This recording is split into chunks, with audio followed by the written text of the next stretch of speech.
Chapter 91. Don't waste your energy. Surrender. I can spare your lives because we are both adventurers. A woman in black, who looked like an assassin, spoke. Hansen felt his strength and stamina draining away rapidly. Green dolphin poison is a toxin that all adventurers are afraid of. In addition to bleeding and being unable to receive healing treatment, the poisoned person will also feel weak all over. In just a moment, a strong man with great skills will become as weak as a baby. Now the second-level swordsman has experienced this feeling. However, Hansen snorted coldly when hearing the black-clad woman's proposal. Save this kind of lie for fooling ghosts. We found the bodies of a team outside. If I'm not mistaken, it should be your fault. The other party had clearly surrendered and begged for mercy, but you still killed them in the end and burned the surrendered guys alive. This is what you are best at. Hilton was a little eager to make a move when he heard the other party's words of surrender, but when Hansen spoke, he suddenly sobered up. This group of people are out-and-out murderers. Thinking about what they had done before, surrendering to save their lives was obviously nonsense. The blonde priest quickly took 2 steps back and hid behind the old thief Edward. The black-clothed woman looked calm after hearing this. Oh, you mean that? Those are all because of Raoul's hobby. As a teammate, I have to admit that he is a bit perverted, but he has other things to deal with right now and is not here. I am the leader of the team now. As you can see, I am a reasonable person. We have 3 second level and 1 first level, while you have only 1 second level and 3 first level. If we really fight, you have no chance of winning. How about surrendering quickly? It will save everyone trouble. You're dreaming. I'd rather die here than be slaughtered like an animal by you one by one. Hansen laughed bitterly. After a simple bandage, the bleeding of his wound stopped a little, but his body had long lost its strength. It was even difficult to stand up. But even so, he still struggled to hold his two-handed sword. Edward and Lolo also silently expressed their positions with their actions. They all drew their weapons one after another. Even Green, who had just joined not long ago, picked up his dagger. Hilton was still a little hesitant, but after being glared at by the rookie warrior, he also obediently raised the divine book in his hand. It was clear that not long ago, there was laughter and joy, and everyone was immersed in the joy of obtaining the secret treasure, but the situation was completely reversed a moment later. It all happened so fast that many people still couldn't believe their eyes. The elf archer suddenly betrayed and seriously injured Hansen, the strongest member of the team, and directly disintegrated nearly half of the expedition team's combat power. Now they are surrounded by 3 second-level professionals. The black-clothed female assassin did not lie about one thing. With such a huge difference in strength, Luo and his team had almost no hope of turning the tables. If the traitor was Hilton, maybe everyone wouldn't be so surprised, but the elf archer had a conflict with Raoul's team when they first met, and that's why no one suspected him. Now it seems that all this was probably planned by the other party. But there is one thing I don't understand. Our team had just been established before we met Baker. At that time, we didn't have any clues about the secret treasure. We were just an ordinary adventurer team. Unless you can predict the future, why did you target us at that time? Hansen took a breath and said in confusion. In fact, this is also the doubt in many people's hearts. Even if there are people with ulterior motives who are plotting against them, it should be after they get the clue of the secret treasure, but Baker joined the team before that. The timing does not make sense at all. Because our goal was not the secret treasure from the beginning. The black-clothed female assassin smiled. Compared with that thing, the secret treasure is not worth mentioning at all. Of course, no one will complain about too much money. We originally planned to act as soon as we entered the dungeon, but later you actually got the clue of the secret treasure, so we temporarily changed the plan and decided to wait until you succeeded before taking action. Probably because she was in a good mood, the female assassin continued. The previous conflict at the entrance was of course a show for you. Baker was originally one of us, and the forced purchase of clues later was also to lower your vigilance. After all, the 2 secret treasures are far away, and if we want to take the other one, we naturally can't disturb you. You have also thought about this in your mind, right? But then again, the dungeon is so big, it is impossible to follow a team closely without being discovered by the other party, especially since your vigilance is not low. It is indeed not easy to catch up. It is thanks to the marks left by Baker along the way that we can appear here at the right time. Okay, let's stop chatting here. I have explained your questions, so next, please feel free to go on your way. Wait a minute. Lolo couldn't help but said, you haven't told us what you're really targeting. The great magician who had been silent at the side finally couldn't help but sigh. Haven't you noticed yet? They're targeting the elven sword in your hand. The elven sword is even rarer than a secret treasure. The value of a secret treasure is determined by its function, so it's inevitable that there will be some unevenness. A powerful secret treasure may be worth more than 1,000,000 gold coins, while some relatively worthless treasures are only worth 100 or so gold coins. In comparison, the value of the elven sword fluctuates less. The value of a genuine elven sword is about 5,000 to 10,000 gold coins. A few historical swords may have their collection value increased because they have appeared in the legends of bards. But in general, they are all made by the forging masters of the elves, and the quality difference is not too big. The value is naturally far more than an ordinary secret treasure. In short, such a thing should not appear in the hands of a low-level adventurer, so when the great magician saw the elven sword in the girl's hand that day, he was so surprised. However, the future super magician was a terrifying existence, who claimed to have half a country hanging on him. A mere elven sword was not even a fraction of his divine clothing, so Rob was surprised, but didn't take it too seriously. But if an ordinary person saw the priceless sword in Luoluo's hand, it would be inevitable that greed would arise in his heart, so she was targeted as soon as she joined the expedition team. Chapter 92. Rob quickly figured out the whole story, but it was useless. The situation was undoubtedly getting worse, and the great magician had no solution for the time being. The guys in front of him were all adventurers, not monsters with limited wisdom. Tiger body trembled. That trick could scare monsters, but it was useless for these people, because they could tell at a glance whether the boy had a staff with him. Magicians are a powerful profession that makes people shudder, but without magic devices, they are even worse than ordinary people. So when the battle started, the future super magician could only rely on his mediocre swordsmanship that he had just practiced for a few days, and rush forward with other followers waving their weapons without thinking. Then, the result was naturally not unexpected. The future super magician was kicked against the wall next to him by the black-clad female assassin.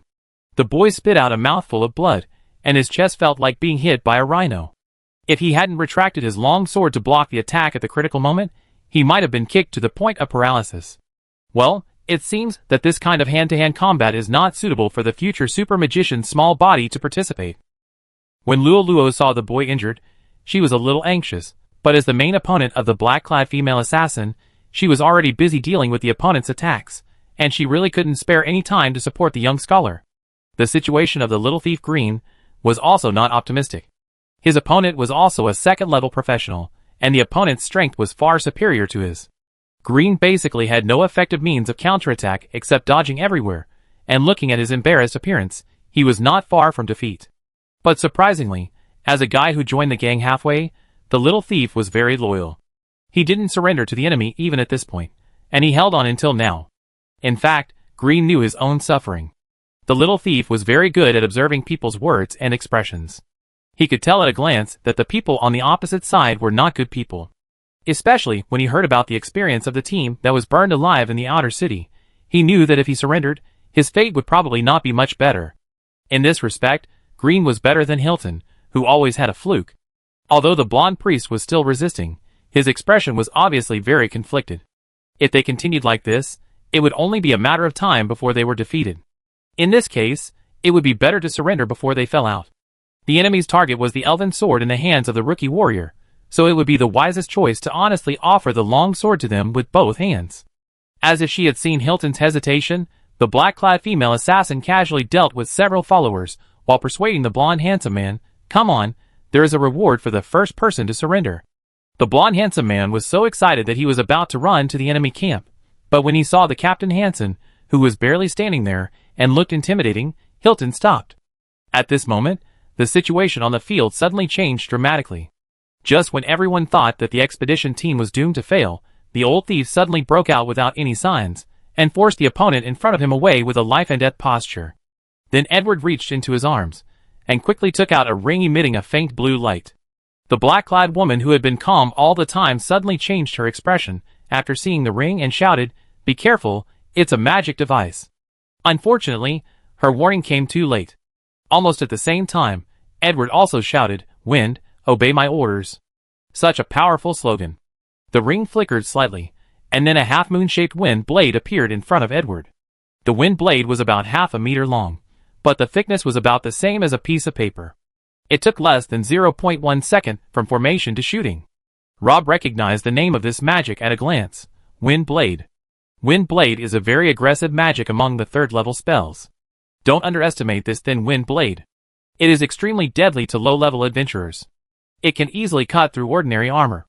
At the same time, because it has the usual fast casting speed of wind spells, it is hard to defend against, especially in such a narrow terrain. Once locked by the wind blade, it is almost impossible to avoid it. Then everyone saw that the second-level archer who was fighting the old thief not long ago let out a scream, and his whole body was cut in half by the wind blade. Because he was wearing light armor, the half-moon-shaped wind blade did not dissipate after cutting him in half, but flew towards the second-level swordsman, who was fighting with Green behind him. Because the swordsman had his back to this side, he didn't know what was going on. He just felt a chill on his back, staggered, and fell to the ground. Looking at the hideous wound on his back, he probably wouldn't survive. All this happened in the blink of an eye. Edward usually looked inconspicuous and always looked like a good man, which made many people ignore the fact that he was actually a brave man with an adventure career of more than 40 years. You should know that adventurers are an absolutely high-risk profession. In a sense, being able to work in this industry for so long can explain a lot of things. Moreover, over the past 40 years, Edward's accumulation has basically maintained a steady growth, and the old man has no children. So where did all the money go in the end? Now everyone finally has the answer. The old thief is still the wisest. The ring that the old thief took out is not an ordinary magic device.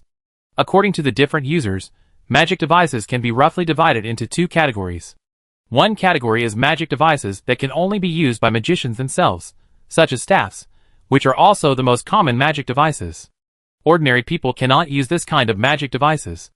Even if a magic staff of artifact level falls into the hands of ordinary people with no elemental affinity, it can only be used as the most ordinary cane.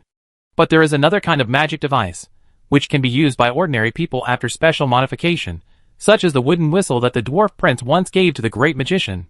No matter how far away the whistle is, it can always reach the ears of Melidona. There is also the ring on the hand of the old thief Edward. Even a 3-year-old child can use it freely. Of course, there is no free lunch in the world. As a price, this kind of magic device is almost all consumables. After the magic power in the ordinary magic device is exhausted, it can absorb the magic elements between heaven and earth to slowly recover, while this kind of magic device for ordinary people can only be automatically scrapped once the number of uses is reached. At the same time, the production cost of the second type of magic device is also extremely high. For example, the ring on Edward's hand that can release wind blades, even if it is second-hand, the market price will not be less than 100 gold. At the same time, after the previous round of explosion, the blue light on the ring has dimmed a lot, almost losing all its luster. According to Rob's conservative estimate, this ring can only release wind blades once more. In other words, the previous attack cost the old thief at least 50 gold coins. Chapter 93. It sounds complicated, but it all happened in an instant. It only took a breath of time for Edward to burst out suddenly, cut his opponent in half with a wind blade, and then severely injure another second-level professional. The black-clad female assassin, who had been listless, finally got serious. I don't know what means she used, but her ghostly figure easily rushed out of the encirclement of Luo and a group of followers, and approached the old thief in a blink of an eye. When the wind blade hit the second person, the dagger in her hand also pierced Edward's palm. The old thief groaned, and the finger with the magic ring was cut off by the black-clad female assassin. Blood gushed out and splashed on the black-clad female assassin's face. The other party did not dodge, but instead her beautiful eyes suddenly showed a cluster of excitement. She stretched out her tongue to lick the blood on the edge of her mouth, as if she was tasting something delicious. Her action made Edward feel cold in his heart. The next moment, a dark red dagger stabbed into the old thief's heart. Edward retreated quickly, but the black-clad female assassin was faster than him. The dagger finally cut through Edward's dry skin and pierced his heart accurately. Fortunately, the stab was not too deep. At the same time, Hilton's healing technique was also used, but the low-level healing technique could not treat such a fatal injury. At most, it could temporarily pull the old thief back from the brink of death. With the severity of his current injuries, he could no longer fight. On the other side, Green had no time to catch his breath before he was targeted by Baker again. The little thief was not good at fighting. He had just experienced a thrilling battle, and his physical strength was almost exhausted. It was beyond everyone's expectation that he could grit his teeth and fight until now. Seeing Edward being stabbed by the black-clad female assassin, Green seemed to have lost all his strength, and was soon knocked down by Baker. Hansen was already at the end of his strength. He could only stand up and say a few harsh words with all his strength, but it was unlikely to expect him to participate in the battle. Hilton was a priest, and had little fighting power. If the people in front of him fell, he would basically be finished. In other words, the only one who could fight on Rob's side was the rookie warrior. And with Lolo's strength, even with the elf sword in hand, it is almost impossible for him to fight two enemies alone. The black-clad female assassin put the dagger that stabbed the old thief under her nose and sniffed it, with an intoxicated expression on her face. TSK, I really underestimated you. You can actually kill two people from our team. The rookie hero's face showed a solemn expression. Seeing the black-clad female assassin's current performance, she couldn't guess who had ordered the team of adventurers who had surrendered to be burned alive. It's rare that Raoul isn't here. I think we can have some fun today. Even though two of her companions had just been killed, the black-clad female assassin didn't seem to take it to heart. Instead, she smiled at everyone and said, "By the way, I almost forgot to introduce myself. My name is Maria. Please remember this name, because I will spend this happy time with you all." After saying this, her ghostly figure flashed in front of Luo. Although the girl tried her best to keep up with her movements, it was a pity that the opponent was an assassin who focused more on agility, and was also a second-level assassin. Once he got serious and used all his strength, the rookie hero was no match at all. In Luo's retina, Maria's figure seemed to be split into two. The dagger came at her in turn. The girl had a hard time dealing with it, but she miraculously took on the stormy attack. However, her limit was limited. Maria suddenly loosened the hand holding the dagger, and slashed the rookie warrior's neck with a knife. Although she was full of reluctance, the girl still had to face the fate of defeat. When she fell, she saw the little follower not far away crawling on the ground like a caterpillar. Huh? What is that guy doing? Did he get kicked against the wall, and his head was injured? No matter how you look at it, someone's behavior at this time seems suspicious. Unfortunately, Luo lost consciousness before finding the answer to this question. Afterwards, Maria jumped in front of Hilton again. The blonde priest was so scared that he stood there motionless. Maria playfully pinched his face and exclaimed, "Look carefully, it's really a handsome face." Hilton seemed to see some hope, and begged, Don't kill me, as long as you let me go, I will do anything." "Hey, handsome boy, you seem to have misunderstood something. I am not interested in anything other than killing people." As Maria said this, she also gave Hilton a knife. "Don't worry, handsome boy, take a good rest first, it will be your turn soon." After that, Maria did the same thing, and knocked out the members of the expedition team and a group of followers. Finally, she stood in front of the great magician, with the excitement of appreciating a rare treasure, and a blush appeared on her face. She took a deep breath and said softly, "Now it's just us. Although the best things are usually saved for last, I'm too impatient. I rarely see prey that makes my heart beat. Don't worry, I won't kill you right away, that would be a pity. You have a good eye." The boy just sat down against the wall, and wiped the blood from his mouth. Maria was stunned. Usually the prey would be panicked at this time, but the guy in front of her seemed very calm from beginning to end, which made Maria feel a little inexplicably angry. The wailing and fear of the prey before death were a great enjoyment for her. If she could not feel the pain of the victim, then killing would become meaningless. The female assassin felt that she needed to popularize science for the guy opposite. "Hey, this guy, you don't know what you are going to face yet." "Oh, what about you? How much do you know about the situation you are about to face?" The future super magician looked at the female assassin in front of him with interest, which made Maria feel bad. Wait, the situation is clearly under her control now. What is wrong with this guy? Did she miss something before? The female assassin couldn't help but recall the details of the previous battle. When she thought of the battle between herself and the old thief Edward, her face suddenly changed. Rob on the opposite side stretched out his palm. "Oh, by the way, are you looking for this thing?"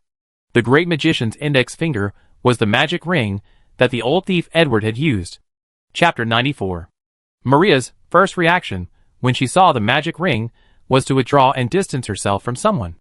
The power of the wind blade just now left a deep impression on her. 2 second-level teammates died, and one was seriously injured in an instant. Maria seemed to be dismissive on the surface, but in fact she was also very afraid in her heart. She put herself in the position at that time, and was not sure that she could avoid the wind blade at such a close distance. However, her face only changed slightly, and soon returned to normal, giggling, "You are worthy of being someone I value. You are really good. I didn't pay attention for a moment, and almost got defeated by you." Although she was unwilling to admit it, Maria knew that she had made a serious mistake not long ago. She had clearly felt an unprecedented attraction from the guy in front of her, but she still treated him as an ordinary follower. In the brief fight not long ago, this guy's level was mediocre, and it seemed that he was no different from other followers. This also made the female assassin relax her vigilance against him to a certain extent. Maria's attention was previously focused on several adventurers, and she subconsciously ignored the half-dead follower on the side. The great magician had been coughing up blood honestly, since he was kicked. In fact, it was not just the female assassin. Except for Luo, who occasionally cared about his situation, everyone else was basically busy dealing with the opponent in front of him. No one noticed when the boy got the magic ring without anyone noticing. Sorry, it looks like you can't play the game anymore. The great magician raised his eyebrows. Don't be too proud, brother. The ring on your hand is a second-class magic ring, and its use is limited. Judging from the luster of the ring, it can only release the previous wind blade once more. Maria licked her lips, but there are two of us here. Fortunately, both of you have only one life. Rob raised the ring on his hand to the elven archer, who was ready to move. The latter was obviously quite confident in his archery. Although the flying speed of the arrow was not as fast as magic, the difference would not be too much in such a short distance. If he shot fast enough, he might be able to kill the young scholar before the wind blade formed. From Baker's appearance, he seemed to be planning to give it a try. On the contrary, Maria on the side seemed to accept this situation quickly. She rubbed her temple with one hand and pouted helplessly. There is no way. We seem to have entered a dead end now. Maybe we should put down our weapons and have a good talk. The expression on the female assassin's face looked very sincere, but her other hand behind her back was gesturing with the elven archer not far away, which meant that she would make a feint to attract the attention of the little follower, while Baker would be responsible for the main attack and take the opportunity to kill the opponent with one arrow. The elven archer understood, and then, as if to prove her sincerity, Maria deliberately threw a dagger on the ground. Rob shrugged and did not comment. Maria didn't know if it was her illusion. Since the boy got the magic ring, the whole person seemed to have undergone some subtle changes. He looked calm before, but that calmness was more like a deliberately cultivated temperament, rather than true fearlessness. But when he held the ring, it was like a traveler who had been walking in the desert for a long time suddenly found an oasis. The confidence revealed in his eyes made the female assassin feel a little uneasy. I can probably guess what you're going to do next, so I strongly suggest that you don't do it. The great magician shook his head. His warning words made the two guys who were about to take action feel nervous. Could it be that their tricks were seen through? However, Maria thought again, her plan was equivalent to an open conspiracy, so what if it was seen through? No, it should be said that it was better to be seen through. Regardless of whether Baker could succeed in the end, it would attract the boy's attention and let him use the last wind blade on the elf archer. In this way, she would be safe and get rid of the threat of the wind blade. The worst situation was that Baker died, and she was alone facing Rob, who was powerless. As for the life and death of her teammates, the female assassin actually never cared much about it. As for Baker, because he had spent more time with the young scholar, he thought he knew Rob well enough. This guy's brain was indeed much better than ordinary people, but his skills were also obvious to all. The elf archer was very confident in his archery skills. From drawing the arrow and bending the bow to the arrow leaving the string, he could complete the set of actions that he had practiced for thousands of times in less than 2 seconds. If the ring was still in the hands of the old thief, he might still be a little afraid, but when it fell into the hands of the young man, Baker felt that he had at least 90% chance of killing the other party one step ahead. So even if Rob really noticed something, Baker didn't care, not to mention that the elf archer felt that the boy's current statement was more of a bluff. So when Maria gave the signal to attack, the elf archer didn't hesitate and reached for the quiver behind him. However, just as his fingers touched the arrow feathers, the magic ring on the magician's hand burst into dazzling light again. How could it be so fast? Baker was horrified. Before his fingers left the quiver, a transparent wind blade had already crossed his neck. How is this possible? The pupils of the elf archer shrank suddenly. Edward clearly needed to chant a spell when he wanted to release the wind blade through the ring, but why was this most critical step omitted when the boy was here? Moreover, Rob didn't seem to adjust the angle at all after the wind blade was formed. He just waved his hand casually, and the wind blade went straight to Edward's throat. The whole process took only a few tenths of a second. Baker didn't even have time to beg for mercy. No, to be more precise, when the wind blade touched his skin, the elf archer didn't even understand what happened. When he began to feel fear, he reached out to cover the wound on his neck in a panic, but his fingers accidentally touched his chin. What happened next almost made Maria, who always liked to torture prisoners, vomit. The elf archer's head was actually hit by him, and rolled far away. Yes, when the wind blade passed by, Baker's head was actually separated from his neck, but it happened so fast that even the person involved didn't realize it. He subconsciously wanted to cover the wound, but with a light press, his head fell off. Chapter 95. Speaking of which, this seems to be the first time that the future super mage has killed someone.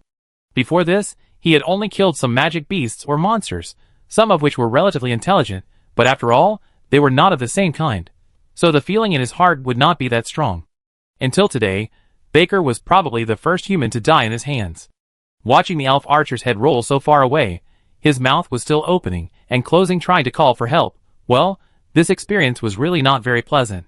If Maria hadn't been there, Rob would have probably vomited all over the floor. The black-clad female assassin wasn't much better, but she was more shocked. She wasn't a country bumpkin who knew nothing. The captain of her team, Raoul, was an out-and-out magician, and she had long experienced the power of magic. However, it was precisely because she had seen the power of magicians that the wind blade just now left an indelible impression on her. Without any prior preparation or special aiming, Rob's entire casting process looked extremely casual, but it was incredibly fast. Originally, she thought she would be safe after keeping a distance, but thinking back to what happened just now, Maria had to admit that even if she was well prepared, she had less than 30% chance of avoiding the wind blade. Fortunately, the little follower had used his last trump card, and the ring on his hand became dim after fulfilling all its duties. Maria breathed a sigh of relief. Is all this finally over?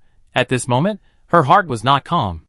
After seeing what happened just now, she couldn't help but have many doubts, such as what happened to the wind blade just now, why Rob was so handy in controlling the magic device that obviously belonged to Edward, etc. But these problems are no longer important now, because the little follower has played all his cards. Once the magic device in his hand is scrapped, he will no longer have any means to threaten Maria. So the final victory still belongs to the female assassin. Maria finally regained the feeling that everything is under control. She walked in front of the boy and looked down at him. The female assassin's pretty face bloomed with a bright smile again. Finally, no one came to disturb us this time. The future super mage was a little curious. Aren't you sad that another companion just died? Maria smiled nonchalantly. Those people were recruited by Raoul on the spot. I never took them seriously. If they died, they died. It also saved us from having to do it ourselves when it comes to dividing the money. Oh! Have you and Raoul known each other for a long time? Do you often do this kind of black-on-black thing? Yes, many adventurer guilds in many places have bounties on us, but Ryan, this is our first order. The female assassin didn't seem to want to hide it. In her eyes, she probably regarded the boy as a dead man. Rob sighed. It turns out that some people are accustomed to taking other people's lives. The great magician felt a little regretful. He had only seen such things in books before. Maria was the first person he met who enjoyed killing people. Really, can't you guys respect the law a little bit? The law of the jungle is the eternal thing in this world, so the law is just a way for the weak to deceive themselves. Maria opened her beautiful big eyes and laughed. Wait, are you trying to lecture me, or awaken my conscience so that I can spare your life? If that's the case, then your idea is too naive. People like me won't be easily shaken by a few words. No, you seem to have misunderstood something. Although he was in a desperate situation, the expression on the face of the great magician was still relaxed. At a certain moment, the female assassin even saw some pity in the eyes of the boy. Maria was stunned, not knowing where this inexplicable pity came from. But her instinct told her that the boy was emitting a dangerous aura, and she even took a half step back involuntarily. The reason I ask this is because I don't really like killing people. To be honest, I had a lot of messy titles before, one of which seemed to be called the Guardian of the Human World.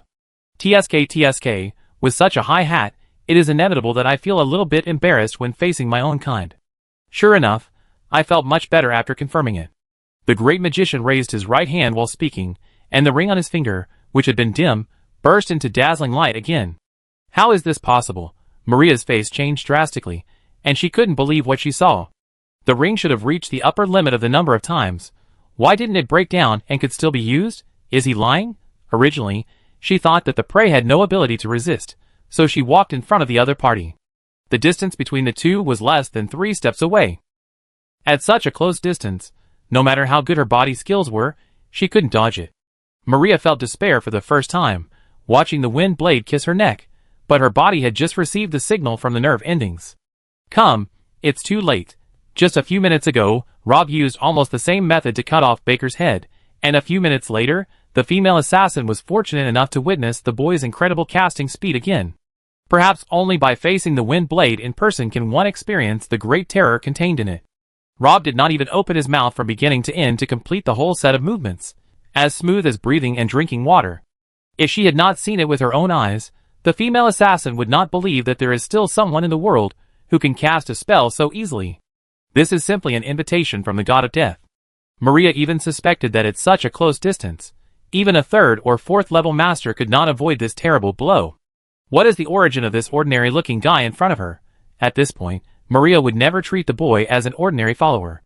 If picking up the ring was a matter of luck, then the series of actions that followed were impossible for an ordinary person, not even a genuine magician like Raoul. What puzzled the female assassin the most was that the ring was only enough to release the wind blade once more, so why could it be used twice in a row in the hands of the boy? As if seeing Maria's confusion, the great magician patiently explained, "It's true that the ring can only release one more wind blade, but no one said that this wind blade can only be released at once. If you observe more carefully, you should be able to see that the wind blade I used to kill Baker is much smaller than the wind blade released by Edward before. That's right, I only used half of the magic power." Maria's eyes widened. Is this possible? The female assassin has never heard of anything like this in her life. This is simply like a fairy tale. The second type of magic device is a magic weapon made by magicians for ordinary people to use. Ordinary people can only trigger the magic engraved in it through specific methods. Not to mention changing the strength of the magic without authorization. Even controlling the direction is very difficult. No, even magicians can't do this. Raoul's qualifications are not bad, but he uses the second ring just like ordinary people. It's a bit too extreme to say that no one can do it. Among the people I know, there are 3 who can do it. It's just that as magicians, we rarely use the second type of magic devices. The future super magician said calmly. Chapter 96. When the wind blade passed through her neck, Maria's face was full of confusion. She had personally ended countless lives and enjoyed it. Once upon a time, her favorite thing was to watch the prey cry and wail before death, kneeling down and begging for mercy, which made her realize the meanness and ugliness of life. When this moment came upon her, the female assassin realized that she was no different from others, and her heart was also occupied by fear. If God could give her another chance, she would never make the same choice again. When she saw someone, she would run as far as she could. Unfortunately, there are not so many ifs in this world. When Maria fell, she saw her blood sprayed on the boy's collar. The great magician at this moment looked somewhat hideous against the background of blood, so the last picture left in Maria's eyes was a demon-like shadow standing quietly in the blood and coldly witnessing her death. But in fact, Rob himself was not as cold as he looked on the surface. Seeing the female assassin's eyes gradually become empty, the boy scratched his head. No matter how many times he did it, he still couldn't get used to killing people. The future super magician couldn't understand why someone could feel happy from such a thing. Wouldn't it be more fun to open a bakery than to take other lives? But once someone is targeting him, the boy will no longer be polite to the other party. Rob stood up, rubbed his chest that was bruised by the female assassin, and walked to the unconscious rookie warrior. Lolo had been knocked unconscious by the female assassin before Rob made a move, so she naturally had no chance to see the great magician fight 1 against 2 and make a comeback to complete a double kill. But seeing her frown and clenched fists, she seemed to have not given up her efforts and was still trying hard to open her eyes, although from her situation at the time, the hope of the expedition team to defeat the opponent was actually not great. But it seems that the girl doesn't want to compromise with fate so easily. In Rob's eyes, this is actually a great fighting instinct, so the future super magician hit the rookie hero on the head with a brick. Well, praise is praise, it's a rare opportunity to move freely for a while, and the boy doesn't want to waste this hard-earned opportunity to relax. Speaking of which, he has to thank Maria who died in his hands.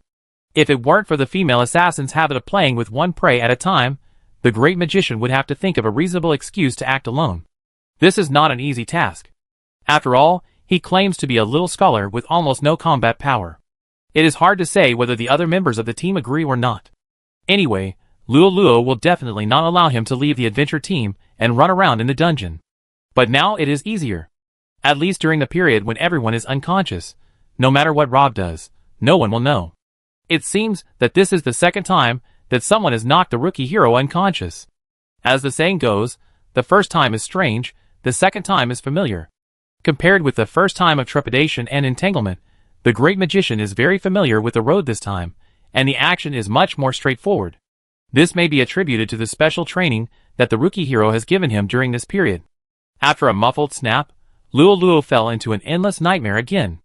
At the same time, the future super magician was also deeply reflecting on whether he was going further and further on the road of crime. In short, if the boy wanted to explore the dungeon alone, he still lacked a weapon. It was not a weapon like the sword on his waist, but a real weapon used by magicians. Edward's magic ring was completely scrapped after he released the wind blade twice, but this kind of scrapping was only for ordinary people. Not being able to release magic did not mean that all the parts inside were broken. For example, magic crystal is an important material used in the production process of many magic devices. Rob carefully removed the magic crystal the size of a fingernail from the ring. In fact, only a small part of the magic power inside was consumed, and it can still be used again. In this way, together with the little gadget he got from the Adventurers Guild camp, and the oak cane in his hand, he finally collected most of the materials. Yes, you guessed it right. The future super magician plans to DIY a magic wand himself. This kind of thing is simple to say, but only those who really know the business know how difficult it is to actually operate.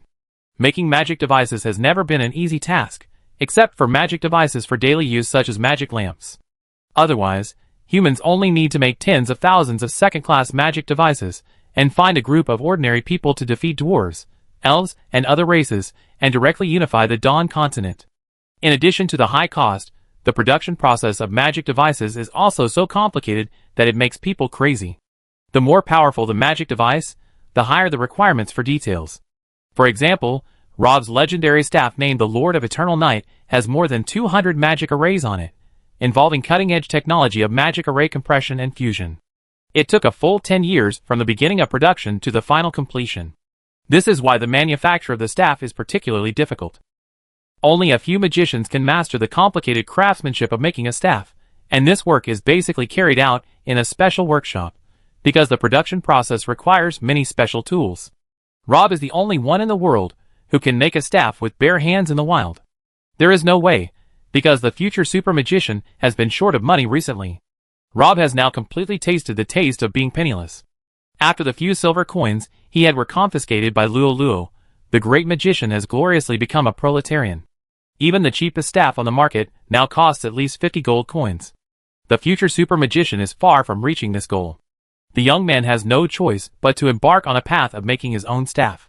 From the time he chose oak as the staff, the future super magician has actually been quietly collecting materials. The most important tool, the magic carving knife, was bought by Rob with the money he won from gambling in the camp trading area, and the magic crystal was not removed from Edward's magic ring until now. In fact, strictly speaking, many other auxiliary materials are needed to make a staff, but those things are mostly used to improve the performance of the staff, not absolutely necessary. With the current simple conditions, Rob can't be so particular, anyway, as long as he can make a thing that can cast spells. If the goal is lowered to this level, these three things are enough. The great magician first borrowed Luo's elf sword to dig a small groove on the top of the oak cane. After trying, it just fits the magic crystal the size of a fingernail. Then Rob used a magic carving knife to start carving magic circles in the groove. This is the most difficult part. In the area, the size of half a thumb, a total of 3 basic magic circles need to be carved, which are used to input magic power, output magic power, and stabilize magic power. The whole process took Rob half a magic hour, during which the great magician was highly concentrated. Even though the future super magician had outstanding mental strength, he was exhausted. The main reason was that he lacked many auxiliary tools. Therefore, this miniature magic circle had to be completed in one go. If any part was damaged, it would have to be smoothed out and started over again. Chapter 97. The great magician worked hard for a long time and finally made the staff. At this time, the others had also begun to show signs of waking up. Rob quickly cast a sleeping spell to extend the time of free movement and to test the quality of the staff. The result was as he expected. This temporary staff was hastily assembled by him, and the materials were also pieced together. In a sense, it could not even be called a complete staff. Only Rob, who had an unreasonable control over magic power, could make do with it. Moreover, it could only release spells below the 3rd level. Others might not even be able to cast a 1st level spell. However, Even such a defective staff is enough for the current great magician. With this thing in hand, at least the first level can no longer threaten the existence of the young man. Afterwards, Rob carried the sleeping people back to the tunnel and arranged them in order. After thinking for a while, he also took off the brooch on Hansen. Originally, Rob had no idea about the secret treasures on the first level. The power of low-level secret treasures is limited and not as useful as magic devices, but the secret treasures with spiritual attributes cannot be discussed with common sense. Although this brooch is still insignificant in terms of power, the illusion it creates cannot even be seen through by the future super magician, which is quite amazing. You should know that mental magic is generally of a higher level. For example, the enchanting eye that Bernadette used before is a 6th level spell, and the great magician could see through it at a glance from the tree at that time. On the other hand, the giant dragon illusion created by the 2 Arkansas pseudo-dragon lizards could not be seen by even the future super magician at first sight. That is what Rob really values. The great magician is still skipping school and running away. A secret treasure with excellent camouflage ability may help him reduce a lot of trouble. So the future super magician did not intend to be polite and directly put the secret treasure into his pocket. However, as compensation for the other members of the team, he will find another secret treasure or something of equal value later. In addition, the kind-hearted boy also helped the elf archer find his head, but it could not be put back in its original place for the time being. After all, the great magician was not good at any needlework, so he could only settle for the second best and put it in his arms. Well, this scene seems to be even more creepy. After finishing all this, Rob closed the secret door. In order to prevent other adventure teams from discovering this place during his absence, the future super magician left a defensive magic on the door. After that, Rob swaggered out of the bathhouse. Unlike the cautiousness when he came in, this time, he didn't need to look at the faces of those metal puppets with the great magician's staff in his hand. Rob first cast a light body spell on himself. You must not underestimate this first level spell. As one of the most versatile spells, the light body spell is very popular among magicians. Of course, this may also be related to the fact that the magician group is generally weak. With such a simple spell, even walking can save a lot of energy, running faster and jumping higher, and reacting faster when facing danger. If the great magician had a light body spell on him before, he wouldn't have to walk so hard. Then Rob cast a 3rd level spell called Eye of the Highlands. This spell was a bit off the beaten path. Even among magicians, few people had heard of it. The great magician saw this spell in Demand's private notes. Its function was very simple, which was to provide a high-altitude view that could overlook all the scenes within a radius of 5 miles. There were many buildings in the inner city. In this case, a simple enhanced vision spell was not very useful. Conventional overlooking spells were generally 4th or 5th levels, which Rob could not use now. The only 2nd level spell had a fixed field of view and could not move with the caster. Fortunately, the great magician has a wide range of knowledge and knows a lot of low-level spells with relatively high rarity. Although most of them are useless and can only work in very specific situations, it is precisely because of this reason that these spells are forgotten by most people and are gradually on the verge of extinction, but sometimes they can also be of great use. For example, now, with this spell, Rob's detection range has expanded dozens of times, making it easier for him to grasp the surrounding situation. The great magician has not yet figured out the use of the new secret treasure he has obtained, and he can't use the secret treasure to disguise himself like the 2 Arkansas pseudo-dragon lizards. Therefore, if Rob encounters other expedition teams along the way, he can use the Eye of the Highlands to avoid them in advance, but it is difficult to use this spell to find treasures. The dungeon has been open for more than half a year, and basically all the good things on the surface have been looted. If you want to find valuable things again, you need to rely more on clues rather than just naked eye observation. For example, the secret treasure in the boy's hand was found in the cellar under the bathhouse. The 3 clues obtained in the camp at the beginning, minus the one that is not credible, the great magician still has 1 clue related to the secret treasure, which is the one he sold to Raoul's team before, but unfortunately the place in the clue is too far from here. Although Rob has absolute confidence in dealing with the Hell Lizard after getting the staff, it will take a few days to go back and forth. The great magician also wants to rush back before the sleep spell loses its effect, so he can only give up the secret treasure. The incident with the little thief and the female assassin actually indirectly reminded the future super mage that there are many things in this world that can make money faster than treasure hunting, such as highway robbery. Of course, as a popular idol of the whole nation and the patron saint of mankind certified by major empires, if the great mage really wants to lose face and rob ordinary people, It would be too crazy, and there is a risk of exposing his identity if he is seen. The future super mage will never do such a thing. Since ordinary people can't move around, it seems that the only option left is to rob the thieves. Coincidentally, the boy now happens to have a good target, Raul. From Maria's previous words and expression, Rob learned that the female assassin should have an affair with the sinister apprentice magician. The two had done a lot of murders and arson before, and they must have accumulated a lot of wealth over the years. Rob didn't find too many valuable things on the female assassin's body just now. In addition to the exquisite equipment, Maria's purse was only a little fatter than that of an ordinary adventurer. Guys like them, who do evil everywhere, must be suspicious by nature. When they first arrived in a completely unfamiliar place like Ryan, they would not leave their valuables with others. In other words, since the female assassin had no money, their money should be on Raul. Chapter 98. Speaking of which, the reason why Rob and his team were attacked today was because Raul had set his sights on Lolo's elven sword. If it weren't for the existence of the bug-like great magician, the adventure team would probably have been wiped out here today. Rob didn't know how the second-level apprentice magician would react when the news of Maria's death reached his ears. Would he be angry? Will he come to seek revenge on them?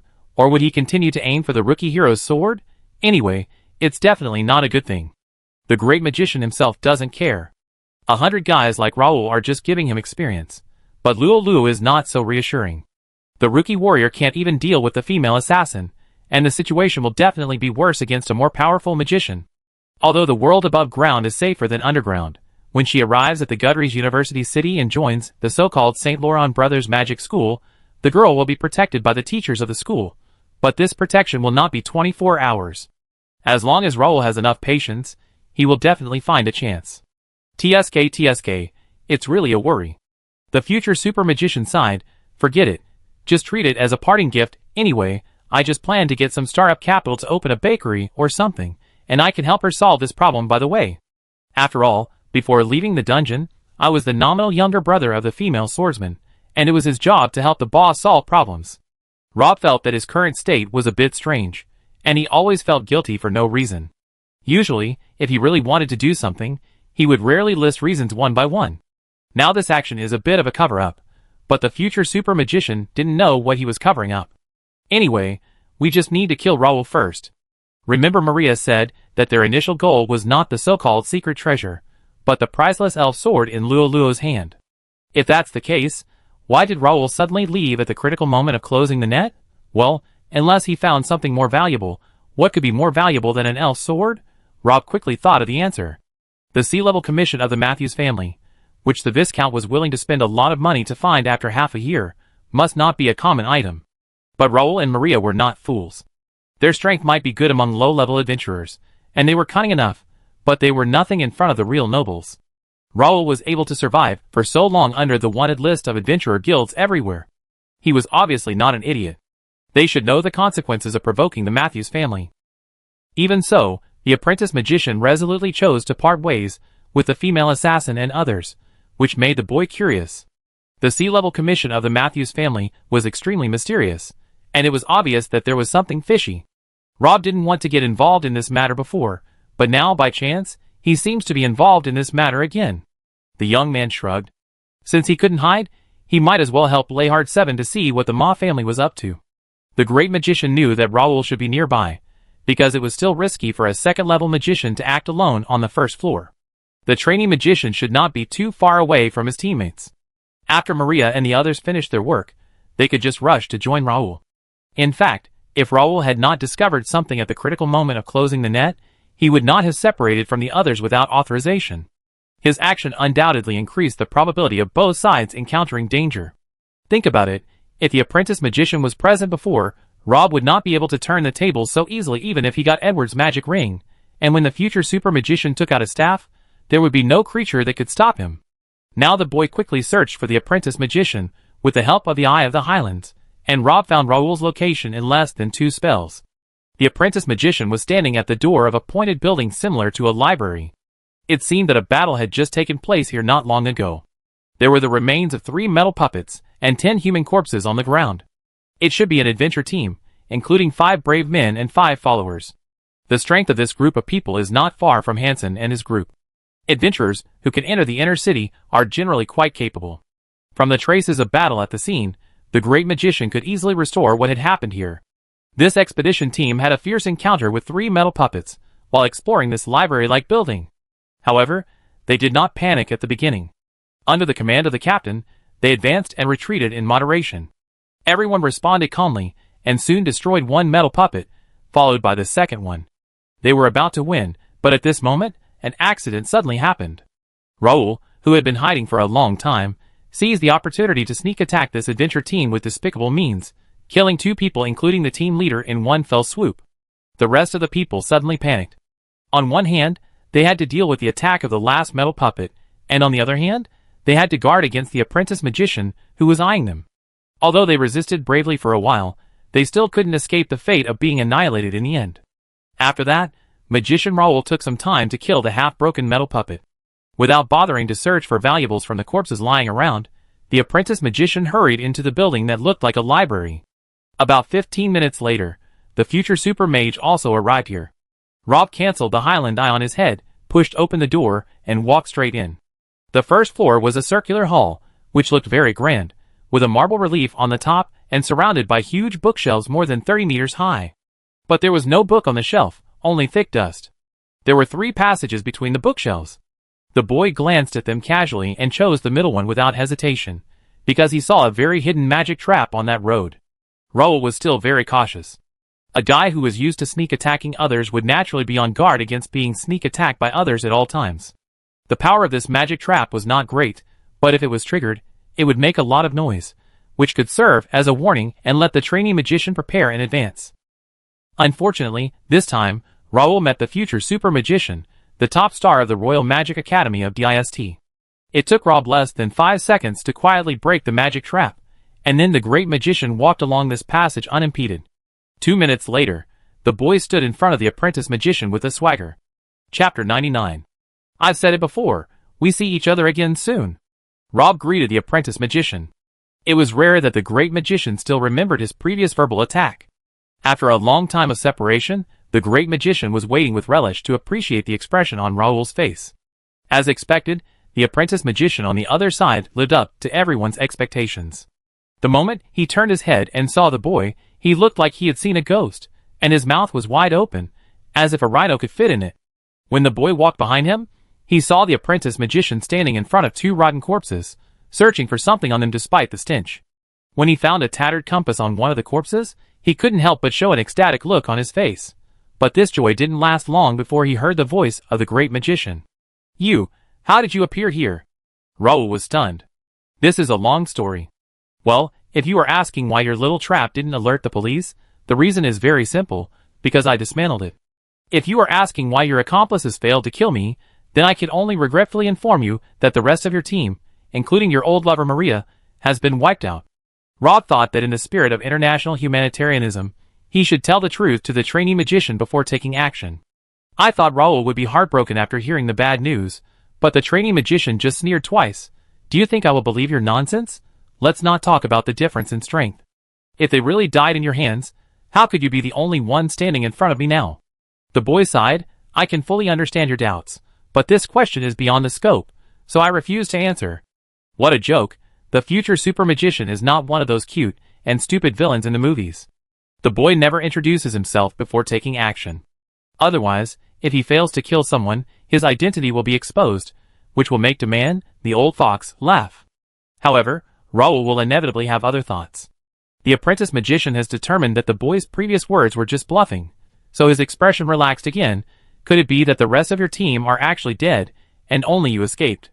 If that's the case, why don't you cherish your hard-earned life and come to me to die? Anyway, I've already told you the truth. You can think whatever you want. As for why I came to you, Rob raised the newly made staff in his hand. Maybe because I got a new weapon? Huh? Raul was a genuine magician after all. He actually felt a trace of magic fluctuations from the simple staff that he couldn't tell what it was. In other words, although this thing was ugly, it was a real magic device. This surprised the trainee magician a little. When did magic devices become so worthless? Even the little follower had one. But this did explain why the boy dared to appear in front of him without knowing his own life or death. It turned out that he relied on the magic device in his hand. Raul felt that he had gradually grasped the context of the matter. He couldn't help but sneer. It turned out that he was a bumpkin who had never seen a magic device. He didn't know where he dug up a magic device that no one wanted, but he didn't know how high the sky was. Indeed, there are many magic devices in the world with amazing power, which can allow a 4- or 5-year-old child to easily kill a high-level knight or even a magician, but such magic devices can generally be seen from the appearance. Even if they are not extremely cool, they are at least calm and majestic. This can be seen from the material of the staff, the number of magic circles on it, the fineness of the workmanship, the quality of the magic crystal, etc. Like the broken stick the boy is holding now, to put it nicely, it is pure and natural, to put it bluntly, it is simply horribly crude. There is no problem with choosing oak as the stick body, but this oak branch looks like it was just picked from an unknown tree, and there are still buds on it that have not been plucked cleanly. Raoul finds it incredible. Even if it is rough, there must be a limit. So how lazy is the person who made this magic device? You should at least straighten it out. Isn't it uncomfortable to hold it in your hand like this, and the pitifully small magic crystal on top? Generally, such magic crystals the size of a fingernail are mounted on magic devices such as rings. Now it is placed on, this war spear type magic device. Yes, please forgive the ignorance of the trainee magician. Raoul would never associate this thing with a staff anyway. It looks shabby no matter how you look at it. As for the number of magic arrays, from what Raoul has seen so far, there is not even one. However, since it is a magic device, it should still have the 3 basic magic arrays. This kind of thing is common sense that every magician should know, but for some reason, after seeing this ugly and destructive magic device, Raoul couldn't help but start to doubt himself. In short, this thing is not a high-end product at first glance, and I don't know who made it perfunctorily.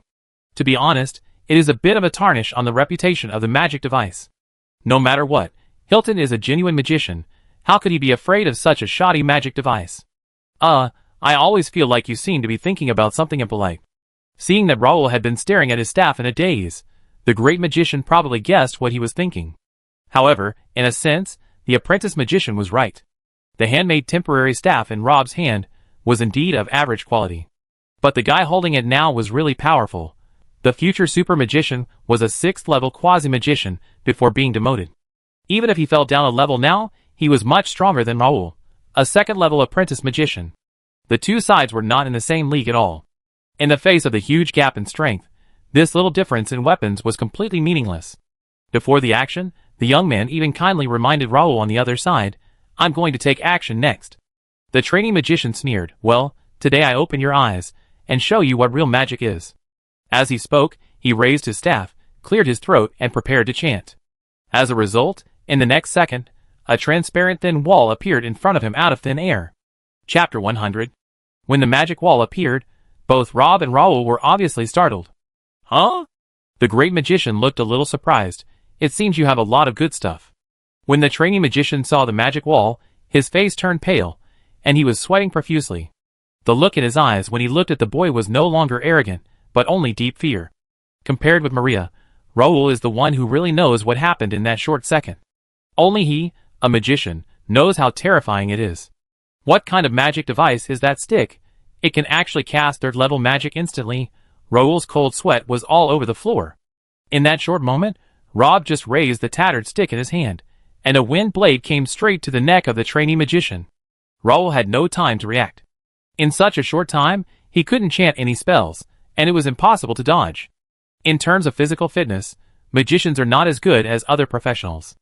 Even Maria couldn't dodge the wind blade, let alone Raoul. At the critical moment, it was the magic device he was carrying that saved his life. Even the female assassin didn't know that the necklace on the trainee magician's neck was actually a defensive magic device. And it was not an ordinary magic device. It cost Raoul nearly 2,000 gold coins to buy this necklace. He had to scrape together the money for a long time. Even so, the trainee magician still felt that it was worth it, and it was this priceless necklace that saved his life again. "As your guardian?" The future super magician raised his eyebrows. "Oh, this is one of the most cost-effective 4th level defensive magics, but it's a pity that it is too demanding on the caster. Today's magicians prefer to use magic shields, and high-level magicians prefer elemental armor. TSK, your necklace is very good. You must have spent a lot of money on it." Raoul's face changed greatly. There were many magicians who could recognize the Azure Guardian, but few could recognize it so quickly. Moreover, The other party revealed the advantages and disadvantages of this spell in one sentence. The apprentice magician asked the question that Maria didn't have time to ask in a trembling voice. Who are you? It's okay if other people ask this, but didn't I show you my staff just now? The future super magician was speechless. His staff was a little dented, but it shouldn't be so dented. The trainee magician burst into tears. If you hadn't told me, who would have known that the thing in your hand was a staff? Wait, you just said that it was a staff? Raoul was shocked. Doesn't that mean that the guy opposite is also a magician? How is that possible? But he just released the wind blade without chanting, and it was instant. These two things are difficult even for high-level magicians. How old is this guy? It must be fake. I must have been dazzled. However, as if to refute his naive idea, Rob then casually released two third-level magics, one of which was a more common fireball spell, and the other was an attack spell that the trainee magician had never seen before. Both spells were third level, and without exception, they were all instant and without chanting. Raoul was really frightened this time. As the saying goes, you don't know until you see it. As both of them are magicians, he is obviously much older than the opponent. However, the gap between the two sides cannot be made up by age. The boy's attainments in magic have reached a point that the trainee magician can't understand. Fortunately, the most powerful magic that the boy can release is only level 3. With only this level, it is impossible to break the 4th level defensive magic Azure Guardian. Sure enough, after 2 unsuccessful attempts, Rob did not continue to attack and temporarily put away the ugly and terrible staff. Raoul was relieved at this time. The Azure protection lasted for a long time. Once the thin wall was activated, it could last for at least a week as long as the caster was willing. Therefore, he was not worried that the boy would play a protracted war with him. With the protection of the magic device, the apprentice magician finally regained some vitality, but his face was much worse than before. Probably because he had seen the cruel reality, his eyes were a little doubtful.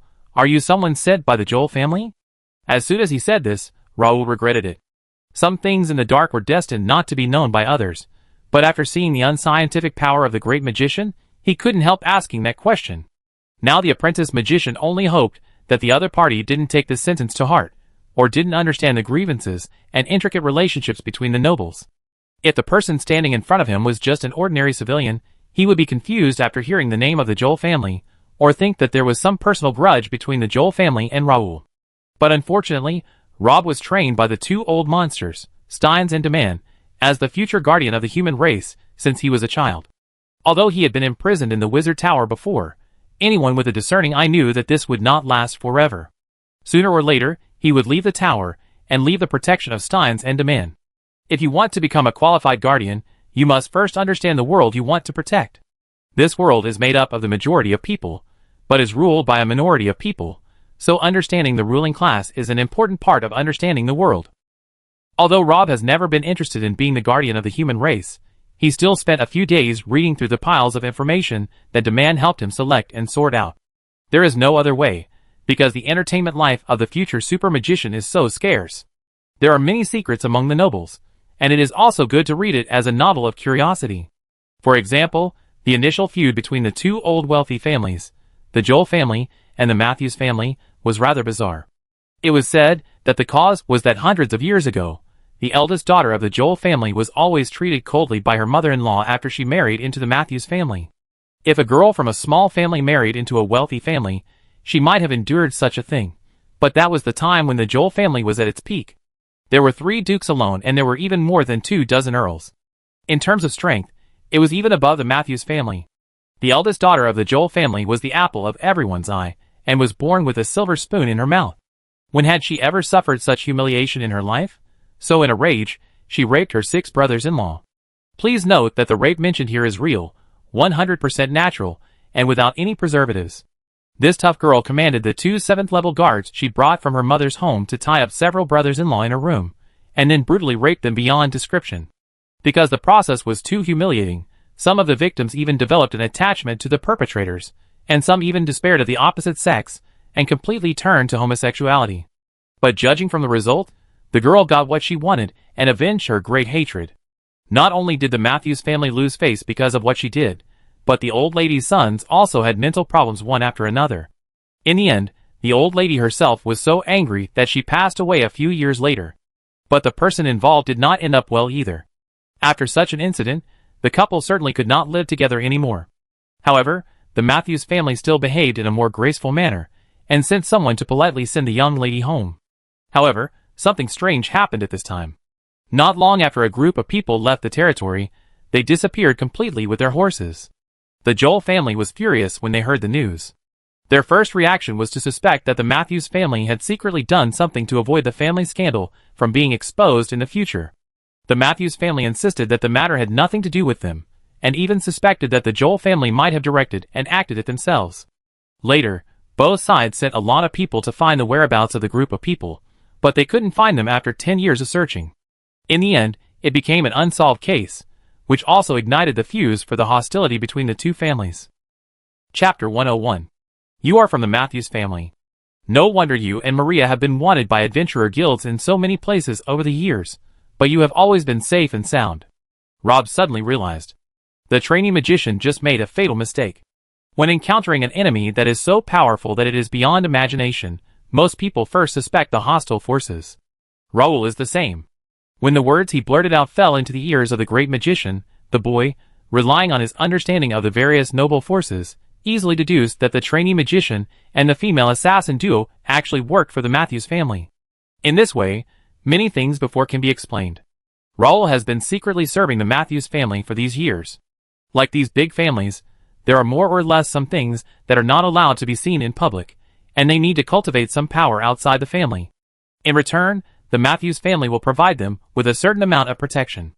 Of course, these protections are also in secret, but with the current strength of the Matthews family, even if it is just secret help, it is considerable.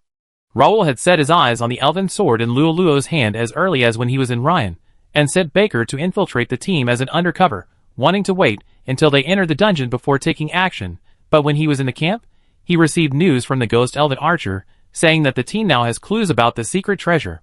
Of course, it would be better to make more money. No one would complain about having too much money. Therefore, the trainee magician decided to postpone the time of action, and wait until the rookie brave team got the secret treasure before taking action. He could kill 2 birds with 1 stone, and get the sword and the secret treasure at the same time. At this time, Raoul received an order from the Matthews family to enter the dungeon and find something. The trainee magician didn't have any ideas at first. In fact, it has been more than half a year since the Matthews family team disappeared. The Matthews family has almost no clues. They had no choice but to issue a covert sea-level commission through the Adventurers Guild, hoping to use a large number of adventurers to find a needle in a haystack. So Raoul didn't have to worry about this matter delaying his hunting. Anyway, he just needed to pay a little attention along the way. What he didn't expect was that he really found something just by paying attention. The Matthews family's human wave tactics worked, and a team really found a clue by accident. Raoul was overjoyed. He knew how much the Matthews family valued this matter. If he could find the thing and return it to Viscount Major Sun in person, he would definitely get a lot of benefits. However, the elf sword in the hands of the rookie warrior was also very valuable. More importantly, in order to get this sword, Raoul and his team had already made a lot of preparations and homework. Now it was time to close the net. It would be a pity to let go at this time. Besides Maria, all the others were recruited on the spot. These people didn't know his relationship with the Matthews family. Naturally, the others also saw the sea-level commission in front of the camp. The reward on it was indeed generous, but it was far less than an elven sword.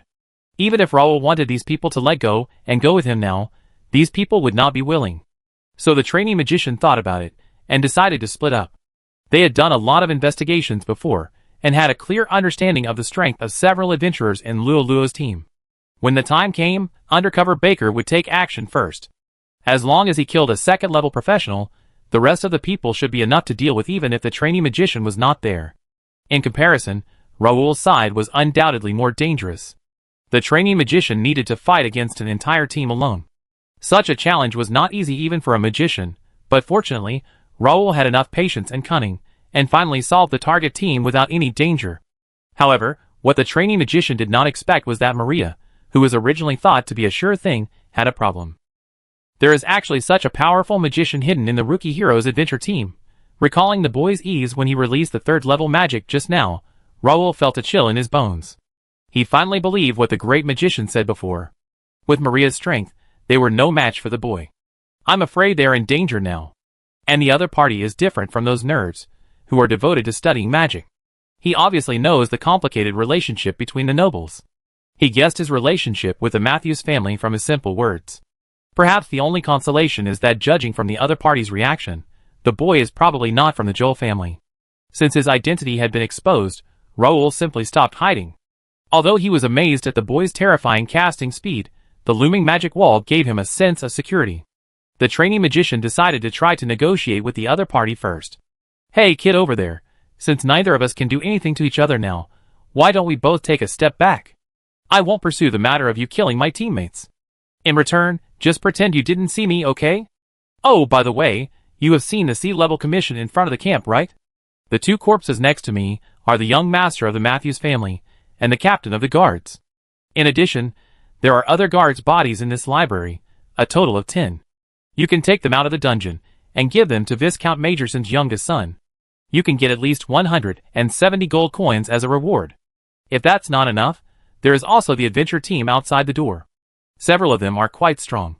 There should be some valuable things on their bodies. If you want, take them away.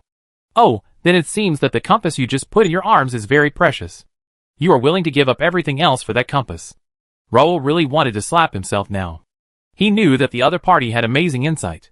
He had just suffered a loss in this regard. His hidden identity was guessed by a short sentence, but he didn't make any progress. Now he exposed his importance to the ring. The trainee magician smiled bitterly. "Brother, I tell you the truth, this compass is actually a magic device, but it is only a functional magic device. Although the function is relatively rare, it is actually useless to most people. There is no need to offend a noble family, like the Matthews family, for something that is useless to you, right?" Chapter 102. "You're right." The great magician nodded in agreement.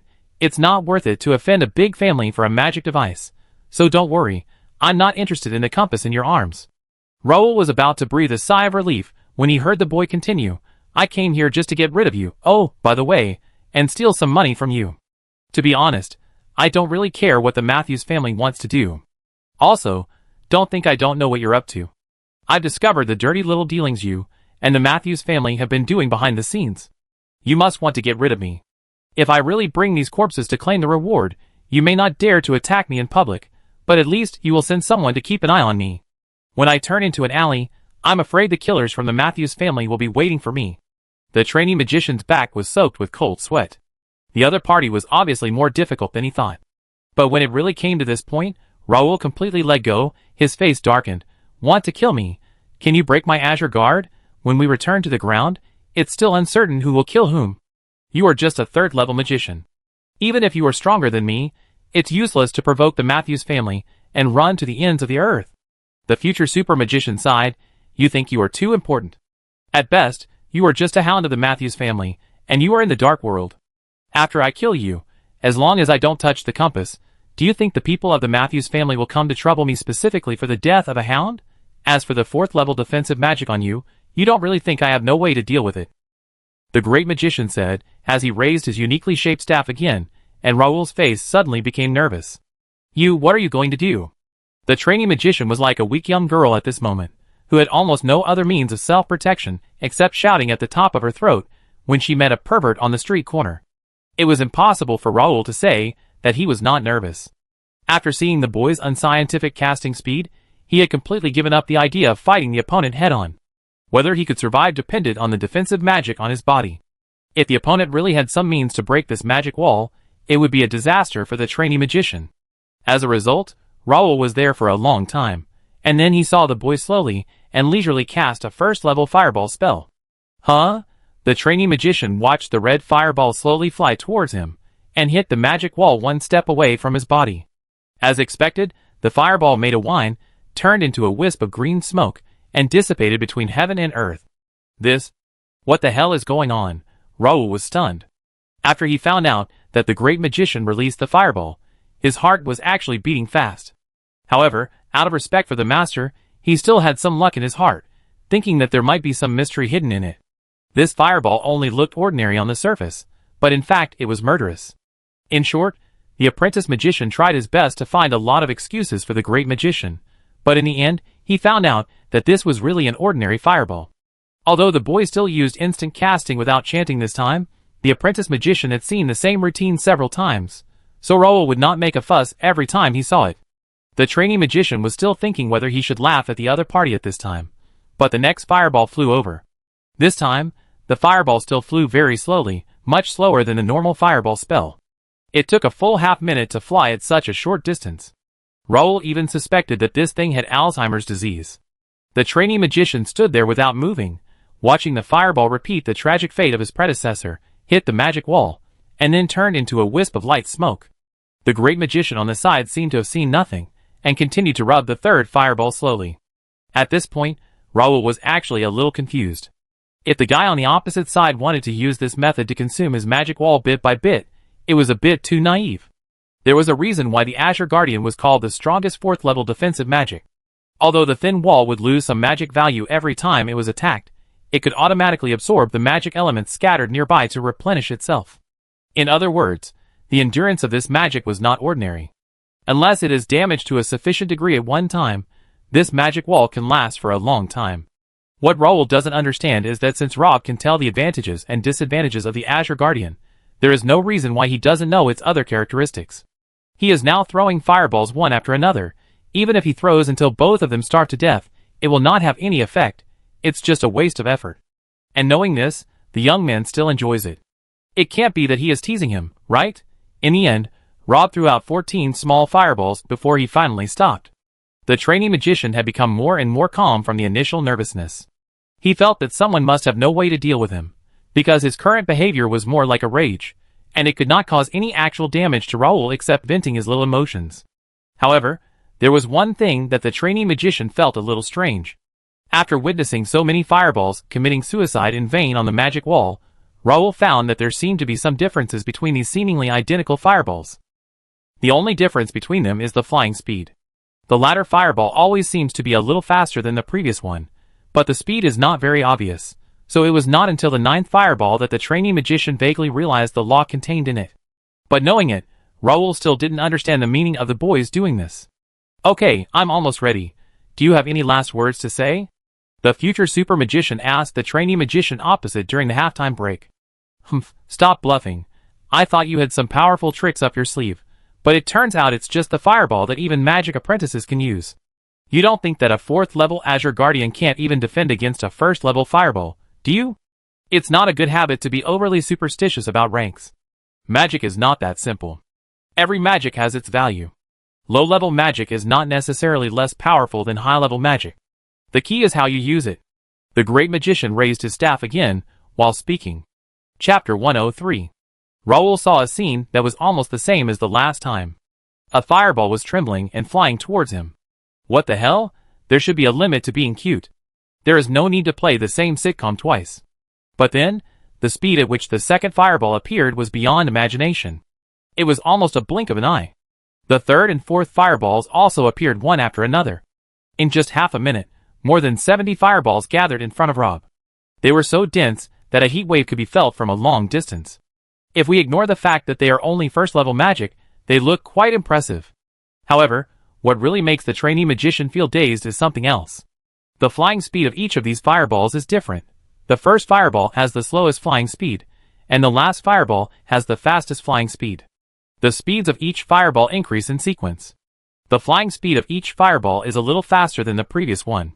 The result of this is that all the fireballs will eventually hit the magic wall in front of the trainee magician at the same time. After realizing this, Raoul's eyes were filled with fear, and a chill ran up from his feet to his forehead. The power of a fireball may not be worth mentioning, but the power of nearly 100 fireballs exploding together is probably close to a 5th level magic, far exceeding the tolerance of the Azure Guardian. At this moment, he finally understood what the boy said before. Magic is not that simple. Every magic has its value. Low-level magic is not necessarily less powerful than high-level magic. The key is how you use it. Can magic be played like this? At the critical moment of life and death, the first thought that flashed through the apprentice magician's mind was this. He himself is also a magician. No matter what his character is, at least he has always had a desire to explore magic like other magicians. The scene that happened in front of him today has completely overturned his previous cognition. In addition to fear, it also brought him endless shock. The series of seemingly useless actions that the boy had done before turned out not to be meaningless and simple venting. The great magician slowly cast the fireball spell. In fact, he was testing the flying speed of each fireball, calculating the time it takes them to reach the magic wall, and setting the speed difference that would allow all the fireballs to hit the magic wall at the same time. But, is this really possible? Even if it makes sense in theory, in reality, no one can do it, right? Not to mention that it is impossible for an ordinary magician to release nearly 100 fireballs in less than a minute. Take Raoul for example. In such a short time, the trainee magician can only release 10 fireballs at most, and this is because the fireball spell is simple to cast, and the chanting time is short. Even if you can release nearly 100 fireballs, it is impossible to control the flying speed of each fireball, and make all the fireballs hit the magic wall at the same time. You must know that if there is any mistake, there will be a short time difference between the fireballs hitting the magic wall, and the final result will not be able to break the blue protection. Is there really someone in this world who has such an exaggerated insight, mental arithmetic ability, and control over magic? The apprentice magician must have not believed it before, but now, he saw with his own eyes, that the magic wall in front of him went from shaking violently to being full of cracks, and finally completely shattered. There were only 4 words left in Raoul's mind. Miraculous. The Azure Guardian, which is known as one of the strongest magics of the 4th level, was broken by the 1st level fireball spell that even magic apprentices can use. This kind of thing completely rewrites the 2nd level magician's inherent understanding of magic, and implicitly opens a door for him. Behind the door is a new world that he has never touched. If he has enough time to digest everything in front of him, his strength will definitely rise to a higher level. But unfortunately, such a thing probably only happens to the son of the plane who has loaded the protagonist template. The one opposite Raoul may be able to receive such treatment, but for a small supporting role like the apprentice magician, his life is at the end at this moment. Nearly 100 fireballs exploded at the same time, with extraordinary power. Not only did they blow up the Azure Guard, but the blazing flames also directly engulfed the figure of the trainee magician. Raoul seemed to want to say something, but unfortunately, he was blown to pieces before he opened his mouth. But it didn't matter. The future super magician was not very interested in that kind of thing anyway. I think the trainee magician just wanted to use the dark history of the Matthews family to exchange for a chance to survive. Since Rob had no intention of letting him go from the beginning, he naturally didn't care about this deal. Moreover, Raoul was at best just a peripheral member of the Matthews family, and it was difficult to expect him to reveal any real explosive information. For example, the compass on his body, the boy dared to bet that the apprentice magician himself didn't know what its function was. Well, speaking of the compass. Looking at the charred body of the apprentice magician, the future super magician suddenly realized that he seemed to have made a mistake just now. Nearly 100 fireballs exploded at the same time.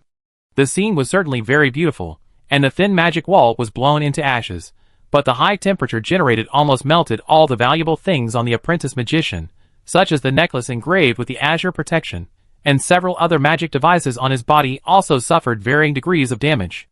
Among them, only a small half of the compass that the Matthews family specifically requested was left. Speaking of which, the plan I made before seemed to include the popular corpse-touching part, but in this situation, this branch task could not be done. The great magician felt a little distressed about this. Raoul was born a robber, and was worth a lot of money. He was just a 2nd-level magician, but he had 4 magic devices on him in addition to his staff. Although the other 3 magic devices were not as valuable as the necklace engraved with the Azure Guardian, they were also fine products. You know, many 3rd and 4th level magicians did not have so many magic devices on them, and now these magic devices were burned and scrapped by someone. Fortunately, there were other consolations. The corpse of the apprentice magician could not be touched, but beside him were the corpses of the illegitimate son of the Matthews family and the captain of the guards. The nobles were indeed the most wealthy creatures in the world. Rob found more than 30 gold coins and 2 magic devices. In addition, there was the team at the door that was plotted by Raoul. If they were still alive, Rob would naturally be embarrassed to rob them, but now that they were all dead, the money on them had become ownerless. Adhering to the principle of not wasting, Rob naturally took it away. This team was quite strong, and all the members together had about 2 gold coins. Unfortunately, they did not have any magic devices. But this is also normal. Not all ordinary adventurers can live long enough, like Edward, and accumulate enough money to afford a magic device. The old thief saved some money because he was single all his life and didn't have to save money for his children to buy milk powder or consider school district housing. Ordinary people can't afford it unless they make a fortune in an adventure. Then again, if you really make money, there is no reason to come back to continue to be an adventurer. Find a place with nice scenery, buy a few pieces of land, hire a few farmers to be a small landlord, etc. This is called enjoying life. Chapter 104. The trainee magician once said that there were still 10 bodies of the Matthews family guards in this place, but Rob was too lazy to search again. Although he accidentally blew up the target into ashes just now, his harvest this time had reached his expectations, more than 30 gold coins and 2 magic devices. As for the bodies with bounties, the great magician did not intend to exchange them for bounties, because he did not want to be associated with the Matthews family. However, in order for them to return home as soon as possible, the great magician specially picked up a piece of charcoal and wrote, "See level commission mission key location outside the gate." A few big words as a reminder, but I don't know what other adventure teams will think when they suddenly see such an obvious task reminder. After doing all this, Rob estimated that the time limit of the sleeping spell was about to expire, so he hurried back to the bathhouse, disassembled his temporary staff back to its parts, and then reinstalled the magic crystal on the top back to the old thief's magic ring, and used Lolo's elven sword to grind away the magic circle in the groove. After thinking about it, he moved the bodies of Baker and Maria outside the secret door, took out an arrow from the elven archer's quiver and inserted it into the chest of the female assassin, and stabbed Baker with Maria's dagger a few times, making the scene look like the two people killing each other because of unfair division of the spoils. Rob had previously found 2 magical devices from the illegitimate son of the Matthews family. One was a bracelet, which might seem useless to ordinary adventurers. It could only be used to drive away some mosquitoes, birds and beasts, and it could also provide the wearer with a first-level light body technique. However, this kind of bracelet has always been very popular in the aristocratic circle. The price is basically more than 100 gold coins, and whenever new goods appear, they always cause a rush. The future super magician did not quite understand this. In terms of function, there is almost no difference between new and old goods. The only difference is the style. However, the so-called nobles are probably a group of people who are extremely obsessed with styles. The Magician Association has used this point to make a lot of money from those poor and lovely nobles in recent years. In short, the value of this bracelet is probably equivalent to a first-level secret treasure. Rob took the brooch and stuffed the bracelet on Maria's body as compensation. When the other members of the team wake up and check the surroundings, they will find it. The other magic device is a feather pen. This is amazing. The great magician checked it, and was surprised to find that the spell engraved in it was actually 0-degree bubble. This is a defensive magic that is rarer than the Azure Guardian. When the wearer encounters a fatal attack, a huge bubble will be generated to cover the wearer. It is known as a 360-degree, no dead angle, 5th level defensive magic. The value of this feather pen is at least 5 or 6,000 gold coins. No one can afford it except true nobles. And unlike the bracelet, this feather pen is a real masterpiece. It is probably the amulet of the young master of the Matthews family. Although this thing is good, it will easily be noticed by someone if it is sold. Even if it is sold on the black market, for a behemoth like the Matthews family, it may be difficult to find it if you really want to. So Rob decided to put this thing away for the time being. Fortunately, he had just received more than 30 gold coins in cash. This amount of money might not be worth mentioning to the former quasi-magician, but it was enough for the great magician, who just wanted to open a bakery and live an honest life.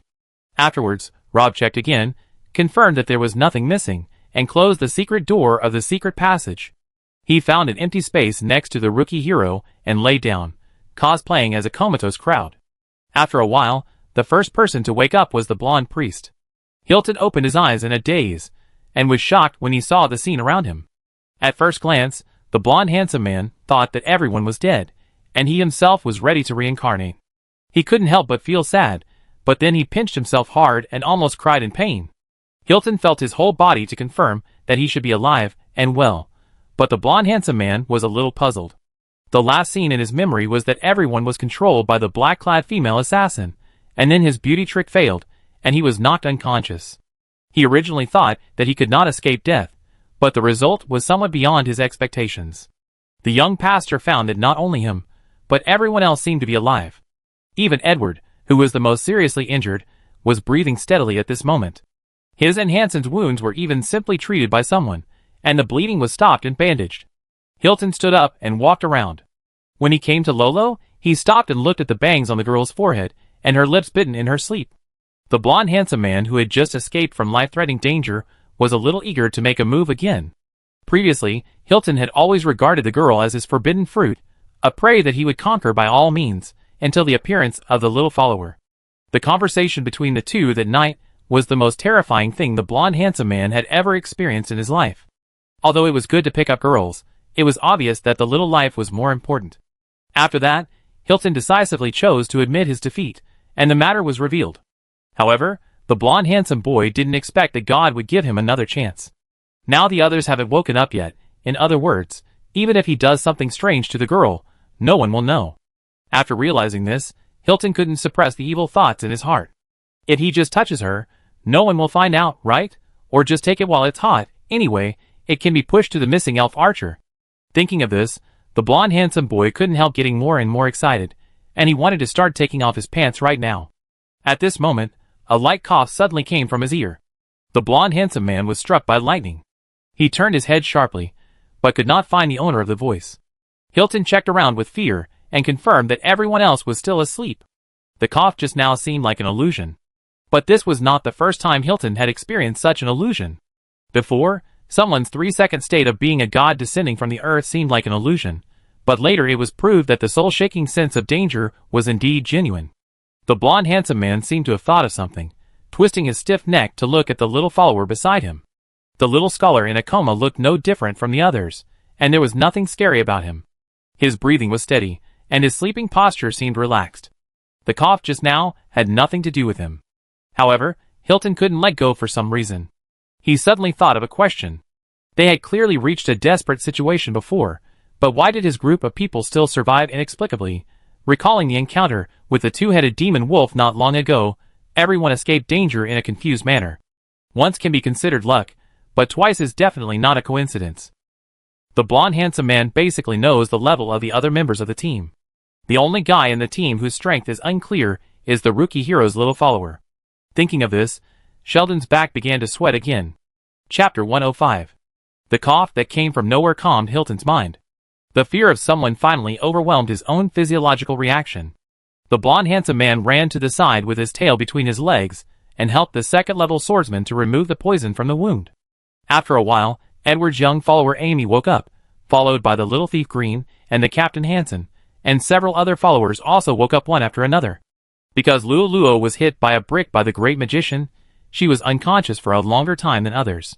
As soon as she woke up, she cried out in pain. The poor girl's forehead had just swelled up not long after the first big bump on her forehead went down. Moreover, the location of the second big bag was very close to the first one, and the size was similar, so the first person the girl suspected was a guy with a criminal record. But when Lolo looked around angrily, he found that most of the others had woken up, except for the elementary school student and the old thief, who were still lying on the ground. The latter was because of his serious injuries. After all, his heart was injured and he lost blood. Although the time limit of the sleeping spell had expired, Edward was still in a coma. Fortunately, Hilton's healing spell was released in time before, and the old thief was not in danger of life. After treating Hansen's wound, the blonde handsome man gave Edward another healing spell and blood-producing spell. As for the other young scholar, no one is sure. From the outside, he seems fine, but no one knows why he has been unconscious for so long. Luo originally planned to ask him for punishment, but seeing him like this, he was a little unsure. According to Hilton, who woke up first, the boy kept the same posture for such a long time and did not move. After a while, the great magician finally opened his eyes and yawned. He found that the rookie warrior next to him was staring at him blankly. Rob asked, "What's wrong?" "Humph, don't you know what you did?" Lolo snorted coldly, looking at the little follower with suspicion. However, the great magician was well prepared this time. He confirmed that the girl was still in a coma before taking action, and there would be no tragedy like last time where she was caught red-handed. In other words, as long as he refused to admit it this time, the girl would never know who attacked her. "What do I know?" Rob frowned, looking confused. "This is strange. Did I misunderstand him?" The performance of someone made the rookie hero a little shaken. The girl scratched her head and accidentally touched the big bump on her head. She grimaced in pain again. Unfortunately, there were too many things that could not be explained at this time. Compared with the mysterious big bump on the rookie hero's head, everyone was more concerned about how they survived from the female assassin. This question was not answered until the secret door was reopened. The scene in the room surprised everyone. The bodies of the female assassin and the elf archer were hugging each other like a couple in love, but there were traces of each other's weapons on their bodies. Maria's hands were still pinching Baker's neck. This scene was obviously caused by an internal conflict. The cause was probably the uneven distribution of the spoils. The two quarreled, and then the conflict escalated and turned into a fight, and finally killed each other passionately. During the period, the elf archer shot the female assassin with an arrow, and the female assassin stabbed him back several times. At least from the scene, it was like this. It's weird. Everyone went crazy. They had to be a little more careful to get rid of the disguise. Who had cut off another person's head during a fight? Moreover, Maria also had a wound on her neck. The cut was as smooth as the elf archer's neck. They both died at the hands of a third person. Well, many people may have the illusion that beheading is easy, but in fact, you will know it if you chop a pig's leg. Especially when the kitchen knife hits the bone, it is easy to get stuck. Even if it is not stuck, it is difficult to achieve such uniform force. For example, Hansen can cut off a person's head with all his strength, but the cut must not be so smooth. Unless he is a high-level swordsman, he cannot achieve this level. Of course, there is another possibility. The person who did it was a magician. If it was magic, it would not be surprising that such a wound could be caused. It is just like the wind blade that Edward had released with the magic device before. Not to mention cutting the spine, even cutting armor can be as easy as cutting butter. The double kill completed by the old thief before made everyone witness the power of the magic device. In fact, the wounds on Maria and Baker looked like they were caused by wind blades, but the location of the wounds was a little too accurate. Edward finally woke up slowly. The first thing he did after opening his eyes was to look for his ring. The old thief had bought this magic device for more than 150 gold coins. He had saved this money for more than 20 years. When he bought it, he could use it 3 times in total. The first time he used this ring was 8 years ago. Edward was in a desperate situation during an expedition, but he relied on this trump card to successfully turn the situation around. This time, he almost turned the tide again. If Maria hadn't reacted quickly enough, the great magician might not have had to take action. But the price paid by the old thief was not small. He spent 50 gold coins to release magic once, and then his finger was cut off by the female assassin. Fortunately, the ring was not lost, but Edward was disappointed after picking it up and taking a look. Judging from the luster on it, this magic device was completely scrapped. After learning the result, everyone came to comfort them. Although it is still unknown which kind-hearted person who passed by killed Maria and Baker and saved them. Anyway, if the old thief had not had the previous wave of outbursts, they might not have survived until the mysterious master appeared. Even a selfish guy like Hilton expressed his gratitude to Edward at this moment. Luo generously expressed her willingness to give her share of the proceeds from the expedition to the old thief as compensation. The girl had previously raided the thief's lair with her little follower and made a lot of money. The tuition problem was basically solved, and she was not so eager to get the proceeds from this expedition. Speaking of which, the great magician seemed to have discovered another advantage of the rookie hero. The girl looked like a little money grubber on weekdays, but she actually didn't have such a strong desire for money. Once her minimum needs were met, she would start to consider others. Even when she was at her lowest point, she never really made things difficult for others for money. She just let the future super magician be her temporary follower, and made an agreement with the boy that no matter what the result of this expedition was, their debts would be written off. Well, in a sense, this guy is really an idiot. Chapter 106. There was more than one sad thing. Not long after waking up, Hansen found that the secret treasure on his body was missing. Everyone was not too surprised by this result. After all, it was a blessing to be able to survive in the previous situation. Although it was a pity to lose money, there was nothing to do. Moreover, the secret treasure should have been taken away by the mysterious person who came out of nowhere. The other party saved their lives. From this point of view, it is understandable that he took the secret treasure. Everyone present naturally understood this truth. However, after working so hard for so long, they ended up with nothing. The mood of frustration began to spread quietly in the team. As a result, at this moment, Green let out a light exclamation. The little thief was responsible for checking the bodies of Maria and Beck, and took out a bracelet from the female assassin. From the appearance, it seemed very exquisite. Magic device? Hansen saw the origin of the bracelet at a glance, and his spirit was immediately shocked. However, the second-level swordsman was not an identification expert or a genuine magician after all. It was already quite difficult to distinguish the magic device. He couldn't explain the specific function and value. But no matter what, the team gained something from this expedition, avoiding the embarrassment of returning empty-handed. Judging from the workmanship of this bracelet, it seems to be a bit better than Edward's scrapped ring, which made the wrinkles on the old thief's face smooth out a lot. The team rested for another night in the bathhouse. The toxins in Hansen's body were removed by the blonde priest, and the wounds had scabbed over. His strength was almost restored. In this way, everyone's safety in the dungeon was greatly improved. There was a second-level professional in the team, so anyone who wanted to attack them would have to think twice. The old thief was seriously injured, and it would take some time for him to recover. However, the team did not plan to waste time here any longer. No one except Rob knew that Raoul was dead. It was not a good feeling to be targeted by a second-level magician, especially since they were in the open and the other party was in the dark. If the magician lowered his dignity and launched a sneak attack, the threat he could bring was too terrible. After discussing it, everyone agreed to leave here early, so everyone worked together to make a stretcher. The next morning, the two twin followers of the elven archer lifted the old thief. The brothers were miserable. They met the wrong person. The master they followed played infernal affairs in the middle of the journey, which made the brothers dumbfounded. The two were hired in the town and knew no more about Baker than others. The elf archer only hired them temporarily, and would definitely not tell them about his dual identity. And from Baker's appearance, it was obvious that he did not intend to cherish the old friendship and planned to kill the brothers. In desperation, the two had to fight back. They were also very brave in the battle not long ago.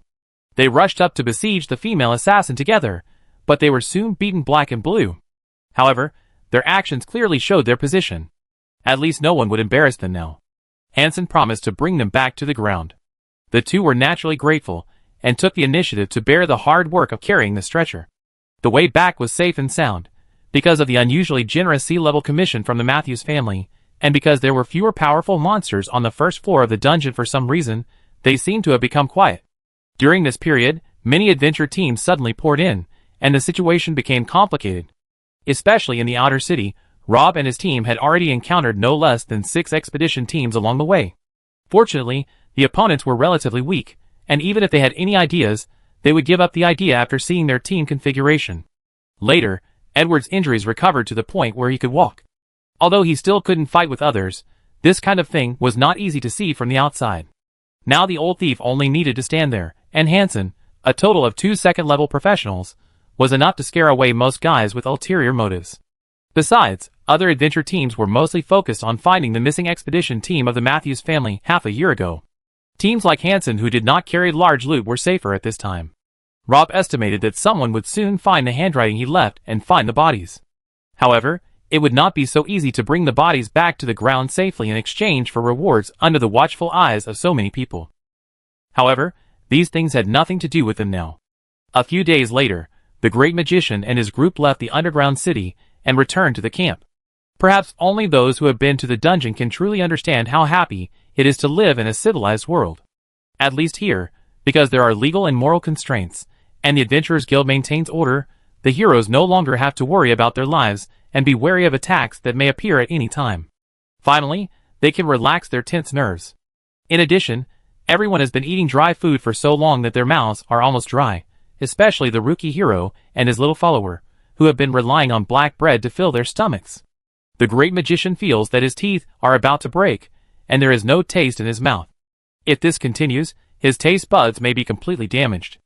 After finally leaving the dungeon, everyone wanted to find a place to have a big meal, but the prices in the adventurer camp were too high, so everyone finally decided to go back to Ryan first and have a feast. In addition, everyone was most concerned about the harvest of this expedition. Hansen went to the trading area and spent a silver coin to have the magic bracelet appraised. The Adventurers Guild rated this magic bracelet as a D-level magic item, with an estimated value of between 120 and 140 gold coins. When they got the result, everyone couldn't help but smile. This price is far beyond everyone's imagination, and it is comparable to an ordinary low-level secret treasure. Hansen asked for everyone's opinions, and decided to allocate 60% of the profits directly to the old thief to make up for his losses in this expedition. In addition to the part that Lolo and the little follower decided to give up, Edward could make a small profit of a few gold coins if he was lucky. The team now has 2 options. One is to sell this thing directly to the Adventurers Guild. The advantage is that you can get the money directly, but the disadvantage is that the final money will be slightly lower than the valuation by 10%. The other option is to put it on consignment at the Adventurers Guild. If you are lucky, the price may exceed 150 gold coins, and the Adventurers Guild will only charge a 1% handling fee. Of course, this may take a long time, and it is likely that you can get the money after 1 or 2 months or even half a year. Of course, if you are not satisfied with these two trading methods, you can also find a buyer yourself, but in this case, the corresponding risks can only be borne by yourself. If the buyer is tempted by the money, it is not impossible to kill people for the treasure. Well, if you are more beautiful, you may lose both money and beauty. Therefore, ordinary adventurers are more willing to pay a certain fee and go through formal trading channels. Originally, because Luo was going to study at the St. Laurent Brothers Magic Academy, the expedition team planned to choose the first method and quickly realize the profit by sacrificing part of the income. But later Luo earned enough extra money and gave up his share. The rest of the people were not in a hurry, so they could naturally choose another method. In this way, everyone is happy. Chapter 107.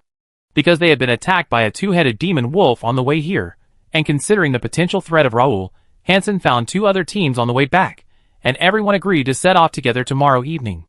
This way, the expedition team had a day of free time. After dinner, everyone disbanded on the spot and went to have fun. Hansen and Edward planned to go to the trading area together. The old thief's life-saving trump card was scrapped, and he planned to look for a new offensive magic device, while the second-level swordsman wanted to take the opportunity to upgrade his equipment. Both of them were veteran adventurers. Unlike those rookies who squandered money crazily, Hansen and Edward's first reaction after making money was to work hard to improve their strength. Because they know that only by constantly improving their own strength can they survive in such a dangerous place as the dungeon, find more treasures, receive more valuable commissions, and earn more money, which can be used to continue to improve their own strength, thus forming a virtuous circle. After this cooperation, the old thief and the second-level swordsman admired each other very much. The other party reacted sophisticatedly and calmly when facing danger. He is a reliable teammate who can be trusted, and they are also friends who have lived together for a lifetime. If there is a chance in the future, they may continue to cooperate. In fact, many fixed teams have evolved slowly from wild teams like this. Through repeated commissions and expeditions, reliable teammates are discovered. Everyone works together, and eventually becomes friends, who can share life and death. A strong adventure team is thus formed. In fact, Hansen was quite satisfied with Lolo in this expedition. Although the strength of the rookie hero is ordinary, he has a good personality and a kind heart.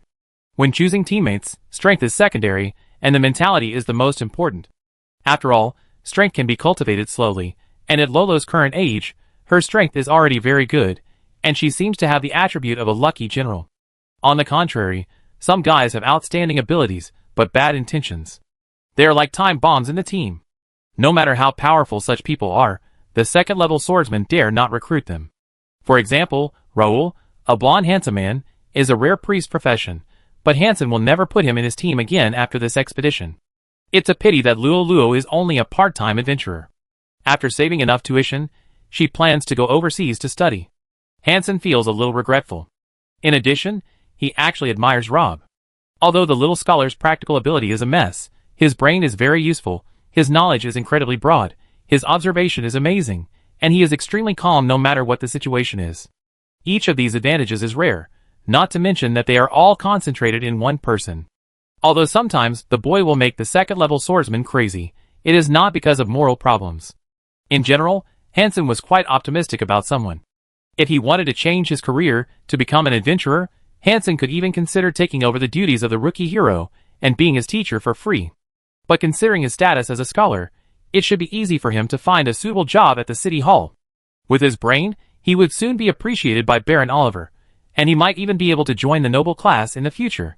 There was no reason for him to come back and continue to be a hero. Sure enough, after Hansen found the boy and expressed his intention in this regard, he was politely rejected by the other party. This result was not beyond the expectations of the second-level swordsman, and Hansen didn't take it seriously. He nodded to Rob and went to the trading area with Edward. On the other side, Hilton went to the other side of the camp to flirt with girls.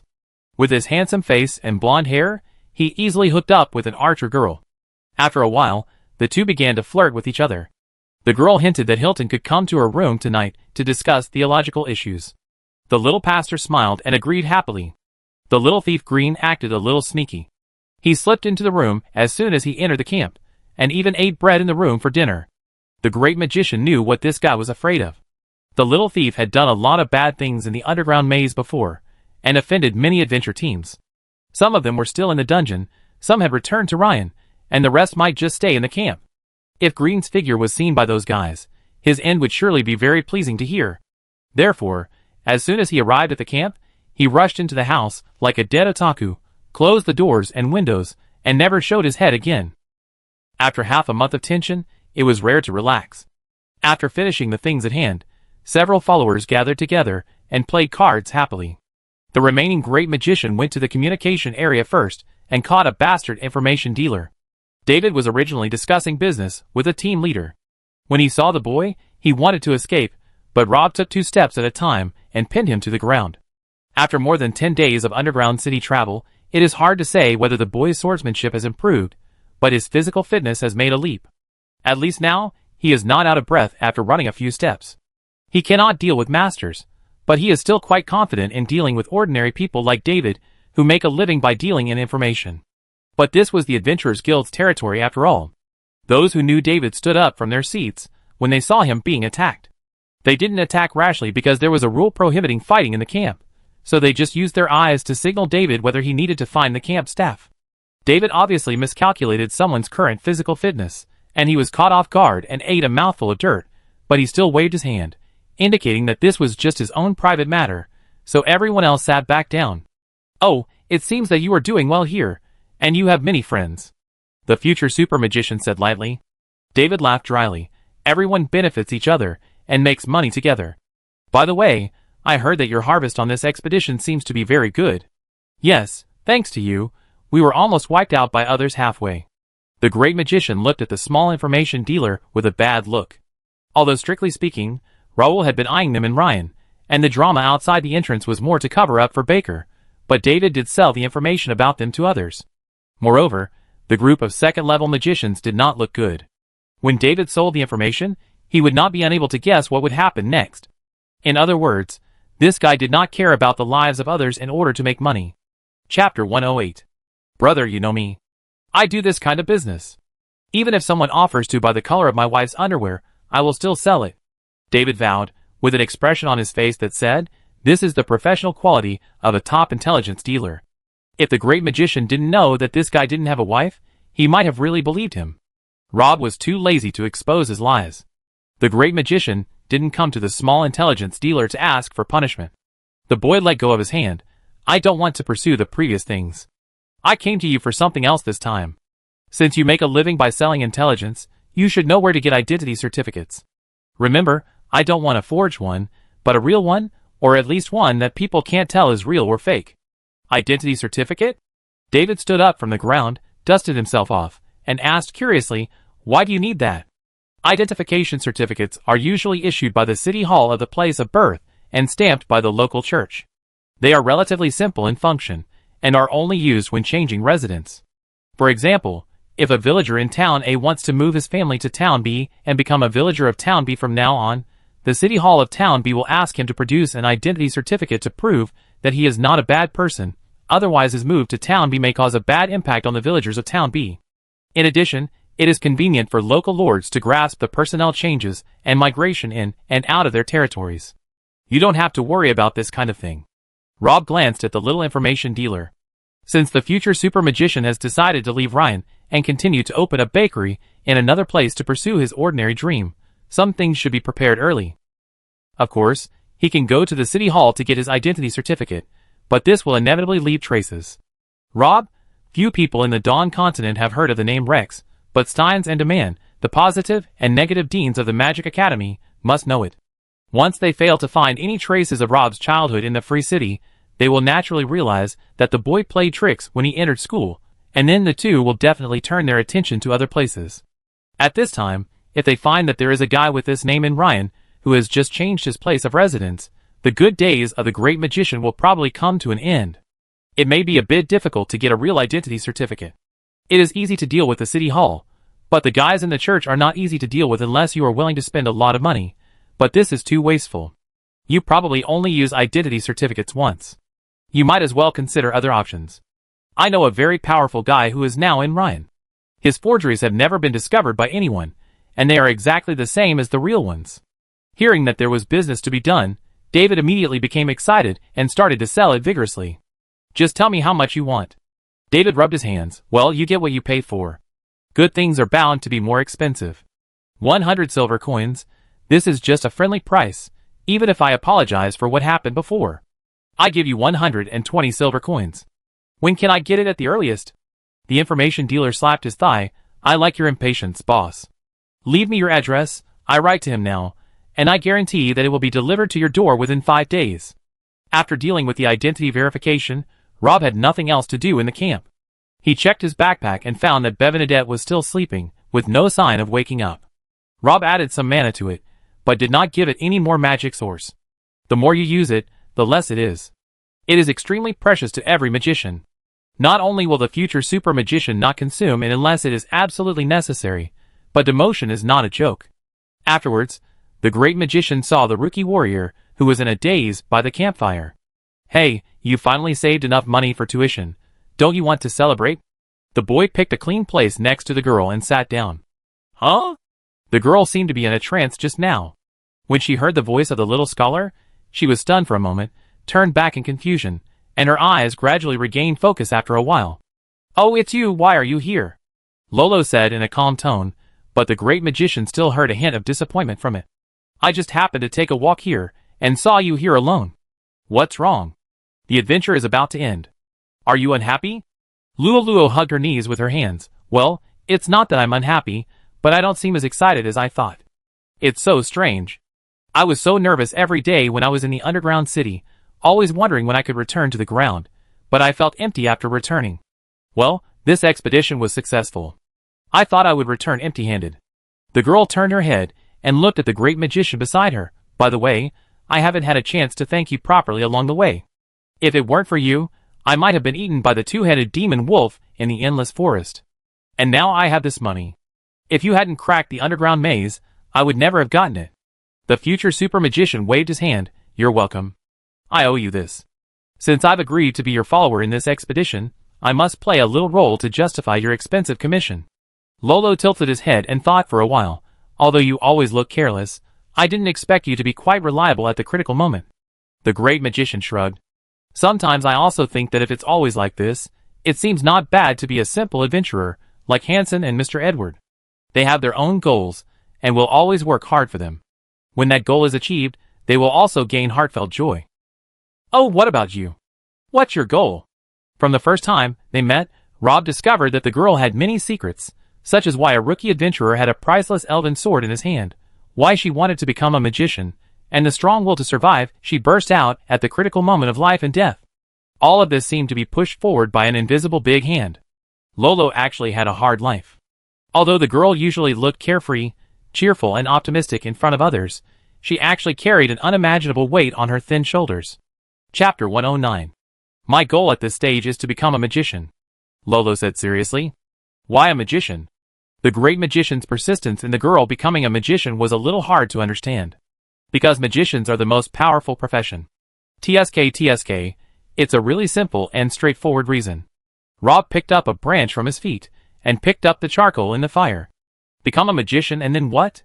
I not only want to become a magician, but also the strongest magician in the entire Dawn continent. The girl said without hesitation. This arrogant thought obviously did not suddenly come out of her mind, but had been buried in her heart for a long time. Maybe the rookie hero would recite it silently before going to bed every night, so it came out so naturally. That's not easy. Magic is not enough to rely on ambition alone. As the recognized first magic genius in the human world, the future super magic hairdresser has a say in this regard. It may sound a bit cruel, but for a magician, talent is the most important thing. Have you ever taken a test? How is your magic aptitude? Lolo shook her head. My father seemed to have done a test for me when I was just born, but I don't know the result. Oh! The future super magician nodded. Rob was not very optimistic about the girl's talent. According to the rookie warrior, she had done a special test after she was born. If she had a good talent, her father should have sent her to the Magic Academy long ago. Of course, some poor families also have children who are delayed because they cannot afford the tuition, but from the elven sword that Luo carries with her, it is clear that her family does not have such a problem. Unfortunately, the test qualification requires special equipment, otherwise Rob could help the girl do another test now. After understanding the girl's ambition, the great magician couldn't help but become more curious. Why do you want to get power so much? Sorry, I can't tell you this. The girl seemed to have something to hide. It seems that you are in a lot of trouble. Rob glanced at the rookie warrior. The future super magician was also in trouble. The boy was currently on the wanted list of a 9th level super magician and an 8th level great magician. He might even be at the top of the list. This feeling was too exciting. Although he managed to escape from the 2 old monsters with the help of the 3rd prince and some luck, Rob did not dare to take it lightly. The future super magician was trying to keep a low profile along the way and basically did not get involved in any excitement. In the past, he would have investigated the Matthews family incident, or at least studied the function of the magic device, but now, he didn't touch it in order not to attract attention. He killed Raoul only because the apprentice magician provoked him first, and Rob solved this hidden danger for safety reasons. But this time, the great magician found that he couldn't stand by and watch. Rob himself felt a little strange. It seemed that he couldn't keep calm once the girl was involved. Thinking about it carefully, it seemed to be the same in the dungeon. If he helped the girl out of pure guilt, after all, his unreliable father had cheated her of her tuition money for gambling, but during the expedition, Rob had already found a way to make the rookie warrior make a lot of money. In other words, he had compensated the girl once, and the two should be even now. Reason clearly told him that this matter had nothing to do with him, and that keeping a usual state of watching the show was the most correct choice. But at this moment, Rob found that he seemed unable to make a seemingly reasonable decision. Well, if you have any difficulties, please tell me, I may be able to help you solve them. The great magician scratched his head while speaking, but then someone seemed to realize that he might be bragging with his current status, so he added, "Don't look at me like this now, well, I'm actually quite powerful." The future super magician was humble for once. With his past skills, he was more than just quite powerful. Even Demand had to be on high alert when facing him. In the words of the vice principal, your fighting style is just like challenging the common sense of magicians. I have never seen such a difficult guy like you in my life. If you are not careful, even an 8th level great mage may capsize in the gutter. From this point of view, Maria and Raoul's group are not too bad to be killed by Rob. It's just that perhaps because he is used to seeing someone's embarrassing performance in sword training, the rookie warrior's understanding of the strength of the great magician is still at the stage of how many rounds this guy can last under my hands. But even so, Luo still thanks someone very seriously. "Thank you. I know you really want to help me, but this matter is more dangerous than you think. I don't want to implicate others. This is just my own business. It started by me, and it will be ended by me in the future. Oh, then I wish you good luck." Since the rookie hero's tone was very firm, the great magician did not insist. After this slightly heavy topic, the two seemed to have no idea what to say, so they had to sit there quietly, listening to the crackling of the fire. Oops, it seems a bit awkward. I remember hearing the Dean of Academic Affairs say that if such a situation occurs, the boy should take the initiative. The future super magician felt that he should say something at this moment, anything, as long as it can break the current deadlock. However, although the boy was well-read and could be said to know everything about astronomy and geography, he had no theoretical knowledge about chatting up girls. After racking his brains for a long time, Rob finally came up with a question. "By the way, this expedition is almost over. When do you plan to leave Ryan?" As soon as he said this, the girl's body trembled. Yes, at this moment, Luo finally realized why he couldn't be happy even though this expedition was coming to an end, and he had gained enough.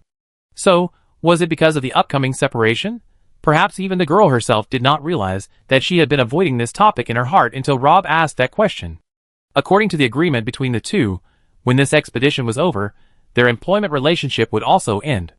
When they left the forest, the boy would no longer be her little follower, and she would no longer have to provide protection for someone. From then on, if nothing unexpected happened, the two would probably never meet again. Chapter 110. I will leave here in 2 days, and go to Setvaya Port to catch a boat. The St. Laurent Brothers Magic School is about to start, and I have to rush to Gudrie's University City before the new semester begins. Lolo lowered his head, not knowing whether he was explaining to the little follower or to himself. Rob said, "What about you? What are your plans?" "Go to the city hall to find a job and wait for Uncle Rex to come back." "Oh no, don't underestimate that guy's ability to avoid debt. I guess he won't come back for 2 or 3 years. No one knows his father better than his son. The future super magician knows his father's temperament very well. If it weren't for the fact that he had a son to raise, old Rex would have run away to Java.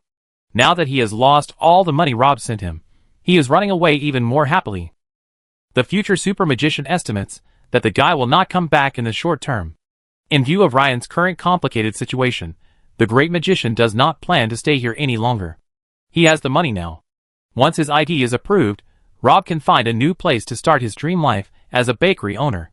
At most, he can go back to Ryan in 3 to 5 years to catch an old gambler who owes money.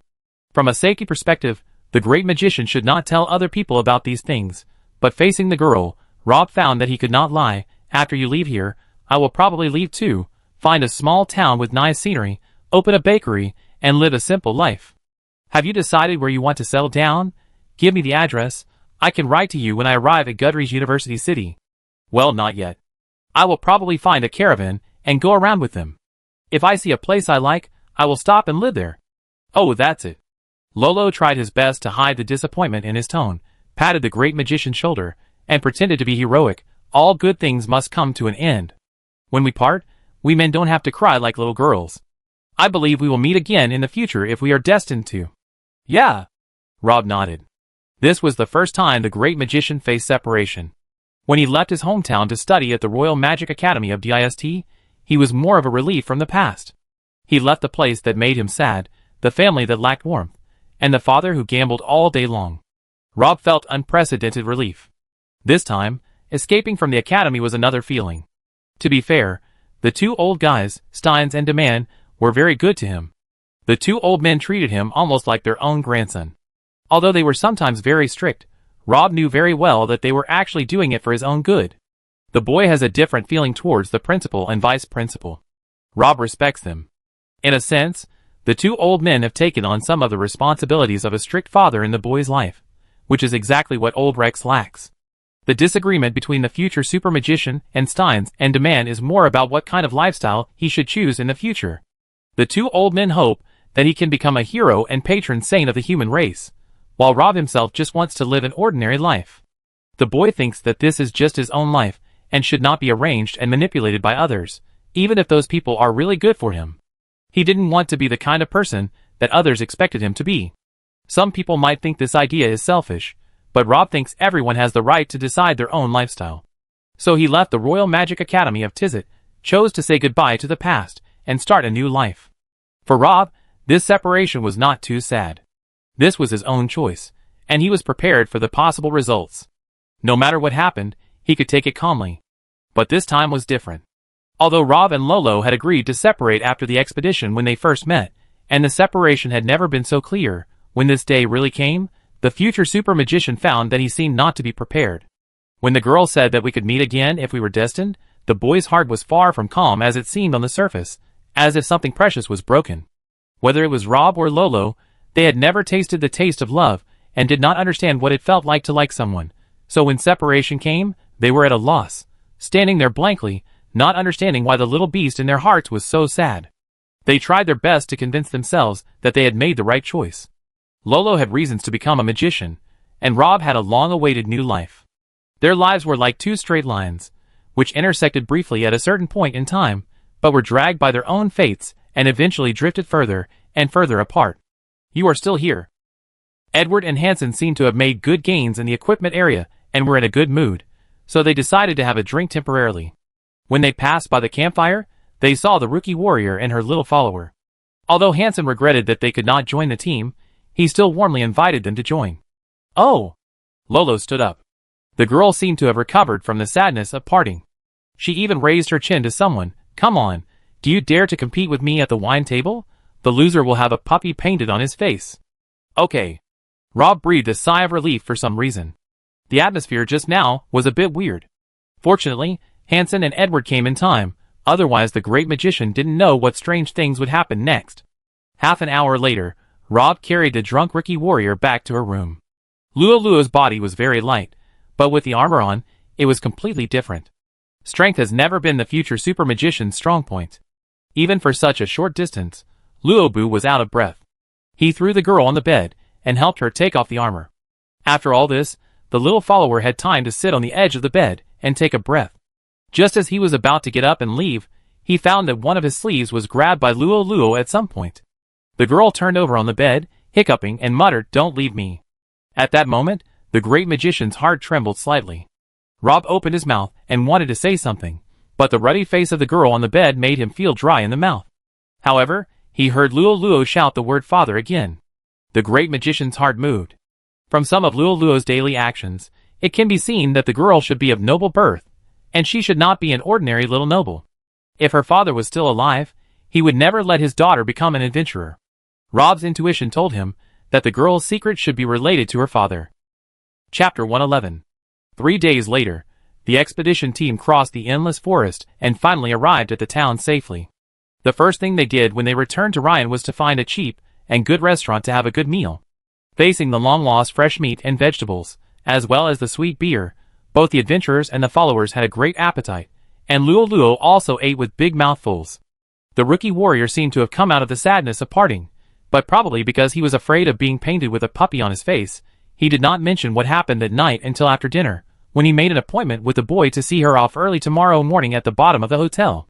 The future super magician actually wanted to ask the girl what happened to her father, but then he thought, even if he knew, what would he do? Luo had already rented a pony, and planned to leave Ryan early tomorrow morning. According to David's promise, Rob would get a new ID tomorrow at the latest.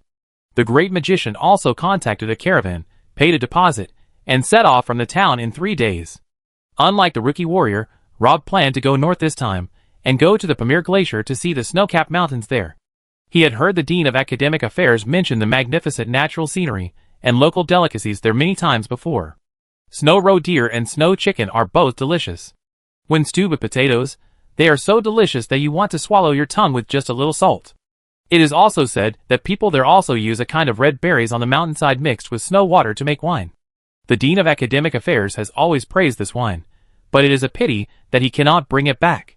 Once he leaves the snow mountain, the taste of the wine will change and become bitter and hard to swallow. The Dean of Academic Affairs is surprisingly lazy. Although he has been obsessed with this taste after drinking it once, he is too lazy to go there again. In his words, there are so many fine wines in the world, there is no need to hang on a tree. Rob actually didn't have such a strong addiction to alcohol, and as a standard magician, he usually preferred to stay in one place and grow grass, and he wasn't very interested in traveling. Most magicians were like this, otherwise they wouldn't be keen on building magic towers. If you have to make an analogy, magicians are like hedgehogs. They like to lie there quietly, with their spikes erected to protect themselves. Each magic tower is a super fortress with both offensive and defensive capabilities, and generally speaking, the older it is, the scarier it is. God knows how many magic circles and magic traps those magicians have carved in it when they are free. To attack head-on, if you want to take down a magic tower with a magician, the difficulty is comparable to slaying a dragon. It takes at least 2 or 3 teams of adventurers of the same level to cooperate with each other. During the Second Magic War, the human race even invented a crazy tower attack style. By building magic towers at the doorstep of the enemy, the opponent was forced to send elite troops to destroy them, and then deploying heavy troops around the magic towers to wait for the opponent to fall into the trap. It was this simple, and almost mentally retarded tactic that once made the dwarves cry for their parents, and scolded humans for being shameless. The dwarves were certainly not fools. They should have learned their lesson after suffering the same loss a few times. But the problem was that although they understood the problem, they didn't have any particularly good way to solve it. If you leave the magic tower alone, you will know how destructive its power is when the war starts. There are endless golem puppets, elemental pools that speed up the magician's magic recovery, and magic cannons of various calibers. In short, it is as disgusting as it can be. So sometimes, even though they know there is a trap on the other side, the dwarves have to pinch their noses and drill into it. If it weren't for the fact that the cost of the magic tower was too high, humans could probably push all the way and directly unify the Dawn continent with just this trick. In short, the magic tower is the safest place in the world for magicians, and of course they all like to stay in it. However, there are some outliers in any group, and there are also guys among magicians who like to be lively. They don't build magic towers, but choose to wander around, running from one country to another, enjoying different scenery, tasting different food, and even some go to elves and dwarves to experience exotic customs. Well, in a sense, they have sown the seeds of friendship among various ethnic groups and indirectly promoted folk exchanges. People generally call them wandering mages, or wandering mages. Rob is not a wandering mage, but he wants to go out for a walk for the first time recently, not just to find a new settlement, but more to relieve the inexplicable depression and irritability in his heart through travel. Tobias once told him that if he is in a bad mood in the future, he can go to see the scenery of nature, make some new friends, have a big meal, or make a cup of tea, and read his favorite novels in the yard. These things can help improve his mood and drive away the troubles in his heart. The great magician had tried the latter two methods, but they had no effect at all. It was a long-awaited feast, but it tasted like chewing wax. Rob felt full after only 2 bites, put down his knife and fork, and sat there watching others wolfing down their food. In the afternoon, he found a quiet place, brewed tea, moved a chair, and picked a romance novel he had always wanted to read, but he couldn't read a single word after holding it in his hand for a long time.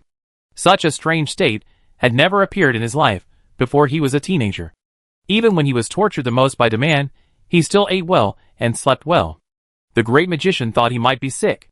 Rob even found Hilton and asked the blonde priest to cast a healing spell and a clearing spell on him, but it didn't work. That night, the future super magician still couldn't sleep all night. Early the next morning, Rob came to the downstairs of the hotel where Luo lived with 2 dark circles under his eyes, and came to see the girl off as agreed. However, the lady boss told him that the rookie warrior had checked out last night. The boy was stunned when he heard the news. His first reaction was to suspect that there was something wrong with his ears. Luo had told him during dinner that she would come to see her off this morning. Why did she choose to leave alone in the middle of the night? Was there something urgent, or did she encounter any danger? Thinking of this, the great magician couldn't help but worry again. Don't think about it. I have been running a hotel for so many years, and have seen too many similar things. Usually, people who choose to leave early are either to avoid debt, or because they don't want to see the scene of parting.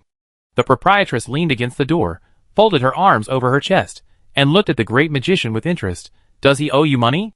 Rob shook his head. That's the latter. TSK, maybe even he doesn't realize how important you are to him. But then again, I originally thought you would be a little girl or something, because this kind of thing usually happens to lovers. It's the first time I've seen 2 men on both sides like you. Chapter 112. Rob didn't know how he got back to the grocery store. For the first time in his life, the future super magician didn't want to do anything but stay in bed all day. When his mother passed away, old Rex told little Rob that sadness would fade away little by little with time. If one day you feel sad and can't breathe, have a good sleep, and when you wake up the next day, you will find that the world is still the same. However, even though he didn't sleep all night last night, the future super magician still didn't feel sleepy at all while lying on the bed. He stared at the ceiling above his head in a daze. The boy had been awake for more than 24 hours, and had not meditated during this period, but he had no desire to close his eyes. If nothing unexpected happened, tonight would probably be another sleepless night. After an unknown amount of time, the light in the room gradually dimmed. Probably because the sun had set, Rob heard footsteps coming from downstairs. Was it a thief? Ryan now has a lot of immigrants, and the public security is definitely not as good as before. It is not surprising to see thieves patronizing. The great magician was too lazy to get up. Besides the room he was in, the house was basically empty, with nothing valuable. If a thief came, he would probably return empty-handed. Rob turned over, and the wooden bed squeaked. The future super magician was indirectly reminding the guy downstairs that he had discovered him, and told him to get out of here. As a result, the guy downstairs seemed to be particularly courageous. After hearing the noise, he not only did not leave, but stopped for a long time and walked upstairs. Rob also clearly heard the sound of a sword being unsheathed. The future super magician got startled and rolled off the bed. Are the professional qualities of thieves so poor now? When they found the owner at home, they not only did not flee, but directly robbed. The boy was not too worried about his personal safety. After Luo's swordsman training, even without the staff, Rob could deal with ordinary people. Even in the worst case, the opponent was also a professional. The great magician still had the 5th level defense magic of 0° bubble, so it was no problem to protect his life. But this guy is a bit too arrogant. He broke into someone else's house in broad daylight, and looked like he was going to kill the owner. Are the security team in Ryantown just idle? Rob put his ear to the door, and heard the man's footsteps approaching. He didn't stop until he reached the door. The other party seemed to be thinking about how to break in. After a moment of silence, the footsteps sounded again, but they were walking downstairs. Wait, why does this plot seem so familiar? Brother Kenneth? Rob hesitated and called out tentatively. It's you. When did you come back? After a while, the captain of the guard's surprised voice came from outside the door. I just arrived in Ryan yesterday afternoon. The great magician breathed a sigh of relief, and opened the door to let Kenneth in. Kenneth also put his sword back into the scabbard.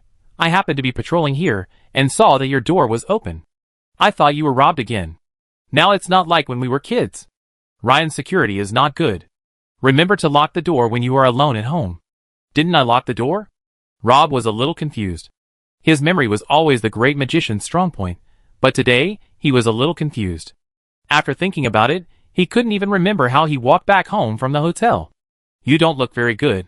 The captain of the guard looked at the boy carefully, and found that his face was a little haggard. Didn't the expedition go well? The great magician shook his head. There was no problem with the expedition. The harvest this time was good. I have paid off the debt I owed. Oh, you can do it? To be honest, I was worried that your body wouldn't be able to handle it. For everyone, the first expedition has the highest risk factor. It's good enough to come back alive. You could even gain something. It seems that your team is quite strong. Kenneth naturally attributed the credit for this expedition to the other members of the team.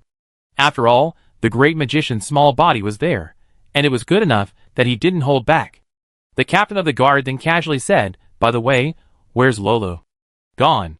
The future super magician said these two words, with a bitter taste in his mouth. "Gone so urgent? I wanted to invite you to my house for a meal." Kenneth felt a little regretful, but then he also noticed something wrong with the boy. "Oh, are you sick?" "I think so, but I can't find the cause, and healing doesn't seem to work on me." The great magician looked a little anxious. Kenneth was a married man after all, and his experience in relationships was many times stronger than that of a rookie. Combined with the boy's expression when he mentioned the rookie hero, he quickly thought of a possibility. The captain of the guard was shocked by this possibility. Although he had heard some stories about mutual admiration between the same sex before, as a simple town dweller who grew up in a small town, Kenneth was still very traditional in his bones. He never thought that similar things would happen to people around him. The relationship between the original inhabitants of Ryan was very good, and Kenneth always regarded Rob as his younger brother.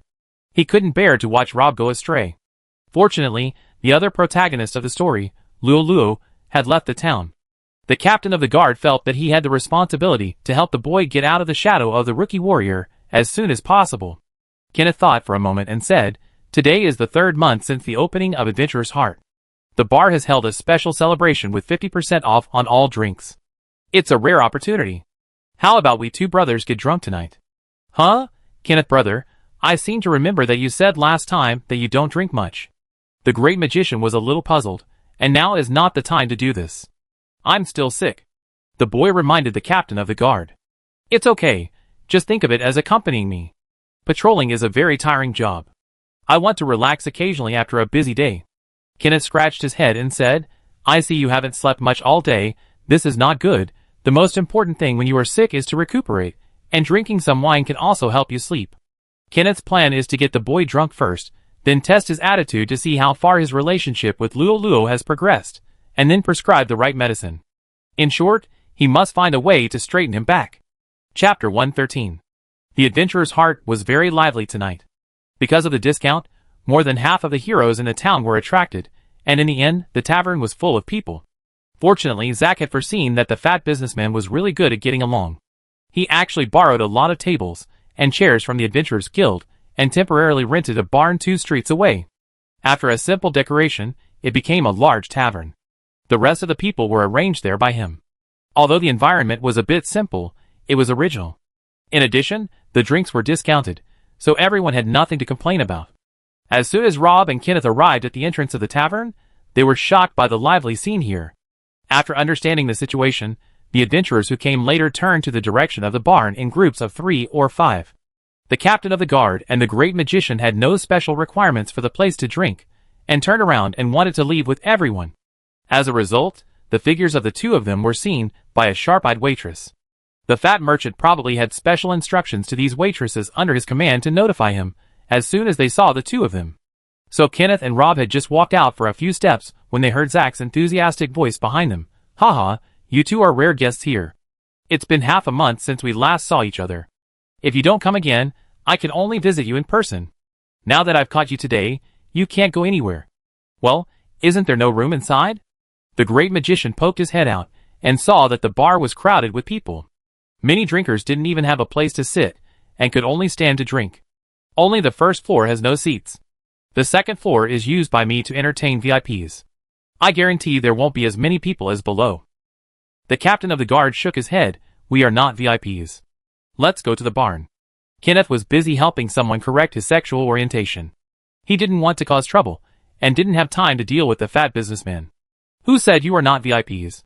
Anyone with a silver card is a VIP of the adventurer's heart, Zach said with a smile. Oh, you're talking about this. Rob took out 2 small cards from his pocket. The fat businessman had forced them to drink when they first came to the bar. It turned out that they could not only get discounts, but also VIP status.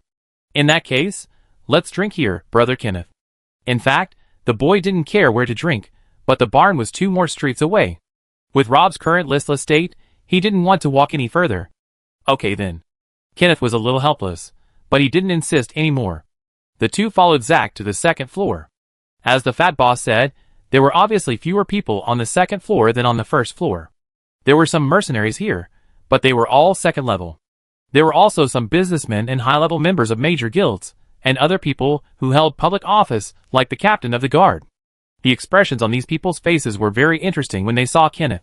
In their eyes, this colleague always looked old-fashioned and serious. He went to get off work on time every day, handed over all his salary to his wife, had no entertainment activities, and was always isolated from nightlife. It was rare to see him in the bar today, which also showed from a certain aspect that the boss of Adventurer's Heart was indeed very prestigious. The captain of the guard was also very upset. He didn't know if Zach did it on purpose. If he had known there were so many acquaintances here, he might as well go to the barn. But now that the people were up, it would be too strange if he ran down. At this point, he could only bite the bullet and sit down. The 2 found a relatively quiet booth in the corner. Not long after they sat down, Kenneth excused himself to go to the bathroom, got up and left in a hurry. He slipped away to a place where the boy couldn't see. The captain of the guard pulled a waitress over and asked, "What is the highest alcohol content here?" "Ah?"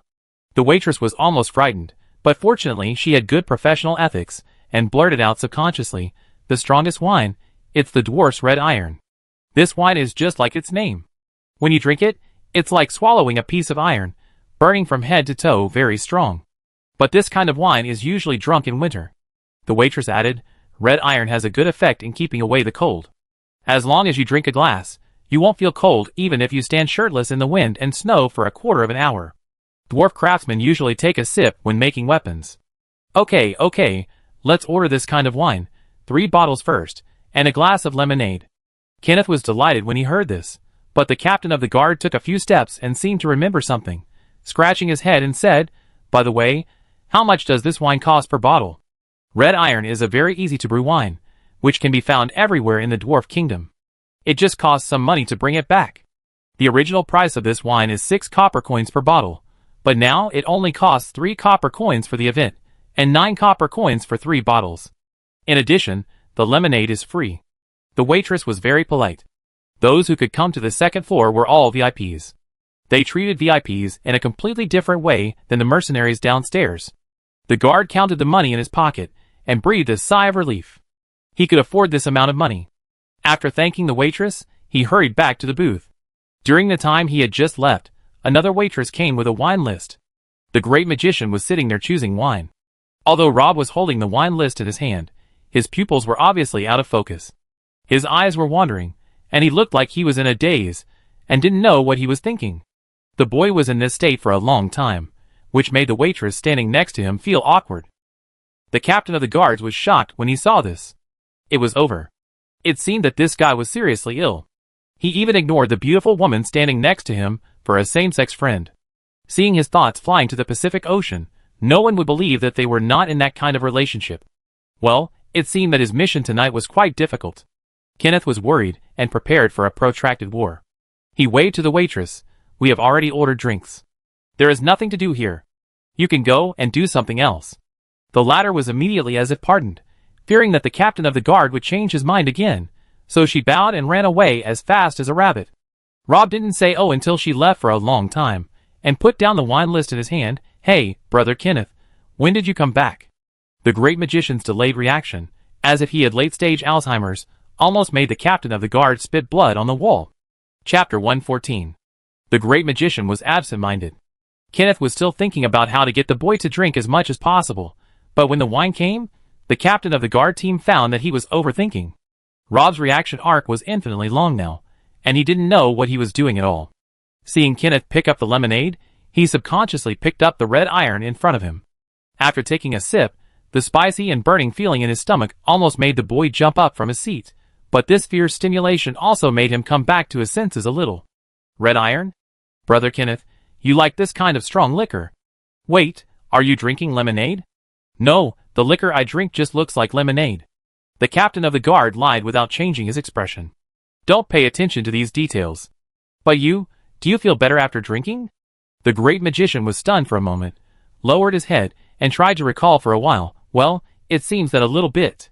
The spiciness of the red iron was like a fire in winter, which restored some of his almost numb senses, but the side effects made him feel the sadness in his heart more clearly, and the great magician began to realize that this sadness was due to Luo's departure. Is there anything you want to talk to others about your illness? It just so happens that I have more time tonight. Kenneth played the role of a caring brother with all his heart. It's nothing, actually. I probably guessed a little bit by now. There shouldn't be anything wrong with my body. Rob smiled bitterly. It's just that I'm sad because a friend left, and I made you, Brother Kenneth, worried. Once he realized the problem, the future super magician calmed down. At least he was no longer so confused. Friend? The captain of the guard keenly caught the key point of someone's words, paused, and asked, Is it Luo? The great magician nodded. Kenneth's eyebrows showed a trace of worry. Can you tell me specifically how you feel about him? Ah, is it necessary? She's gone. Rob poured himself another glass of red iron, and the boy found that what the captain of the guard said seemed to make some sense. At least after a few glasses of wine, his depression was really relieved. No wonder almost all adventurers like to drink. Is it because there are too many sad things in this world? The great magician is still cheerful. Rob doesn't know if he will let the girl leave silently if he is given another chance to choose. But now that she has left, all the boy can do is to wish her well from afar, and then try to cheer himself up and get out of this small trough in life. My mother said that if you can't change something, don't worry about it. Kenneth was still worried about the boy's sexual orientation. The captain of the guard put his arm around the young scholar's shoulders and said, Come on, tell me. You feel better if you tell me. Well, maybe we've been together for a long time recently, and we're a little uncomfortable with the sudden separation. What about the other members of the team? Did you feel the same way when you separated from them? The captain of the guard's question startled the great magician. Yes, why didn't he feel the same way when he separated from the others? Not to mention the blonde handsome guy. Although the boy was reluctant to leave when he said goodbye to Hansen, Edward and others, his emotions were stable from beginning to end. If these people were not so familiar with each other, then Kenneth was someone Rob had played with since childhood. He had also been Mr. Knight's follower for a while. This time he came back and met Kenneth after a long time, but when Rob thought that he would leave Ryan in 2 days, he was not as disappointed as he is now. The great magician vaguely sensed something, but he didn't dare to think about it anymore. Compared to other people, that guy is too kind. It's always worrying to see him wandering around alone. Rob barely found an excuse for his worries. So what? Can you protect him forever? Kenneth disagreed. Although you have been his follower, now the debt between you two is settled. You have no responsibility or obligation to protect him anymore. By the way, I have a distant cousin who is just 15 years old this year. She is beautiful and generous, and has a gentle temper. She has been determined to become a pastor since she was a child, saving lives and healing the wounded. She has many suitors in her village. How about it? If you are interested, I can arrange for you two to meet. The future super magician almost sprayed the wine in his mouth on the face of the captain of the guard when he heard this. Brother Kenneth, your turn of events is too sudden. How come you are talking about your distant cousin? I appreciate your kindness, but you should leave such a good opportunity to others. I will leave Ryan in 2 days. Huh? You are leaving too. Where are you going? Why? I haven't decided where to go yet. Anyway, let's go around first. As for the reason, I am also very happy to see that Ryan is so prosperous now, but I still want to find a simple town to live a quiet life. Is that so? That's a pity. I wanted to recommend you to Baron Oliver. Ryan is in need of people right now. With your talent, you will probably be able to enter the upper echelon soon. But since you are not interested in this, forget it. The captain of the guard showed a trace of regret in his words. Kenneth said with emotion, In fact, I can understand your thoughts. Ryan is completely different from the past. Although it is called the Town of Hope by outsiders, many locals do not like this change. After the underground city in the endless sea of trees was discovered, many people sold their houses and chose to move to other villages. The rest are like me. Although I make more money, Sometimes I think that my life is not much happier than before. But you are still young, and you should give full play to what you have learned when you have the opportunity. The captain of the guard obviously misunderstood the reason why the great magician wanted to leave the town. Rob did not explain much about this. He nodded to indicate that he already knew it. Then he raised his glass and said, I originally planned to say goodbye to you, Brother Kenneth, before leaving the day after tomorrow. But today is worse than tomorrow. Since we meet today, let's do it today. Thank you, Brother Kenneth, for your help during this period. You should take care of yourself in the future. The captain of the guard waved his hand. I have watched you grow up since you were a child. You are like my brother. We are all family. I will help you if there is anything I can do. You can go back to Ryan at any time if you are not used to it. It's hard to say about other things, but it's no problem for me to find you a job in the city hall. By the way, are you really not going to consider it? I have another cousin. Although she is not as beautiful as the first one, she is also very cute. If you are interested, I can also arrange for you to meet. So, Brother Kenneth, how many cousins do you have? Chapter 115. In short, Luo's matter has come to an end. Although Rob was a little sad, he could only accept the reality that the girl had left.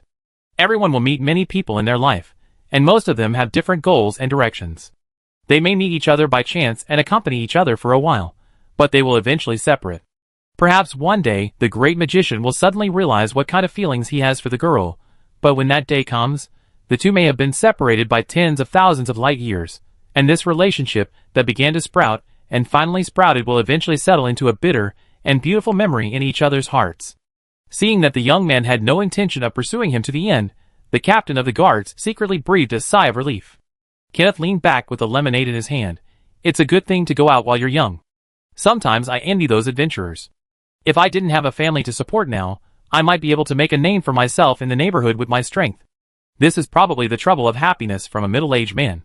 After sighing, Kenneth did not forget to remind him, if you meet a good girl on the road, don't hesitate. Love is the most afraid of waiting. You think now is not your best time, you don't have a luxury car, and you can't give her fine clothes and delicious food, but when you have these things and return to the original place, you find that the girl has been kidnapped by another poor boy. Some things, one step late is a lifetime. You have to learn from your father in this regard. When he kidnapped your mother, he relied on his mouth. The captain of the guard was so worried about his little brother's future sexual happiness that he even reminded someone to find a girl. However, Rob only heard his last words. Some things, if you are one step late, it will last a lifetime. The future super magician lowered his head, and the little beast in his heart began to stir again, as if there was a voice in his ear that kept beckoning him, go find her, go find her. The boy drank a bottle of red iron directly, and then the little beast was barely quiet again. Red iron is indeed the most popular liquor among the dwarves. Even with the great magician's alcohol tolerance, he felt a little drunk after drinking a bottle in one breath. Soon his eyes became straight, his head felt heavy, and his senses became dull. In front of the boy, two heads grew on the neck of the captain of the guard. The topic finally returned to the experience of hunting together when they were young. After a while, the great magician was already 70% drunk, his eyelids began to fight, and the last thing he was aware of was seeing the fat merchant and the old magician Owen walking towards them. Hey, why did you think of drinking strong liquor today? Zack is worthy of being a tavern owner. He only sniffed a few times, and knew what the two of them were drinking tonight.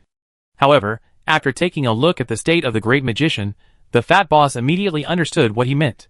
He was very tactful, and did not continue to entangle on this issue.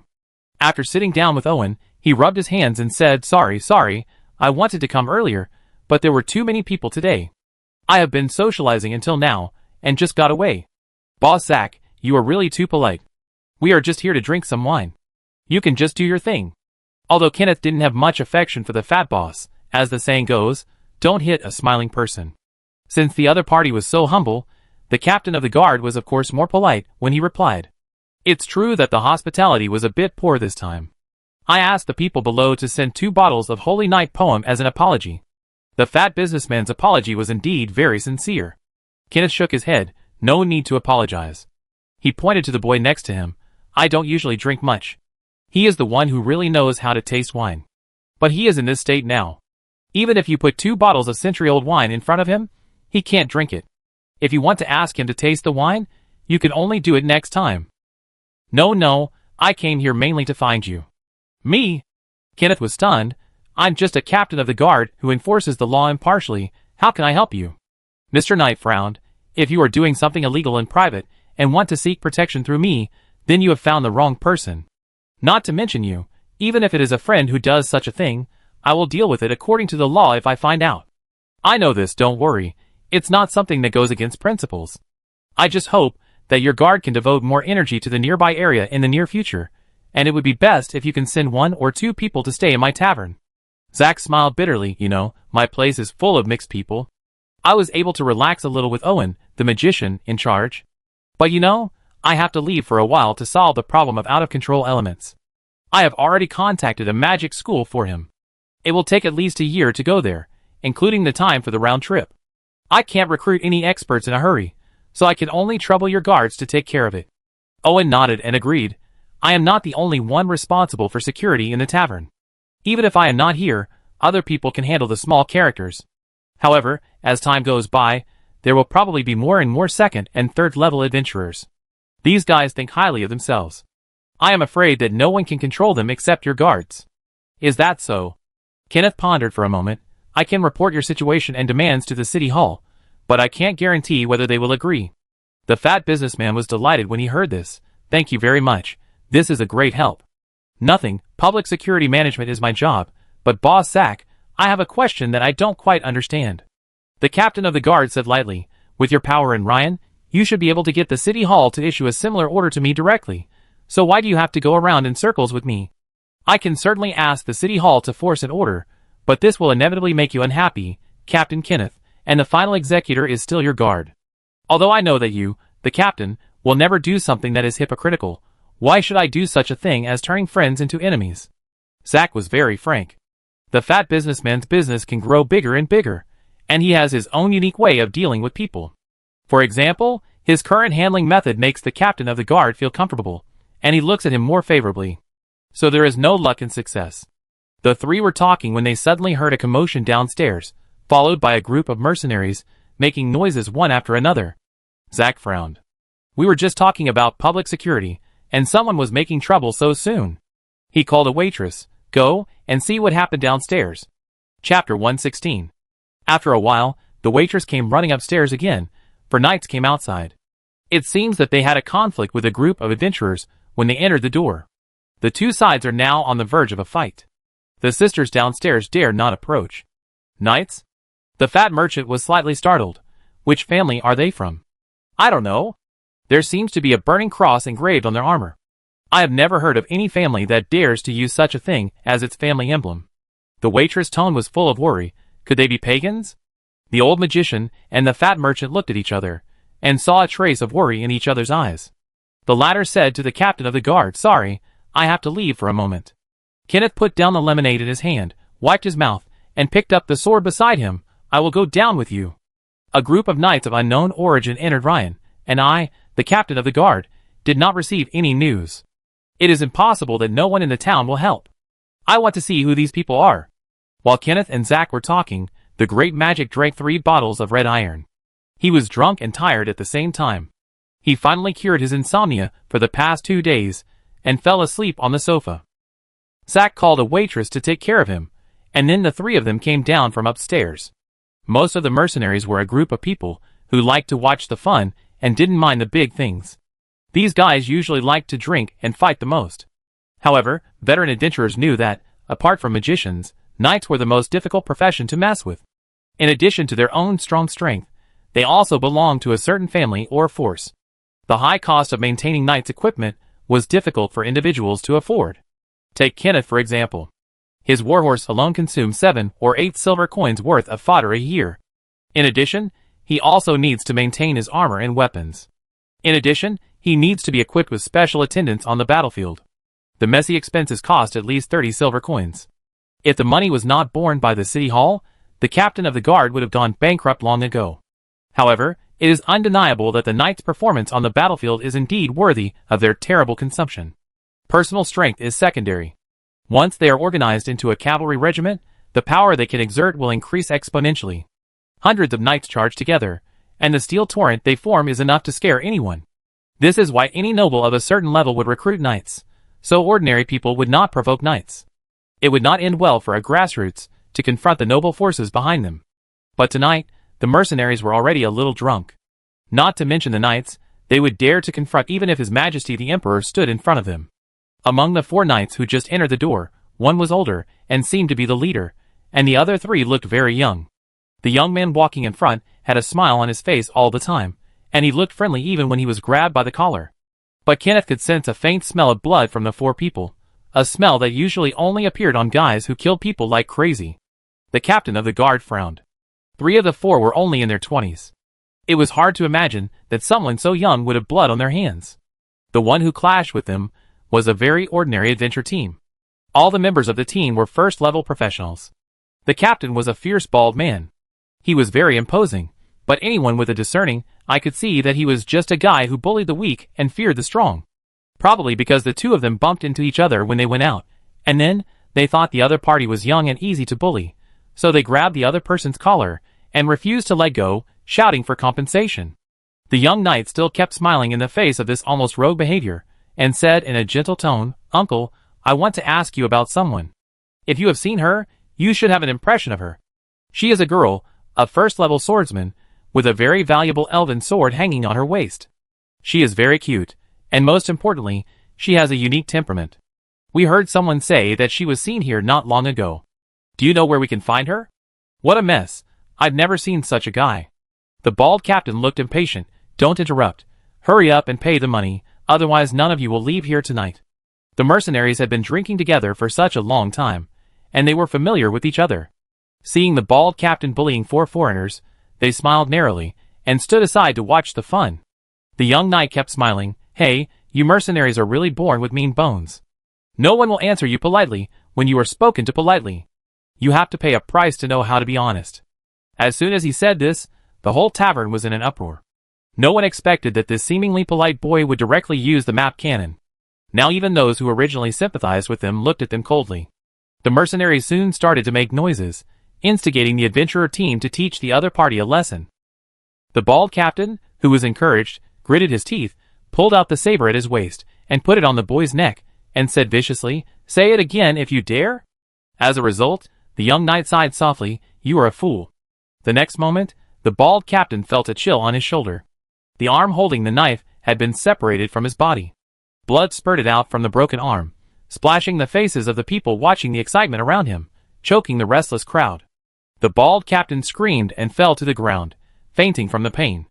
Luckily, there was a priest in the tavern tonight, who quickly cast a hemostasis and healing spell on him, at least saving his life. But unless he spent a lot of money to find a high-level priest, the broken arm could not be regenerated.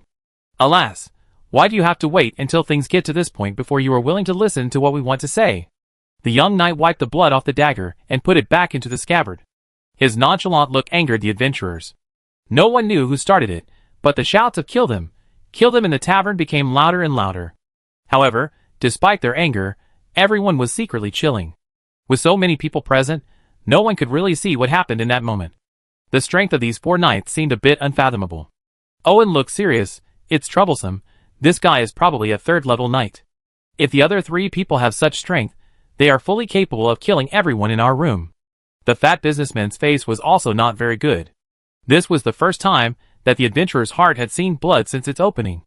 If he didn't handle it well, it would definitely have an adverse impact on his future business. However, Zack was a man who had seen the wind and waves after all. Even when facing 4 guys who were suspected to be 3rd-level professionals, he remained calm. After all, let's find someone to contact them first and see who they are looking for. He didn't expect that before he finished speaking, the captain of the guard had already walked towards the 4 knights. Chapter 117. Kenneth had a stern face. Those who knew him should easily find that the captain of the guard was really angry this time. He walked up to the young knight and looked him in the eyes. "I don't care who you are or what your purpose is in coming to Ryan. If you dare to commit crimes on my territory, you must be prepared to be arrested."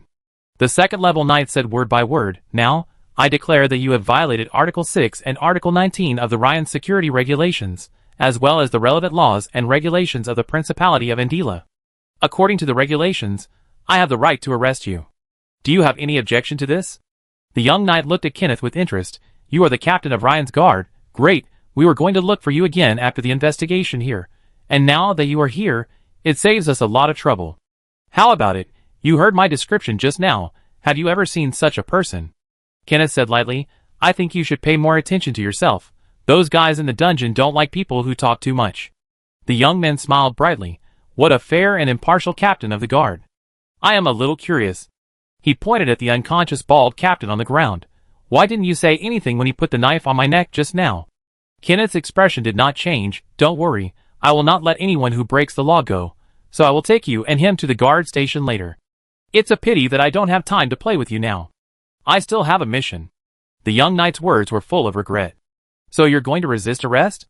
Kenneth's face darkened, and his right hand pressed on the hilt of the sword. This time it was the boy's turn to be surprised. Why? Do you still want to use force? As a knight, you should be able to understand the gap between us better. If we really fight, how many moves do you think you can withstand? It's my duty. Even if I can't beat you, I can't let you dangerous people hurt people everywhere in Ryan. The captain of the guard answered concisely. Stupid. The young knight raised his eyebrows. If you don't want to see us killing people, you should cooperate with us. Do you think we like coming here? The sooner we find the girl, the sooner we can report back. So if you help us, you are also helping yourself. Kenneth did not retreat a step. The captain of the guard shook his head. You are so brazen in planning to kidnap a little girl in Ryan, and you still expect our guard team to provide you with clues? Let me correct you. We didn't kidnap anyone. On the contrary, the little girl is the real dangerous person. The middle-aged knight, who had been silent since entering the door, finally spoke. He took out 2 pages of documents from his arms and motioned Kenneth to take them. The captain of the guard did not relax his vigilance. When he took the 2 pieces of paper, his right hand never left the hilt of the sword. A touch of admiration flashed in the eyes of the middle-aged knight. It's a pity that he is a little old, otherwise he would be a good seedling. At this moment, Kenneth's attention was completely attracted by the 2 pages in his hand. The more he read, the more frightened the captain of the guard became. Special action permit? This kind of thing actually exists. These 2 documents are special action permits issued by the Holy Alliance and its subordinate Andila Principality's highest law enforcement agency. When Kenneth was serving in the Reserve Knights of Eton, the capital, he had the honor of seeing a second-level action permit. It was specially approved by the Prime Minister to deal with a group of extremely vicious bandits. The person holding the second-level action permit has the right to urgently call on local security forces anywhere in the Andila Principality, and the local lords need to cooperate with their actions. This special action permit is even more powerful, directly granting the holder the right to act according to circumstances and absolute freedom. The so-called right to act according to circumstances and absolute freedom means that the holder of the permit can make his own judgment based on the specific situation and freely choose the way to act, and will not be subject to any legal prosecution afterwards. In other words, as long as you hold this action permit, even if you kill someone in the street, the local guards can't do anything to you. It's a lie. The mercenaries in the tavern were all in an uproar after learning about the situation. How could these 4 knights, who appeared out of nowhere, have such things on them? They must be forged, and the action permit of the Principality of Andila is fine, but how could they even get the special action permit of the Holy Alliance? This is too exaggerated.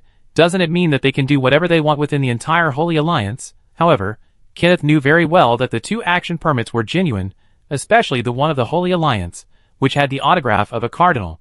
Even if the handwriting could be imitated, the powerful sacred aura could not be forged in any way. The captain of the guard returned the 2 special action permits to the middle-aged knight, and then solemnly performed a knight's general salute to him. The latter seemed to have guessed what would happen long ago, and took the 2 action permits back into his arms, smiling slightly. Captain, can you cooperate with our actions next? As a result, he heard an unexpected answer. Sorry, I can't confirm the authenticity of the 2 action permits for the time being. According to the procedure, you can go to the city hall to register first, and then someone will be responsible for the identification. Before the results come out, you still need to abide by Ryan's relevant laws. The middle-aged knight was stunned. It was only then that he saw the captain of the guard for the first time. He raised his eyelids and carefully looked at Kenneth from head to toe. Finally, his eyes fell on Kenneth's right hand holding the sword. Are you sure you want to do this? The captain of the guard was silent for a long time. Yes, I am sure. For the first time in his life, Kenneth lied in front of so many people. He didn't know whether the girl the 4 were chasing was a dangerous person, but there was one thing the captain of the guard could be sure of. That is, the 4 knights who suddenly appeared in front of him. Although they tried their best to hide, Kenneth could still smell a strong smell of blood from their bones. This is a group of professional executioners, guys who really make a living by killing people. They are cold-blooded and have no mercy in their hearts. The captain of the guard cannot imagine what these terrible guys will do in the town without legal constraints. For Ryan's safety, Kenneth can only question the authenticity of the action permit. Relying on this excuse, if everything goes well, he can delay them for another 2 days. Then it depends on how Baron Oliver responds. However, the captain of the guard obviously underestimated the cruelty of this group of people. The middle-aged knight grinned and smiled grimly. It seems that you still don't understand what absolute freedom is. If you insist on blocking our investigation, then we can only treat you as a trouble and get rid of you. Chapter 118. The middle-aged knight looked down at the captain of the guard. I am best at solving problems. No matter what kind of trouble it is, as long as it falls into my hands, I can solve it cleanly. Not to mention that you are standing here now, a mere captain of the guard. Even Oliver has to cooperate with us. Kenneth shook his head. I am not Baron Oliver. Ryan is my hometown. I was born here. I have eaten every meal here, and I can call out the names of every household here. Every morning they will greet me warmly, and during festivals, everyone will take out their own delicious food to share together. As long as I am still alive, I will never allow lunatics like you to act recklessly here. When the captain of the guard said the last word, his sword was already unsheathed. Perhaps moved by the fearless spirit of Kenneth, or perhaps out of indignation at the young knight's previous actions, seeing the captain of the guard draw his sword, many adventurers also drew their own weapons, looking ready to fight against the enemy. The expression on the face of the middle-aged knight who witnessed this scene was still calm, and he just instructed another young knight beside him, guard the door later, and be careful not to let the suspicious guy slip out in the chaos. The young man who had chopped off the bald captain's arm before also showed no fear on his face, but a hint of excitement. What are you going to do next?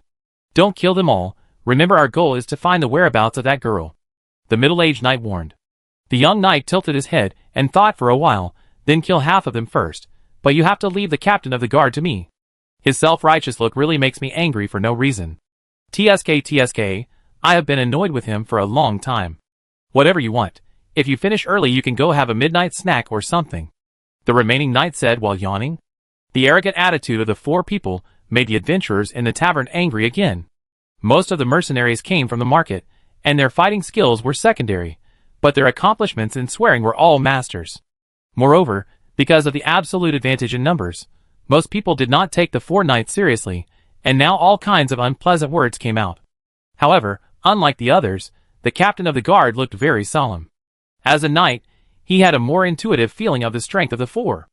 After seeing the young knight take action, he had imagined that the other party was very powerful. But when he really stood in front of the middle-aged knight, Kenneth realized that his previous guess about them was really wrong. The captain of the guard seemed to have returned to the time when he first joined the reserve knights. As a rookie, he had just received his knight's lance not long ago. Facing the battle-hardened instructor, he felt that his every move was full of flaws. Although he has become a second-level knight now, and his strength has improved significantly compared to that time, the 4 guys in front of him put more pressure on him than the instructor at that time. The sense of danger made the hairs all over his body stand up. The middle-aged knight did not lie. Once they tore off their disguise, they would be able to bloodbath the entire tavern. Kenneth's intuition told him that tonight he would most likely face the most difficult battle in his life. The fat businessman's face was also full of seriousness. What is the origin of these guys? The Burning Cross, it's the punishment knights of the Temple Inquisition. No wonder they are so arrogant. The person who answered was Rob, who was sleeping soundly on the sofa not long ago. The great magician seemed to be a little more awake now. He was awakened by the previous wave of shouting and cursing. He had just come down from the 2nd floor not long ago and had not figured out what happened here, but he recognized the origin of this group of people at a glance. Zack was stunned. Inquisition? There is such an organization in the temple? How come I've never heard of them? You said these people are the Knights of the Temple? Impossible. I can't sense any sacred aura from them. The Inquisition has existed for more than 1,000 years, and has always been an inseparable part of the temple, but it is the dark part. Over the years, its main purpose is to find and eradicate heretics, and to secretly handle some shady things for the temple. In addition, the shadow of the Inquisition was also behind several bloody wars caused by religion in history, but this organization has been hiding in the shadows since its inception, and even many people in the church do not know of its existence. Because Steins had a good relationship with the cardinal, he had a deeper understanding of some of the secrets of the temple than others. In addition, The Magicians Association also had some documents on this subject, but they were all top secret. The future super mage was the most highly anticipated super genius in human history. His authority in the Magicians Association was second only to the president, vice president, and 9 directors. In addition, he was a direct disciple of President Stein's, so he was not unfamiliar with the Inquisition and the Punishment Knights. The great magician did not hide his disgust for the two in his words. As for the Punishment Knights, you can think of them as a group of hounds kept in captivity by the Inquisition. They and the genuine paladins are like two sides of a coin. If paladins represent fraternity, justice and mercy, then Punishment Knights represent coldness, paranoia and madness. They are weapons created by the gods to destroy the enemy. They have abandoned humanity, and cannot use prayers and divine arts to assist in combat like paladins. But as compensation, the gods have given them amazing combat talents. Once they enter combat, these guys are the most perfect killing machines. Rob said something strange. How did you get into trouble with these evildoers? The old magician Owen sighed. We didn't want to mess with them. He came to us first, and the youngest guy said he came to the tavern to find out the whereabouts of a girl. Girl? What girl? Rob asked casually. Well, it is said that she seems to be a swordsman with an elven sword, Owen said as he quietly moved towards the bar. As the last trump card of the fat businessman, the old magician usually dressed like a thief. His staff was placed in a secret groove under the bar, and would only be used in danger. Now it was undoubtedly a critical moment. The people in the tavern were in danger, and didn't know it. The captain of the guard was alone. Owen didn't know if he could stop the 4 villains, but he had to do something at this time. However, when the old magician reached out for the staff, he touched nothing. Chapter 119. Cold sweat flowed down Owen's forehead. What the hell? The staff disappeared at this critical moment. The old magician had a bad feeling in his heart. Could it be that his identity had been discovered in advance? But Owen recalled carefully that the 4 of them had a conflict with a group of mercenaries as soon as they entered the door, and it seemed that they had never approached the bar. Strange, who took the staff? Just when the old magician was puzzled, an inexplicable sleepiness suddenly surged into his heart. Owen felt an unprecedented fatigue, as if he had been drifting in the sea for a long time, fighting against endless storms alone, with only endless sea water around him. Looking up, he could not see the direction of the land. The old magician felt that his eyelids were getting heavier and heavier. He vaguely heard someone singing an unknown lullaby in the distance. He just wanted to fall asleep forever in this lullaby. Oops, it's a sleeping spell.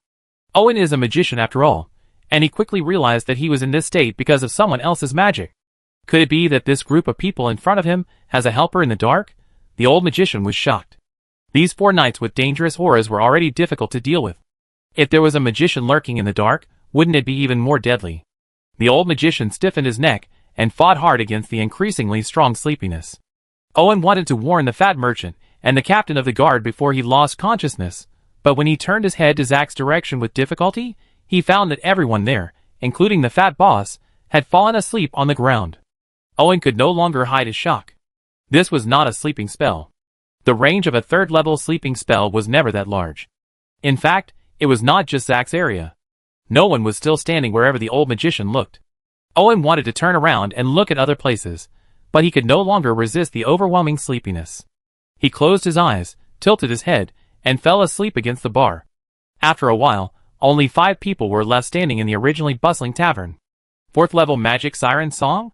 The young knight looked at the unfamiliar figure not far away, with a flash of surprise in his eyes. It seems that some powerful person has appeared. After saying that, he laughed again, revealing 2 rows of white teeth. It's a pity that your spell seems to have no effect on us. Punishment Knights are immune to most magic below the 5th level. I know that. Don't get me wrong. The spell just now was not cast on you, Rob said lightly. The siren song was used by the future super mage to clear the place. It enveloped the entire tavern, including the 2nd floor. Now, except for the 5 of them, everyone else in the tavern had fallen into a coma, and snoring was heard all around. The great mage was still drunk, and his head was still a little heavy. He rubbed his temples, and moved a chair in front of the 4 people. Come on, let's chat. The 4 knights looked at each other, and noticed the surprise in each other's eyes. Magicians are not rare. There are many magicians who can release 4th-level magic. They have even killed several powerful magicians. However, there are not many people who know the Inquisition and recognize their origins at a glance. What's more, the other party is so young. Since when did magicians who can release 4th-level magic become so young? Who are you? For the sake of caution, the middle-aged knight decided to find out the other party's background first. Don't worry, I'm just a wandering wizard with no one to rely on. I have nothing to do with your inquisition.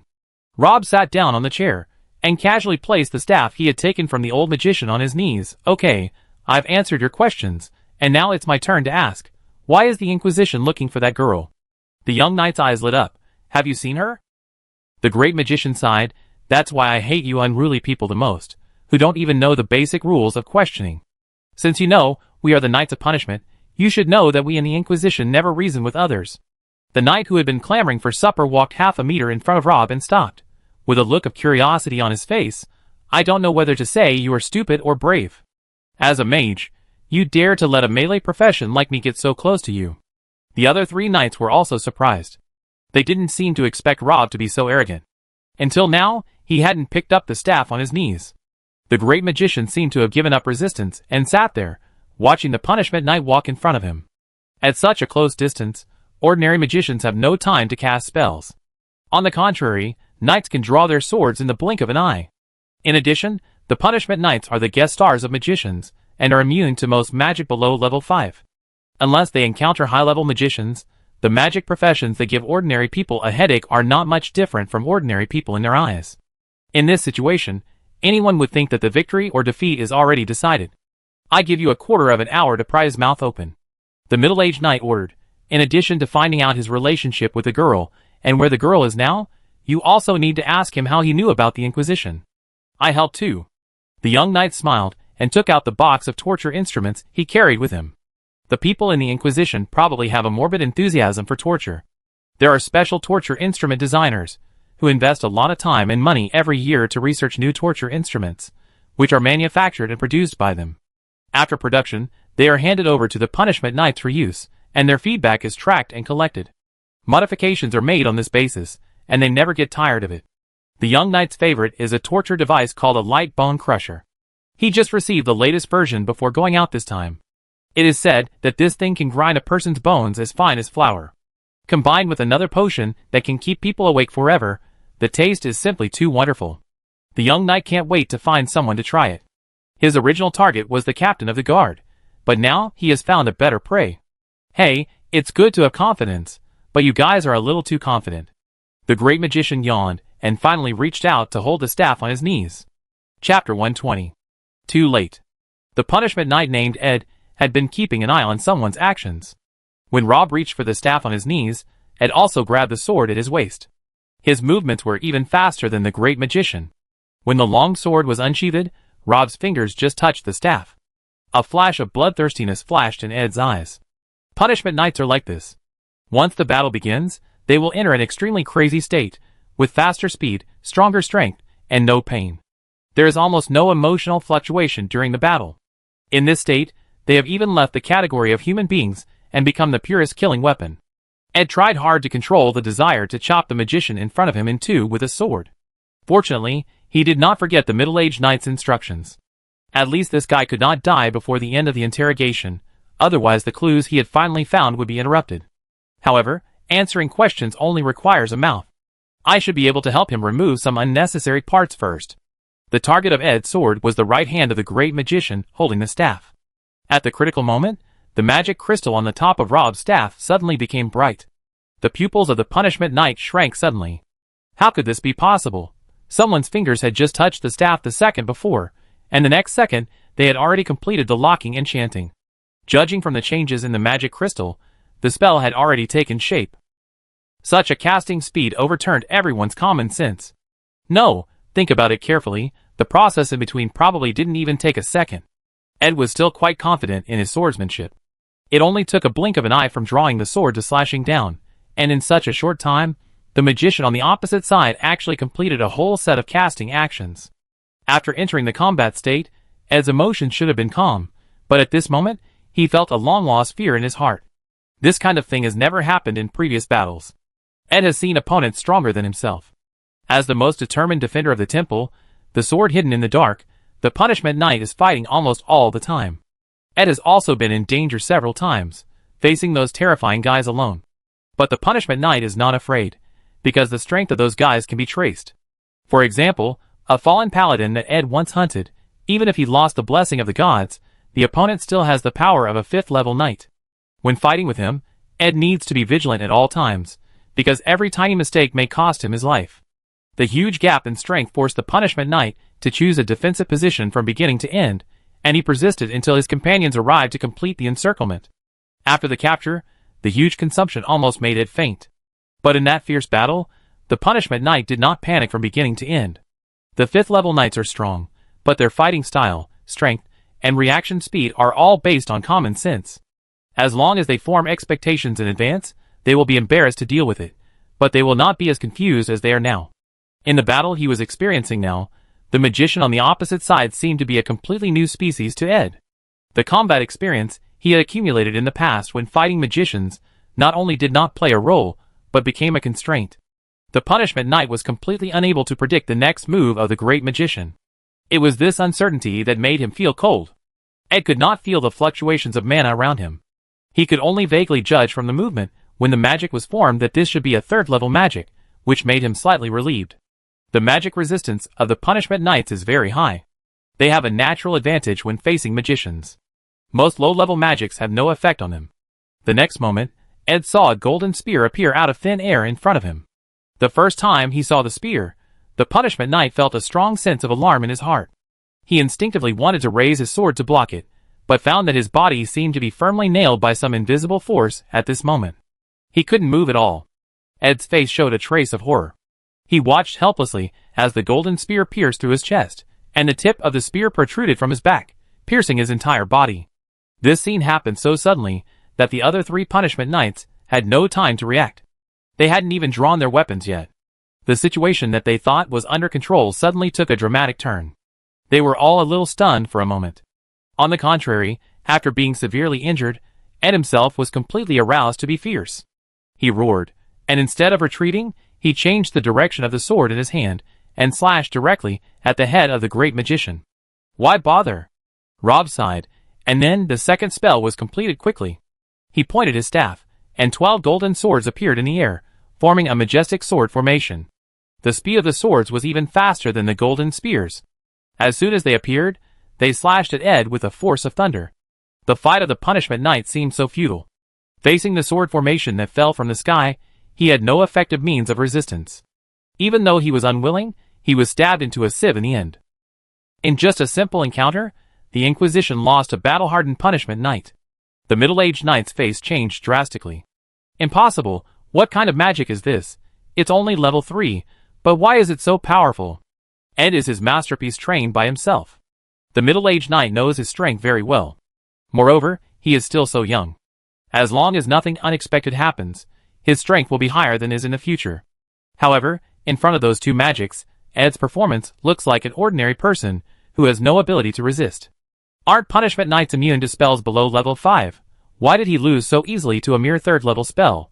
Why did those golden weapons look so familiar? The young knight was the closest, so he felt it more strongly.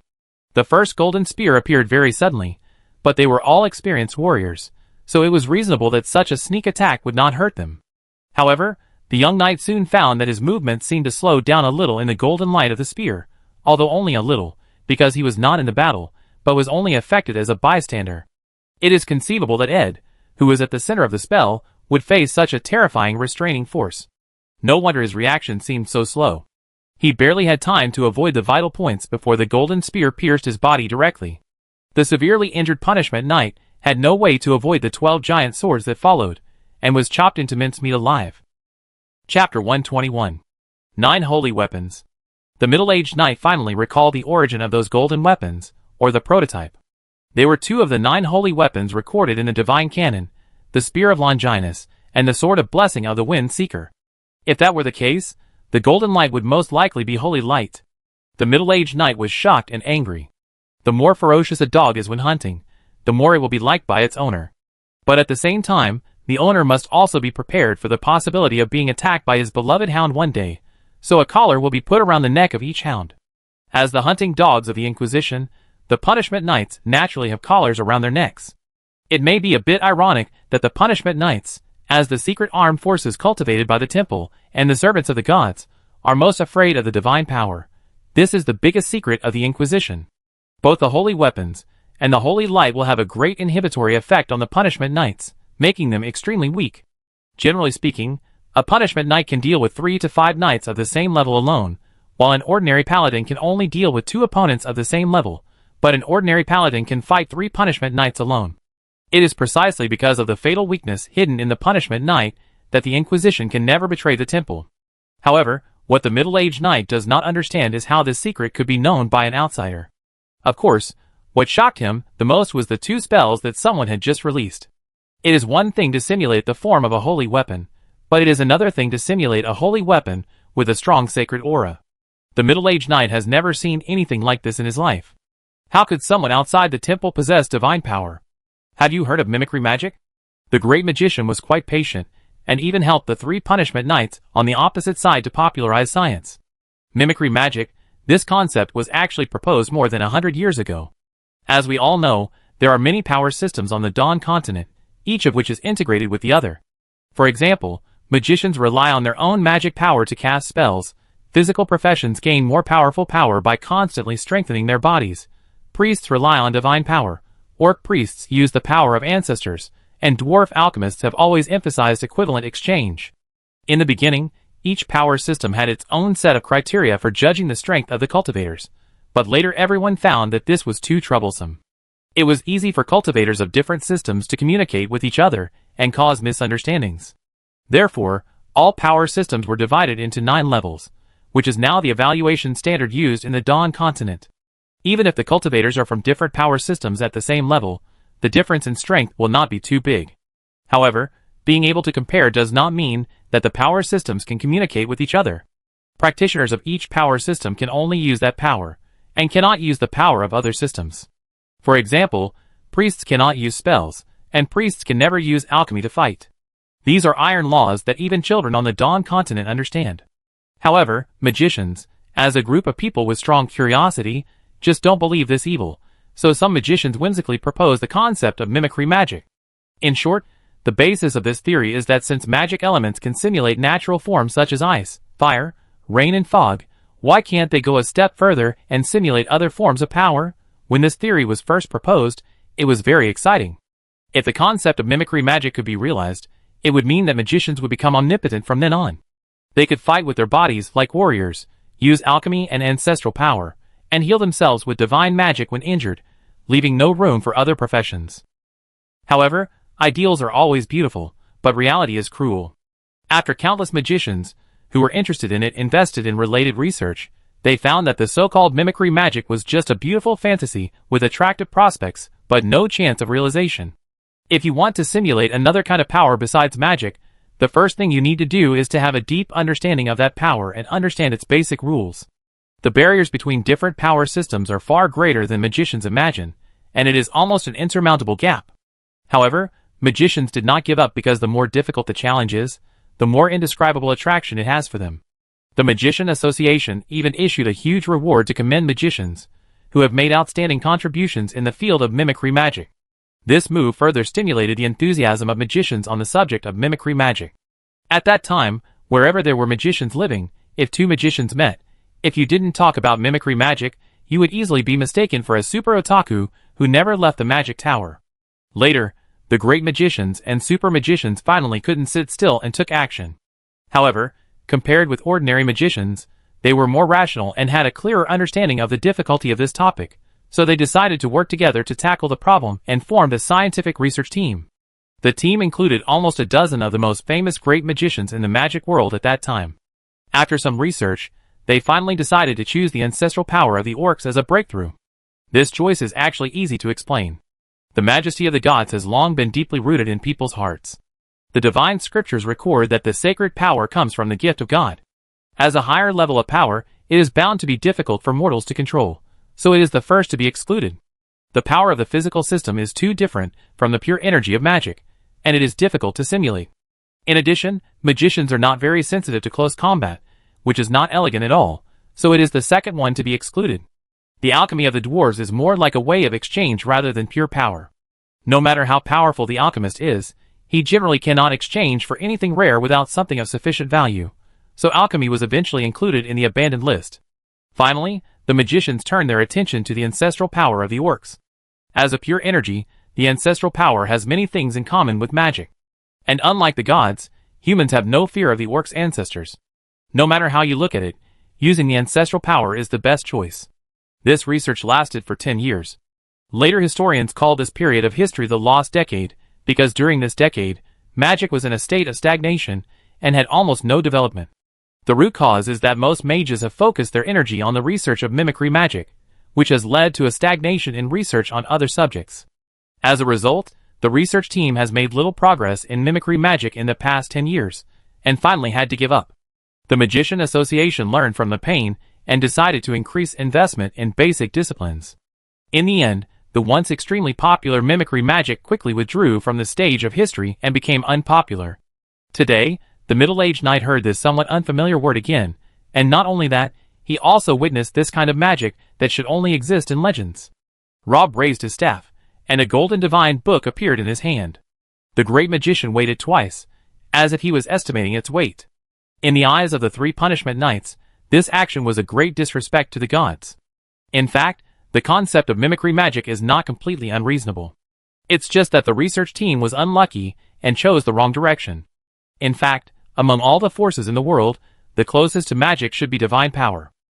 The great magician said lightly, but his words fell into the ears of the three punishment knights like a thunderclap. Chapter 122. The middle-aged knight wanted to loudly refute the great magician. What nonsense are you talking about? How can magic and divine power be similar? The former is just a thing made by mortals.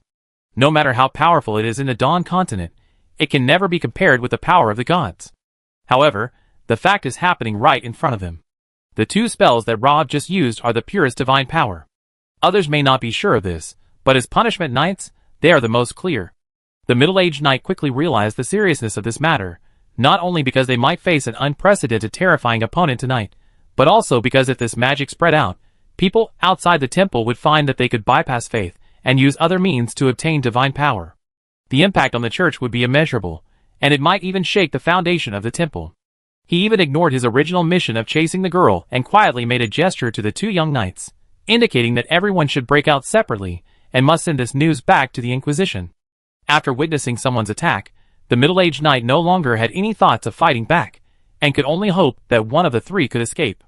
The punishment knight was not afraid of death, but he would not make unnecessary sacrifices. What happened here tonight was far beyond their capabilities, so the most important thing now was how to inform the temple of all this. However, not long after he had this thought, he saw three golden rays of light suddenly emerge from the golden divine book in the hands of the great magician, shooting towards the three of them. With Ed's previous experience, the three punishment knights were all on high alert when facing the golden light that looked like holy light. However, to their surprise, the speed of these golden lights was not fast, and their accuracy was also average. The two young knights just moved their bodies slightly to avoid it, and the golden light that shot at the middle-aged knight didn't even touch the corner of his clothes. Finally, the three golden lights fell at the feet of the three people, and the real intention of the great magic was not revealed until this moment. The three golden lights turned into a light prison as soon as they touched the ground, encircling the three punishment knights. Holy light cage? The middle-aged knight's face turned ugly. Although it was only the most basic light cage, it was no problem to trap them for a while because of the great restraint of holy light on punishment knights. Such a long time was enough for the magician on the opposite side to defeat them one by one. After doing all this, Rob put the staff back on his knees and said, "I know you have a lot of questions to ask me now, but unfortunately it's my turn to ask questions next." After thinking for a while, the great magician added, "If you perform well, I can also consider answering a few questions you care about." The middle-aged knight snorted coldly, "I'm afraid that it will be useless for us to know the answers by then. It seems that you are not going to let the three of us leave alive tonight." Rob shrugged, and did not deny it. "People who know me know that I don't like fighting and killing. Usually, I will never use my mouth when I encounter something. But you are an exception for the punishment knights. I have never had a good impression of the people of the Inquisition, and most importantly, you should not have intended to kill him before." The great magician pointed to the captain of the guard, who was sleeping beside him. The middle-aged knight was silent for a while. "It seems that you seem to be quite hostile to my Inquisition." "It's not that I'm hostile, I just don't like your way of doing things." Rob knocked on the armrest of the chair twice. "Now, let's get back to the point. Why do you want to arrest that girl?" The middle-aged knight shook his head. I'm afraid I disappoint you. We, the Punishment Knights, only complete the tasks assigned by the Inquisition and never ask the reason. We arrest people when we are told to do so. People who talk too much will not live long in the Inquisition. In fact, Rob had expected this answer, but the great magician still wanted to get confirmation from the 3 Punishment Knights. In a sense, those who were targeted by the Inquisition were not ordinary people. The girl was just a down-and-out little hero. How could she attract the attention of the most terrifying existence in the darkness?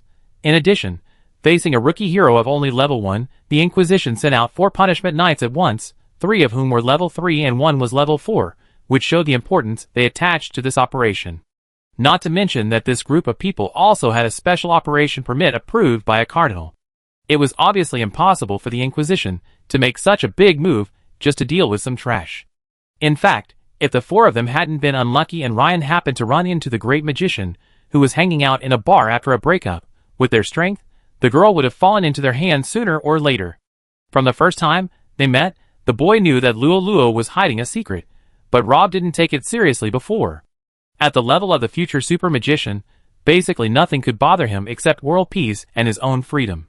In the eyes of the great magician, the girl's troubles were nothing more than those between nobles, so Rob had offered to help the girl solve the troubles before, but was rejected by Luo. At that time, the great magician thought that the girl did not believe in his strength, but now it seems that Luo did not want to implicate others. She was not completely unaware of the danger she was in.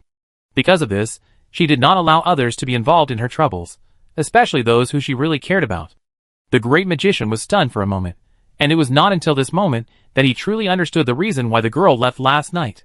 The little beast that was originally hibernating in the boy's heart opened its eyes again. This time, the great magician did not hesitate at all, and cleanly solved the 3 Punishment Knights in the light prison. The strength of these 3 people is actually very good, and they are not without the ability to fight even against powerful opponents. Unfortunately, the one they met today is the great magician, who knows their weaknesses, and is the only one in the world who has some understanding of the subject of mimicry magic. Rob can use magic to simulate divine spells, which is actually a secret that even Steins and Demand don't know. However, this level is basically Rob's limit now. He can only simulate very few divine spells below the 3rd level. The understanding of divine power by the great magician is still at a relatively superficial stage. After trying several times, he couldn't even successfully simulate the healing spell that every apprentice priest can use. On the contrary, he successfully simulated these 2 3rd-level attack divine spells today. What is the reason for this? Rob is not sure for the time being. However, the great magician did not lie. He did find many similarities between divine power and magic during his research. It was precisely because he knew the impact of his research results on the temple that the great magician did not make it public. In fact, Rob was interested in mimicry magic purely from an academic perspective, and he was too lazy to think about the religious problems that might arise. Chapter 123. In order to cover up the secret of the mimicry magic, Rob used the fireball to burn the 4 bodies. After doing all this, the great magician put the staff back into the dark slot, sat at the bar, and made himself a glass of honey lemonade. While sobering up, he sorted out the information he had just collected in his mind. Rob knew that all this was just the beginning. According to the usual style of the Inquisition, they would never give up. The first batch of people was wiped out, and the temple would soon send out the second batch, the third batch. The guys behind would only become more and more difficult to deal with. Luo's situation is not good. Many people in the town have seen her, including the teammates of their previous expedition team. If you really want to check, you can easily find her trace. TSK, they are really a group of people who make people worry. The great magician scratched his head and felt worried about the girl. Fortunately, the place where Luo studied, Gudrie's University City, was the territory of magicians. There was the principal of St. Laurent Magic Academy, the 9th-level super magician Albus, in charge. The Free City and the Holy Alliance, the forces they belonged to, had never dealt with each other. The influence of the church there was relatively small, and the Punishment Knights could no longer arrest people in the city with a special action permit. But if the open ones don't work, there are hidden ones. The Inquisition is the uncrowned king of the dark world. If they are really determined to arrest people, they have many ways to do it even under the nose of a 9th-level super magician. The girl's future life is destined to be full of hardships. Facing a powerful and desperate enemy, it is too difficult for her to fight against it alone, and there are too few people in this world who dare to help her and have the ability to help her. Fortunately, There is such a guy in the tavern now. A glass of honey lemonade was quickly drunk, and Rob had already made up his mind. Calculating the time, there were only 10 minutes left before the hypnotic effect of the siren song was naturally lifted. The great magician dipped his index finger in the remaining lemonade and left a line of words in front of the captain of the guard. Kenneth's mental strength was good. If nothing unexpected happened, he would be the first one to wake up in the tavern. He should be able to see this line of words, and by the time he reads this line of words, it will almost be dried by the wind.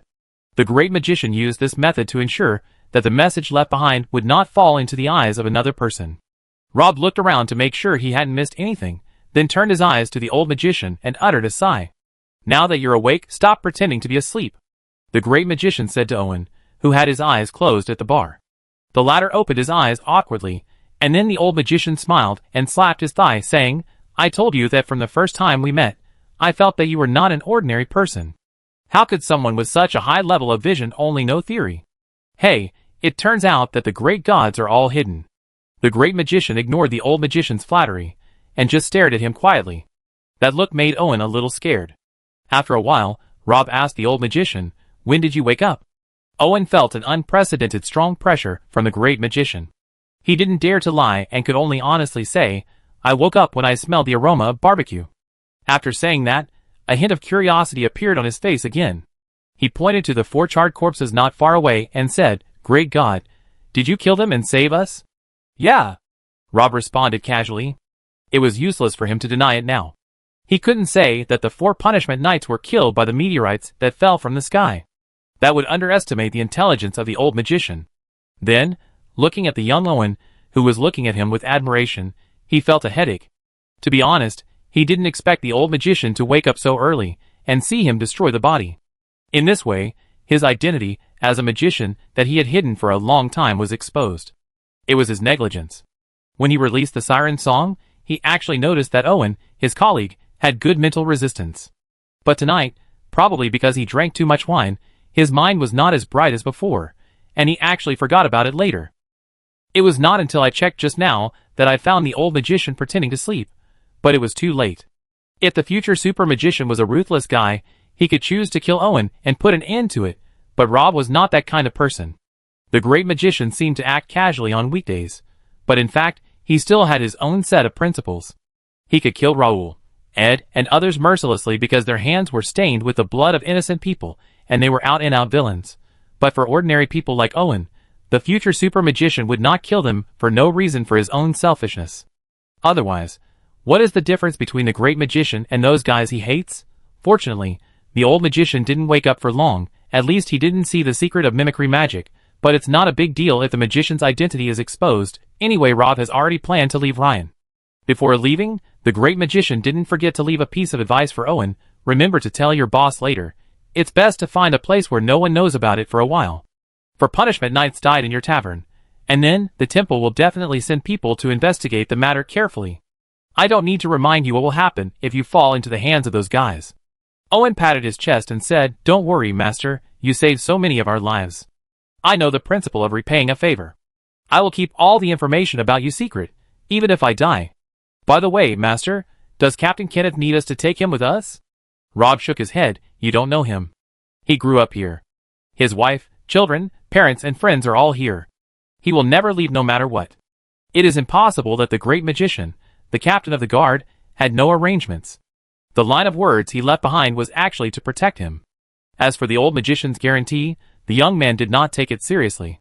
The future super magician did not question Owen's courage and awareness, but he knew in his heart that such things were not determined by courage and awareness. Countless facts have proved that if the temple wants a person to speak, there are too many means and methods. Rob did not delay any longer, nodded to the old magician as a farewell, and then walked out of the tavern in big strides before the others woke up. Chapter 124. Lolo came to Setvaya Port once, when he was very young, with his father. They stayed at an inn called Horseshoe in the city center. The owner was an old man with silver hair. It was said that he worked as a scout when he was young. Once, he encountered a group of vicious smugglers while patrolling the border. He injured his leg in the battle, and has been using a cane ever since. In my impression, the old man always kept his clothes neatly arranged, combed his hair meticulously, and had a solemn expression, as if he was ready to go to the battlefield at any time. To be honest, He looked a little scary when I first saw him. Luo was startled when she saw him. The old man just stared at her motionlessly. His eyes didn't blink, and his eyes were as sharp as a hawk. After a while he sighed and said, "It's really like him." The girl was a little scared and shrank behind her father. Her father patted her shoulder gently. Then she saw the old man turned and went into the kitchen. After a while, he came out again. As if by magic, he had several plates of cakes and preserved fruits in his hands, which were placed in front of the girl one by one. Children of this age have no resistance to snacks. Luo was quickly attracted by the exquisite snacks, forgetting his fear and eating them with relish. The father and the old shop owner walked to the other side and talked in a low voice. There was no fourth person in the room, but both of them kept their voices very low, as if they were avoiding some terrible existence in the darkness. After a while, the two ended this short conversation, and then it was as if nothing had happened. The old man left the room with a cane. Her father touched her head with a smile. "Let's go. Haven't you always wanted to see big ships? Let's go to the port this afternoon." Lola was immediately excited when she heard this. Her father's territory was far inland, and the girl had never seen the sea. But she had a little maid who came from a fishing family. She had described to her the magnificence and prosperity of the port, the unique merchant ships from all over the world, and the enthusiastic and cheerful sailors. All of this fascinated the girl deeply. Finally, the father and daughter spent an extremely pleasant afternoon together at the port. Lolo even boarded a merchant ship that had just arrived at the port. It was the most magnificent and beautiful three-masted sailing ship in the entire port. The sailors on the ship also gave the girl a wooden bottle with a small seahorse in it. Lolo planned to take it back and give it to the little maid so that she could take it out and look at it when she missed home. It was not until dusk that the girl stopped contentedly. Her father bought her a bag of maltos. The father and daughter sat on a bench by the port together, eating maltos while watching the sun sink to the horizon. The girl's excitement of seeing the sea for the first time gradually faded. After running wildly for a whole afternoon, she finally began to feel a little tired. She opened her mouth and yawned. She felt her eyelids getting heavier and heavier. Her head leaned on her father's arm, and she was about to fall asleep. The man took off his coat and put it on her body. He took out a pipe from his pocket and put it in his mouth. Many people don't know that he has always been addicted to smoking. It's just that since he had a daughter, the responsibility of being a father has made him not smoke a cigarette for so many years. However, tonight, he had to smoke one. Because he knew that the truth he had been pursuing for 8 years was finally closer than ever before, and he was about to break through the layers of fog and reach the final destination. The lame old man in the hotel walked out of the shadows, like a ghost, and lit the cigarette for him. "Are you ready to go to hell? It's not too late to give up now," the old man said lightly, pointing at Luo, who was leaning on his shoulder. "It can be seen that you care about her very much. If so, why not let go of the past completely, live with her well, accompany her to grow up, watch her get married, and form her own family. If you are lucky, you could also hold your grandchildren. In fact, you are all so eager for such a life in your heart." After a pause, he said meaningfully, "You have to know that the truth often brings not happiness but pain in the end." "Pain?" The man laughed bitterly. "I have been living in pain all the time since that incident. I have lived in hell for 8 years. I don't mind going there again." The old man nodded and stopped persuading. "In that case, let's go together." The two of them didn't know that the girl in the man's arms was not completely asleep at this moment, so she heard every word of the conversation between the two. But at that time, Luo did not understand the true meaning of the old man's words. When the girl returned to Sedvaya Port many years later, she was alone. And this place has long been a different place. The hotel called Horseshoe was said to have been burned down by an accidental fire 3 years ago, and the owner of the hotel disappeared in the fire. Because the old man had no children, the city hall sold the land to others in the 2nd year after his disappearance. Now it has become a fish shop, and the owner is a fat lady. Luo did not delay for long. He stood outside the fish shop for a while, as a way of remembering the old man, and then headed straight to the dock. The port of the Holy Alliance has always been complained by merchants because of its high tax rate, strict inspection of goods, and backward surrounding infrastructure. In comparison, everyone is more willing to do business in the ports of the other two major forces. Generally speaking, the port of the Holy Alliance is not as prosperous as the Free City-State and the Lionheart Empire. However, because the church and the local police were responsible for maintaining order, the port's public security was the best among the 3 major forces. It was rare to see petty thieves on the streets, and the Thieves' Guild had a hard time here. Luo walked around the port and only found out that 3 ships were interested in going to Guthries University City. One of the ships had just docked and was unloading. The ship owner planned to purchase some local specialties and take them to the Free City for sale. It would take at least 2 weeks for them to load the goods. Of the remaining 2 ships, both were planning to leave in the near future, but one planned to visit the Dwarf Kingdom first, which would take a long time.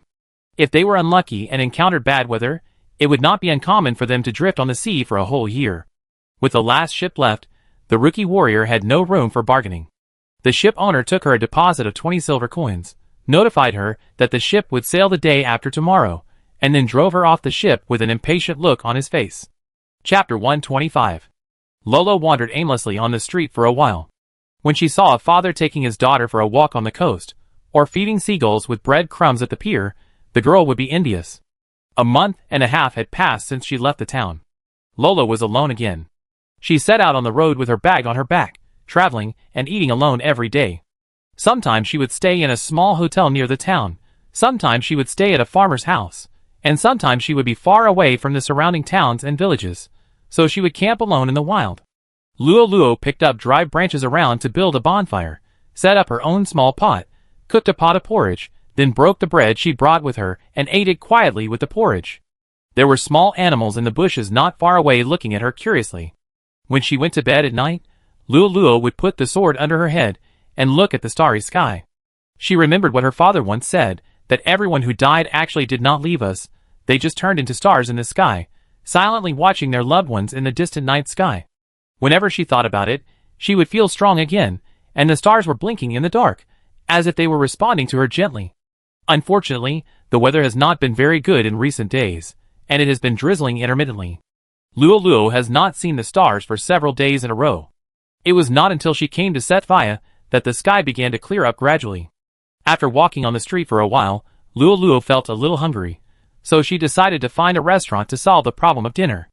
As a result, she had just walked a few steps when she saw a sneaky masked man waving at her in a small alley not far away. Luo looked around and found that no one else seemed to notice the guy, so the girl pointed at her nose. The other party nodded and waved at her twice. Luo felt a little strange. The alley was a bit remote, and the guy with a masked face looked suspicious. However, this place is very close to the church and the paladin. Unless the head is taken out, no one would choose to rob here. Luo hesitated for a while, but decided to go over and take a look. Anyway, there was no personal danger, not to mention that the girl herself was an adventurer. If the other party really had bad intentions, Luo would not mind giving him a taste of his own medicine. Another major reason is that the girl has always had a fantasy in her heart. Setvaya Port is where her father brought her. In addition to the owner of the Horseshoe Inn, are there other old friends of her father here? The masked man looks about 30 or 40 years old. When the incident happened, he was just about 20 years old. In terms of age, it is entirely possible. In fact, the first thing the latter said when he saw her was, "Kid, you are in big trouble." Lolo didn't know what kind of trouble he was talking about. The masked man said seriously, "Don't you know? You have been targeted by those guys in the temple." As if to prove the credibility of his words, the masked man deliberately lifted the black cloth on his face and revealed his true face. It's a pity that his dignified appearance is really not convincing. Not only does he have shifty eyes, but he is also missing half of his front teeth. No wonder his voice was a little strange before. It turned out that it was because of the wind in his mouth. The girl was not surprised when she heard the news. She knew that this day would come sooner or later. When she was a child, she had naively liked the smiling clergyman at the church door. Until she knew what happened to her mother, she felt cold in her bones when she saw their smiles. With the style of those people, they would do anything to cover up the truth. The fire that happened in the Horseshoe Inn a few years ago proved this. She still remembered that not long after her father passed away, the temple sent someone to see it. The knights of the church blocked the hill, and did not let anyone get close to it for several months. Later, someone came to see her. He was an old knight with dry skin. Unlike other paladins, he did not have a trace of holiness. Although he always had a smile on his face, his eyes were always cold. Luo was deeply impressed by those eyes. It was the first time she saw someone with such eyes. There was no warmth in those eyes, as if they were full of indifference to everything in the world. The old knight looked at her quietly, and after a moment, he opened his mouth and slowly said, "What did you see that day?" The girl lowered her head and clenched her teeth, not saying anything. The old knight was not in a hurry, and cast his eyes towards the hills not far away, and put away the smile on his face. It's a good thing not to like talking. Quiet children tend to live longer. I hate those talkative guys the most. They are noisy all day long. There is no way. I can only shut them up in my own way. After a pause, he continued, when you grow up a little bit, you will understand that some things are better forgotten. I know what you are thinking. It's impossible. Like your father, what can you do if you can't forget it for a lifetime? It's just that I gave away my life in vain. After the old knight finished speaking, he retracted his gaze and stopped looking at the girl. He said to the bishop behind him, keep it. If there is any problem in the future, I will send someone to deal with it. The bishop nodded, looking respectful. I listen to you. You are the absolute authority of the church in this regard. Before leaving, His Holiness the Pope specifically instructed me that the subsequent finishing work will be based on your opinion.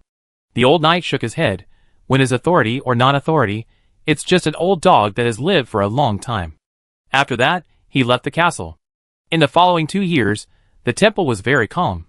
Of course, this was because the girl was also very calm, but no one knew that under Luo's calm appearance, there was actually a flame hidden, and she was quietly waiting for an opportunity. Until half a year ago, the girl finally got a chance and slipped out from under the eyes of the church, and since then she had actually prepared herself to be hunted down by the temple. On the contrary, the masked man seemed a little surprised after seeing her bland reaction. He scratched his head and asked a silly question, aren't you afraid? Afraid? Lolo's answer was very sincere. Just as the masked man was about to say something, he saw a paladin coming from the alley. The other party politely gave a knight's salute to the two of them. Good afternoon, both of you. Excuse me, have you seen a foreigner, a male adventurer, thin and handsome? We just got news that he might be a dangerous person. By the way, he also has a fairy treasure on his waist. Hey, it's you. He just said halfway when his eyes turned to the rookie warrior. The paladin's face suddenly changed. When he realized that the target was right in front of him, he subconsciously drew the sword at his waist. Lolo's heart sank, but before she could make any move, the masked man next to her had already taken the lead and cut the artery in the paladin's neck with a pawn knife. The latter fell to the ground without saying a word. Chapter 126.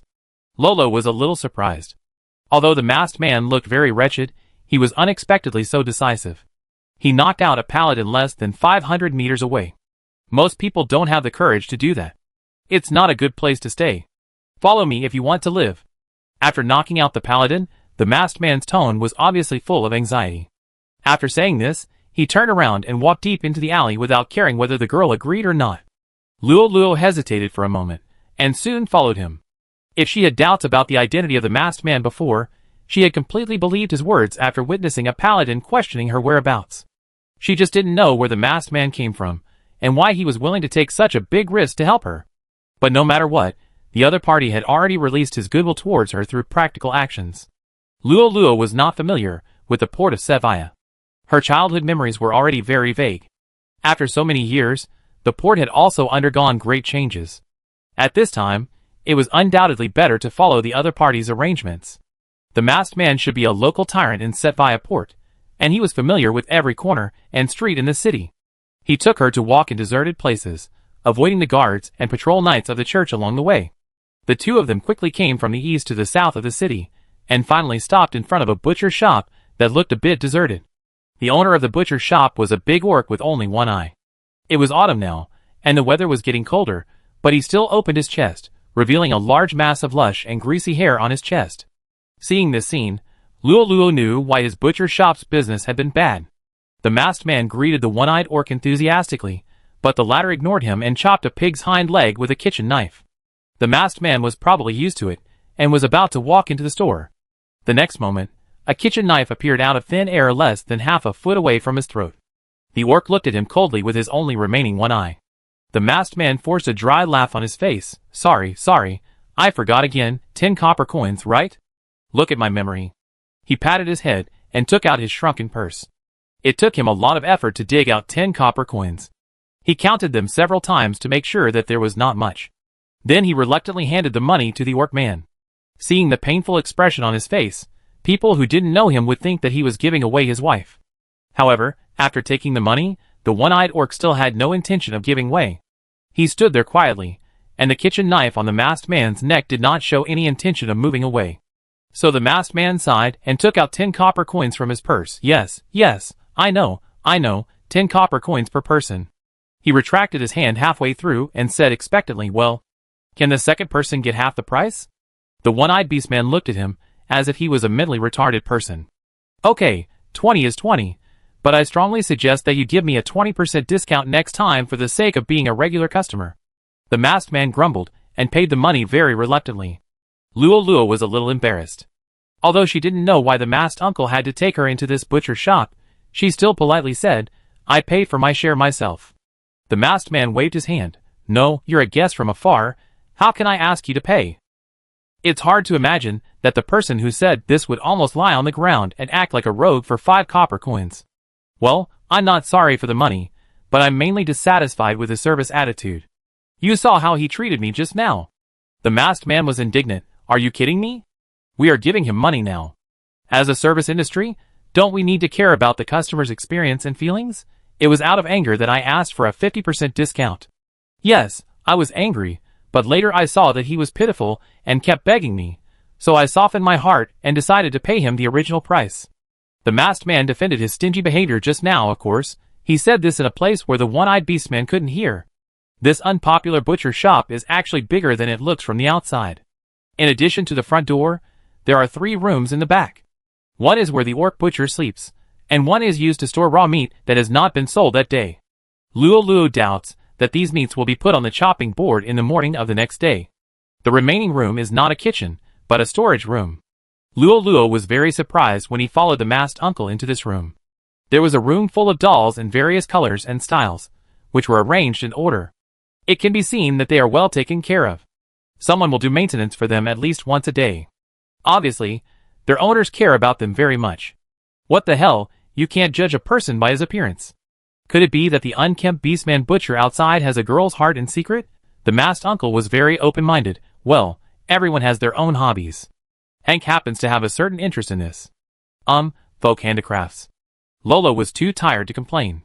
In front of the bloody reality, the masked man's whitewashing seemed so powerless, and the girl also began to doubt his intention to come to the butcher shop. Uncle, did you spend 20 copper coins just to take me to visit his folk handicrafts? Of course not.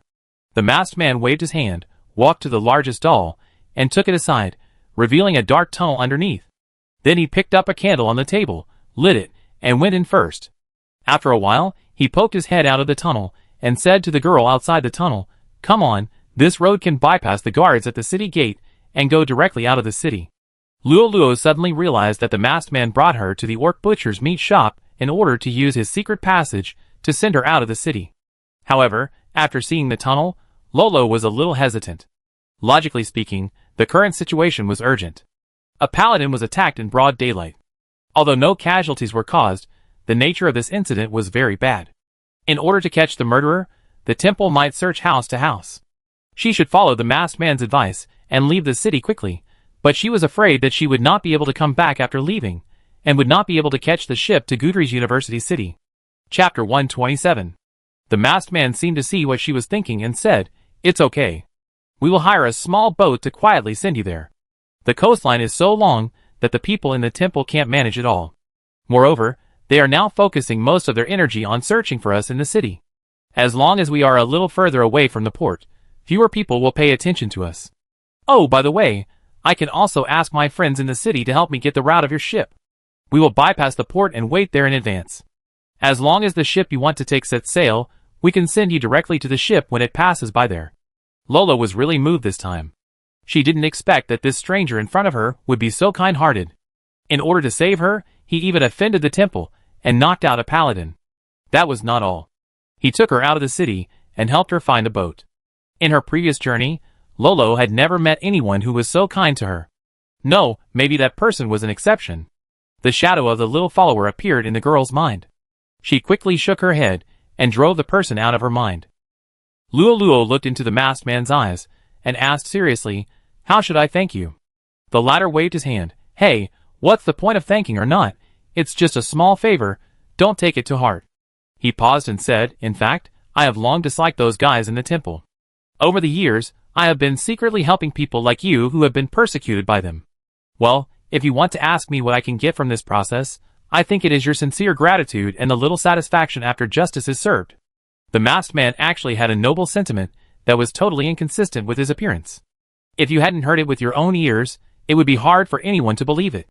Let's go! It's almost time for dinner. I find you something to eat after we leave the city.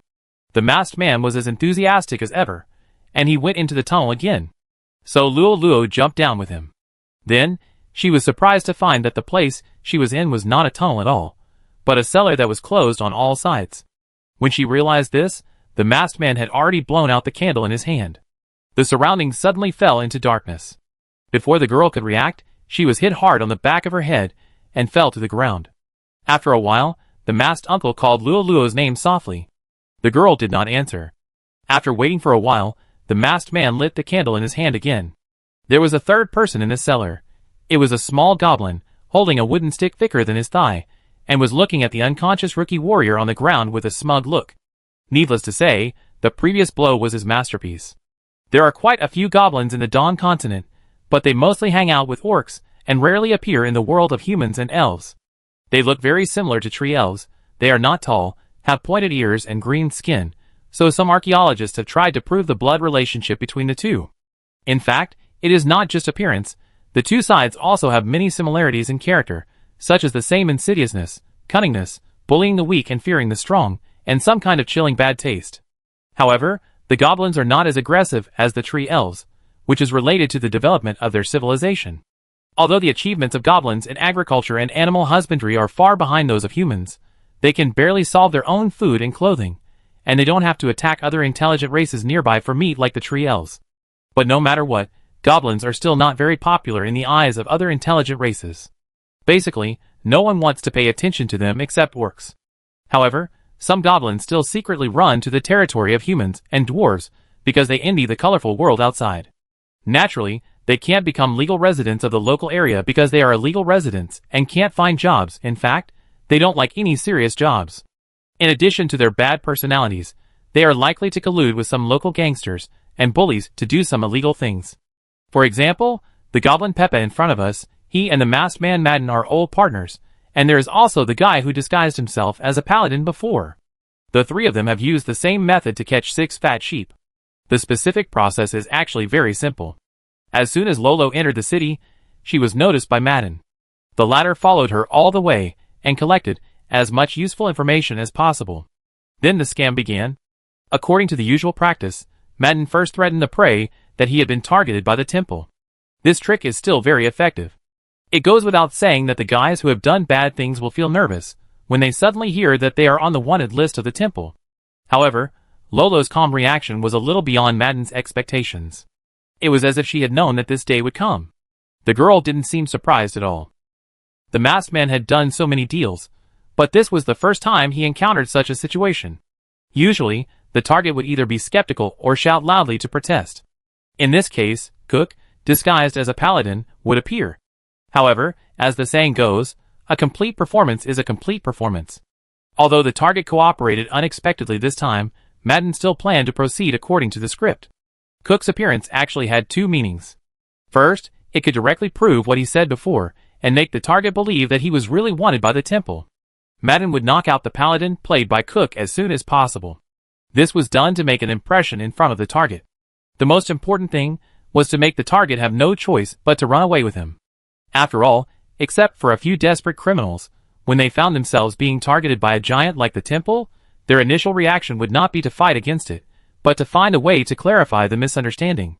Madden's move seemed to help the target, but in fact it completely blocked the way to clarify the misunderstanding, leaving the target with no choice but to be led by him. The final location of the action was Hank's butcher's shop. The reason was very simple, because the one-eyed butcher was not a nosy guy, and his butcher's shop was usually not visited by anyone. As long as you paid and didn't damage his beloved dolls, you could do whatever you wanted in it. The tunnel was naturally a lie, but because of the previous preparations, the target would definitely not have any doubts at this time, and Pepe hid his body below, patiently waiting for the target to arrive. The goblins have better vision in the dark than humans. Madden blew out the candle, and Pepe was least affected. He knocked the girl unconscious directly. Chapter 128. The goblin was very excited. He threw away the stick in his hand and pounced on the unconscious girl like a hungry wolf. He snatched the purse from her waist and opened it. There was a golden piece inside. Pepe was immediately happy. Good boy, how long have we not encountered such a big fat sheep? This time, the opening is enough for the three of us brothers to live happily for half a year. Half a year? No, it's obviously a lifetime. Madden's eyes were also full of greed, but he and the goblin had different focuses. The masked man didn't pay any attention to the purse full of gold coins at all, but walked aside and picked up the sword of the rookie warrior on the ground. Is this thing valuable? His action successfully attracted the attention of the goblin, who came up to ask. Madden did not answer his question, but directly pulled out the long sword from the scabbard. The sword glowed faintly as soon as it was unsheathed.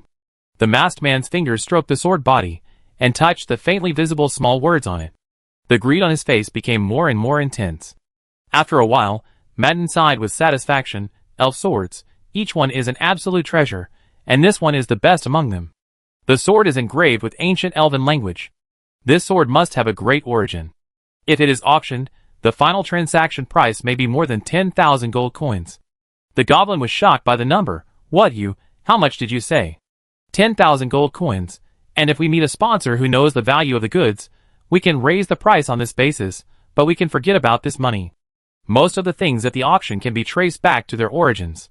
We can only sell them through black channels. It is always so troublesome to deal with noble things. Madden pursed his lips at the rookie warrior on the ground, but judging from her appearance, her family is probably almost ruined, and there should be no subsequent troubles. I will try to get more money from the black market. How much can you get? Pepe's breathing became rapid. I will definitely not offer less than 5,000. The masked man said affirmatively. The goblin's cunning eyes were narrowed into two slits, and his saliva was about to flow out after hearing this number.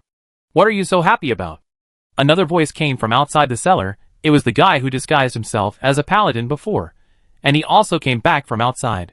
We're rich, Raven, we're rich, the goblin said excitedly. Oh, it seems that this time the harvest is good. The guy named Raven did receive some night training, but was later expelled from the training center for being undisciplined. However, he was very smart and courageous since he was a child. He spent money to buy a set of paladin armor from the black market, and started to cheat under the banner of the church. Later, he met Madden and Pepe. The three of them had similar interests and hit it off, and started the current business. However, he only dared to use that outfit when acting, and he didn't dare to wear it on the street. Otherwise, if he was hit by a real paladin, he would never be able to stay in Setvaya Port again. In fact, as soon as Madden dragged Lolo away, Raven, who had fainted on the ground, immediately jumped up from the ground with full energy, quickly took off his equipment, and then staggered out of the alley, found a tavern nearby, ordered a glass of orange juice, and calculated the time while drinking.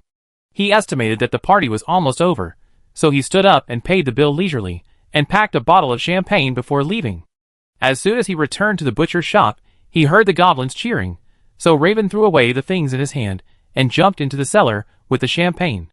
Madden didn't say a word, but handed him the elven sword in his hand. The latter was also amazed when he saw the long sword for the first time, and hesitated for a moment and said, Is this a masterpiece of the elves? Yes, and it is very likely made by the hands of ancient elves. I just checked it carefully, and found that the craftsmanship of this sword is still somewhat different from the smelting technology commonly used by the elves now. This sword may be more valuable than we imagined. Madden soon dropped another bombshell. Raven was not as heartless as the goblin next to him. After hearing the news, he frowned and walked to the unconscious rookie warrior, looking at her carefully. What is the origin of this guy? Don't worry, I have done a detailed investigation before. He entered the city at noon today, alone. As soon as he entered the city, he went to the dock to book a boat ticket for the day after tomorrow. The boat should be going to the free city. After that, he looked a little confused. I followed him for a while. He didn't seem to have any direction. He just wandered around. Obviously, he didn't know many friends in Setvaya Port. Judging from his dress, even if he was born in a noble family before, his family is probably in decline now. I also suspect that he may have offended the temple before. He didn't seem too surprised when I threatened him with the temple. Madden concluded, in short, his situation should not be very good, which is why we chose him. As long as we do it secretly, no one in Setvaya will notice the disappearance of a foreigner. Raven nodded and opened the champagne in his hand. In this case, let the three of us celebrate this historic deal. As soon as he finished speaking, the expressionless face of the orc butcher suddenly appeared above his head. The three of them suddenly became nervous. The relationship between them and the orc butcher has always been subtle. The two sides are not in a conspiracy relationship. The orc butcher lent them the venue and charged a certain venue fee. At first, the three of them were a little worried that the other party would suddenly have other ideas halfway through, but later they found that the orc butcher never cared about what they did. Over time, the three of them also put their minds at ease, and usually treated the other party as if he did not exist. However, this time was different from the previous situation. In the past, the three of them were just minor fights, but this time, it involved a treasure worth tens of thousands of gold coins. Few people would not be tempted by such a large sum of money. It is possible that the orc butcher is now thinking of robbing the thieves. Although the three had never seen him take action, the butcher's burly figure was there. If he really took action, he would definitely not be an easy target. The goblin Pepe was already regretting his complacency, and wishing to share the joy of getting rich with the whole world. Fortunately, the orc butcher just glanced at them lightly, his eyes swept over the priceless elven sword but did not stop at all, and there was no sign of him wanting to snatch it. He spoke as concisely as always. Someone is looking for you, outside. Chapter 129. The three of them were stunned when they heard this, and looked at each other. You know, the existence of this butcher shop has always been a secret between the three of them. Because it is related to their financial resources, they have never mentioned it to others. Now suddenly they heard that someone came to the door. The three of them wondered if there was something wrong with their ears. In the end, it was the goblin Pepe who spoke first. Boss Hank, how many people are there on the other side, and who among the three of us are they looking for? The orc butcher didn't say anything else. He left without looking back after saying those words, leaving the three of them staring at each other in the cellar. Finally, it was Madden who suggested, let's go out and take a look. Since the other party came to the door, it's useless to hide here. The orc butcher is not their full-time bodyguard. No matter who it is, as long as they are willing to pay honestly, they can walk it openly. Instead of waiting here to be caught in the trap, it's better to be generous and go out to see what's going on outside.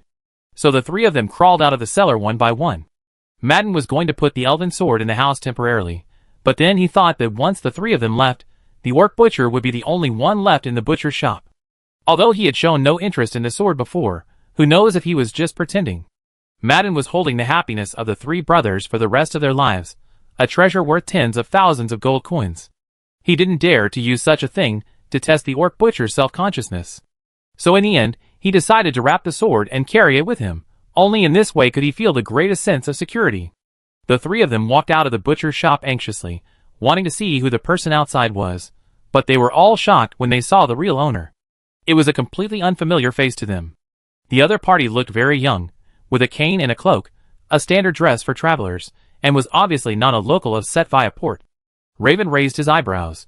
Do you know us, sir? Seeing that the boy was alone and without any weapons, the trio's original uneasiness disappeared in an instant, and the prestige returned to them. The goblin Pepe began to look at each other with malicious eyes. This is probably a passive skill that every gangster or villain will master. When they look at you with such eyes, they usually mean to let you get out of here as far as you can. However, the boy did not seem to want to get out. Facing the goblin's vicious eyes, the traveler from a foreign land looked normal and shook his head, saying, I don't know you. Why did you call us out if you don't know us? The eye threat was useless. Madden decisively activated the second skill of the gangsters, to use the majority to bully the minority. He winked at his two companions, and the three surrounded the boy. The masked man said in a bad tone also, How did you know this place? Me? I came here with this guy. The traveler from a foreign land watched the three people complete the encirclement of him, but there was no panic on his face, nor did he have any intention of turning around and running away. He pointed at Raven and said. The latter's face changed when he heard this, and he said flatly, Impossible. I clearly confirmed when I came back that no one was following me. The fake paladin's fighting level was ordinary, but his alertness was very good, otherwise, he would not have been able to cheat for so many years, and rarely failed. After Lavin and the masked man performed the scene in front of the girl, he took off his clothes and ran to a nearby tavern to order a glass of orange juice. This seemingly casual action was not only to kill time and wait for his accomplices to close the net, but also for the fake paladin to take this opportunity to observe whether there were any suspicious people behind him. If someone is following him, they can only follow him in when they see him enter the tavern, and when Raven leaves, he must also follow him out, otherwise he may lose the target, and the identity of the other party will be exposed. This is the most effective way to test whether you are being followed. The fake paladin is very sure that he has not seen the guy who followed him in and out of the tavern before, and he was very careful all the way and did not relax his vigilance. Until he arrived at the orc butcher's shop, no suspicious guy appeared behind him. Then where did this guy come from? Raven was puzzled. The boy obviously didn't want to explain himself, and just said to the three people, "Wait a minute." He didn't even want to pay any attention to them, and walked towards the butcher's shop. Madden watched the other person pass by him. He should have stopped this guy and taught him a lesson, but for some reason, the masked man didn't have the courage to do so. When the two passed by each other, Madden felt as if someone was strangling him by the throat. The strong feeling of suffocation made him unable to move even a little finger. The other two were not much better. When the boy disappeared from their sight, a look of relief appeared on their faces. The masked man wanted to say something to make an excuse for his blundering behavior, but after seeing the reactions of his two companions, he realized that he didn't need to say anything. The three brothers were so frightened by the back of the other person that they trembled with fear. They looked at each other, and saw deep fear in each other's eyes. Then the goblin Pepe remembered something and hesitated for a moment. Hey, didn't he pay when he came in just now? So the three of them turned their heads to look at the orc butcher, who was busy chopping meat, as if they had made an appointment. The latter snorted coldly, which was quite ungenerous. "I can't beat him. How can I charge money?" The three of them took a breath of cold air when they heard it, and then Madden seemed to realize something. "Wait, so you can beat the three of us?" The three of them had never seen the orc butcher take action, and they didn't know what his strength was. He seemed to be a little powerful on weekdays, but the three of them felt that a butcher would not be that powerful. Although the three of them were not professionals, they were all good among ordinary people, and they were still a little proud of being masters. As a result, they met a real powerful person today, and they were hit hard, so they thought about whether they could find some confidence in other people. The orc butcher was too lazy to answer such a stupid question, but just waved the kitchen knife and continued to deal with the pig leg. Chapter 130. Except for the old magician Owen, no one knew what happened in the tavern that night. When the drinkers woke up one after another, they saw only 4 burnt black corpses, but the instigator of all this had already packed his bags and set out on his journey again. Rob left the town overnight. After realizing that the girl was in danger, the great magician no longer had the mood to go out and relax and feel the nature. The only thought left in his mind was to find Luo. Because he was worried that the guys from the Inquisition would get there first, Rob was on the road non-stop. In order to catch up with the girl earlier, the great magician hardly had a good rest during the journey. He traveled day and night, and used meditation instead of sleep. However, his luck didn't seem to be very good. He didn't see the girl until he reached Sativia. Rob estimated that he and Lolo might have missed each other accidentally. He went to the dock to inquire. There were no ships going to Gudrie's University City in the past 2 days. He was completely relieved and found a hotel in the city to stay first. He was not idle on the way. He spent 20 gold coins to buy a magic crystal, and then spent 2 days to make a simple staff again. It was obviously impossible to protect a person without a weapon when being hunted by the Inquisition. As the saying goes, the first time is a trial, the second time is a success. With the experience of making staffs in the wild before, and more time this time, the second staff is obviously much better than the first one in quality. Not only can it release 5th level spells, but also the utilization of magic power, and the accuracy of casting spells have been improved. The future super magician was very satisfied with being able to achieve this level in the absence of materials and professional instruments. He even named this freshly baked staff number 2. Well, I must admit that this name is indeed a bit straightforward. In addition, the use of the brooch secret treasure was also explored by the great magician. In fact, the more Rob studied it, the more interested he was in this spiritual secret treasure. Although this thing was only first level, it was very delicately designed. Rob couldn't analyze its structure with ordinary methods, and finally could only use the clumsy method to test it bit by bit. The great magician had studied many secret treasures before, including some high-level ones, but this was the first time he encountered such a situation. Secret treasures are like magic devices. Although there are various kinds of secret treasures, the production methods are actually similar. When a certain craft of any civilization develops to a certain extent, it will form a relatively fixed pattern. This fixed pattern is actually the valuable experience accumulated by countless predecessors. On this basis, future generations can inherit and develop it to the greatest extent possible to avoid going astray. However, the structure of this brooch is very different from the mainstream secret treasures, and it can even be called subversive. The maker completely abandoned the existing secret treasure structure and chose to start from scratch, and seemed to be quite confident in his new structure. This also aroused Rob's interest. The great magician was full of curiosity about the guy who made this secret treasure back then. The person who could make such a magical secret treasure was obviously a very interesting guy. The camouflage function of the brooch is of great significance to Rob at this stage, and in some ways, it is even more important than the staff in his hand. After all, the future super magician is now a fugitive, and it has been more than 5 months since he escaped from the Royal School of Magic of Teast. Demand lost the boy in Port Brado, and was shown off by the dwarf prince. He was in a bad mood.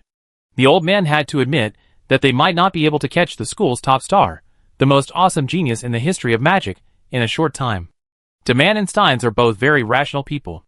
After realizing this, even if they were dissatisfied with someone's behavior, in order to protect Rob's safety to the greatest extent, they chose to block the news at the first time. The Magic Academy announced that the future super magician was at a critical juncture of a certain research. In order to avoid being disturbed, his magic tower refused to see visitors from now on. On the other hand, the Magician Association rarely convened the 9 permanent directors and held a 3-day secret meeting. After that, the huge power of the association began to operate silently and efficiently. However, there is no wall that is impenetrable. Although Steins and Demand tried to cover up Rob's escape from the academy as much as possible, they made too much noise before. They mobilized the cavalry, the third prince apologized, the great magician was still calling the shots at the port, and finally even the rare thing like the alchemical airship made its debut. It is easy for people with ulterior motives to infer something from the various signs before. So now all kinds of people with different purposes are getting ready to move, and without exception, they are all trying to find Rob's whereabouts. In this case, the future super magician has to be more careful, reduce the number of times he uses magic as much as possible, and carefully hide his identity as a magician. In this case, a secret treasure with camouflage function can help him solve a lot of troubles. For example, the number 2 in his hand is now a useless cane in the eyes of others. And this is just the simplest use of this first-level secret treasure. Rob had seen 2 Arkansas pseudo-dragon lizards transform themselves into 2 giant dragons with the help of the secret treasure in the dungeon. Even with his eyesight, he couldn't tell the real from the fake at the first time. The great magician had a hunch that if he could fully analyze the structure of this secret treasure, his understanding of magic would probably be further improved.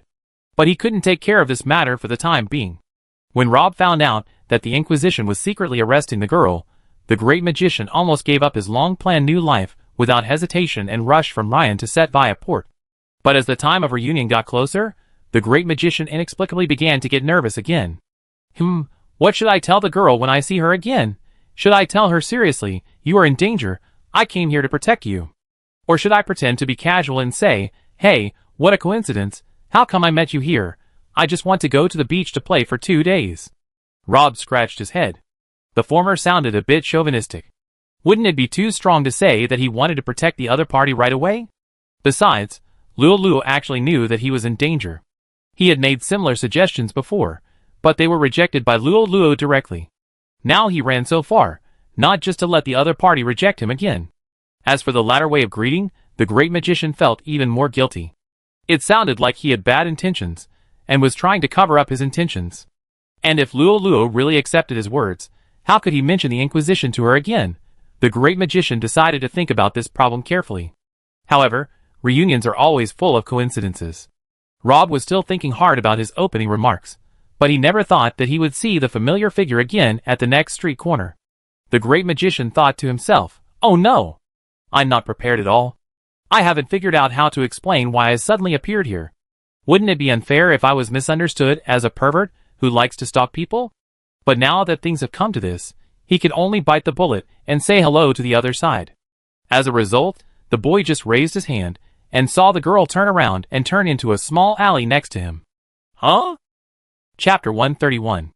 The great magician had actually thought about it many times along the way, what would happen if the two met again. There were some more romantic versions, such as the two might meet unexpectedly in an inconspicuous country inn, surrounded by travelers in a hurry, drinking cheap beer, eating apple pies freshly baked by the proprietress, and drunken bards dancing on the table. The inn was filled with a lively and lonely atmosphere, and he pushed the door at this time, walking in with the sun behind him. Or he saw that familiar figure again on an unknown path. The horse's hooves flew past, rolling up the fallen leaves on the ground, as if a golden rain suddenly fell, and he galloped from behind the girl, and at the moment, When the two brushed shoulders, he suddenly jumped off the horse's back and appeared in front of her in a posture of falling from the sky. Well, okay, this difficulty coefficient is a little high. With the great magician's horsemanship, the landing action is probably completed with the head. He had thought that they would meet on the ridge of the field, by the stream, or even in the port of Sevilla, but he never expected that he would be ignored by Hualili when they met. However, when he saw the girl turn into the alley, Rob was relieved, which gave him some time to organize his opening remarks. As a result, the great magician was entangled there for a long time, but still couldn't figure out how to start the conversation, and he didn't see Luo come out after waiting for a while. Instead, a guy dressed as a paladin turned into the alley soon after, and after a while, the guy slipped out of the alley again, with a backpack on his back, but the paladin's equipment was gone. The great magician frowned and walked quickly to the alley, only to find that it was already empty. The rookie warrior was nowhere to be seen, and the fake paladin was staggering into the tavern. Rob didn't hesitate, and threw a positioning spell on Raven's face. Raven had no idea that he was being targeted by the magician. The fake paladin later showed off his anti-detection ability, but it was all useless in front of the positioning spell. Rob found the one-eyed butcher's butcher shop without much effort, with a magic mark planted on Raven, and then saw Luo, who was unconscious, under the cellar in the inner room. The great magician felt distressed and angry. He didn't expect that the Inquisition hadn't made another move yet, but the girl was killed by a few hooligans. If he hadn't bumped into her today, who knows what terrible things would happen next. The girl must have had bad luck recently, and her head was always injured. She was knocked unconscious twice by someone before, but Luo didn't seem to learn any lessons from it. This time, she was directly killed by a group of ordinary people. The rookie hero seems to have always been like this, always kind to others and the world, always willing to believe and help others. In Ryan, it was because of this kindness that she was cheated of all her money by old Rex, and now it is because of her trust in the masked man that she is in danger. This is particularly incredible to the great magician, considering the series of experiences she has experienced before, being hunted down by the Inquisition alone, which is equivalent to being abandoned by the gods. Her family may have been imprisoned or killed by the temple, and she herself may be in a huge conspiracy. Even in such a situation, Luo's heart was still full of sunshine, and she was not disappointed with the world. This was what the future super magician admired most. When Rob carried the girl out of the orc butcher's meat shop, Madden, Peppa and Raven were still standing there honestly, which surprised the great magician. He thought the three would take this opportunity to escape. When rescuing Luo, Rob also sorted out her things and found that the girl's purse and the elf sword were missing. There is no doubt that these two things should be on the three guys outside now. Before, Rob was worried about the safety of the girl and didn't want to get entangled with these three people, so he directly released the aura of a 5th-level great magician. If the three of them were smart, they should have known that they were not his opponents. According to normal development, they should have run away with the sword and the purse. If this situation really happened, the great magician would not be too worried. The positioning spell he cast on the fake paladin was effective for half a month. After he carried the girl back to the inn and settled her down, it would only take some effort to catch these three guys again. And now, for some reason, the three of them didn't run away, which made Rob's life easier. The great magician walked up to Madden and took back the girl's sword from him. The latter didn't resist at all. Then Rob let out a light sigh. It was getting dark now. He didn't notice it because he was far away. Madden's eyes looked dull, his pupils were out of focus, and his expression was frozen. The great magician looked at the goblin and the fake paladin again. The three were in similar situations. Your Highness, Ethelred Richard Hallstein, I didn't expect to meet you here. The sound of chopping meat behind Rob finally stopped. The one-eyed butcher put down the kitchen knife and wiped his hands. It seems that the recent rumors are true. You really left the Royal Magic Academy of Teast alone. The great magician was a little surprised. This was the first time in a few months that his identity was seen through. Rob turned around. He was so focused on saving Luo that he didn't pay much attention to other people. He only knew that the one-eyed butcher was not in the same group as Madden and others, so he didn't care about him anymore. Now he focused his attention on the one-eyed butcher again. With the powerful insight of the future super magician, he soon found many unreasonable things about him. The orc's hands were full of grease, but his nails were always clean, which was very different from ordinary butchers. In addition, the size of each piece of meat he cut was exactly the same, as if it was measured with a ruler, which was not something that ordinary butchers could do. In addition, Rob thought carefully and found that his previous movements and frequency of cutting meat seemed to be exactly the same. This should be a unique practice of his. Finally, he, a grown man, actually collected a room full of rag dolls. Well, this is a personal hobby issue. In addition, Rob was also very concerned about the one eye on his face. He always felt that he had seen it somewhere. When he thought about the strange appearance of Madden and the other two, a name floated from the bottom of the great magician's heart. Chapter 132. Manquin Udasai? The great magician searched for this name from the corner of his memory. The one-eyed butcher was stunned for a moment, and then it seemed that he spent a long time to remember the meaning of these words. A touch of emotion appeared on his originally expressionless face. Someone on the human side actually remembers this name. One of the 3 famous orc heroes in the Rose War. In the early days of the war, he took one city in one city. With less than 2,000 troops, he delayed the 80,000 human coalition forces for 6 months, making the human blitzkrieg plan fail, and bought the orcs enough time to react. It is not an exaggeration to say that he single-handedly decided the trend of the war. Rob's face also became unusually serious. I didn't expect to meet you here. The heroes of the orcs are not unknown little people. The one-eyed butcher shook his head. What 3 heroes? Heroes are all false stories of later generations. I am just a soldier who wants to protect my hometown. Unfortunately, I still lost my city in the end, abandoned those brothers who once fought side by side, and chose to abandon the city like a dog in the night. It was because of the order of the military. The great magician hit the nail on the head. War needs heroes. At that time, your deeds had spread among the orcs. Many young people regarded you as an idol, took you as a role model, worshipped you, and admired you.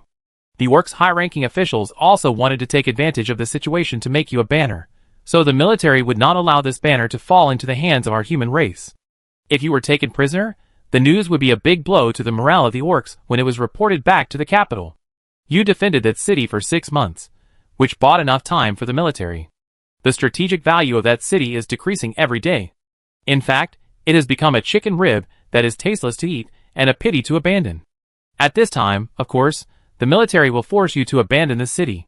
But now it seems that although Manquin Udasai obeyed the military's orders, he still felt bad about giving up his hometown. No wonder he was the only one of the 3 heroes of the orcs who didn't go to the battlefield again in the later period of the war. Rob didn't expect to meet an orc hero from 160 years ago in this inconspicuous butcher shop today. If the historical records are correct, he was just over 30 years old when he participated in the Rose War, and he should be almost 200 years old now, but it is not easy to tell from his appearance. The lifespan of orcs is different from that of humans. Orcs are actually just a general term. The lifespan of orcs from different tribes varies greatly. For example, the lifespan of jackals is generally less than 40 years old, while ordinary centaurs can live to more than 200 years old. Manquin Udasai comes from a small tribe that few people have heard of. The lifespan of the members of this tribe is extremely long, so although he is now over 200 years old, he does not look old except for the vicissitudes of his eyes. However, everything has a price. While gaining a long lifespan, the reproduction of the one-eyed butcher tribe is extremely difficult. The number of people in the tribe has been decreasing. In this generation, there are almost no new members. Manquin Udasai is the only young man left in the tribe.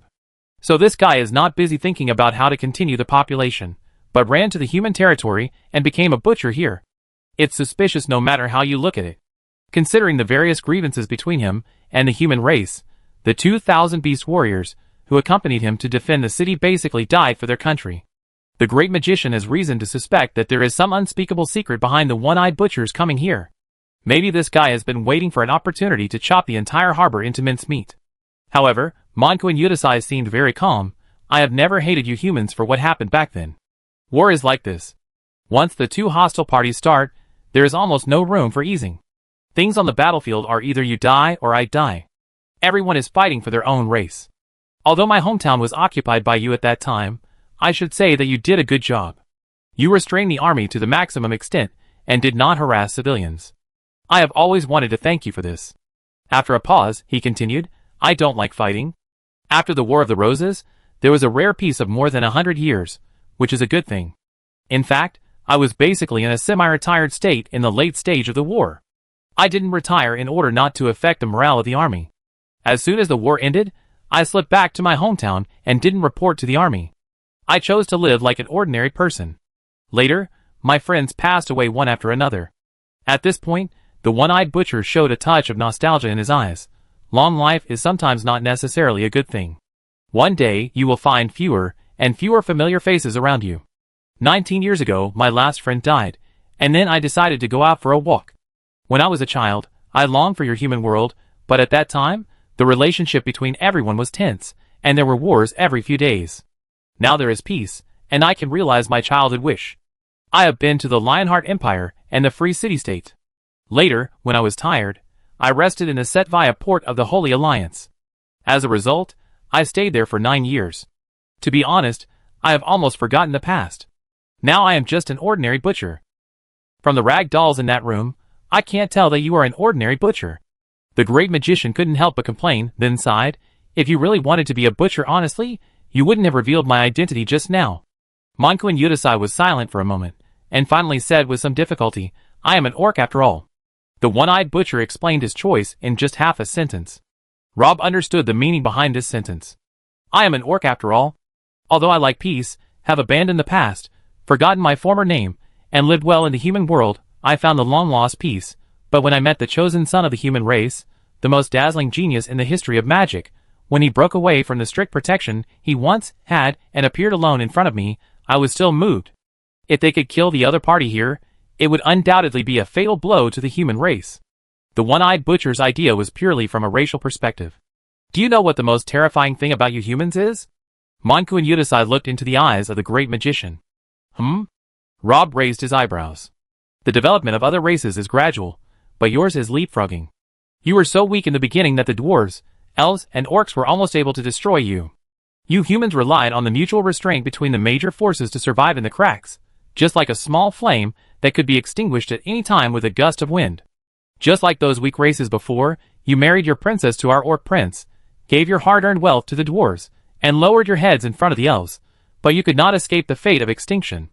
Then suddenly one day, a guy named Roland appeared and opened the door to magic for you. That man rewrote the fate of the entire human race with his own strength, making you the most powerful force in the Dawn continent overnight. Such a thing has never happened to other races. Chapter 133. Yes, a large part of the reason why other races launched the first magic war against humans was actually because of fear. Fear of that person, fear of magic, a mysterious and powerful force, and fear of the speed of your human race's rise. The one-eyed butcher admitted, Roland is like a treasure bestowed by the gods to you humans, making people jealous and fearful. His appearance is destructive, and directly subverted the power structure of the entire Dawn continent. After that, your human race only took less than 100 years to become the undisputed overlord of the Dawn continent. Other races had to form alliances with each other to barely compete with you. But on the bright side, because of your unexpected rise, the Dawn continent finally ushered in a period of peace. Everyone is now away from the flames of war, and living a stable life. The one-eyed butcher sighed, but many people ignore the premise of all this. The human race cannot have another Roland. Anyone with a discerning eye knows that the current situation cannot actually continue. Unless a race can truly unify the Dawn continent, the so-called peace is ultimately just a short-lived illusion. Now, it is you humans who have the ability and the desire to achieve this goal. There is no denying that if you were only in the stage of self-defense during the 2 magic wars, then the subsequent Rose War was the beginning of your ambitions. The one-eyed butcher continued, however, most of the peace in this world is ultimately achieved through war. The human race wants to unify the entire Dawn continent and re-establish a new order. Even if we other races know that we can't win, we can only bite the bullet and fight. Once the war starts, it will inevitably be another disaster. But fortunately, everything has a process. Although the human race is strong and develops much faster than other races, at this speed, it will take at least 300 or 400 years for that day to come. By then, even if I am still alive, I will be an old man. Such things will naturally be left to the young people to worry about. At this point, the one-eyed butcher changed the subject. It's a pity that you appeared at this time. Rob Edleed Richard Hallstein Rex, the future guardian of the human race, the most dazzling genius in the history of magic, with an incredibly powerful talent, entering the ranks of the 6th-level quasi-magician at the age of less than 20. Even those sages cannot cover up your brilliance. Stein's famous evaluation of you has long spread throughout the Dawn continent, and this is exactly what I am worried about. The one-eyed butcher sighed for the second time of the night. As I said before, according to normal time calculation, it will take hundreds of years for you humans to unify the Dawn continent. Logically, this is not something that our generation should worry about. But if another Roland appears in the human race, it will definitely greatly speed up this process. How much time do we have left? 100 years? 50 years? The one-eyed butcher shook his head, his expression full of helplessness. So in the end, this has become a matter for our generation again. He used a clean towel to wipe the oil stains on each finger, and then rinsed it twice with clean water. After doing all this, he just finished the last word, and then he said to the future super magician sincerely, "Please wait." Rob nodded, and the one-eyed butcher turned and walked into his bedroom. After a while, he came out again, with a rusty iron box in his hand. Manku and Yudasai opened the iron box respectfully, and there was a black war hammer inside. Although the iron hammer was covered with dust and there were cobwebs in the corners, this did not affect the hideousness and murderousness of this weapon. As soon as the iron box was opened, the great magician felt a bloody breath coming towards him. The orc butcher stretched out his hand, and the moment he grasped the hammer, it was as if a huge army suddenly appeared behind him. His aura changed drastically, and he turned from an ordinary owner of a shabby butcher's shop back to the invincible general on the battlefield. Rob's ears seemed to echo with endless shouts of killing. Bone Crusher, one of the legendary equipment of the orcs, the weapon used by the orc hero Manku and Yudasai in the War of the Roses. It has a great reputation among the orcs, but after the war, this legendary equipment disappeared along with Manku and Yudasai. The great magician didn't expect to see this famous weapon here. "I thought it would go to the grave with me." The one-eyed butcher sighed, stroking his beloved warhammer, his face full of solemnity, and said in a deep voice, "There are only a few people in this world who are qualified for me to open this iron box again, and you are undoubtedly one of them. I would rather not have this honor." Rob shrugged, without commenting, but he just said it casually.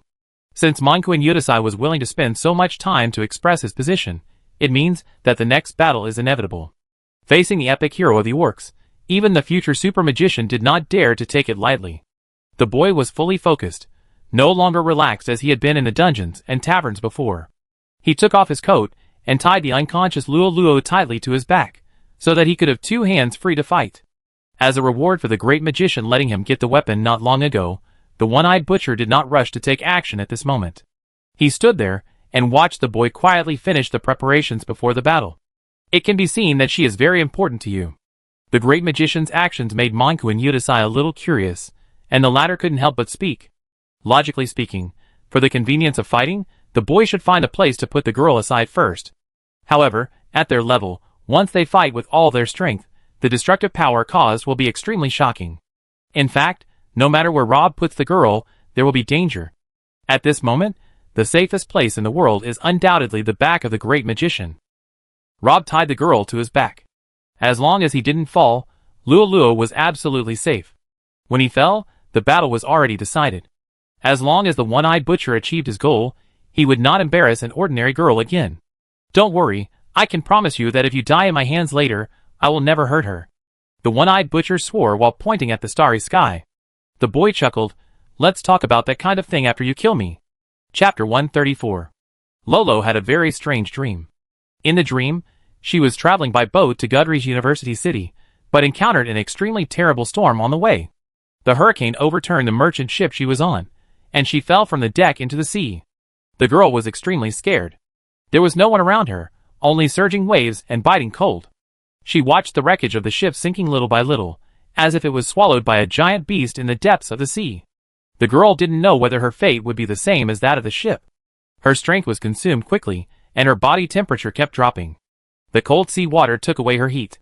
After a while, her teeth began to tremble, and her consciousness became more and more blurred. However, the storm showed no signs of stopping. The rainstorm was getting heavier and heavier. The only thing she could hear was the angry roar of the sea. Just when the girl felt desperate, she saw a blue dolphin in the wind and waves. The dolphin was so beautiful, with skin as smooth as marble. Its streamlined body allowed it to move freely in the storm. It looked so elegant, as if nothing in the world could worry it. For humans, the dangerous and unpredictable ocean is just a backyard where they can stroll and play freely. They play in the storm, accompanied by lightning and thunder. Luo felt like she had seen this dolphin somewhere before. However, she had never been out to sea before. Luo's eyelids were getting heavier and heavier, and she had no energy to think anymore. "So be it," the girl told herself in her heart. "So be it. Just be willful this time. Don't struggle desperately anymore, because it's really tiring. There is no food or water, no land in sight, And even if you survive this storm alone on the sea, you won't have a chance to survive, so why not let go early? Luo saw the dolphin stop in front of her, with a pair of blue gemstone-like eyes looking at her quietly. The girl closed her eyes, and just when she was about to fall into the seabed, the dolphin actually followed her into the water, and the sea water was about to flood Luo's nose. The dolphin carried her on its body. The girl opened her arms and hugged the dolphin's back. Its body was unexpectedly soft and warm, like a big velvet bed. Luo couldn't help but rub her head against its dorsal fin twice with satisfaction, and then she suddenly heard a familiar voice in her ear, "Hey, stop making trouble." The girl suddenly woke up from her dream and opened her eyes. The storm and the huge waves had disappeared. Luo found herself lying on the back of a guy. After a short pause, the girl quickly recalled what happened in the cellar. She finally realized that she had encountered a liar and a robber. She thought to herself, "Oh no, you are getting more excited." The guy carrying her sighed, "If you keep going like this, we won't be able to get back to the hotel tomorrow morning." Luo finally saw the man's face clearly, as if she was struck by a bolt of lightning. The girl stood there in a daze, with an expression of disbelief on her face, as if she had seen a prize of 5 million gold coins on a small note picked up from the roadside. After a while, the rookie hero ignored the protesting look of the great magician, stretched out a hand, pinched the latter's cheek, and looked confused. "Am I dreaming? Is it really you?" The great magician was amused by her confusion. "Do you pinch others when you check whether you are dreaming or not?" Luo ignored him, and leaned her head back on his shoulder, closed her eyes and murmured, "If I am really dreaming, let me dream for a while longer." The great magician's heart trembled slightly. It turned out that he was not the only one who missed her during the time they were apart. Perhaps in the girl's heart, once they parted in the small town, they would never see each other again. From now on, she could only see that familiar yet strange face again in her dreams. Therefore, every reunion in her dreams was so precious to her. Luo lay on the boy's back for exactly 1 minute. After that, the girl opened her eyes again, and found that the head of the great magician was still in front of her. Her face seemed to be burning. "Oh no, it's not a dream." Then Luo held her head, as if she wanted to find a crack in the ground to crawl into. It's over. This time I'm so embarrassed. Please, quickly forget what I said before." The boy smiled, but didn't say anything. He continued to carry the girl on his back, and walked towards the hotel. He didn't walk fast, but every step was steady, as if he was carrying something important. After a while, the girl seemed to think of something. "So you saved me again this time?" "It's nothing, I just happened to pass by there, and they were scared away when they saw me." Although the great magician said it lightly, Luo clearly noticed that there were bloodstains on the boy's right shoulder where the cloth was wrapped. "Ah, are you injured?" "No big deal, just a little skin injury," Rob said lightly. However, in fact, this wound is much more serious than it looks. It was a gift left to the boy by Mankuin Yudasai, when the great magician fought with the orc hero not long ago. The one-eyed butcher was an 8th level berserker at his peak, and unlike ordinary berserkers, he also possessed an extremely powerful racial talent. His one eye was not acquired, but a common feature of his race. There were very few lucky people who could use that one eye to absorb souls, and Mankuin Yudasai was one of them. The reason why Madden, Pepe and Lavin looked dazed was because Mankuin had taken their souls away. The great magician also relied on this point to infer the true identity of the orc butcher. There is no false reputation under a great reputation. With his incomparably strong racial talent and outstanding skills, Mankuin Yudasai is invincible on the battlefield and has no rivals. In the early days of the Rose War, he created a myth of fighting against an army of 80,000 with less than 2,000 people. If it was the orc butcher in his prime, even if Rob recovered to the 6th level, the chance of winning with the Lord of Eternal Night in his hand would be less than 40%, not to mention that he has now taken the initiative to reduce his level by 1 level to save Bevenadette. The handmade temporary weapon number 2 cannot be compared with the famous Lord of Eternal Night. But for some reason, Mankuin Yudasai's current situation seems to be far from his peak. He has also fallen to the 5th level. According to the strongest algorithm of the same level professional magician, Rob has the upper hand, but the orc butcher has the advantage of having a legendary equipment in his hand. Chapter 135. Time goes back to half a magic hour ago. Outside the butcher's shop, there were no other spectators in the battle between the future super magician and the orc hero. The entire battle lasted less than 7 minutes. However, only the two sides in the battle could truly experience the danger in these 7 minutes. This was the first real life and death battle that Rob faced after leaving the academy, and it was also a battle that was worthy of being recorded in history. The two people fighting, one was the future patron saint of the human race, the first genius in the history of magic after Roland, and the other was a famous orc general in history. Although the reasons behind them were different, they obviously didn't want this battle to alarm the power of the church. They tacitly reduced the noise of their attacks to the minimum, but the power of each move did not decrease at all. In the end, the two compressed all their strength into a 10-meter radius in front of them. The terrifying energy fluctuations were almost distorted in this area. Mankuin Yudasai's muscles bulged like iron. With the legendary weapon Bone Crusher in his hand, he seemed to have returned to the glorious days of war and iron cavalry, and once again became the invincible killing god of the orcs, shouldering the future of the entire orcs with his own strength. The ground trembled under his feet. The shouts of the orc warriors crossed the long river of time, came from the ancient battlefield, and echoed in the ears of the great magician, becoming clearer and clearer. Rob was alert. The great magician knew that these sounds were not real, but were similar to a kind of spiritual projection, directly transmitted to his mind, and only he could hear them. This was naturally related to the unique talent of the one-eyed butcher, but he did not do it deliberately, but it was just the natural flow of the chi. The appearance of these sounds also meant that the opponent's fighting spirit had reached its peak at this moment. The wind and thunder were hidden in his every move, and he had a great momentum. At this moment, the orc general's hair and beard were all stretched, and he was majestic without anger. Every drop of blood in his blood vessels seemed to be burning, like a furious King Kong. On the other hand, the great magician on the opposite side had a calm expression as always. This did not mean that Rob did not take the one-eyed butcher seriously. On the contrary, it meant that the future super magician had completely entered the combat state. The boy has the strongest talent since Roland, which is recognized by the entire magic world. This so-called strongest talent does not only refer to his training talent and research talent, but also includes his combat talent. In the past history, there are many talented magicians who practice very fast and are far ahead of ordinary people. However, when it comes to actual combat, they are always unable to exert their true strength. They often lose to opponents who are much weaker than themselves for one reason or another, which is what people often say is a failure at the critical moment.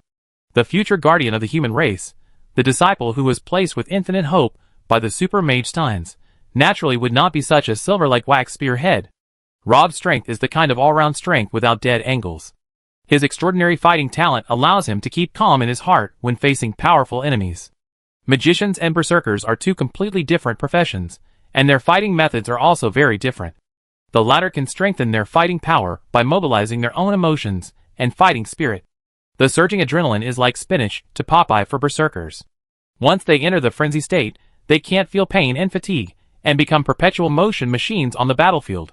During the War of the Roses, Mankuin Yudasai had fought continuously for a full half-month without sleep. Otherwise, he would not have been able to defend such a large city with only 2,000 men. However, for a magician, calmness is the most valuable quality. Compared with passion, a spellcaster needs more concentration and stability, because any slight mistake, such as the ambiguity of a syllable, may lead to the failure of a spell. Even if it succeeds by chance, the spell released in the end will be far from what you expected, or even go in the opposite direction, which is undoubtedly extremely fatal in battle. Therefore, a truly powerful magician should have the strongest nerves, and remain calm even when the sky is falling. In this regard, Rob has basically achieved the ultimate of human beings. All magicians who have seen the boy fight have offered their knees without exception. When Mankuin Yudasai raised his momentum to the highest point, and took the first step towards the boy, the future super magician had already quietly prepared for the battle.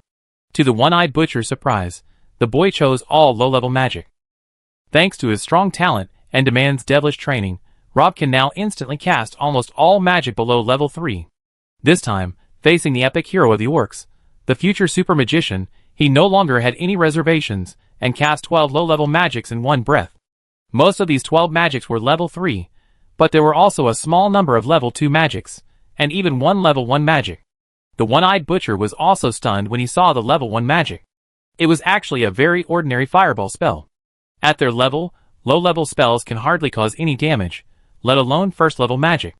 Even second and third-level magic can have little effect on fifth-level berserkers. It would be better for the great magician to chant a fourth or fifth-level spell honestly instead of casting 12 low-level magics. If it were someone else, the orc butcher would probably think that the other party was seeking death on purpose, but the person who took action now was the future super magician. Monku and Yudasai knew that the low-level spells had limited effects, but he still couldn't despise them. And the young man did not disappoint him. The 12 seemingly useless low-level magic spells were not aimed at the orc butcher. They collided with each other in a specific order halfway. The magic elements were rearranged in a very short time, and then produced a series of amazing changes, and finally released unimaginable huge energy, enough to rival the 6th level attack magic. If he hadn't seen it with his own eyes, who would have believed that the last first level fireball spell would actually play a finishing touch? Monku and Yudasai sighed deeply. After witnessing this scene, the only thing left in his mind was the 4 words amazing. At this moment, the hero of the orcs really had an extremely strong killing intention towards the boy. Monku and Yudasai couldn't imagine how powerful the human race would be in the future if such a super genius was allowed to grow. That day might come sooner than he imagined. The one-eyed butcher made up his mind that for the future of the orcs, he would kill the boy in the cradle tonight, even if he had to sacrifice his own life. Chapter 136. As the other party in the battle, the future super mage naturally felt the growing murderous intent in the eyes of the orc butcher, but Rob had no reaction. Ever since Stein's comment on him spread, there were so many people on the Dawn continent who wanted to kill him, probably from Armor Rock City all the way to Hearth Castle, including some 9th level professionals. But the boy is still alive and well today. Rob was originally scared when he was young. Therefore, when facing Monku and Yudasai's strong killing intent, the great magician behaved basically as calmly as usual. In fact, Rob could guess some of the orc general's thoughts. Since he left the Theus Royal School of Magic, he knew that he would face such a day sooner or later. After the first round of 12 magics were released, the future super magician did not even look at the results. He immediately started the next round of chanting. Rob was confident but not arrogant. He knew that a mere 6th level magic was far from enough to kill the famous epic hero of the orcs. After that, he did not play any new tricks and chose a regular 5th level magic with both offensive and defensive capabilities. The idea of combining low-level magic to create powerful high-level spells came to Rob after he used fireballs to blast Raoul's blue guard in the dungeon not long ago. This method is amazing at first sight, but in fact it is not as effective as imagined. It can only be used for sneak attacks at the beginning.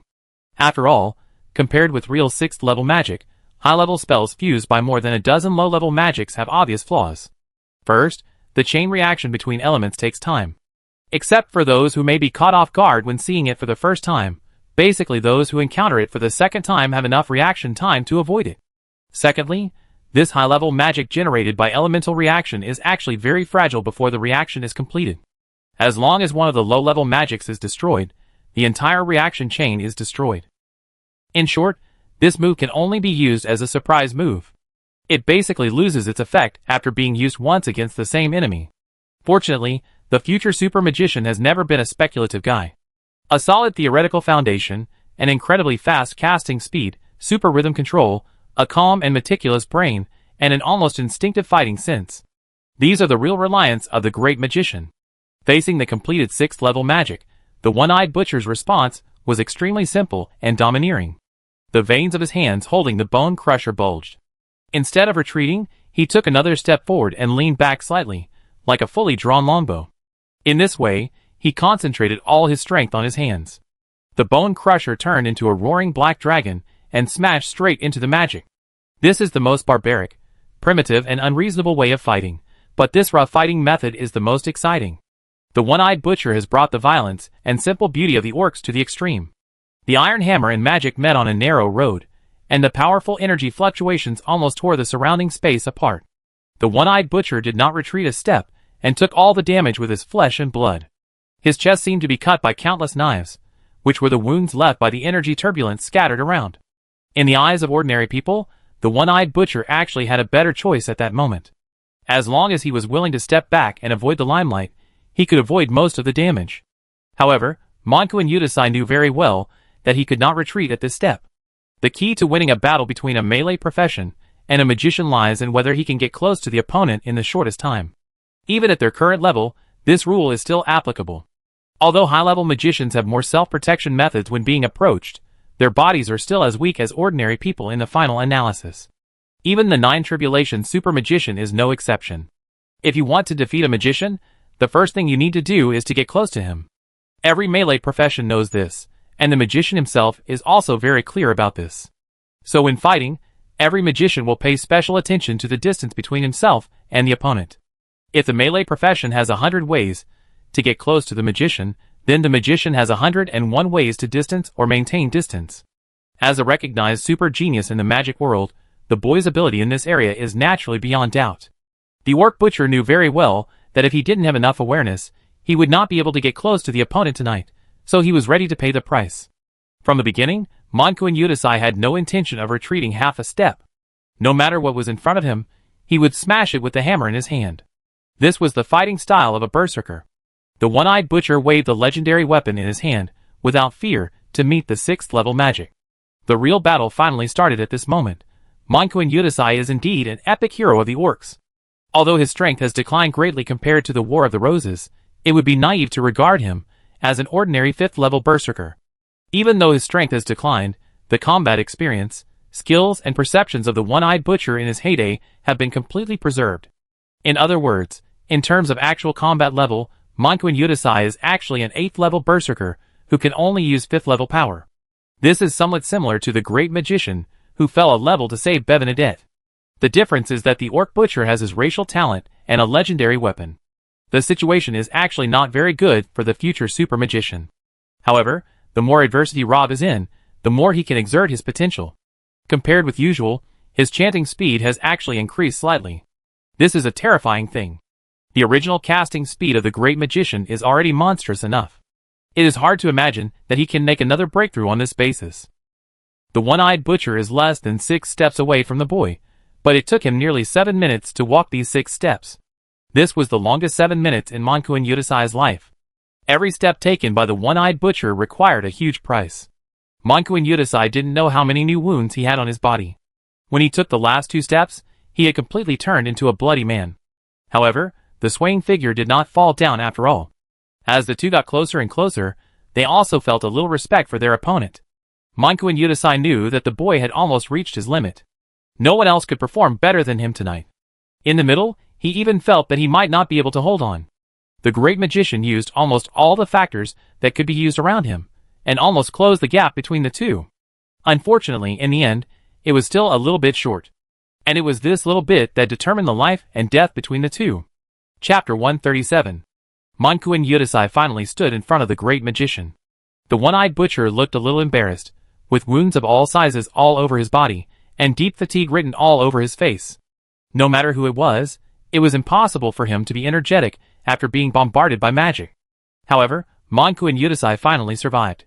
The figure of the orc general was shaky under the intensive magic bombardment, just like a small boat in a storm, which could be crushed by huge waves at any time, but the one-eyed butcher relied on his own tyrannical strength and iron willpower to survive this extremely difficult time. When he took the last step and stood in front of the boy, the balance of victory and defeat finally tilted. "It seems that you have lost," Monkun Yudasai said. The one-eyed butcher's words did not show off at all, nor was it a declaration from the winner to the loser. He was just explaining a simple fact. At this moment, both sides were already at the end of their strength, but at such a close distance, Rob's magic was no faster than the hammer in the one-eyed butcher's hand. So the one-eyed butcher had enough reason to believe that the outcome of this battle was already decided. However, the great magician's expression was a little strange. The young man and the orc general looked at each other calmly, with a hint of pity and regret in their eyes. Monkun Yudasai frowned, not understanding where the pity in the great magician's eyes came from. If this battle was just for competition, you would naturally win, but unfortunately, tonight the general and I are fighting a life and death battle.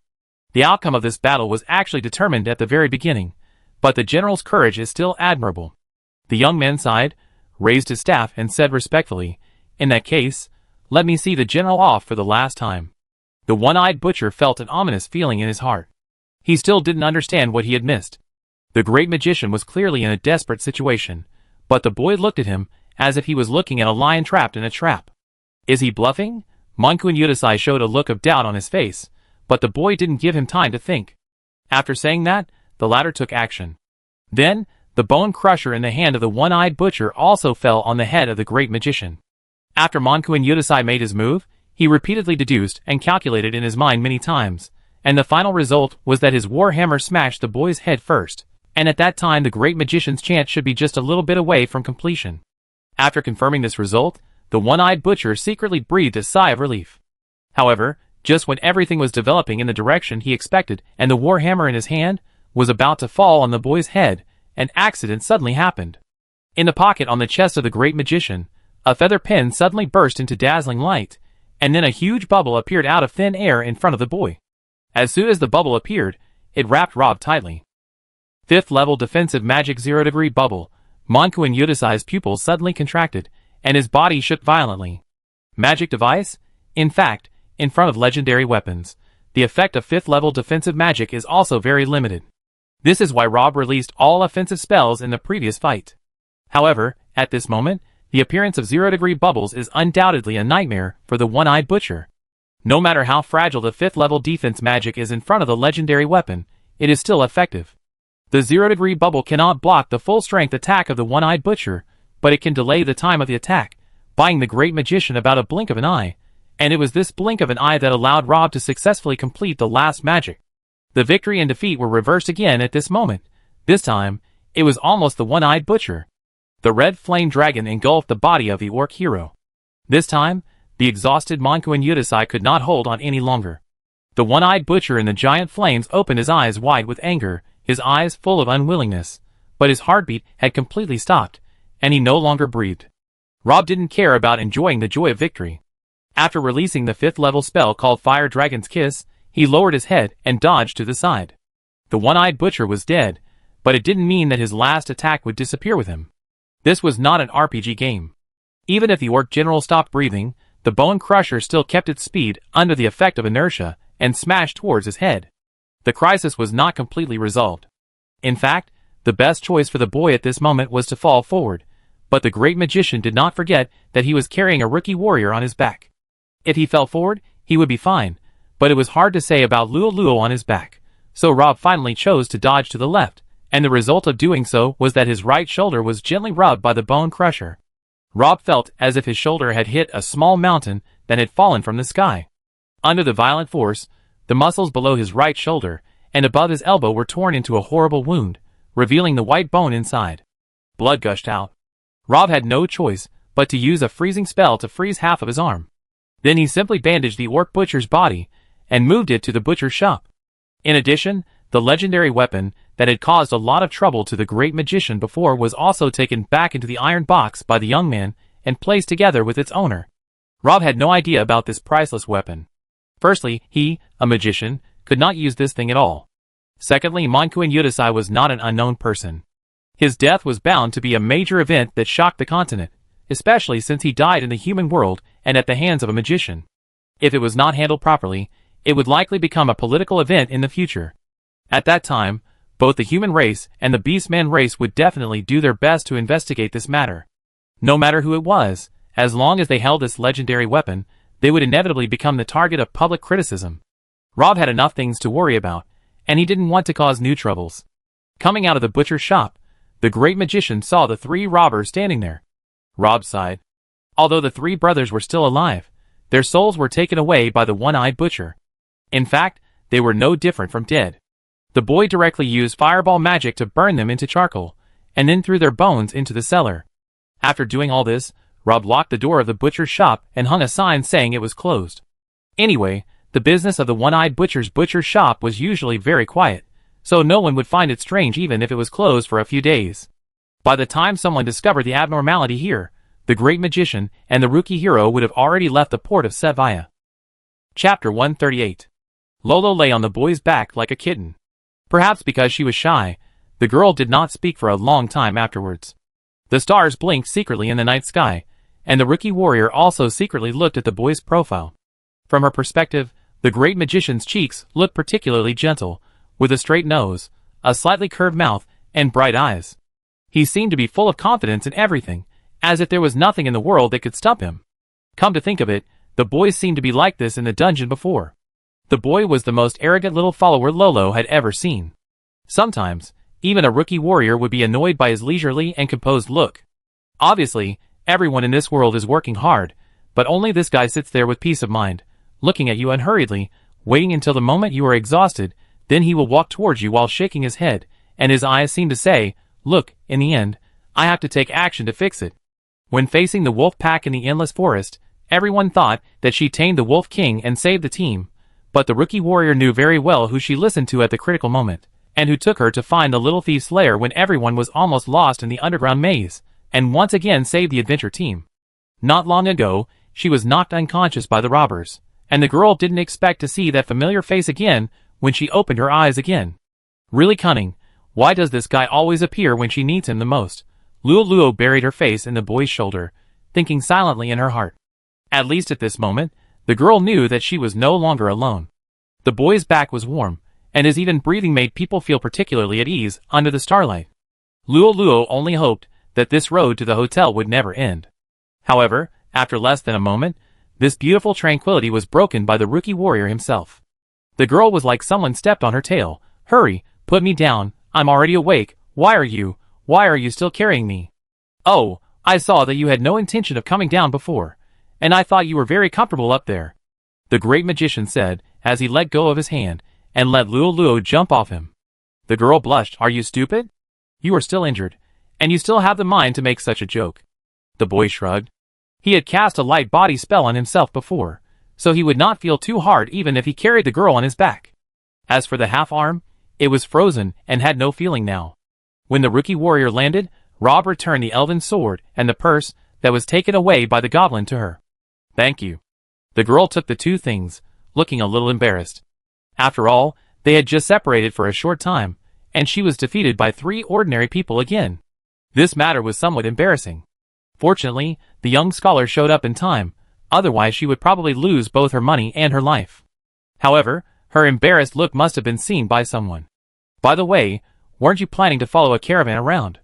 How did you end up here? After so long, the rookie warrior finally remembered this most important question. After such a long period of preparation, the boy had already prepared the answer. Rob turned around after hearing this, his expression more serious than ever before.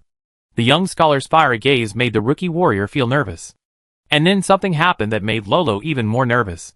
Without any signs, the boy suddenly knelt on one knee. The next moment, there was a loud bang in the girl's head, and the explosives buried there were detonated at once. Lolo only saw the great magician's mouth opening and closing, but he could hear everything he said. It was not until a long time later that she regained some of her hearing. The boy's words were so far away, as if they came from the other side of the world. What do you think? If you agree or not, please tell me. The ground is a bit cold, the great magician complained. But Luo was completely dumbfounded and stammered, but I told you before, my current situation is very dangerous, and anyone who approaches me may be implicated. It's okay, I don't care. The boy answered neatly. There are not many people in this world who have the confidence to say this, and the great magician happens to be one of them. The girl was so anxious that she was about to cry. No, you don't know who my enemy is. Even the most powerful opponent has its own weaknesses, and if there are weaknesses, there is a possibility of being defeated. I believe that you have been holding on to this day with such a belief in your heart. The boy paused and continued, but you seem to have overlooked one point. No matter how strong your belief is, you can't win a battle alone. The girl was stunned when she heard this. She subconsciously wanted to refute the boy's words, but when she thought of what happened not long ago, she was hit by a club before she arrived at Gudrie's University City, and her money was robbed. If it weren't for the sudden appearance of the young scholar, who knows what would happen next? Luo was discouraged again. She had to admit that what the young scholar said was still somewhat reasonable. So what do you think of my proposal? The great magician brought up the old matter again. Ah? Lolo was a little overwhelmed by someone's aggressive attack. The girl felt ashamed and annoyed. How could anyone be so direct in such matters? It was like he was asking for a debt, and he insisted that she answer right then and there. Didn't this guy know that girls are very reserved? Rob seemed to have no self-awareness in this regard. The great magician didn't seem to understand why the girl had been thinking for so long and was reluctant to answer him. The boy didn't lie. It was autumn now, and the ground was indeed a little cold. Even if he was kneeling on one knee, it would not be very comfortable to kneel for a long time. Especially since Rob was still a wounded soldier, it was not a good idea to kneel like this all the time. The great magician was puzzled. When he saw others doing this before, they just knelt down and pretended to do it. Many of them were pulled up before their knees touched the ground. Why did he kneel down so seriously? After a long time, the girl still didn't say a word. She just stood there and stared at him blankly with a frightened expression. The boy had no choice but to urge her again. But the girl didn't even look into his eyes. She lowered her head, and finally said him in a voice smaller than a mosquito. Rob took a long breath, and stood up from the ground in a hurry, as if he didn't want to delay for a moment. He shook off the dust on his trouser legs and said, "Okay, from today on, I will be your guardian knight." Chapter 139. The appearance of the guardian knight dates back to the First Magic War. Since magicians are generally weak and lack sufficient melee ability, they are easily targeted by assassins, thieves, and other professions on the chaotic battlefield. The army dispatched a special melee team to protect magicians. On the battlefield, many magicians fought with their own teams and formed deep friendships with each other. Later, the war ended, but the assassination activities against magicians did not stop. Instead, they became more and more intense. After seeing the powerful performance of magicians on the battlefield, other races also reached a peak of fear of these thin humans, who could call the wind and rain. In order to protect themselves, some magicians simply joined the military or served the royal family and became court magicians, but most magicians still yearned for a free life. For these people, it was better to stay in school in Magic Tower on weekdays. Once they went out, they would easily become the target of assassins. As a last resort, the magicians could only ask their former comrades for help. In addition to the deep friendship forged in the war, the magicians also offered these old friends extremely generous rewards. As we all know, magicians are a group of relatively wealthy guys, and they will naturally not be stingy with their former comrades. In the end, many masters chose to leave the army and be employed by magicians to become their personal bodyguards. The army was naturally very nervous about losing so many people at once, but they were actually somewhat helpless about this situation. After all, the duty of the soldiers was to defend the country, and the military also had an unshirkable responsibility for the assassination of the magician on their own territory. But they couldn't really dispatch troops to protect every magician, as the military expenditure would be too high. The war had just ended, and the country was still in the stage of recuperation. The treasury had no money, and too many men died in the war. Now there were large tracts of fertile land in the villages that no one was planting, and it was obviously unrealistic to increase taxes. Now, it means that the magicians have taken the initiative to bear this part of the cost, helping the army save a lot of expenses. Although those masters have left the army, once the war starts again in the future, the magicians will definitely have to participate in the war, and the group of masters responsible for protecting them will naturally not be able to escape. Anyway, the military can only comfort itself in this way. And these masters who retired from the army are the first batch of guardian knights. Unlike punishment knights, guardian knights are not a subordinate branch of the knight profession. Strictly speaking, a considerable number of them cannot even be considered knights. Guardian knight is actually a title more like earl or viscount, and it has gradually become a special honor today. A magician can only have one guardian knight in his life, and once selected, it cannot be changed. In peacetime, although the guardian knight still shoulders the responsibility of protecting magicians, there are too few opportunities for them to perform their duties. More often, it becomes a political marriage. The nobles let their heirs, or the next generation, become the guardian knights of a famous magician, so as to get closer to the latter. Magicians can also establish good relations with the nobles in this way, and get funding from the other side. In general, it can be regarded as a win-win situation. Luo did not expect that the so-called proposal of the young scholar was to become her guardian knight. No wonder he had been urging her to answer quickly. Speaking of it, the ceremony of becoming a guardian knight does seem to require kneeling on one knee, which coincides with some ancient traditions. Thinking of her previous misunderstanding, the girl's face was hot. What? This guy is actually talking about this. The rookie hero breathed a sigh of relief, but for some reason, he was a little disappointed. To avoid trouble, she had been dressing herself up as a boy. The guy across the street probably didn't even know her real gender, so how could he rashly make such a strange request? What's even more ridiculous is that she didn't know why she was so excited at the time, and actually agreed to it. Oh my god, I feel so ashamed just thinking about it now. Well, she must have been scared by his aggressive look at the time, so she gave in. Yes, it must be like this. Luo felt a little guilty, but then she remembered something and asked the little scholar beside her, "Why do you want to be my guardian knight?" The girl asked this question a little too late. Logically, she should have figured it out before agreeing, but unfortunately she was so dizzy at that time that she didn't even hear the boy's request clearly, let alone understand the reason. Well, I thought about it later, and it seems that having a magician as a backer is not bad. Ah, but I'm not a magician yet. What a coincidence, I'm not a knight yet, so we can work together in the future. The boy made a cheering gesture to the girl. Rob's proposal was not a whim.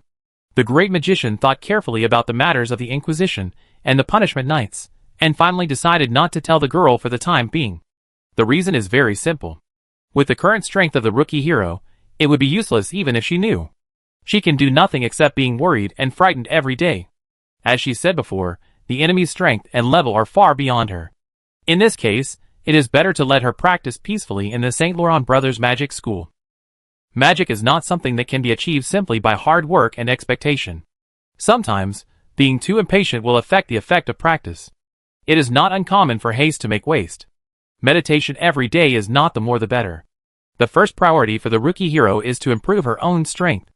Until she has enough ability to face all this, the threat of the Inquisition will be solved by the great magician on her behalf. In this way, Rob needs an identity to stay by the rookie hero's side, and the Guardian Knight becomes a natural choice.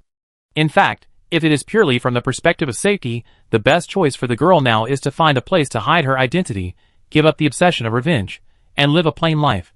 But Rob knows that Luo will never choose this path. In this case, the great magician can only accompany her to the Free City, and do his best to protect her. Fortunately, compared with the Holy Alliance, the power of the Church in the Free City is much weaker, and the University City of Gudries is even more dominated by magicians. But this will make the future super mage feel miserable. Although everything seems to be calm recently, the boy is sure that the Magicians Association, under the auspices of Steins and Deman, has definitely started a comprehensive investigation of him. In addition, he is one of the most famous people in the magic world, so it is crazy to run to a gathering place for magicians. But as the saying goes, the most dangerous place is often the safest place. As the place with the most concentrated magicians in the entire Dawn continent, no one would have thought that the future super mage would have the courage to come to the door. And the secret treasure with camouflage function that he obtained from the underground city some time ago also gave Rob some confidence in the new journey that was about to begin. Chapter 140. In short, the great magician finally got his wish and became Luo's Guardian Knight. The boy was probably the first 5th level great magician to become a Guardian Knight in history. The rookie warrior obviously didn't know that he had accidentally taken the future guardian of the human race under his command. Luo was still worried about the safety of the little scholar. I know you have a good brain, but the enemy we are facing is really extraordinary. You must be very careful in the future. Be careful of what? The rookie warrior hesitated for a moment, and finally uttered 2 words, temple. Oh! The great magician nodded, his expression normal. Hey, aren't you surprised to hear this answer? The calmness of the boy puzzled the girl. You know, the image of the temple has always been very good among the people. The priests often save the dying and the wounded, and often do not charge for poor families. The priests and nuns will guide the lost people. Some people are willing to go to remote villages in the mountains and forests to preach in order to spread the glory of the gods to every corner of the world, and live there for most of their lives. However, the most popular people in the temple are the brave and kind paladins who protect justice. Many legends and stories about them are still circulating in the streets and alleys. Every girl wants to have a boyfriend as reliable and gentle as a paladin. It can be said that the temple is a symbol of holiness and benevolence in the eyes of most ordinary people, and it is the incarnation of the gods in the world. Especially for those who have been in suffering, the temple is their pillar of faith. Nearly 70% of the population in the human world are believers of the gods. In other words, being hostile to the temple is basically equivalent to being hostile to the whole world. So when Luo said those 2 words, she was actually very uneasy. She didn't know whether the boy would continue to choose to believe her unconditionally this time, or laugh at her for worrying too much, or just walk away after hearing this answer. The girl even considered the worst possibility that the little scholar would turn against her after learning the truth, and report her whereabouts to the church for the sake of justice. If something like that really happened, the girl probably still couldn't bear to hate the boy, but she would feel a little disappointed. The last person in the world who was willing to stand by her side was gone. However, what Luo didn't expect was that the boy just said "oh" after hearing this shocking answer. It was as if he heard the girl say, "Let's eat rice tonight. I cooked 2 side dishes, and you go get a bottle of soy sauce." And then the little scholar held an empty bottle, pushed the door, and walked towards the grocery store. The rookie warrior couldn't help but start to wonder if his tongue was bent when he spoke just now, and the word temple was not pronounced clearly, which caused some ambiguity, because only in this way could the boy's bland reaction be explained. So she repeated her previous answer again, "I just said that my enemy is the temple." This time, Luo paid special attention to her pronunciation, and her pronunciation was absolutely correct. The last two words temple were emphasized, which added more emphasis. The result was still just someone's absent-minded him. Luo finally lost. The guy on the other side seemed to have a different way of thinking than ordinary people. However, for some reason, such a little scholar made her feel inexplicably relieved. The big stone in her chest finally fell to the ground. The girl didn't expect that one day, she would share the deepest secrets hidden in her heart with another person. The rookie hero scratched his head. So you don't plan to say anything? Rob thought for a moment and said, you are quite courageous. The girl was a little mad again. I am not asking you to judge me. Besides, I did not mean to offend them. They were the ones who provoked me first. Heh, light and darkness are like twin brothers, living together and unable to live without each other. The temple is the spokesperson of the gods in the world, and the epitome of the kingdom of God in the mortal world. Naturally, it must make itself into the ideal image of believers. But since it is in the mortal world, how can it be spotless? The expression on the great magician's face was a little serious. As one of the few people who knew about the existence of the Inquisition and the Punishment Night, Rob's understanding of the temple was undoubtedly more rational and objective than ordinary people. Speaking of which, I still don't know why you are hostile to the temple? The boy had asked a similar question before in the camp, but Luo did not answer at that time.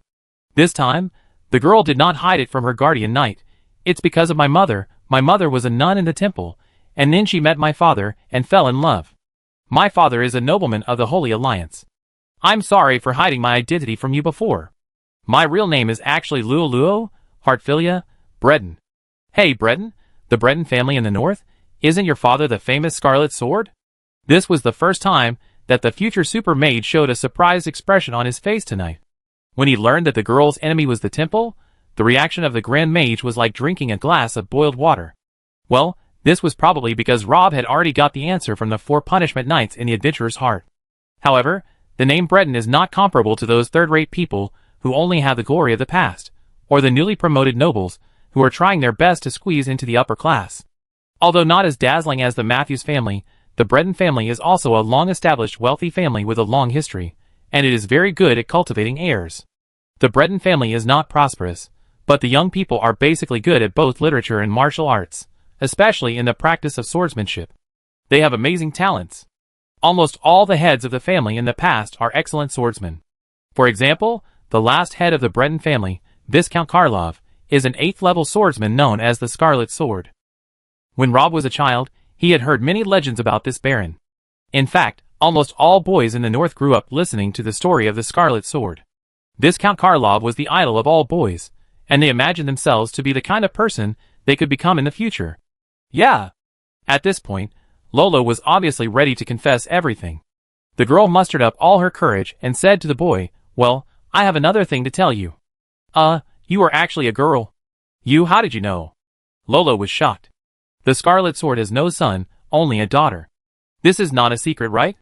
The great magician was actually a little guilty at this moment, but he was too embarrassed to say that I knew it because I had secretly touched your chest before. Chapter 141.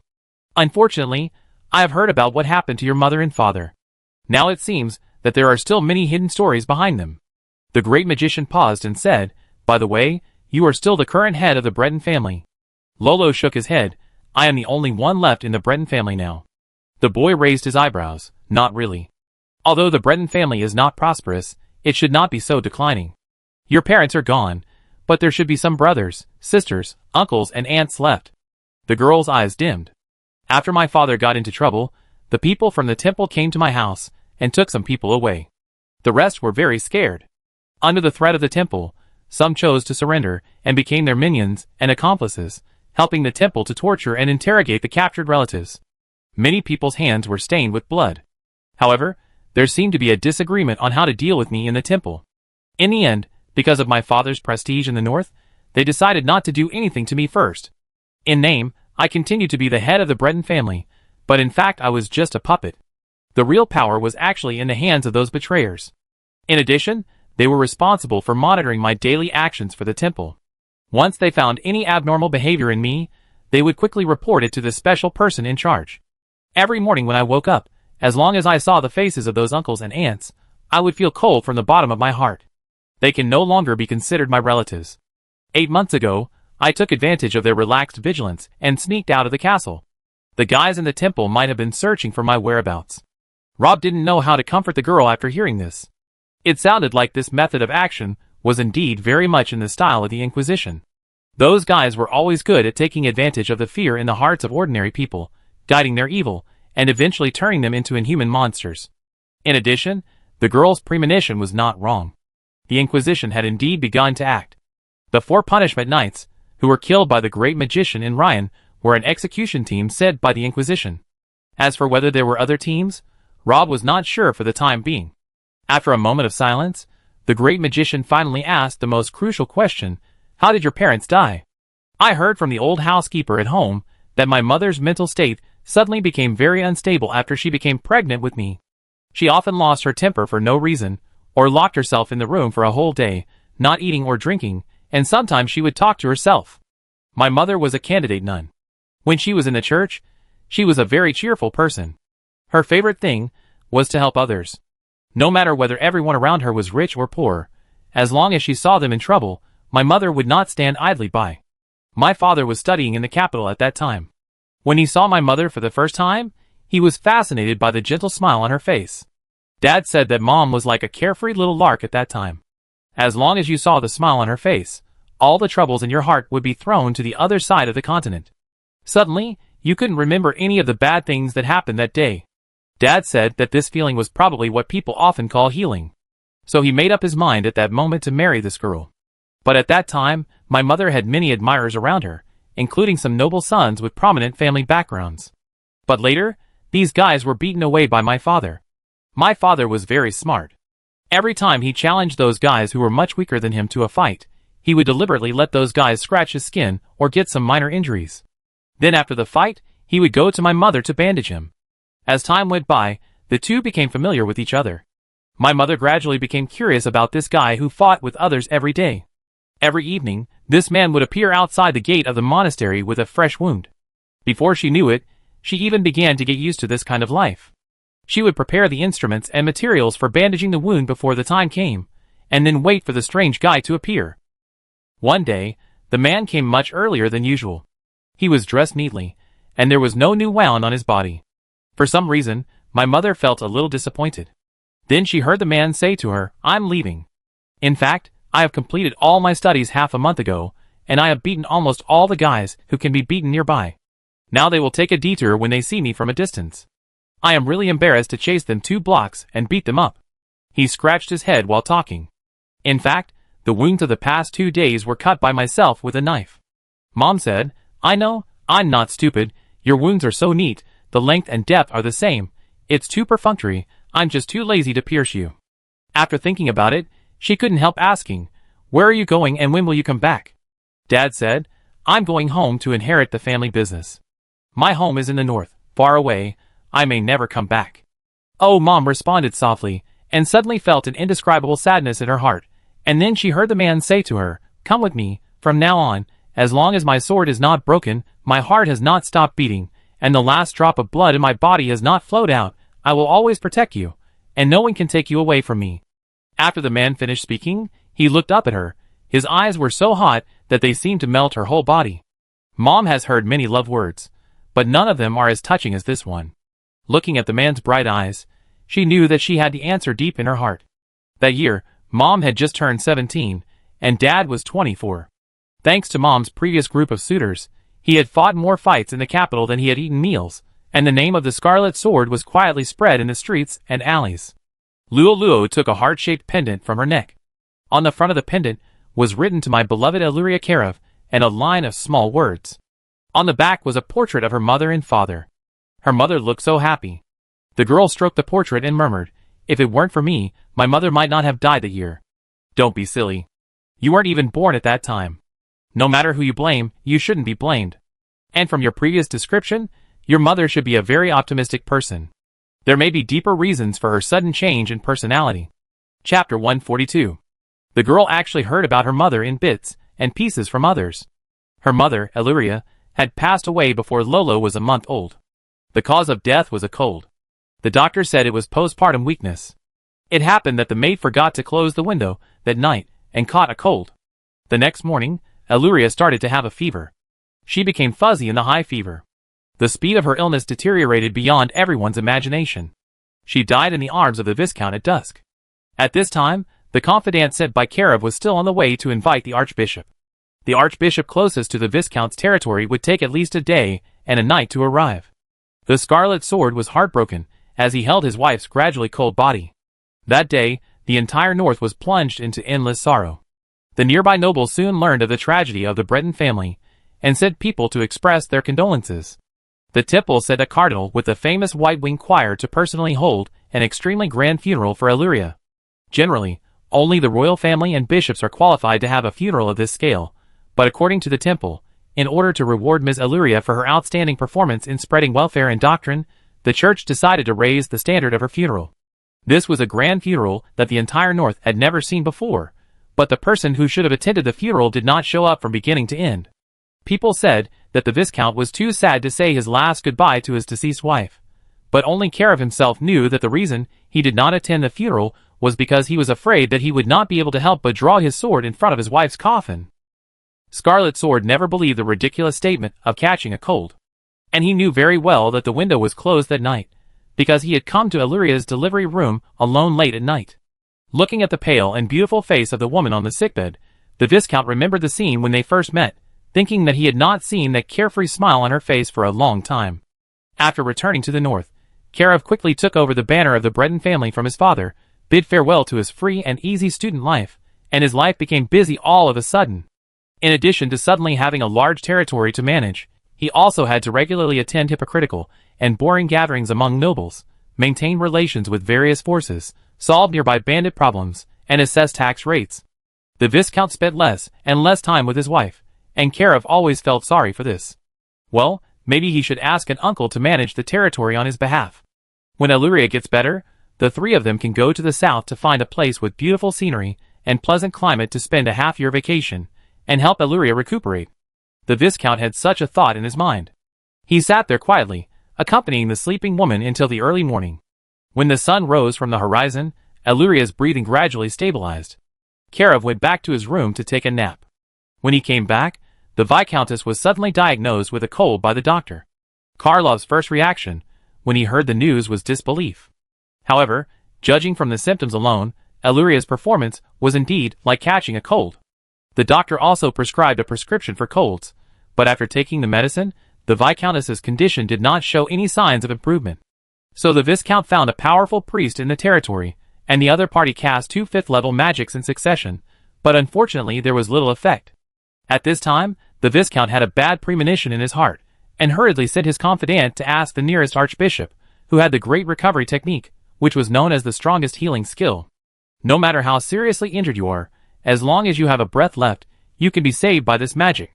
Karev had seen with his own eyes the throat of a count's young son cut, and when he was sent to the temple, he was about to die, but an archbishop took action, and cast a great recovery spell on him, and the next moment, the child was alive and kicking again. Of course, it is difficult for ordinary people to ask for help from a big figure of the archbishop's level, but with the Breton family's reputation and power in the north, at least the archbishop in the north is very willing to help. No matter who wants to preach, they must rely on secular power, and the nobles are undoubtedly the most direct representatives of secular power. However, no one expected that Illyria's condition would deteriorate so quickly. In just half a day, before the archbishop arrived, the Viscountess had already passed away. However, although this kind of thing is surprising, it is far from bizarre. In fact, there are many people who die from various strange reasons every year, including nobles. Once a duke accidentally stepped on a pitchfork while walking in his garden, and unfortunately was pierced in the neck and died on the spot. There was also a baron who died because his soles were ulcerated because he always wore boots that didn't fit. In comparison, death due to cold is too common. There is no problem with the Viscountess except that the process was a little faster. Moreover, the maid who served Illyria that night later admitted that she forgot to close the window. While expressing regret, people are more lamenting the misfortune of the Viscountess. She obviously has such a happy family, but unfortunately, she died not long after becoming a mother. Only Karev did not believe this statement at all. The Viscount found the maid who made the mistake as soon as possible, but when he rushed there, he found that she had hanged herself in her room. At the same time, she left a suicide note on the table. The words between the lines expressed her guilt and regret. In the end, she hoped to use her death to exchange for the Viscount's forgiveness and forgiveness. Karev read the suicide note over and over again. The Viscount had never done anything so patiently in his life. From morning till sunset, he read every word in the suicide note thousands of times. Every sentence in the suicide note was flawless whether it was opened or closed. The tone and attitude were very sincere. Even the most demanding people could not find any faults in it. But Karev's heart sank completely because of this. This suicide note was definitely not written by a person who had no other choice after doing something wrong. Ordinary people would not have such clear logic and such accurate expression ability in extreme circumstances. Yes, the biggest problem with this suicide note is that it is too perfect. Sometimes, the absence of flaws is the biggest flaw. No matter who wrote this suicide note, that guy must be very confident in his plan. Scarlet Sword even had a hunch in his heart that maybe even the perfect flaws in this letter were deliberately left for him to discover, intended to warn and ridicule him. Even if he could detect something from it, it would not change any facts. Chapter 143. The Great Magician sighed. It was the temple that did it. Hey, how did you know? Lolo was a little surprised. In the north, to be able to murder his wife in this way without anyone noticing, right under the nose of the Scarlet Sword, and to cover it up so well that outsiders couldn't see any problems, it's definitely not something that 3 or 2 people can do, and it's not something that could be done on a whim. In fact, apart from the temple, I can't think of anyone else who is capable of doing this. Rob said bluntly. Alas, Dad thinks so too. He said that the thing he regretted most was sending people to the capital to invite Mother Teresa when Mom was in the most unstable mental state. The Great Magician had never heard of this name. The other party should not be a high-ranking official in the temple. The boy raised his eyebrows and asked, "Who is that?" Mother Teresa was Mom's teacher in the monastery. When Mom was still a candidate nun, Mother Teresa was very optimistic about Mom's potential, and said that Mom was the most outstanding student she had ever taught, with the purest soul and a tough, brave, and fearless heart. Because Mom was abandoned since childhood, and was an orphan adopted by the temple, Mother Teresa always treated Mom as her own daughter. Later, Mom chose to leave the monastery and marry Dad, giving up becoming a nun. Mother Teresa was the most disappointed. So during the most difficult period after Mom got pregnant, the first person Dad thought of was Sister Teresa. Speaking of this, Luo paused. Although Dad and Sister Teresa have a little strained relationship, Sister Teresa has always been very good to Mom. When she heard that her former disciple was in a difficult situation, Sister Teresa jumped on the carriage without saying a word and rushed to my house from the capital. After her arrival, Mom's mood really improved significantly. At least she no longer cried for no reason. Although sometimes she would still lock herself in the room alone, she could occasionally cheer up and accompany Dad to some unimportant gatherings. Dad was very happy at the time, thinking that Mom's depression had improved a bit. Although Mother Teresa still didn't look at him very well, Dad didn't mind it. He felt that as long as both of them were truly good to Mom, it didn't matter if there were conflicts. It wasn't until Mom's accident that Dad thought about that period of time carefully. Mom's mental state was probably not substantially improved. She was just controlled by Mother Teresa. Speaking of this, Luo, who always had a good temper, also had a rare flash of anger in his eyes. In fact, Mom later passed away unexpectedly, and Mother Teresa was also the most suspected person. After Mom gave birth to me, Mother Teresa almost stayed by her side. In other words, she was also the only person who could have attacked Mom without anyone noticing. Because she and Mom had a master-disciple relationship before, Dad always trusted her, and our family had no defense against her. She and Dad were the only 2 people who didn't attend Mom's funeral. Someone saw her leaving the Breton family's territory overnight with 4 strange church knights the night before the funeral. After that, she didn't return to the original monastery. She seemed to have disappeared from the face of the earth. My Mom's murder filled Dad's heart with sadness and anger, but he didn't choose to go to the temple regardless of everything. Dad was not afraid of death, but was afraid that he would not be able to avenge Mom before he died. The Breton family had a strong influence in the north, but compared with a behemoth like the temple, it still had no chance of winning. Dad knew that he had only one chance. Although Mother Teresa was the direct murderer of my mother, she couldn't mobilize so many resources with her position in the temple, nor could she carry out such a perfect murder. There must be someone else behind her. If she wanted revenge, she had to first pull out the guy hiding in the dark, and then use thunder and lightning to get rid of him before the temple could react. The future super mage nodded. Your father's thinking was correct. Now looking back, the forged suicide note was very likely intended to provoke the Scarlet Sword. The temple should have figured it out long ago. No wonder the standard of your mother's funeral was suddenly raised. The Bay's Wing Choir is not only good at singing, but the guys in it were all meritorious paladins before joining the White Wing. The average level is about level 5. The entire choir has more than 300 people, plus a cardinal.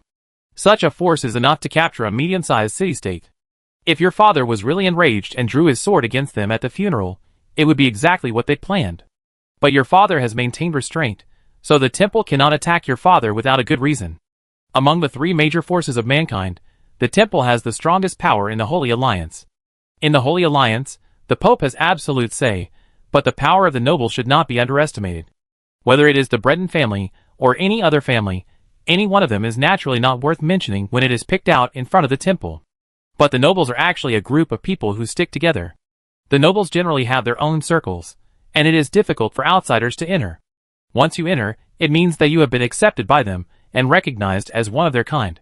Although most of the time everyone was scheming and pretending to be nice, the nobles were able to maintain amazing consistency on some principled issues. If the temple suddenly attacked the current head of the Breton family without any reason, it would definitely cause an uproar among the nobles. Even those guys who were not very happy with the Scarlet Sword on weekdays would stand firmly on the side of the Breton family when faced with such a thing, unless their heads were stuck in the door. The reason was simple. Since the temple could attack the Breton family this time, it could also attack other families next time. This kind of thing had touched the bottom line of the nobles, and might even cause civil strife in the Holy Alliance. Although the temple was powerful, it did not dare to do so excessively. Even the Pope did not have the courage to go to war with all the nobles. This was also the reason why the temple did not attack the girl later. If we want to find the real murderer, the most direct breakthrough is Sister Teresa. Dad later sent many people to inquire about Sister Teresa's whereabouts, but he was unable to find her until the end. However, during this process, Dad made an unexpected gain. In the end, he followed another clue and successfully found the real murderer who killed Mom. Chapter 144. Hearing this, the great magician seemed to remember something. You said your father found the real murderer. Could this have happened 3 years ago? If Rob remembered correctly, the Scarlet Sword happened to disappear 3 years ago. So Karlov was not able to avenge his wife as he wished. If the Scarlet Sword was still alive, he would never let his only daughter wander around. Did your father tell you the name of the real murderer? Luo shook his head. Dad never let me participate in his revenge plan. I heard a lot of things about him, and Mom from others. He said that after Mom passed away, his biggest wish in this life was that I could live a peaceful life. For this reason, he broke the tradition of the Breton family. I didn't touch a sword until I was 15 years old. Rob was a little surprised to hear this. Then your swordsmanship was not taught by your father? He had seen a little shadow of the critical training method on the rookie warrior before. It was a very ancient training method. Not many people know it now.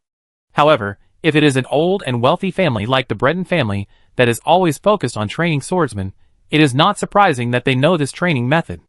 However, the girl now said that someone else taught her swordsmanship. No, the teacher who taught me swordsmanship suddenly appeared about a year ago. I don't know his name or his origin, but he must be a very powerful master. He can bypass the surveillance of the temple and my uncles and aunts every night and appear in the garden downstairs on time. I learned swordsmanship from him. The future super magician did not expect that the little hero would have such an adventure like the protagonist of a novel. In just 1 month, Luo was trained by this mysterious master to become a first-class swordsman. Of course, the excellent swordsmanship talent of the Breton family played a role in this, but the role of the teacher cannot be ignored. Unfortunately, I don't know much about this mysterious teacher, the rookie hero. He appeared very suddenly, and left very suddenly. He said he would come back before leaving, but there has been no news since then. However, Luo is still very grateful to him. If it weren't for the special training this month, she would not have been able to escape from the surveillance of the temple, and even if she escaped by chance, she would probably not be able to go far. It seems that there are really many mysteries about you. The great magician actually has a lot of questions to ask the girl, but he has just experienced a suffocating life and death battle, and a duel with masters of the level of the one-eyed butcher. Even the future super magician has suffered a lot of damage. He also forced himself to listen to the girl's story. Although his expression on his face has not changed much, he is actually very tired both physically and mentally. Fortunately, the two of them had already walked to the door of the inn.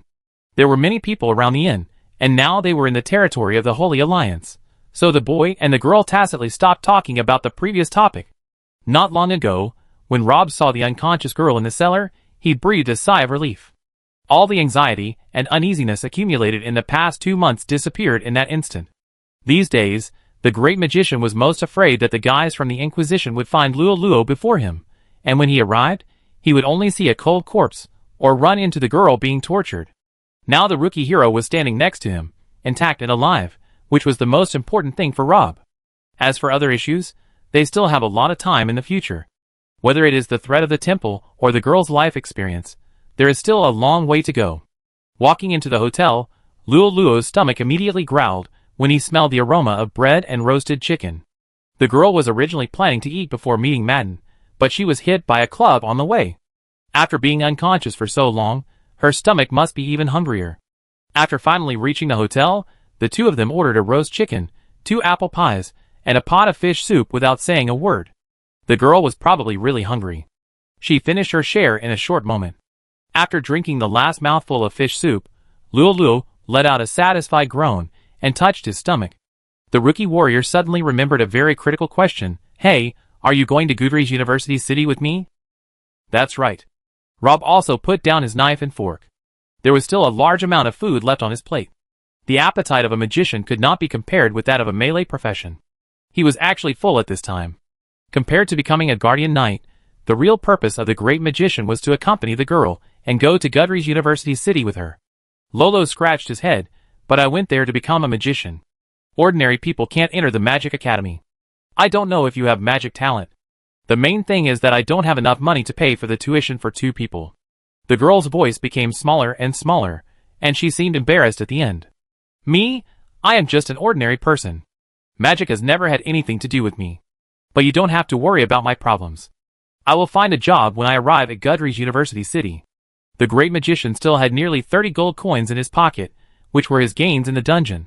With this money in hand, the future super magician had many choices when he arrived at Goodrich University City, and he didn't need to worry about life problems. However, he would never go to the Magic Academy again. The boy's talent in magic was too strong. He couldn't hide it even if he wanted to. Rob was as conspicuous as a firefly in the dark in the Magic Academy. If he really went there, it would not be long before someone would associate him with the future patron saint of the human race. At that time, the future super magician would wait for Demand and Steins to come down from the sky and take him back to the Royal Magic Academy of Teast. Yes, you are a scholar with so much knowledge. It must be easy for you to find a job in Goodrich University City. Luo didn't know whether she was comforting herself or the boy. The rookie warrior secretly made up her mind that if the courses were not so intense after entering the Magic Academy, she would work 2 more jobs. Since the young scholar decided to follow her, she couldn't treat her guardian knight badly. After dinner, the two said goodnight to each other in the corridor, and then returned to their respective rooms. The girl lay on the bed, and recalled what happened that day. She couldn't believe that she would meet the person she missed in her heart again in a strange city. This kind of thing sounded like a fairy tale. The rookie warrior secretly touched his forehead. Well, it seemed that there was no sign of fever. Although she was still in a foreign land, lying alone on the wooden bed in a hotel, the girl no longer felt that empty feeling in her heart. Was it because of the guy next door? Luo couldn't explain why. Whenever she saw the boy, she would feel inexplicably at ease. It was so strange. He was obviously just an ordinary person. The girl covered her head with a quilt, not understanding why her heartbeat was so fast in the dark. Chapter 145. The great magician returned to his room, but he did not have the same wild thoughts as the rookie warrior next door. Rob had more difficult problems to deal with. Although his arm, which was injured in the battle with the one-eyed butcher, was temporarily frozen, it was only a temporary emergency measure after all. The wound had to be treated after all, otherwise he could consider amputation directly if it continued to freeze. This degree of injury was actually beyond Rob's ability. The profession of magician has always been famous for attacking, and healing is not what they are good at. The easiest way is to find a priest to cast a few healing spells, or more advanced divine healing spells. After that, the boy's right arm will be restored to its original state after a period of rest. But the problem is that the great magician does not want this wound to be seen by outsiders. If nothing unexpected happens, Mankuin Udasai's body will be discovered in a few days. Once his true identity is confirmed, it will inevitably cause an uproar. The temple will definitely start an investigation at the first time. If someone remembers the wound on his body, it will be easy to connect him with the magician who killed the orc hero. Although he and Luo had boarded the ship to the Free City at that time, never underestimate the power of the temple. All ships docked at the port of Setvia are registered. As long as they can determine which ship Rob boarded, the temple can find the ship owner and ask where he got off the ship. However, unlike the attitude towards the rookie warrior, the temple did not have any dirty thoughts towards the future guardian of the human race. After discovering the whereabouts of the boy, it would probably hand the matter over to the Magician Association for handling. In that case, Rob would really walk into a trap if he ran to the university city of Gudries. To be on the safe side, the boy could only try to fix the wound himself. When he was eating downstairs, he asked the hostess for an extra glass of beer, and took it back to his room when he went upstairs. He also asked the hostess for needles and thread, and told others that it was for mending clothes. Then the great magician took out a roll of bandages, and a few clean clothes from his travel bag. After preparing these things, the future super magician took a deep breath. Rob had never had a similar experience before, and he had only read about these methods of treating wounds in books. The great magician had certainly been injured before. Deman and Steins were very strict with him during training. In order to ensure the intensity and effectiveness of the training, the two often played with him for real, and the boy had been injured many times because of this. However, the Royal Magic Academy of Teest has a special medical department. A medical team composed of 2 high-level priests, 5 mid-level priests, and several junior priests is stationed on campus. If students and teachers in the academy are injured, they can ask them for free treatment. Sometimes there are beautiful and gentle nuns there to help. Those young and beautiful figures have become a beautiful landscape of the academy. In fact, the ratio of men to women in places like magic academies has always been unbalanced. In most academies, the number of male magicians far exceeds that of female magicians. After all, if war breaks out again in the future, magicians will also need to go to the battlefield. Compared with women, men are more likely to adapt to cruel wars.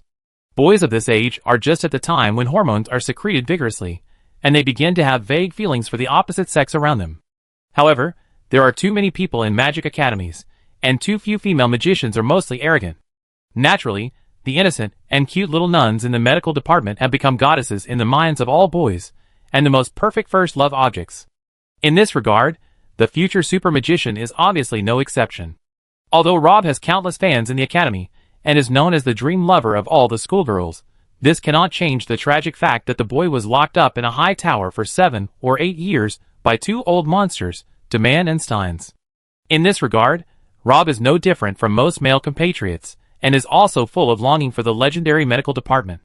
However, reality is always extremely cruel. As the direct disciple of the principal and vice principal, the future super magician, the hope of the human race, it would be a bit unreasonable if he did not have some privileges on campus. One of them is to have a private medical team. The temple is very considerate in this regard, and specially assigned a high-level priest who is experienced and good at treating magic damage to serve the future super magician, in the name of saving the boy from the pain of queuing for registration. To be fair, the temple's special priests are quite professional, and are even better than the 2 high-level colleagues in the academy. Unfortunately, the word experienced is obviously not for nothing. The old priest is just 90 years old this year, and the 2 nuns who came to help are also in their 60s. After seeing his professional medical team, Rob felt like he was punched in the chest. The boy's long-standing dream was shattered in the old priest's kind smile. The future super mage silently made up his mind to train seriously in the future to reduce the number of injuries. However, at this moment, in this distant seaport, the great mage student missed his professional medical team. He didn't expect that after escaping from the academy, he would have to scrape his bones to heal his wounds one day. However, the great mage has always been a guy with strong adaptability. Since the current conditions do not allow him to be picky, he can only make the best use of the existing resources around him.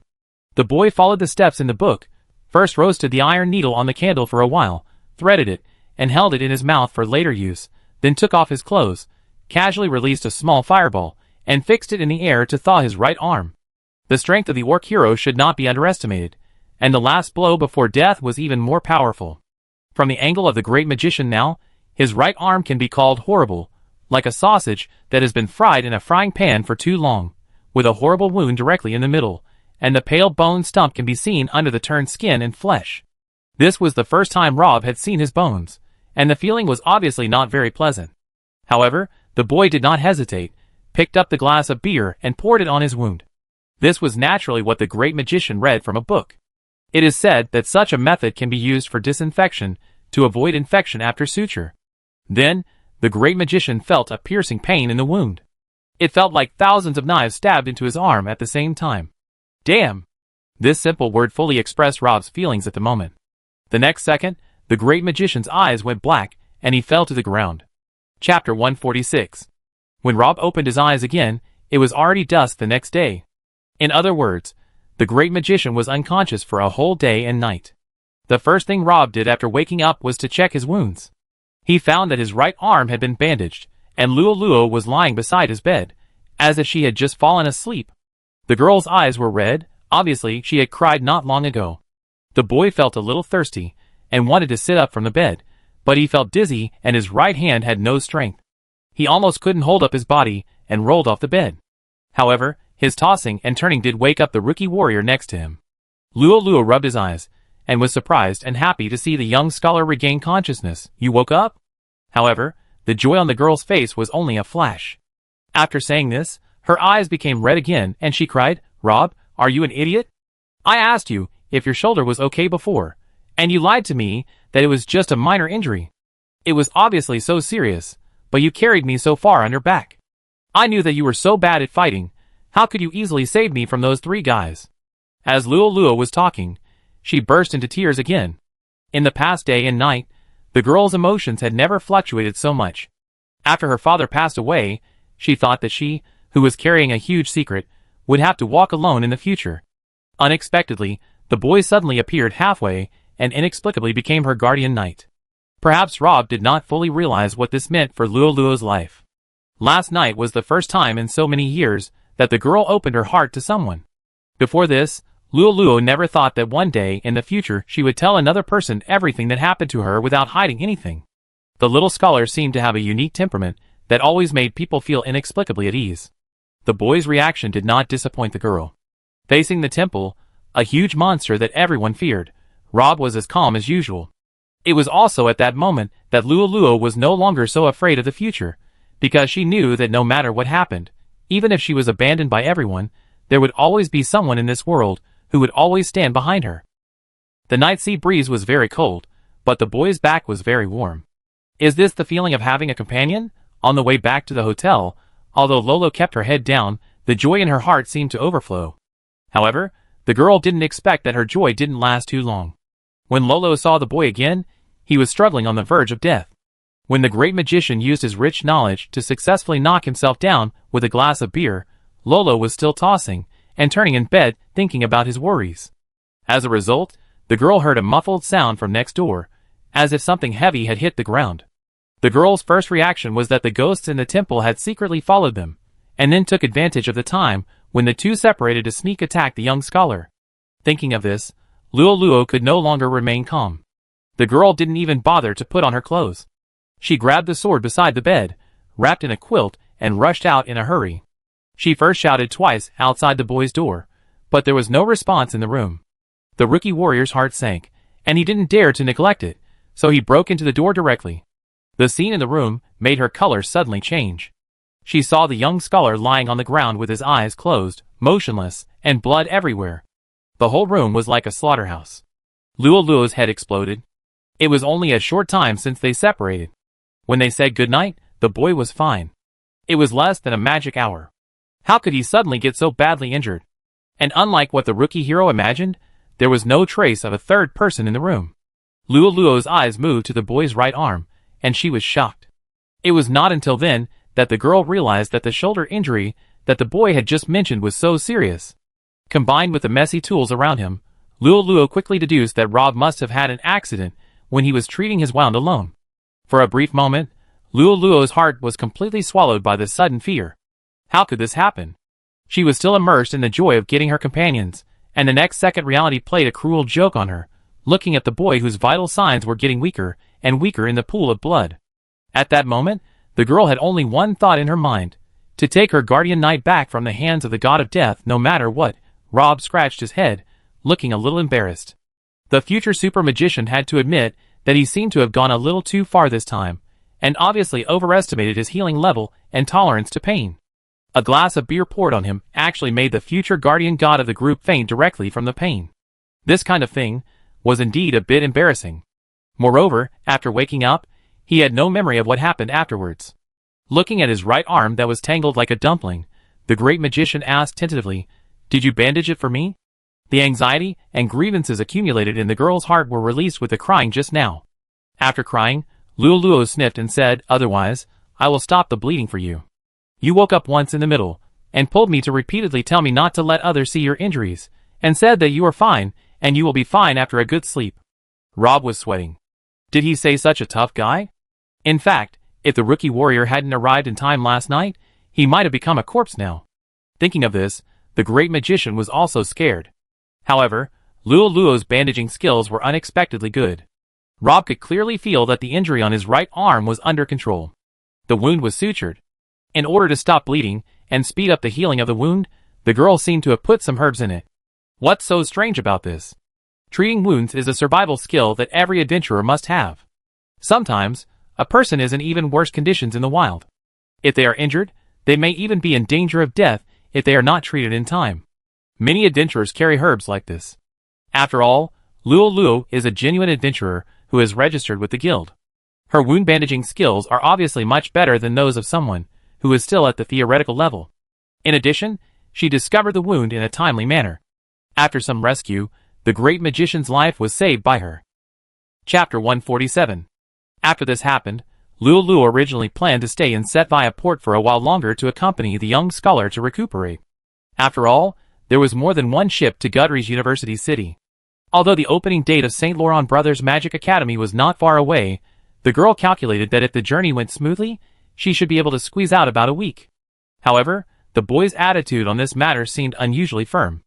Obviously, he had just been pulled back from the brink of death by the girl and his body was still very weak, but the great magician still insisted on taking the ship tomorrow to go out to sea as originally planned. The girl found it a bit difficult to understand this. Luo still remembered that this guy once said before he became her guardian knight that he planned to find a small town with nice scenery to open a bakery. In other words, he probably hadn't considered going to Gudrie's University City before. The girl didn't know why the young scholar suddenly showed so much concern about this matter now. Rob knew very well that in 2 days, the body of the orc hero would be discovered, and Setvia port would soon set off a huge storm. The sooner he left here, the less attention he would receive, so the great magician really didn't want to delay any longer. Rob rested for a night, and went out the next morning to buy some things for the journey, and then boarded a merchant ship with the rookie warrior to the free city. The days on the sea always passed very quickly, with sunrise and sunset, and a day passed in the blink of an eye. On the way, they also encountered 2 fish migrations, a storm and a red tide, which were difficult to see on land, and people couldn't help but admire the wonders of nature. However, most of the time on the ship, life was still very monotonous. Except for the sailors, who were busy at their respective posts, most people were a little idle all day. However, for the rookie hero and his guardian knight, this was a rare peaceful time. On the vast ocean, they could temporarily forget the troubles brought to them by the temple and the Magician Association. They would take a walk on the deck every day, enjoy the sea breeze, and occasionally meet up to watch the sunrise. Such a life was simple but comfortable. However, Luo could not sit still after all. After the injury on the boy's arm healed, the rookie hero brought up the old matter again and wanted to continue the swordsmanship course that he had not finished with the little scholar. Although the two have left the dangerous dungeon and returned to the civilized world, considering that they will have to face threats from the temple in the future, Luo feels that it is still necessary to cultivate the boy's self-defense ability. Rob himself is naturally not interested in things like sword training, but there is no way, who made him the girl's guardian knight now. The great magician tragically found that he seemed to have no excuse to justifiably reject the rookie hero's proposal, and finally, he could only bite the bullet and continue to accept the girl's special training. Unconsciously, the two had been drifting on the sea for more than 3 months, and the ship they were on was finally about to arrive at the destination of this trip, Gudrie's University City. The great magician had changed the most in these 3 months. First, his skin was tanned a lot, from the original slightly pale magician's standard skin color to a healthy bronze color. Secondly, his arms, calves, chest, and abdomen began to have some muscles. This was the result of long-term exercise. However, compared with those muscular men, his body was still a little thin. From the outside, there was not much difference between him and ordinary people, but the boy was very satisfied with it. In just 3 months, it is really worth being proud of to have achieved such results without sacrificing dexterity and coordination. However, Rob's talent in swordsmanship is obviously not as good as when he was a magician. He is probably only half a head better than ordinary people. This is also normal. After all, no matter how powerful a genius is, it is impossible to be so unsolvable in every field. If so, it would be too much to leave others a way to live. Moreover, with excellent insight, meticulous thinking ability and calm mind, the level shown by the great magician in actual combat also made the rookie brave shine. Luo felt a little regretful. If someone's hardware conditions were better, he might grow into a powerful swordsman if he met a famous teacher. During this period, she had taught the boy almost everything she could teach. Rob had mastered the technical things very quickly, and he could often draw inferences from one example. However, the growth rate of his strength was a bit slow, and he was still a long way from becoming a first-level swordsman. In comparison, the rookie warrior was much more powerful. The girl only received 1 month of systematic training, and her mysterious teacher ran away halfway.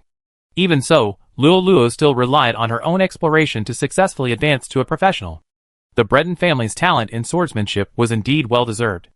If the girl had started training since she was a child, it would be hard to imagine how strong she would be now. Is that the Gudrie's University city ahead, the legendary city of knowledge and freedom? Lolo stood on tiptoe on the deck, curiously looking into the distance. It was dawn when the merchant ship arrived at the university city. The sun was about to rise from the sea level, and the sky was already pale. However, just as the ship was about to dock, a layer of fog suddenly rose from the sea, and the visibility around became very low. The girl opened her eyes wide, and could only see some vague shadows on the shore. She could not see this historic city at the first time, and the rookie warrior felt a little regretful. Yes, and this is also the place with the most magicians in the entire Dawn continent. Roland, the greatest magician in human history, was born here. He founded the St. Roland School of Magic here, and trained the first batch of magicians for the human race. He performed brilliantly in the first magic war afterwards. At that time, all those who aspired to become magicians had to come here to listen to Roland's teachings. There was only one magic school in the entire human world. Unlike now, basically all larger countries will set up special magician training institutions. But even so, until now, this place is still the center of the magic world, although the headquarters of the Magicians Association moved to Budapest more than 50 years ago. There was a somewhat strange look on Rob's face when he said this. The future super magician had an extraordinary status in the magic world. His escape would definitely trigger a series of tsunamis and earthquakes. The Magicians Association had probably listed him as the #1 wanted target. It was just unknown how many people would be sent to search for his whereabouts. And at this time, he came to the magician's base in a swagger. This feeling was simply too exciting. Chapter 148. Unlike the Holy Alliance, the trade policy of the Free City has always been relatively open and popular among merchants. This can be seen from the number of ships moored at the docks. Gudrie's University City has 6 docks. Even so, new ships often have to wait in line and cannot enter the port. The port of Setvia has only 2 docks, one of which is in a semi-abandoned state most of the time, and there are very few ships moored at the port. Usually, the docks of Gudrie's University City are very busy, with various ships loading and unloading, setting sail and returning to the port in an endless stream. However, today the weather is bad, and there are fewer ships leaving the port. Many cargo ships decided to wait for a long time, and wait for the fog to dissipate before setting sail. Because of concerns about accidents, the captain of Rob's ship ordered to lower the cross sails early, and use oars to row, reduce the speed of the ship, and reduce the risk of colliding with other ships. Fortunately, the Marion Lighthouse is erected on the coastline of Gudrie's University City. Lighthouses in ordinary ports usually use charcoal fire for lighting, which provides a limited field of vision. In extreme weather like today, the light produced by burning charcoal is difficult to penetrate the fog. In order to overcome this problem, the dwarves have specially developed a new type of oil lamp, which uses whale oil instead of charcoal as the main fuel. The flame produced when burning is purer, and the lighting effect is better. Even on a rainy night, ships several miles away can see the light from the lighthouse. The dwarves proudly call their lighthouse the artificial Vagra. Vagra means bright moon in the dwarven language, but compared with the Marion Lighthouse in Gudrie's University City, the artificial Vagra that the dwarves are proud of instantly becomes an artificial firefly. Quoting the original words of a traveler who has been to Gudrie's University City, the Marion Lighthouse is a unique miracle in the history of navigation, and another incredible product of human magic civilization. Anyone who sees it for the first time will have no other emotions except shock. Its light shines all over the strait, and even crosses the strait to the dwarven Porto de Rio. Any light source appears dim and colorless in front of it. I even doubt that you can see it anywhere on the sea. To be honest, I don't understand why those magicians made this thing so bright. When the light beam hits me head-on, I feel like my eyes are going to be blinded by it. The Marian Lighthouse has a history of more than 1,200 years. It existed even earlier than the emergence of the Free City. At that time, the Marian Lighthouse was not called the current name. It was just an ordinary small lighthouse next to the Gudrie's University City. Its main function was to provide positioning and rescue for nearby fishermen. Before the appearance of the magician, the Gudrie's University City was not as large as it is today. However, because of the free and relaxed environment and rich academic atmosphere, it attracted many scholars, painters and musicians to live and study here. However, due to the city's relatively ordinary innate conditions, there are almost no special products to show off, and there are no resources to be mined in the surrounding area. Therefore, this cultural port city was not valued by merchants at that time, and there were not many merchant ships coming and going. This situation continued until Roland founded the Magic Academy, and then gradually changed. More and more people with magical talents gathered in Gudrie's University City from all over the world. The influx of population caused the output of the university city itself to be somewhat behind, which indirectly provided business opportunities for merchants. So for a period of time afterwards, merchant ships began to transport shiploads of goods to Gudrie's University City in exchange for bags of gold coins. On the other hand, the population surge also brought more employment opportunities. Magicians, like ordinary people, also need to eat, entertain, and consume. At the same time, if they do experiments, they also need a lot of materials. Merchants can certainly bring goods from other places to sell, but whether it is by land or sea, they need to consider the transportation cost in order to exchange for more profits. For some goods that can be produced locally, more and more merchants are beginning to consider setting up workshops locally, which has also revitalized the economy of the university town to a certain extent.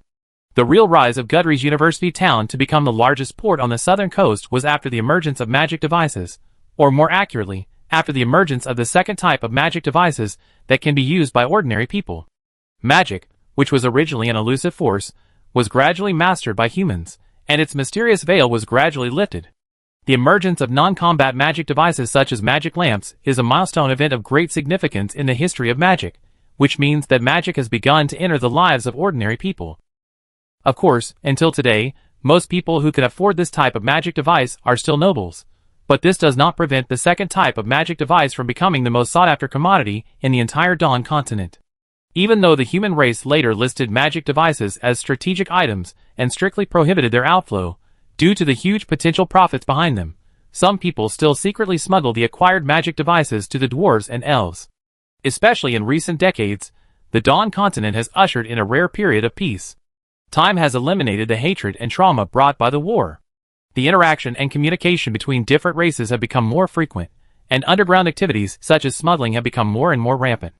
In addition, sometimes the rulers will indulge this part of gray trade to a certain extent in order to make up for part of the trade deficit and control the outflow of gold. In short, the emergence of a number of magic items including magic scrolls has successfully transformed the university city of Gudrie's from a pure commodity consumption market to a two-way trade port with both commodity imports and exports, and finally became the economic and cultural center of the free city-state. At this point, the original small lighthouse was not good enough, so someone later proposed to expand and renovate the lighthouse, and invited a magician to participate in it, mainly responsible for solving the problem of light source. The magician did not disappoint everyone. After countless experiments, he finally created a new type of magic light source with strong brightness and penetration. On this basis, people built the first generation of Marian Lighthouse. However, probably because the Marian Lighthouse had a strong presence in the night, it was destroyed by the giant war puppet summoned by the dwarves using alchemy not long after the outbreak of the Second Magic War. After the war, the Magicians Association took the lead, and local nobles and merchants contributed money and manpower to rebuild the Marian Lighthouse on the original site. In fact, the new Marian Lighthouse has almost nothing in common with the old lighthouse except for the name. This time, the Magicians Association gathered the wisdom of a group of top magicians and developed an unparalleled super light source. The brightness of this super light source finally reached an extremely terrifying level, under the addition of hundreds of magic arrays, directly penetrating the entire strait, and the dwarves on the opposite side were stunned.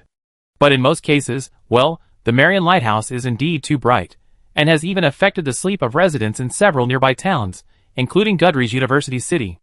After all, no one wants a small sun hanging outside their window every night, so the Magician Association had to renovate it again. Now the brightness of the Marion Lighthouse will change with the distance. Once it enters the 10-mile radius of Goodrich University City, the brightness of the Marion Lighthouse will decrease, and the closer it is, the lower the brightness will be, and finally it will only be the brightness of an ordinary lighthouse. On the contrary, the Marion Lighthouse can still guide passing ships 10 miles away.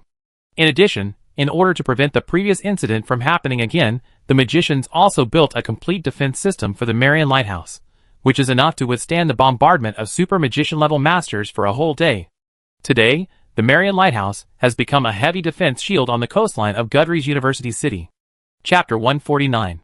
Under the guidance of the Marion Lighthouse, the merchant ship finally sailed into the dock safely. As soon as the anchor dropped, the rookie warrior and her guardian knight jumped off the ship in a hurry. Only those who have drifted on the sea will miss the solid touch under their feet so much. After more than 3 months, the feeling of stepping on land again made Luo almost burst into tears. It was the first time for the girl to sail on the sea for such a long time. In the first few days, she was still a little uncomfortable. She felt that she was floating around, as if she was stepping on cotton.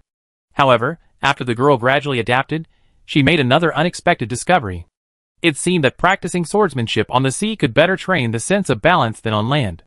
This was most obvious from the boy. Rob now dodged like a small boat in the waves. Every time he felt that he was about to be swallowed by the wind and waves, he could be seen resurfacing in the blink of an eye. Luo was also amazed by this. It was the first time she saw such a good comprehension guy, but unfortunately the boy had mediocre talent. The rookie warrior didn't know how many times he felt sorry for someone. Rob himself didn't have any idea. Sword training was just a side job for the great magician. He had no ambition to do it. However, he was now the girl's guardian knight, so he was embarrassed to show that he was lazy. He was very satisfied to have achieved something in a few months. Now he has a certain melee ability. At least it is no problem to deal with a few ordinary people. Compared with the otaku physique that would pant if he ran a few more steps, it is undoubtedly many times stronger. It was the first time for Luo to come to Goodrich University City. As soon as she got off the boat, she opened her eyes wide and looked around, like a curious baby. If the great magician hadn't stopped her quickly, she would have almost mistakenly entered a men's bathhouse. In fact, Rob could understand Lolo's feelings at this time. Every foreign traveler who just arrived in this city would be deeply attracted by this place. Goodrich University City has always been known as the capital of art. Compared with other places, each building here has its own unique style and history. They were built in different years, and represent the artistic achievements of their respective times. Even an inconspicuous grocery store on the corner may have an extraordinary history behind it. Walking on such a street can't help but make people feel like they are walking through time. And the most amazing thing is that even if these buildings of different styles are put together, people will not feel any sense of disharmony, just like the city itself, free and full of tolerance. Unlike Lolo, the boy had the honor of being here about 4 years ago. But he did not come here by boat. At that time, Steins came to visit an old friend in Goodrich University City, and brought Rob with him after opening the portal. That was also the first time Rob experienced the convenience brought by long-distance teleportation, but this thing can only be played by a 9th-level super magician. Although ordinary magic circles also have teleportation functions, the accompanying costs will increase exponentially with the increase of teleportation distance. The cost of teleporting from the Lionheart Empire to the Free City-State would be heartbreaking even for an 8th-level great magician like Deman. Unfortunately, Rob stayed in Goodrich University City for less than 2 days. There have been rumors in the magic world that Steins, the principal of the Royal School of Magic of DIST, and Albus, the principal of the St. Laurent School of Magic, were once from the same school, but later they had a falling out because of something. As a result, the two old men not only did not reconcile over the years, but the conflict between them became more and more serious. It was not until Steins led the Royal School of Magic of DIST to surpass the St. Laurent School of Magic to become the first school, and stepped on Albus, that the feud between the two was completely settled. You may not believe it, but as the first and second vice presidents of the Magicians Association, Steins and Albus have only spoken very few words to each other in the past 10 years, and you can count them on one hand. This time, Steins ran to Albus's territory and didn't want to stay for a moment. After visiting his old friend, he took Rob directly back to the Royal School of Magic of Teast. So strictly speaking, Rob only came here. The previous trip was too hasty, and he didn't get to appreciate the charm of this city. But he was not in a hurry now. This time he and Luo came by boat. If nothing unexpected happened, they would live in Gudrie's University City for quite a while. There would be plenty of opportunities to enjoy the scenery here.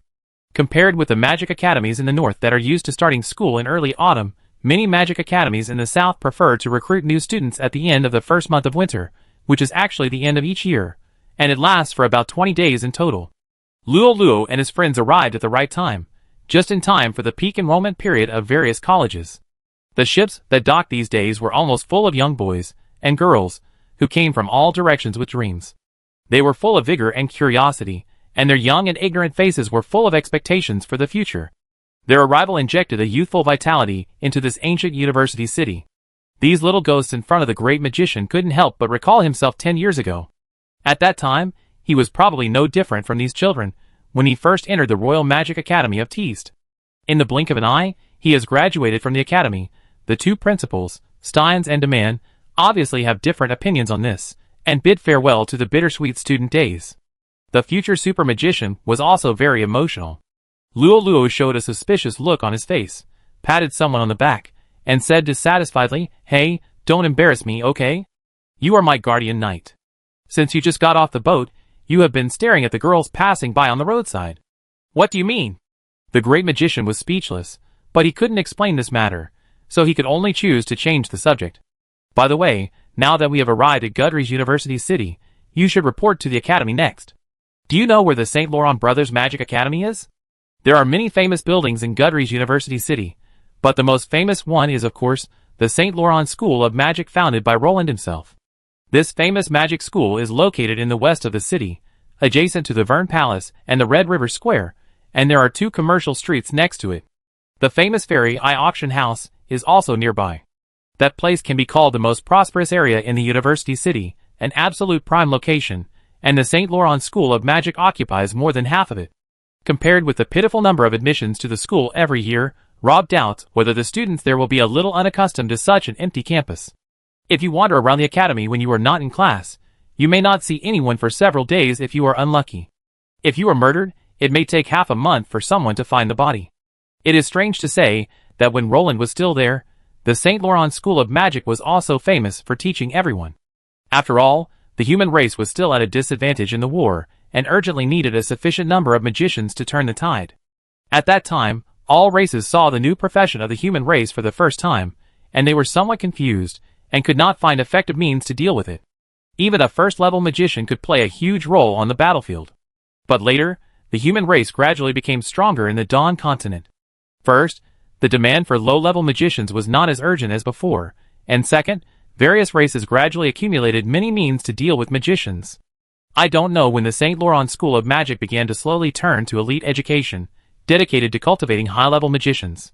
The admission standards became more and more stringent, and the number of admissions decreased year by year, eventually becoming the current situation. Well, from the perspective of talent cultivation, the transformation of the St. Laurent School of Magic cannot be considered a failure. In recent years, many famous and powerful figures have emerged from the school. In terms of the average quality of students, it is even better than any other magic school, including the Royal School of Magic of Teast. However, the decline in popularity seems to be an indisputable fact. Not to mention, compared with the Roland era, even 400 or 500 years ago, the school was much more lively than it is now. In addition to the famous St. Laurent School of Magic, there are 6 or 7 magic schools in the university city of Gudrie's that Rob has heard of, but the future super magician has no impression of this so-called St. Laurent Brothers School of Magic. Chapter 150. Let's find a hotel to eat something first. I change my clothes while I'm here, the rookie warrior suggested. Since the day the boy and the girl met, Luo seemed to have been dressed like a standard male adventurer. The reason why she dressed like this was not only to avoid the pursuit of the temple, but also to avoid some unnecessary troubles during the journey. After all, she had been alone for quite a long time before. If people found out that she was a woman, it was inevitable that some people with ulterior motives would target her. But when they arrived at Gudrie's University City, there was a 9th-level super magician, Abuz, in charge, and it was within the sphere of influence of the magicians. Although there were many immigrants in the city, and the mobility was very strong, the public security was good most of the time, and the control of the temple here was relatively weak, so it was not very meaningful for Luo Luo to continue to dress as a man. In addition, the most important thing was that girls would be assigned dormitories after entering the Magic Academy in the future. In this case, Luo Luo could not continue to hide her gender. Otherwise, with the boy's heroic lifestyle, the rookie hero would have benefits to watch every day in the future. The great magician originally suggested to find a hotel near the dock, but Luo Luo thought the price of the nearby hotels was too expensive, so the two walked into the city. From time to time, they could see some magicians wearing pointed hats and carrying magic wands on the street. This was almost unimaginable in other places, but people living in the university town seemed to have long been accustomed to it. Luo Luo looked at the magicians passing by, and his eyes revealed a trace of envy that could not be concealed. Rob subconsciously pulled his cloak down again. In fact, the great magician was a little worried. Thanks to Thorstein's in demand, the boy had only walked down the magic tower a few times in these years. Although his fame had spread throughout the entire Dawn continent, there were very few people who had really seen him. Moreover, he had changed a lot in the past 3 months at sea. Even those who had seen him once or twice before would find it difficult to recognize him now. The two found a small hotel called Honey Clover in the north of the city. After dinner, Lolo went back to the room to change clothes, while Rob asked the boss for a map of the university town. The two searched for a long time, but did not find the location of the St. Laurent Brothers Magic School. The boss asked in confusion, holding a pipe in his mouth, "Brother, are you sure you remember the name correctly? I have lived here for more than 40 years, but I have never heard of such a magic school, nor have I seen any students from this school." "Oh, so that's it." The great magician was also a little surprised when he heard this. He originally thought that this was just a small and not very famous magic school, but now it seems that the situation is even more serious. It is even a question whether this magic school exists. Speaking of which, when he was in Ryan, he seemed to have asked the girl once why she came to this magic school, but the rookie hero said, "Please don't meddle in our magician's affairs." The St. Laurent Brothers Magic School does exist, in the Goudry's University City. A somewhat unfamiliar female voice came from behind the two of them, with a very affirmative tone. The boy turned his head and looked at the figure slowly coming down the stairs. Even with the future super magician's usual strong psychological quality, he was a little distracted at this moment. The boy opened his mouth, but forgot what he was going to say before, and stood there in a daze. The boss uncle next to him was not much better, almost staring out of his eyes, and the pipe in his mouth fell to the ground without any reaction. Rob suddenly remembered a rumor about the Flower of the North that he had heard a few years ago. This rumor was first spread among several small nobles in the north of the Holy Alliance. It said that there was a young lady in the Breton family who was extremely beautiful and had a stunning appearance. She was the most beautiful woman in the world. Several young men who had the honor of catching a glimpse of her beauty were so fascinated by her that they lost their minds and became depressed. When this story reached the capital, people laughed at them for a long time. Those guys in the north were indeed country bumpkins who had never seen the world. What kind of beauty could be born in that barren and backward land? The most beautiful woman. If you pull any kid who is still sniffling in the streets of the capital, you will know that the most beautiful woman in the world is Saint Caroline. Of course, the beauty of the saint is pure and innocent, which makes people dare not have any disrespect. It is a bit out of this world. If you want to talk about mature beauty, you have to look at the widow of Duke Amanda. The famous Lady Rose. Her reputation had spread throughout the capital long before she married the Duke. Duke Amanda was her third husband. Lady Rose's first husband was a count. Because he found out that his wife was having an affair with the captain of the guard behind his back, the count was furious and asked someone to kill his captain of the guard. As a result, the count himself was sentenced after the incident was exposed. During the 3 years he was in prison, Lady Rose planned to transfer all the count's property to her own name. As soon as the count was released from prison, she filed for divorce. After she got rich, Lady Rose's life became more dissolute. There were rumors that she changed her lover every day. In addition, she was naturally charming. After the nourishment of marriage, she became more charming. Few men in the capital could resist her temptation. Many celebrities became her lovers. Until she met her second husband, a small baron from a declining family. When the two announced their marriage, countless people were shocked. In the eyes of most people at that time, their status and position did not match each other. Although Lady Rose had a bad reputation, she was a well-known beauty. She was born into a noble family and inherited most of her ex-husband's property. She had no shortage of suitors in the capital at that time. However, she eventually chose an unknown little character, and it seemed that she had real feelings for him. When the two of them confirmed their relationship, she actually restrained herself for the first time, and there were no scandals for a long time. However, their union was destined to end in tragedy. Less than half a month after the marriage, the young baron took half of the property and eloped with her personal maid. It was not until then that Lady Rose realized that she had been deceived. It turned out that the young baron was able to understand her temperament and disguise himself as the person she dreamed of, which made her infatuated and eventually cheated her of half of her money. After this incident, Lady Rose was completely disheartened and married Duke Amanda, who was 40 years older than her. She returned to her previous life of drunkenness and debauchery. Her reputation is now known to everyone in the capital. In addition to the above two people, Viscount Sylphid's youngest daughter and the seventh princess are also famous beauties. In comparison, this flower of the north, who suddenly appeared from nowhere, seems to be a little lacking in quality. The protagonist of the story has never spoken out to justify himself, which is naturally regarded as a sign of guilt. In the end, this matter became a joke in the aristocratic circle, and became a topic of conversation for everyone to make fun of the group of bumpkins in the north after dinner. At this moment, the great magician only had one thought in his mind. Are those guys who used this matter to make fun of them all blind? Chapter 151. Well, why are you staring at me? Lolo walked down the stairs, a little surprised. She even reached out and touched her face to make sure there was nothing strange on it. When the girl first appeared, she really surprised the great magician. The main reason was that the two had been together for a while, but Rob had never seen Lolo like this before. He didn't expect that the girl was even more beautiful than he imagined. But the future patron saint of the human race is not an ordinary person after all. Thinking back to the Holy Alliance's first beauty, Saint Caroline, she had come all the way to visit him at the Royal Magic Academy of DIST. The future super magician is also a person who has seen big scenes, so he won't stare blankly at the sight of a beautiful woman. He was stunned for a while, and soon came back to his senses. The great magician couldn't help but sigh.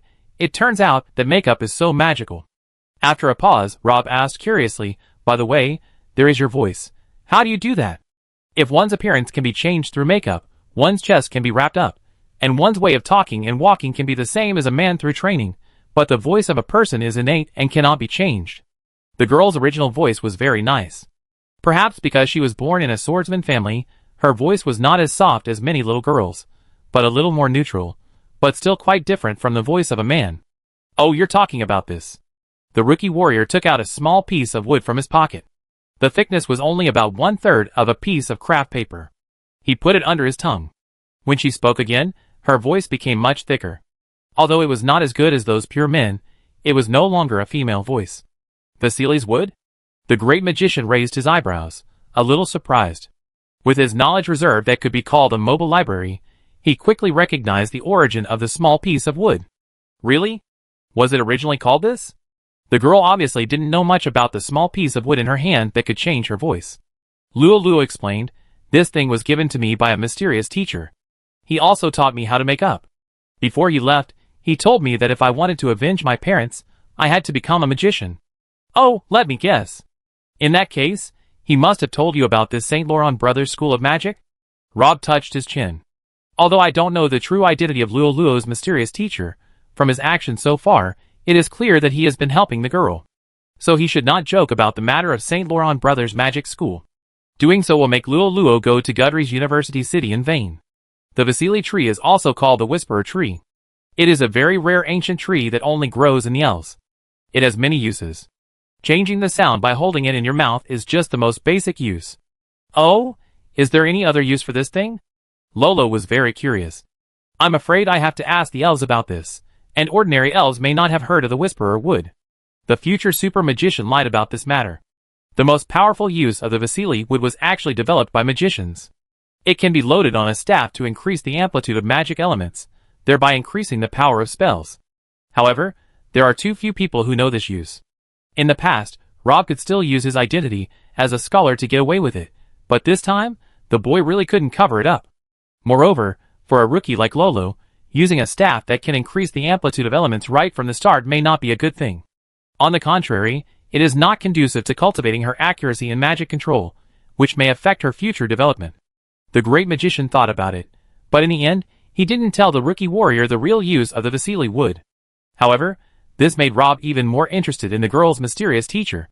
In order to make Lulu a magician, the other party was willing to give away such a valuable thing as the Vasily wood. What was his purpose in doing this? The uncle who owned the inn didn't come to his senses until this moment. He even forgot to pick up the pipe he dropped. He rubbed his hands and said excitedly, "Little girl, do you still need a guide? I am very familiar with Gudrie's University City. I can help you find any place. It only takes 10 copper coins. Oh no, I can serve you for free." Rob looked strange. "Uncle, you have lived in Gudrie's University City for more than 40 years, and have never heard of this St. Laurent Brothers Magic School?" The boss was not embarrassed at all. "So what? I have never seen a girl as beautiful as this girl in Gudrie's University City. Didn't I see one today? So there is no absolute. How can you know if it works if you don't try? What's more, today happens to be my lucky day. With me, you will definitely get twice the result with half the effort." "Well, uncle, no matter how philosophical your words are, they can't hide your original intention of just wanting to spend more time with the beautiful girl." The great magician hit the nail on the head. Lolo blushed. "Thank you, boss, but you still have to take care of the hotel's business, so we should look for it in the city first. If we can't find it, we come back to ask you for help." "It's okay, I just say hello to my wife at the hotel." The enthusiastic boss patted his chest loudly, but he never came out after entering the kitchen. "I guess he is being punished to kneel on the chopping board in there now, and I won't see him for a while." Regarding the St. Laurent Brothers School of Magic, the boss uncle did not lie before. After the great magician and the rookie warrior came out of the hotel, they asked many passers-by, and the answers they got were all like, "I don't know, I haven't heard of it, or is there such a magic school in Gudrie's University City?" The morning passed quickly, and the two of them had never made any progress in finding the St. Laurent Brothers School of Magic. However, after Lulu changed her clothes and recovered her daughter, the frequency of being approached increased all the way. In just one morning, at least 17 or 18 men came to meet her, including handsome men, nobles, and businessmen. However, these guys behaved very gentlemanly. After being rejected by Lulu, most of them just shrugged their shoulders, expressed regret, and left on their own. After all, this is Gudrie's University City, the territory of magicians, and few people dare to cause trouble under the nose of a 9th-level super magician. Chapter 152. During lunch, the boy could clearly sense a subtle anxiety in the girl's expression. Magic schools are not something that can grow legs and run around. They are usually located in a fixed place, and they usually occupy a large area. The residents around them certainly cannot turn a blind eye.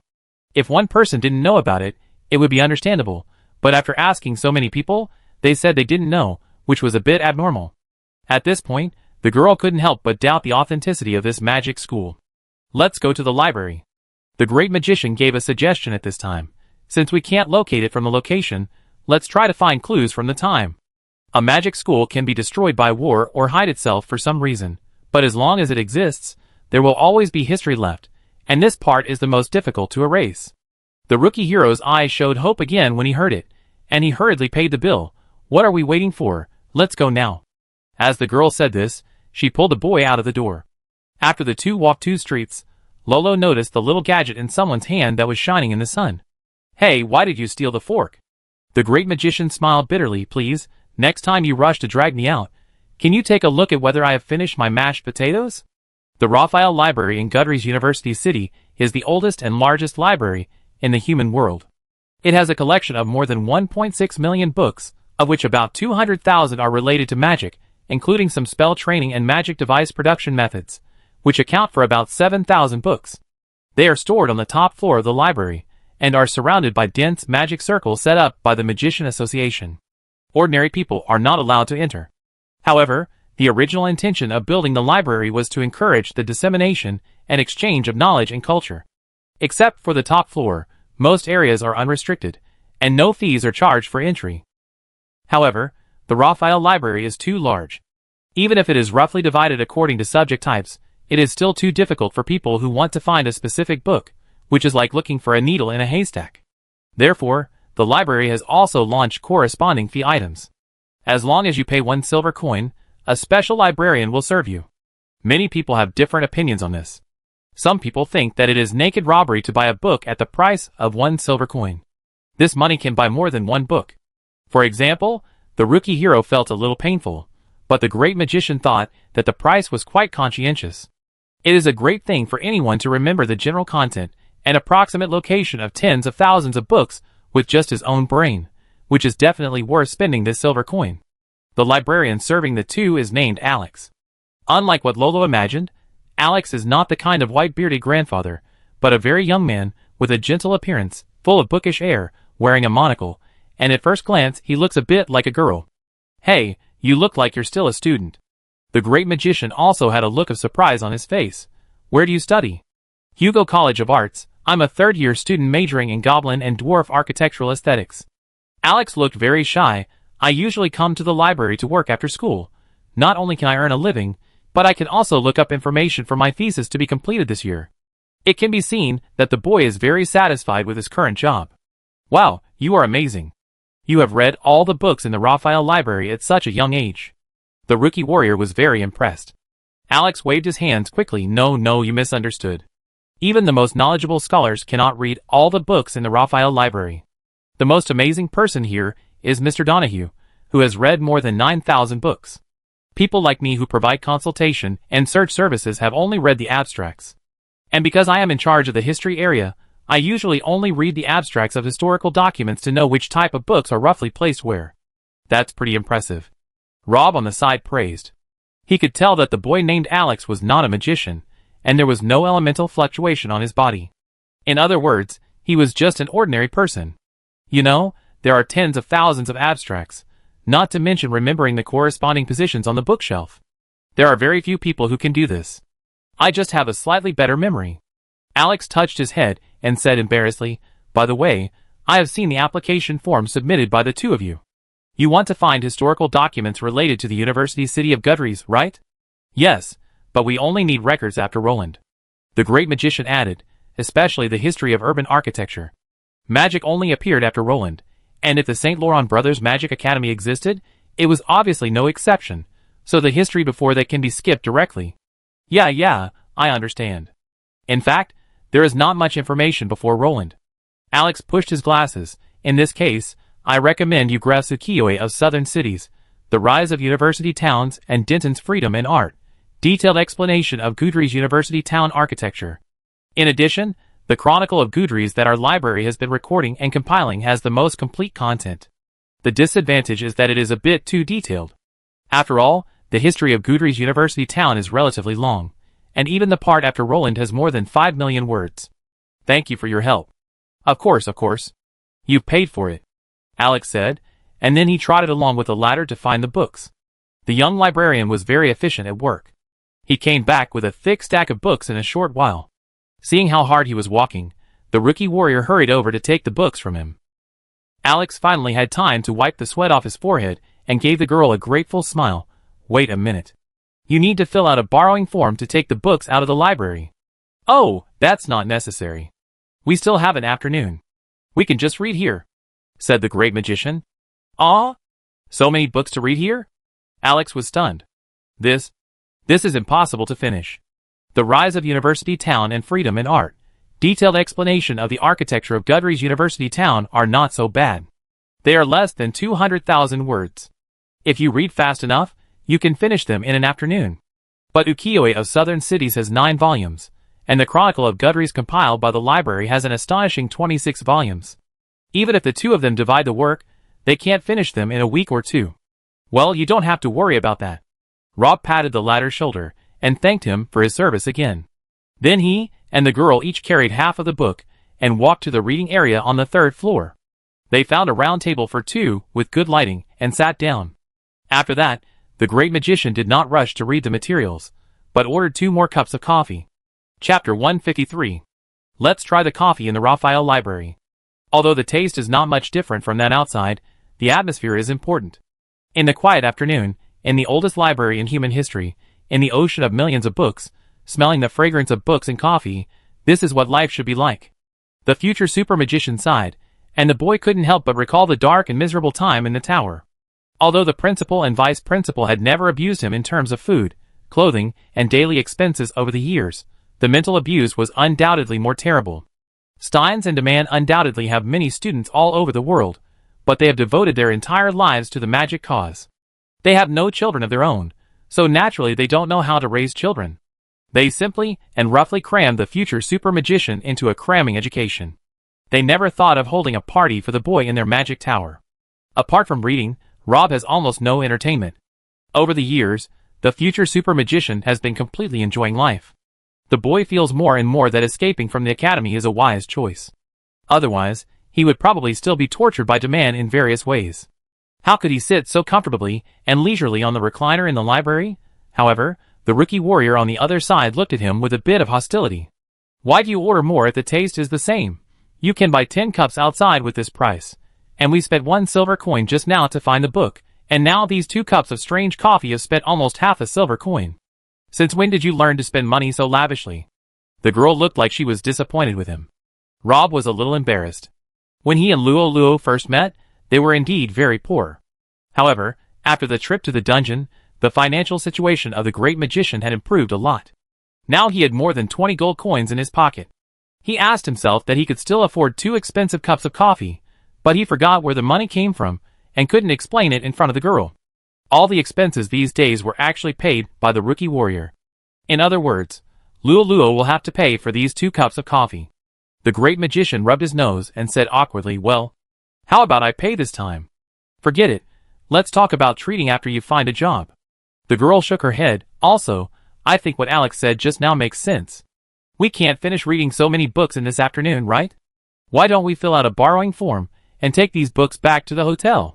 Don't worry, we're just looking for clues related to the St. Laurent Brothers School of Magic. We don't need to remember all the content. This way, we can read quickly. Hey, why are you here again?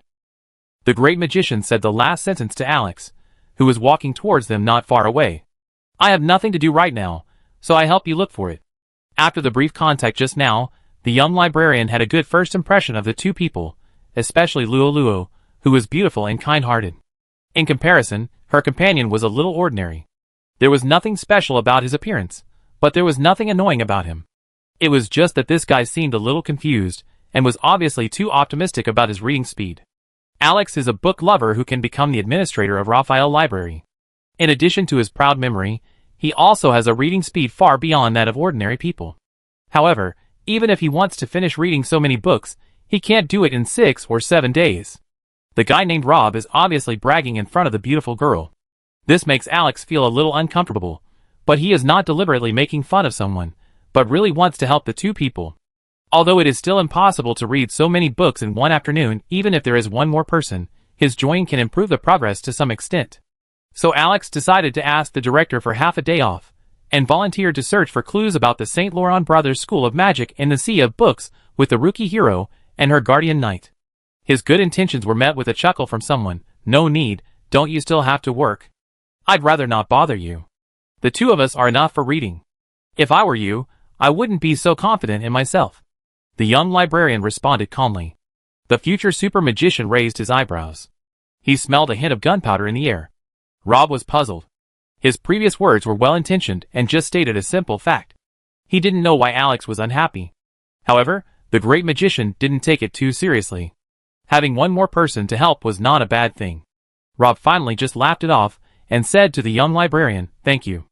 Alex nodded without saying anything and moved a small stool to sit on the side. The 3 of them stopped talking and buried their heads in the sea of books, looking for clues related to the St. Laurent Brothers School of Magic between the lines.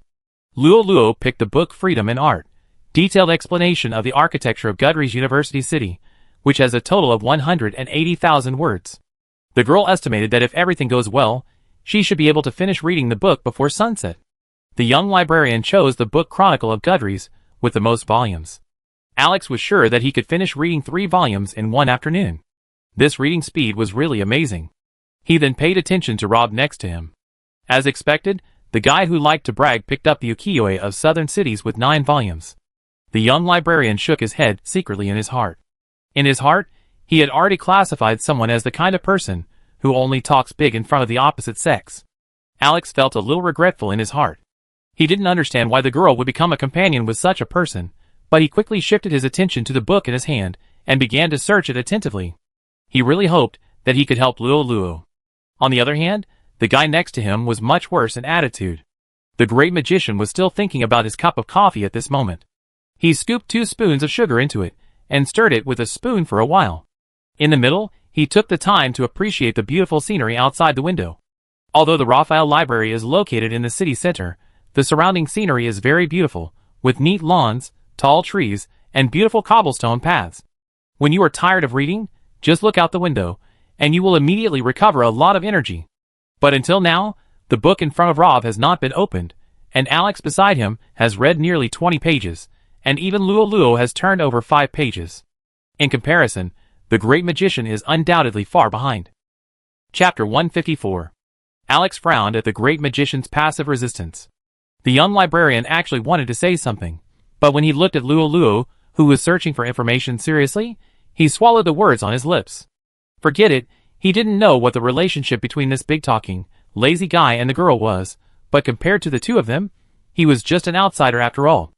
Alex knew that even if he was dissatisfied with someone's behavior, it was not his turn to scold them at this time, but the young librarian still coughed twice, trying to remind the girl that her companion was paddling in this way. As a result, it was Rob who reacted first.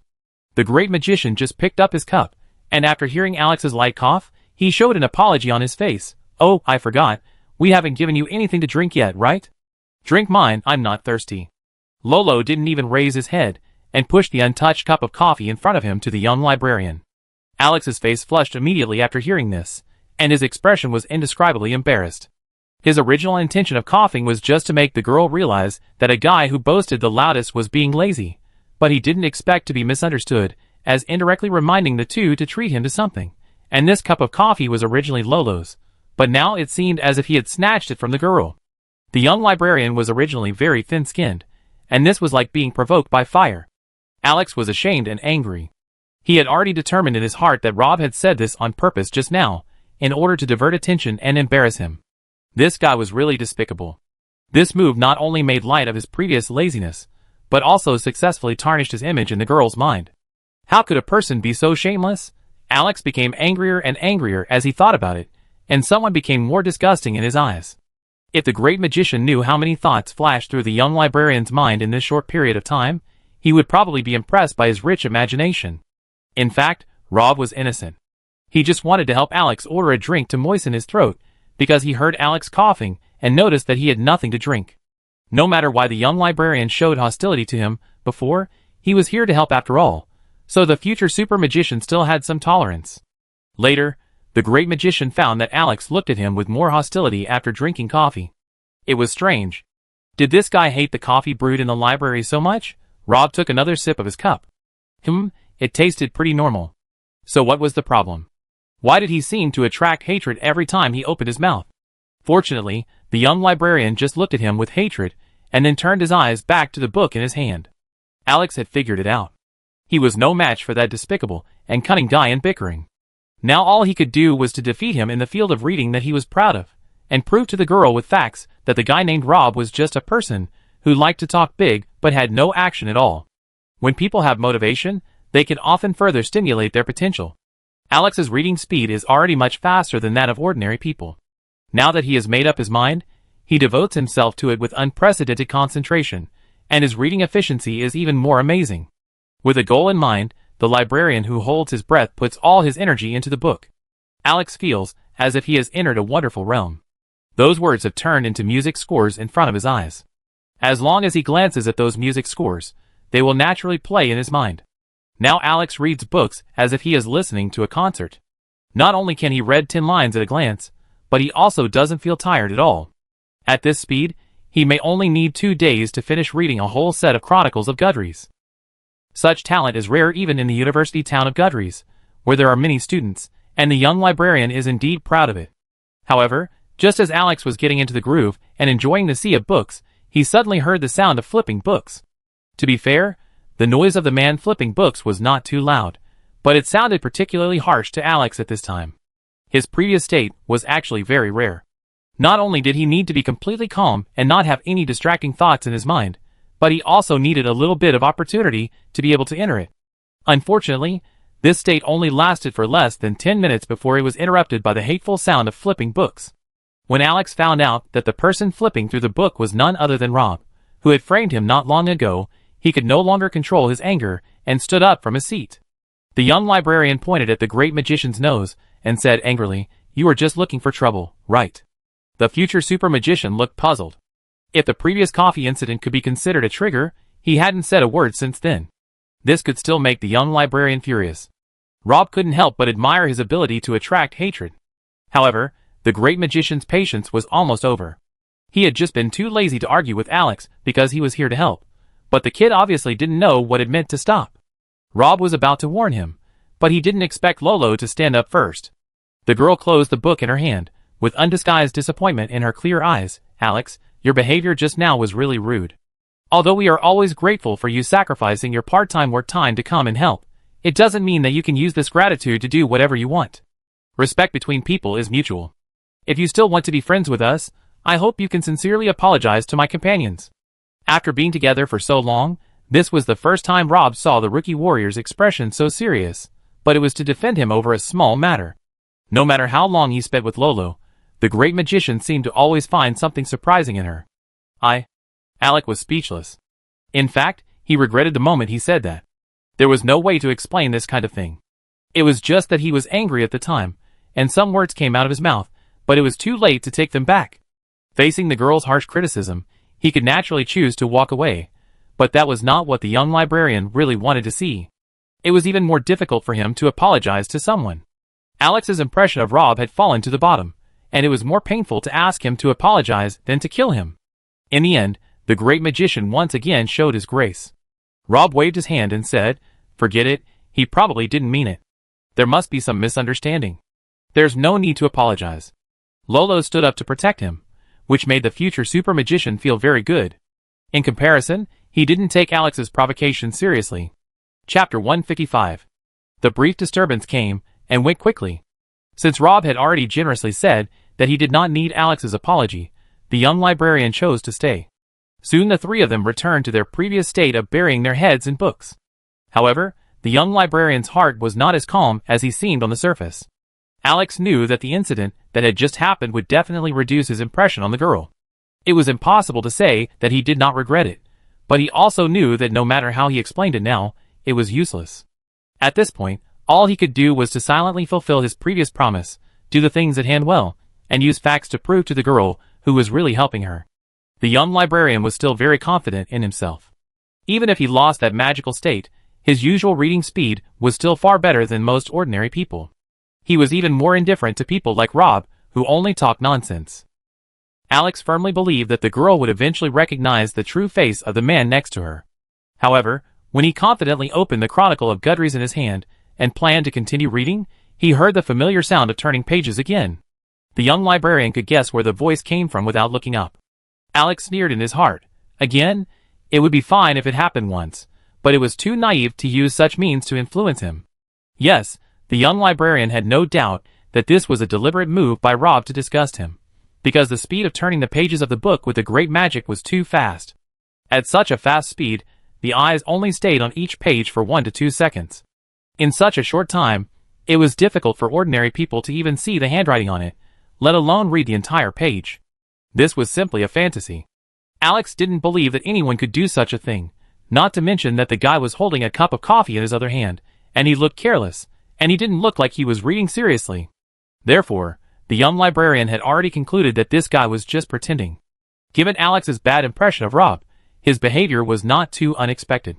It took the great magician less than 7 minutes to flip through the first volume of Yukio of Southern Cities in his hand, from beginning to end. This time was not even enough to make a pot of tea. Then, he naturally picked up the second volume. This time, he took even less time, finishing the book in just over 5 minutes, and then he picked up the third one. In the end, Rob finished reading all 9 volumes of Yukio of Southern Cities in less than an hour. Then he finished reading The Rise of University Town in one go, and less than an hour had passed since he opened the first book. The future super magician stretched his back, stood up, walked around twice, stretched his hands and feet, and when he sat down again, he picked up Chronicles of Gudries. Of course, the first volume of this set of books was still in the hands of the young librarian, so Rob simply chose to read it backwards, starting from the last volume. Anyway, he was not going to study history, but just looking for evidence of the existence of the St. Laurent Brothers School of Magic from the records of the Raphael Library, so the order didn't matter. When the great magician read the 14th volume, Alex finally finished the first volume and picked up the second volume. His efficiency today was not bad. At this speed, he could finish the third volume before dark, but it was obviously much slower than the terrifying reading speed of the other side. But the young library administrator was not too worried about this. He had already determined that someone was bluffing. If Alex's talent in reading could be rated 90 points, then Rob's performance was no longer a 100-point issue. He almost added an extra 0 to the full score. This directly exploding data looked like a fake. Alex actually admired the guy opposite him. It was not easy to be so devoted to acting. He could not read a few words, but still pretended to turn the book to this point. How thick was this guy's face? But it doesn't matter. It's probably the easiest thing in the world to tell whether a person has read a book or not. It's as easy as finding a pebble in a clear stream. However, because of the previous experience, the young administrator was extra cautious this time. Even though he had determined that someone was acting, he remained silent. What's more rare is that he was able to resist the urge to expose him on the spot. In the previous confrontations between the two, the great magician had undoubtedly proved himself to be an extremely cunning guy, but no matter how cunning a guy is, there will be a day when he will reveal his feat. Alex knew that the moment of his turn from defense to offense was coming, and before that, all he needed to do was to make sure he accumulated more advantages, and to quietly watch someone waiting for him to make a bigger mistake. Finally, it took Rob about another magic hour to read through the last 24 volumes of the Chronicle of Gudries. After that, he skipped the second volume that was still in the hands of the librarian and read the first volume directly.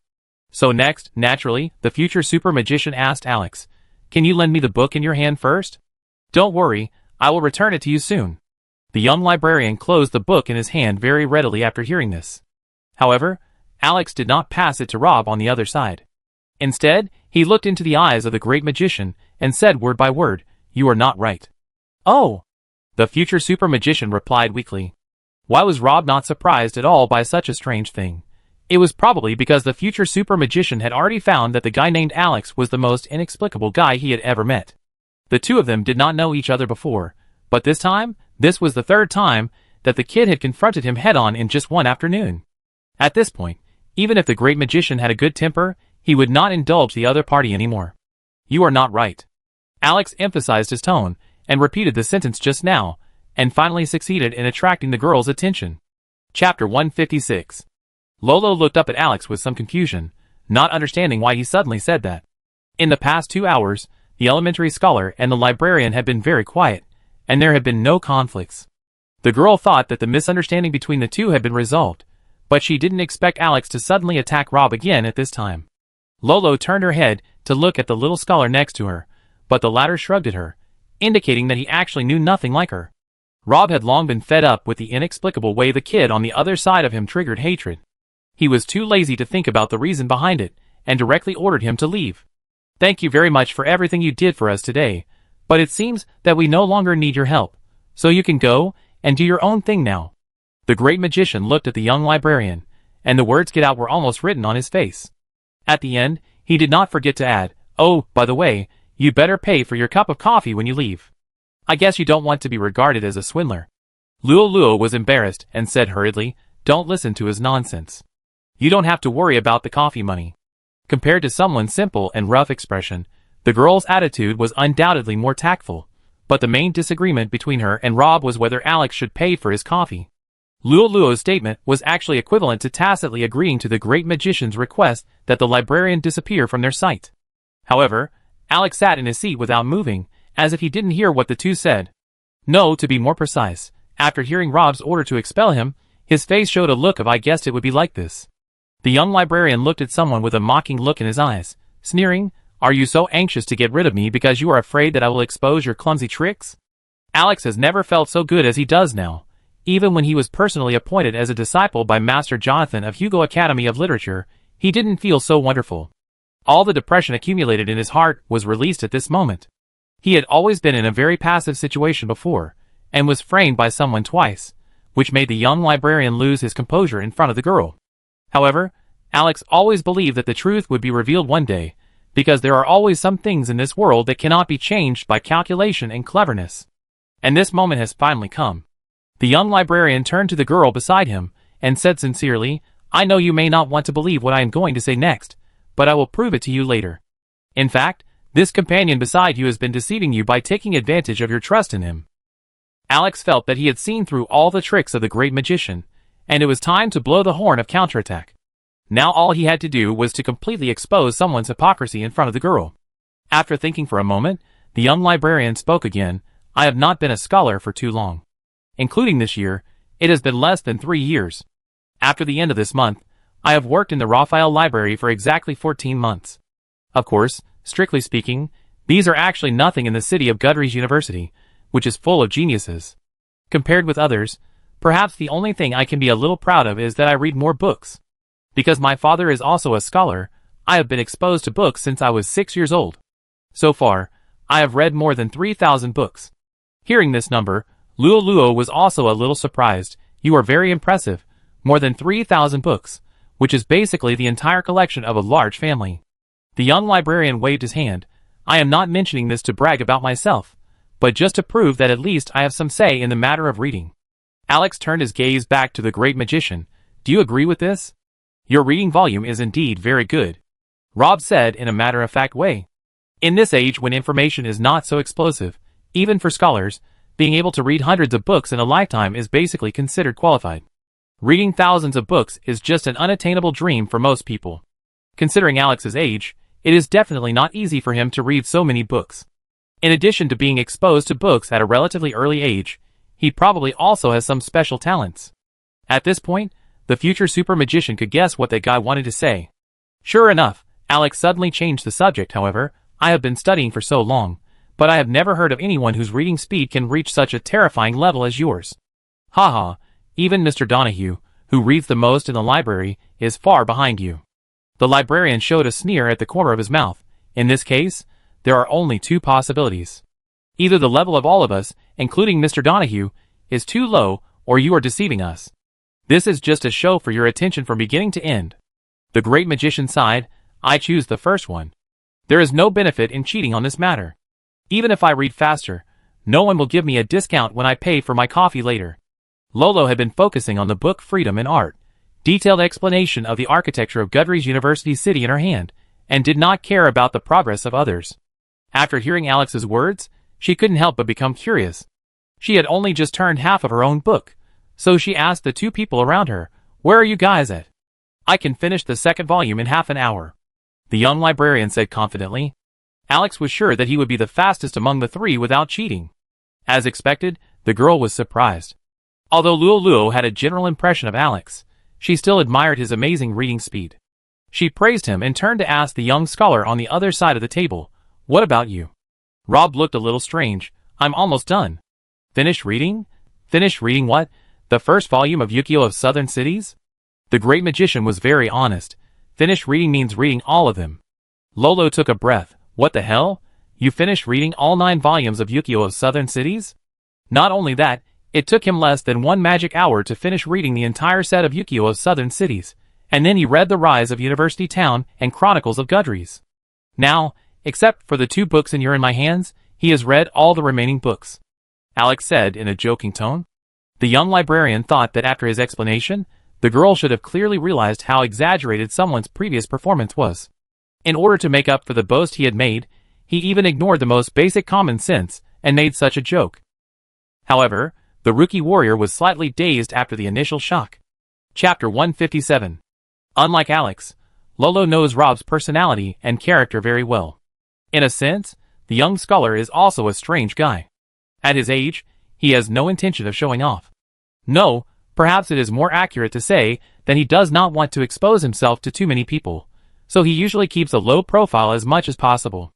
This makes him look a little mysterious, but unlike Lolo, most of Rob's information is exposed, including his birthplace, his family and childhood, and his study abroad. You can find any aboriginal in Ryan to prove that he did not lie about these things, but for some reason Lolo always has a strange feeling that this guy seems to be avoiding something. This is purely a girl's sixth sense. The rookie hero's heart moved, and he thought of a possibility. To be honest, this guy is actually quite handsome if you look closely. In addition, he is smart. If a silly girl really falls in love with him, it seems that it is not impossible. Thinking of this, Luo couldn't help but feel a little sour in her heart. So, this guy is not avoiding the debt of love he once owed? Wait, I seem to have gone off topic. The rookie hero came back to his senses from his contemplation, and found that the young librarian was looking at her with expectant eyes. The girl was slightly stunned, but she didn't know that her tangled look just now was seen by Alex, making the other party mistakenly think that she was going to kill her relatives for the sake of justice. In the end, the girl just said "oh" and asked the young librarian, "What's wrong with that?" Alex was stunned. Why is it like this? Hasn't she listened to his explanation carefully before? Even Teacher Donahue couldn't do it, so how could this despicable guy named Rob do it? What's more, that reading speed is a bit absurd no matter how you look at it. It's simply ridiculous. Why is the girl still stubborn until this moment? The young librarian hated and envied him. Damn it, what was so outstanding about that boastful guy that made Lua willing to trust him so unconditionally? Perhaps even Alex himself did not realize that his hatred for someone actually all came from jealousy in his heart. Even at this point, the young librarian still had no intention of giving up. He still had one last trick. Just like a drowning man seeing a floating straw in front of him, he just wanted to grab it desperately. Alex snorted coldly and said to the great magician, "Since you said you have finished reading all the books, you must have found clues related to the magic school." Rob shook his head. "Sorry, there is no record of the magic school in these books." Alex's face showed the expression of "I knew you would say that again." "Well, what about the content of the book? You won't forget it, right?" As he spoke, he picked up the first volume of the Chronicle of Gudries and stared into the eyes of the great magician, as if he wanted to see the other party's guilty conscience from it. "If I remember correctly, you just finished reading this book? How about I pick a paragraph from it to ask you?" However, Rob's performance was destined to disappoint him. There was no sign of panic in the eyes of the great magician, only deep pain. "You are boring. After all, how fast or slow do I read have much to do with you." The future super magician was a little tired of the endless entanglement with the librarian, and tapped the table twice with his index finger. "How about this? I can answer your questions, but after answering, you have to honestly disappear from our sight. What do you think of this proposal?" At this time, Alex was like a gambler who had lost a lot of money. He didn't care about the price. He agreed without hesitation. Then he couldn't wait to ask the first question. Which lighthouse was the first generation of Marion Lighthouse rebuilt on? Who designed it?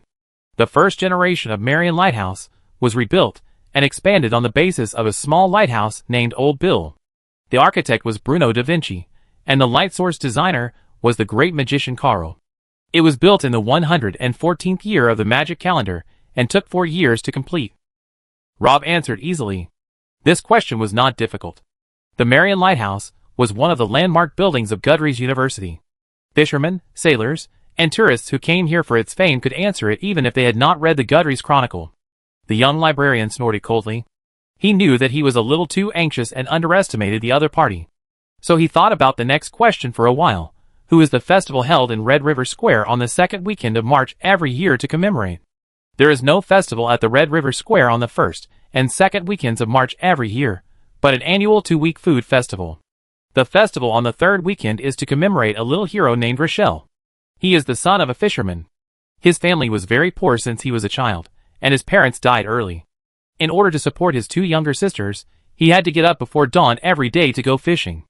As a result, he accidentally encountered an Orc advance team that planned to land secretly at night. At that time, Rochelle had no time to escape in the fishing boat. In order not to be captured, he jumped directly into the sea and swam 2 full miles in the freezing water. In the end, he not only miraculously survived, but also successfully delivered the news to the guard team before the Orc team landed, saving the university city of Gudries. Later, in order to commemorate him, after his death, the university city chose to hold a festival for him on the third weekend of March every year to express the city's gratitude to him. Alex's expression changed drastically. How could this be possible? Unlike the Maria Lighthouse, a large number of celebrations are held in the Red River Square every year. Even locals find it difficult to tell who each celebration is in memory of. Anyway, every year, people drink and dance in the square under the name of the celebration, enjoy various performances, and see if they can chat up a few pretty girls. Rokiel's festival is a relatively unpopular one. First, the time when the incident happened is quite long ago. Rokiel himself is not a famous figure in history. This fisherman's son is a city hero of Gudries. His deeds are basically only spread near the university town. Today, Gudries University Town has a large influx of foreign population, and many people are relatively unfamiliar with this name. Secondly, there is a food festival in front of it. At this time of year, A large number of chefs from all over the world come to compete in cooking skills, exchange ideas, and learn from each other at the food festival. They use this stage to become famous, and by the way, they also let the city's food lovers enjoy a feast. It has gradually become one of the most popular activities in the city. During the 2-week food festival, Honghe Square has become a paradise for food lovers of all sizes. Recently, it has even attracted many extreme food lovers from foreign countries. In order to taste the food, they travel thousands of miles across the ocean to come here at this time of year. This state is obviously not something that a group of otakus can understand. In short, with the food festival in front, everyone naturally ignored this little-known festival that followed.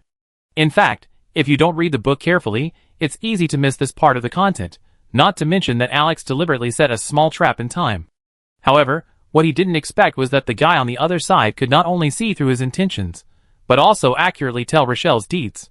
At this time, the young librarian finally had a feeling that something was wrong, but how could this be possible? Did that guy really read all these books from beginning to end in such a short time? No, absolutely not.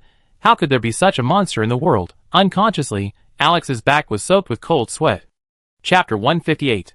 Who is the person in charge of Fairy Eye from the 24th year to the 121st year of the magic calendar? The librarian seemed to be completely insane at this time. Alex was unwilling to accept the reality in front of him. He gritted his teeth and continued to ask questions, and the difficulty of the questions became higher and higher. Unfortunately, the guy on the other side was still in a leisurely manner. The great magician seemed to be able to blurt out without thinking, "Come again?" During this period, the person in charge of Fairy Eye Auction House was not just one person, but 3 people, in order of succession. They were Dodacy, Fenric and Anthony. How much did the second renovation of the Vern Palace cost? Where did the money come from? Alex's eyes were bloodshot. Lolo didn't understand why a person could become so haggard in such a short time. In the 46th year of the magical calendar, the Vern Palace suffered a fire, and then it was renovated for the second time. A total of 21,073 gold coins were spent. 1/3 of the money came from the royal family at that time, 1/3 from nearby lords, 1/6 from foreign debts, and 1/6 from the public. After answering this question, Rob finally became a little impatient and raised his eyebrows at the young librarian. "Well, are you almost satisfied with this?" Satisfied? The librarian didn't know if someone was mocking him. He was still a long way from being satisfied. What would make him satisfied was seeing the guy opposite him being ashamed after he exposed his lies, and seeing Luo decide to break up with Rob in anger. Only these would make him feel happy from the bottom of his heart, and now he was obviously getting further and further away from these 2 goals. Alex was completely obsessed with the huge contrast between reality and ideal.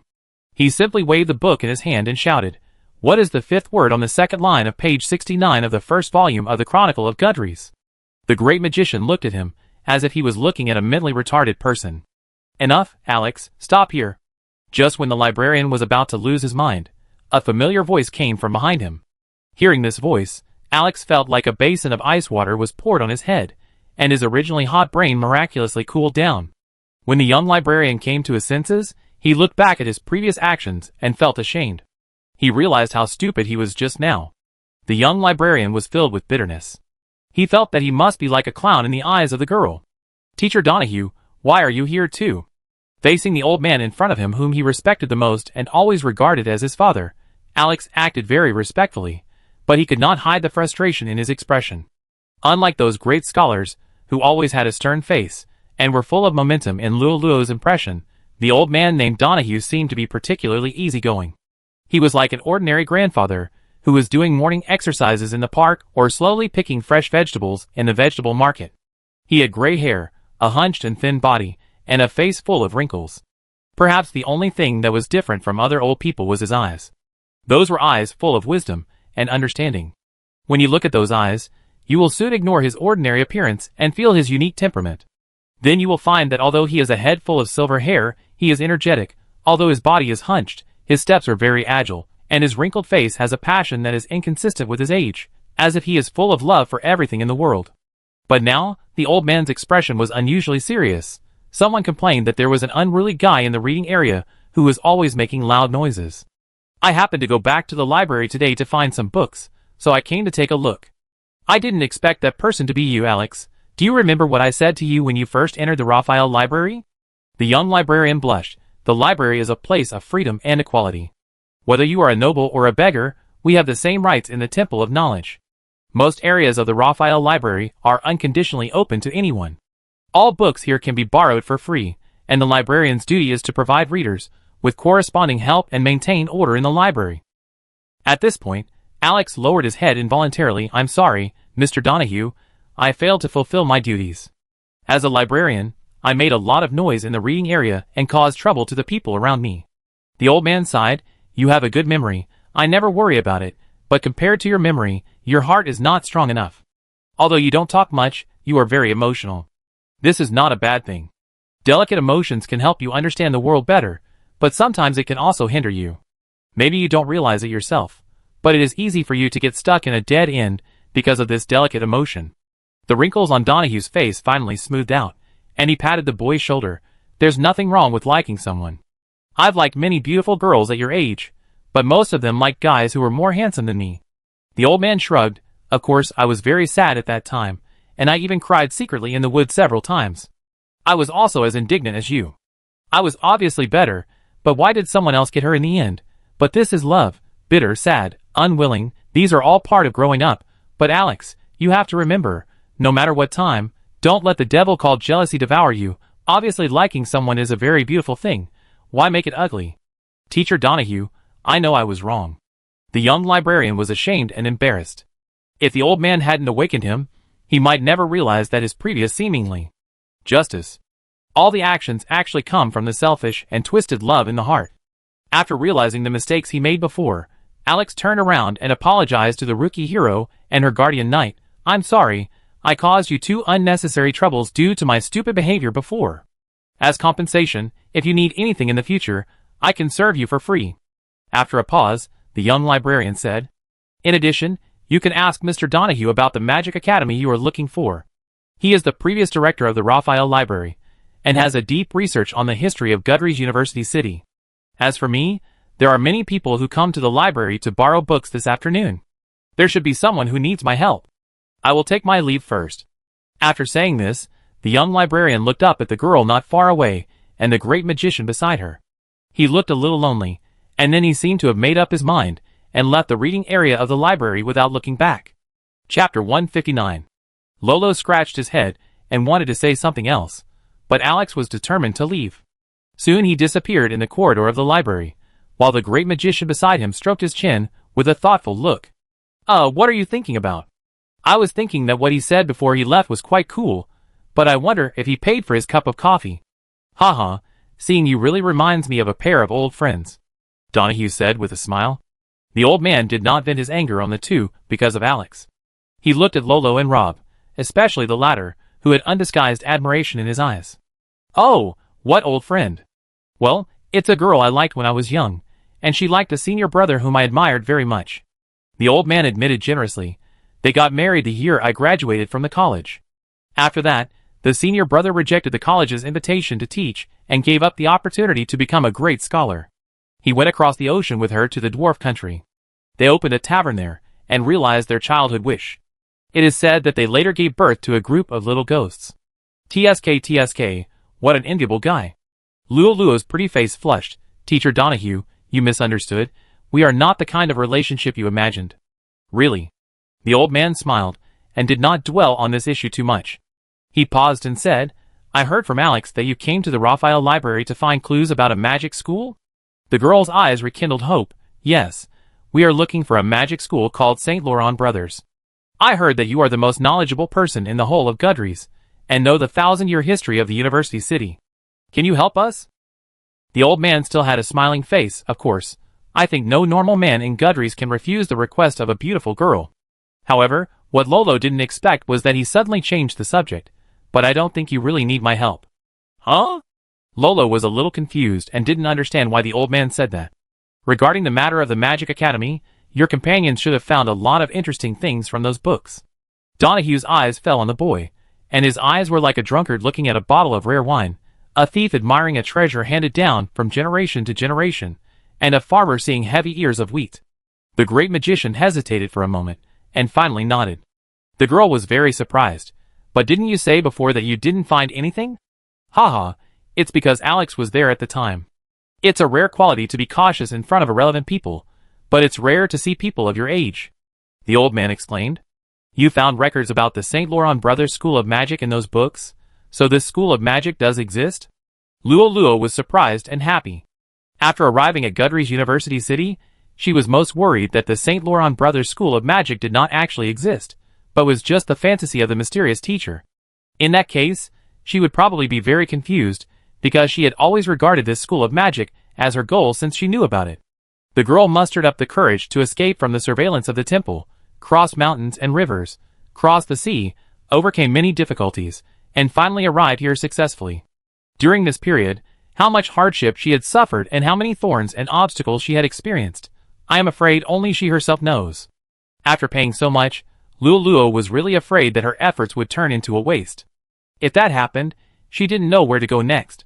Rob thought for a moment, as if he was looking for a suitable way to express himself. After a while, the great magician said, "Well, to be honest, this result is a bit beyond my expectation. If it was just a few words in the book Floating World of Southern Cities, I would probably just think that it was just some unfounded speculation, the author Glee's drunken ramblings, but after reading Chronicles of Gudry's, my opinion changed." Unlike Glee's Floating World of Southern Cities, Chronicles of Gudry's was compiled by successive scholars of the Raphael Library. It has a more objective stance and more rigorous content. This set of books basically treats the unverified history as rumors, so there is no record of the St. Laurent Brothers Magic School, but there are a few things recorded in it, which do support Glee's statement from the side. "Oh, what do you mean?" Contrary to the general perception of the magic world, before the start of the First Magic War, the human race actually had a second magic school. The great magician quietly dropped a bombshell. Lolo took a breath. "What did you say?" "The First Magic War can be regarded as a key point in the history of the rise of the human race. The various details in it have long been thoroughly studied by current scholars. Roland compiled his painstaking research on magic into a book in the middle and late stages of the war, and finally wrote the famous A Preliminary Study on the Origin of Magic. Before that, no one understood the secrets of magic like him, so naturally there would be no second magic school. However, Greff made a very interesting statement in Ukiyo-e of Southern Cities. After 36 years of research on the history of Southern cities, especially Gudry's University City, he finally deduced a conclusion that shocked countless people from the collected historical materials. He believed that there was actually another magic school in the university city at that time. When he announced this conclusion, he was greeted with overwhelming abuse and doubts from countless colleagues. At that time, public opinion generally believed that this was just a hype method adopted by Greff to sell his new book. But this is impossible. In that era, who else besides Roland could understand the secrets of magic? The girl said, unconvinced. Donahue seemed to be very interested in this topic, so the old man also joined the discussion with great interest. "I can give you an explanation for this problem, but this statement is also not accepted by the mainstream academic community. Well, just treat it as a story." In fact, the study of magic did not start with Roland. In a sense, he was also brought in by someone, but his talent was really good. It didn't take him long to catch up with the person who brought him in.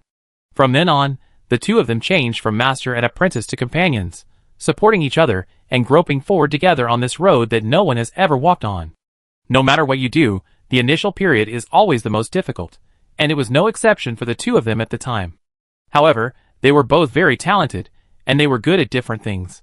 Roland had an endless supply of inspiration in building theoretical frameworks, while the other guy was keen on various magic experiments. It can be said that the two of them were simply a match made in heaven. After Roland joined, their research soon began to advance by leaps and bounds, and they made major breakthroughs almost every once in a while. The day when they would completely master the secrets of magic was getting closer and closer. The joy of success largely covered up the long-standing contradictions between them. Neither of them realized that the seeds of disagreement had quietly taken root and sprouted. Chapter 160. Donahue sighed. The main conflict between Roland and the other person was that their starting points for studying magic were completely different from the beginning. The other person wanted to use magic to gain more wealth and profit for himself, while Roland hoped to use magic to bring hope to the human race, who were stumbling forward in the darkness at the time. After understanding this, it is not surprising to look back at the final breakdown of their relationship. I don't need to elaborate on Roland's history. Almost every intelligent creature on the Dawn continent is familiar with him. He established the current magic system and founded the St. Roland Magic School. He trained hundreds of magicians and helped the human race win the First Magic War. He eventually became the greatest legendary hero in human history. Compared with him, the experience of another person can only be described as bleak. No one knows his name.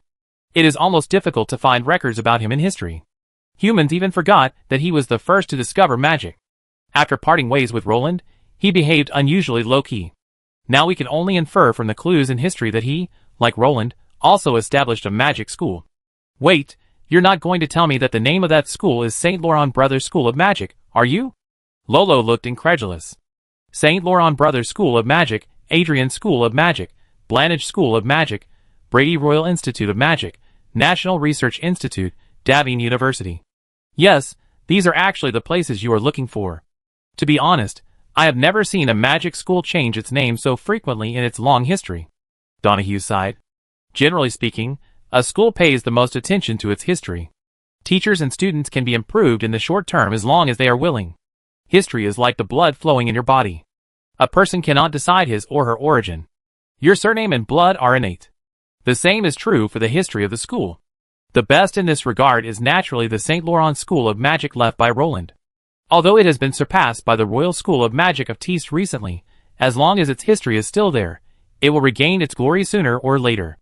The old man stretched out his skinny finger and pointed at a withering banyan tree outside the window. History represents the tradition of an academy, and the soul is like a tree. Only when your roots are deep underground can you grow better. On the contrary, no matter how thick your trunk is or how luxuriant your branches and leaves are, if the roots underground cannot absorb enough water and nutrients, it will only accelerate your withering. The magic academy you are looking for is a complete freak. This academy seems to be consciously breaking away from its past history. It has changed its name almost every once in a while in the past few hundred years. This is why most people don't know it. It's strange, isn't it? A school has existed in a city for almost 900 years, but few people have heard of it, let alone understand it. It's as if it's transparent. This is the first time I've encountered such an interesting situation. The old man seemed a little tired after saying so many words in one breath. He sat down on the chair left by Alex and rubbed his legs. But one thing is certain, no matter who told you this name, he should know something about the past of this school. There is probably a huge secret behind this school. But I still don't understand. Lolo thought for a while, as if she was digesting the series of information she had just received. When she was almost done, she expressed her doubts. If the St. Laurent Brothers Magic School is really the second magic school of the human race, why is there no record of it in history? The reason is very simple. Because the magicians trained by that magic school did not participate in the first magic war at all. Rob said lightly. What? Luo was extremely shocked. She found it hard to believe that a group of magicians with great power would choose to stand aside and watch when the human race was in the most difficult time. This is actually not difficult to understand. That? Well, let's call him Mr. Anonymous for now. The reason why he parted ways with Roland was because of the disagreement between the two people's philosophies. That guy obviously has no interest in things other than himself. In the final analysis, the reason why he founded the Magic Academy was different from Roland, and the students he trained obviously accepted his values. In the end, none of them participated in the world-renowned magic war. However, no matter what, the St. Laurent Brothers School of Magic was the only two magic schools at the time, just like the St. Laurent School of Magic. It is not easy to wipe out the traces of its existence, and it is impossible to say that there is no involvement of the Magicians Association. Obviously, those guys have played their usual tricks again. There is no doubt that this period of history was buried by them. Rob used to have a good impression of the Magicians Association, but later he gradually discovered that the old guys, like Steins and Demand, would also do some sneaky tricks in some things. For example, the boy had discovered that all the research documents on the endless sea of trees had disappeared. The future super mage was very sure that the two had concealed something from him. This time, the historical records of the St. Laurent Brothers School of Magic were obviously similar. Rob was sometimes curious. He had a high authority in the Magicians Association. What were the secrets that even he couldn't access? But every time he asked Steins or Demand, the principal and vice principal would always tell him that it was not the right time yet. Some things were not what he should care about now. His current task was to stay in the magic tower and level up. When his level was almost up, he would have to know many things even if he didn't want to.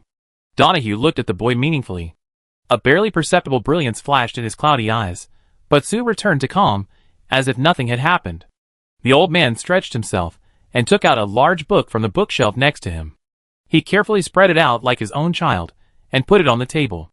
Then he took out a pair of reading glasses. Okay, I have basically told you everything I know. The rest is up to you. Please allow an old man to enjoy his few remaining happy moments while basking in the sun here. Chapter 161. After thanking Donald, the great magician, and the rookie warrior left the Raphael library. Although they had found clues about the St. Laurent Brothers School of Magic, Lolo's mood was not as high as she had imagined. In fact, since she knew the origin of the school, the girl had been a little absent-minded. When passing by a fruit stand nearby, Rob stopped and bought a few oranges. He also asked the fruit seller for an address. He found this address in the last volume of Ukiyo-e of Southern Cities. About 170 years ago, a magic school called Austin opened there. The great magician saw the shadow of the St. Laurent Brothers School of Magic behind this newly established magic school. In addition, there are 2 universities that appeared at the same time, which are also suspicious. However, in comparison, the Austin School of Magic is the most consistent. Rob plans to go there with Luo to take a look. It may be a simple matter for a school to change its name, but it is not so easy to change the school site. The St. Laurent Brothers School of Magic has changed its name countless times in more than 900 years, but it seems that it has only moved its campus twice, and the most recent one happened 240 years ago. According to the previous frequency, there should be no changes in at least the next 300 to 400 years. In other words, as long as the site of the old school 170 years ago is found, it is equivalent to finding this magic school that has been hiding in history. The great magician bought oranges and looked up at the sky, then came back and said to the girl, "We are lucky. That place is not far from here. We should be able to reach it before sunset. How about we go and have a look together?" However, to Rob's surprise, Luo looked a little hesitant. The girl seemed to be going through a fierce ideological struggle. "Hey, do you think I should really go to this magic academy to study?" "Huh?" The boy raised his eyebrows. "Why do you ask that? Isn't it your goal to study here? You spent so much effort to find this magic academy before, and now you finally found it. Why are you wavering again?" "I don't know either." The girl thought for a moment. This magic school was recommended to me by a mysterious teacher. He has been helping me before. He not only taught me swordsmanship and makeup, but also gave me the Whisperer Tree and told me that if I wanted to avenge my parents, I had to become a magician. Until now, I am grateful and trust him, but after learning about the history of the St. Laurent Brothers Magic School, I feel a little, not so good about it. The future super magician understood what the girl meant by not so good. After the outbreak of the First Magic War, the human race was not in a very good situation. It could even be said to be extremely difficult. At one time, it faced the crisis of extinction. At this critical moment of life and death, almost everyone was working hard for the survival of the race. Soldiers sacrificed their lives for the country, businessmen donated money and materials, scholars gave up their pens and joined the army. Even geishas and dancers donated their private money. All countries and forces put aside their grievances and shared the same hatred. There has never been such an unprecedented unity among the races in the entire Dawn continent. However, in this context, the magicians of St. Laurent Brothers Magic Academy chose to stay out of the matter from beginning to end, as if the rise and fall of the entire human race had nothing to do with them, which made Luo feel a little unacceptable. The future super magician smiled, peeled an orange, and handed it to the rookie warrior, who looked a little confused. Everyone has the right to choose. In the face of war, some people choose to fight for the survival of the race, and naturally there will be people who choose to stand by and watch. Let me ask you a question. If an ordinary person chooses to hide at home alone after the war breaks out, close the doors and windows, and ignore the war happening outside, will you still be so angry? Of course not. Luo rolled his eyes. This is not the same thing at all. It is normal for ordinary people to be afraid of war because they are weak, but magicians are different. As the most powerful existence on the human side, how can they remain indifferent when the entire human race needs them the most? However, magicians were just ordinary people before they mastered magic. The boy shrugged. They also have ordinary people's emotions and thoughts. Some of them hate war, and some are not interested in things other than magic. They mastered powerful power by chance. When the war broke out, not all magicians were ready to go to the battlefield. If you regard them as ordinary people who happen to have powerful power, but don't want to be involved in the war instead of magicians, who obviously have powerful power, but are unwilling to go to the battlefield, you probably won't hate them so much. Well, what you said seems to make sense, but no matter what, a magic school should not encourage or even intentionally guide such behavior. Lolo broke the orange in half, gave half to the great magician, and put the other half in her mouth. It was not known whether it was someone's words that worked, or because of the sour and sweet taste on the tip of her tongue that made the girl feel better again. Well, this point is indisputable, but I think it is better to say that the magic school consciously transformed the students' thinking and guided them away from war than to say that the students with what kind of ideas chose what kind of school. After eating the orange, Luo finally stopped worrying and decided to find the mysterious magic academy with someone. As the cultural and economic center of the Free City State, a research report last year showed that the number of local universities has exceeded hundreds, which is really scary, and this statistic has not yet counted some private colleges. Every year, new universities are established in Gudries, and naturally some old universities will close for various reasons. The overall number of colleges is basically the same, located in various places in the city. The place where the Great Magician and the Rookie Warrior were going now was located in the western suburbs of the city, which was also a gathering place for universities. There were 4 small magic schools, 2 medium-sized magic schools, a comprehensive university, 3 liberal arts schools, and 2 adventurer schools, and the St. Laurent Brothers Magic School was probably among them. Recently, all universities have been busy recruiting new students. As soon as the Rookie Warrior and the Great Magician arrived nearby, they were surrounded by a group of sneaky guys. One of them, an uncle wearing a wizard robe and a peaked hat, was the most enthusiastic. As soon as he saw the 2 of them, he trotted over and shouted, "Children, do you want to have powerful power? Do you want to be a magician? Choosing Candida School of Magic will make your life half successful. Hurry up, don't hesitate. Register now and enjoy a 10% discount." Huh? Lolo was shocked. Generally speaking, even the most basic magicians have their own pride. This was the first time she saw a magician recruiting students directly on the street, and the other party seemed to be a teacher of that school. Although she had never heard of this magic school called Candida, the enthusiasm shown by the uncle alone was enough to move her. Soon, the saboteurs appeared. "Don't believe him. He's just an ordinary person. He dresses himself up like a magician just to deceive you young people, and trick you into going to that crappy magic school. If you really go in, you regret it. If you want to learn magic, you have to come to our Bear Magic School." The speaker was a tall and thin old man, but the financial situation of the magic school called Bear was obviously not very good. The old man was recruiting students while selling souvenirs from the Gudries University City. It was unknown which job was his part-time job. The uncle was exposed by his peers in person without getting angry. He smiled and said, "I never said I was a magician. How could I lie? I dressed like this just to show these young people how handsome and heroic I would be after becoming a magician, and to encourage them to work hard." Lolo stuck out her tongue. She was a little overwhelmed by the other party's shamelessness. The Rookie Warrior was thinking about how to get away, but when he turned around, he found that the Guardian Knight behind him had disappeared. Chapter 162. The Great Magician saw the group of people outside from a distance, so he wisely stepped aside, leaving the poor Rookie Warrior surrounded by the group of people. Rob was idle, and had nothing to do. Seeing that Luo couldn't escape for a while, he continued to walk along the street alone. With Luo's heroic sacrifice, the Great Magician was almost unobstructed along the way. In fact, except for the few colleges at the door that were really poor and had difficulty making ends meet, most universities were still quite reserved. Enrolling students is not like grabbing half-price vegetables in the supermarket. Sometimes being too enthusiastic would make you look cheap.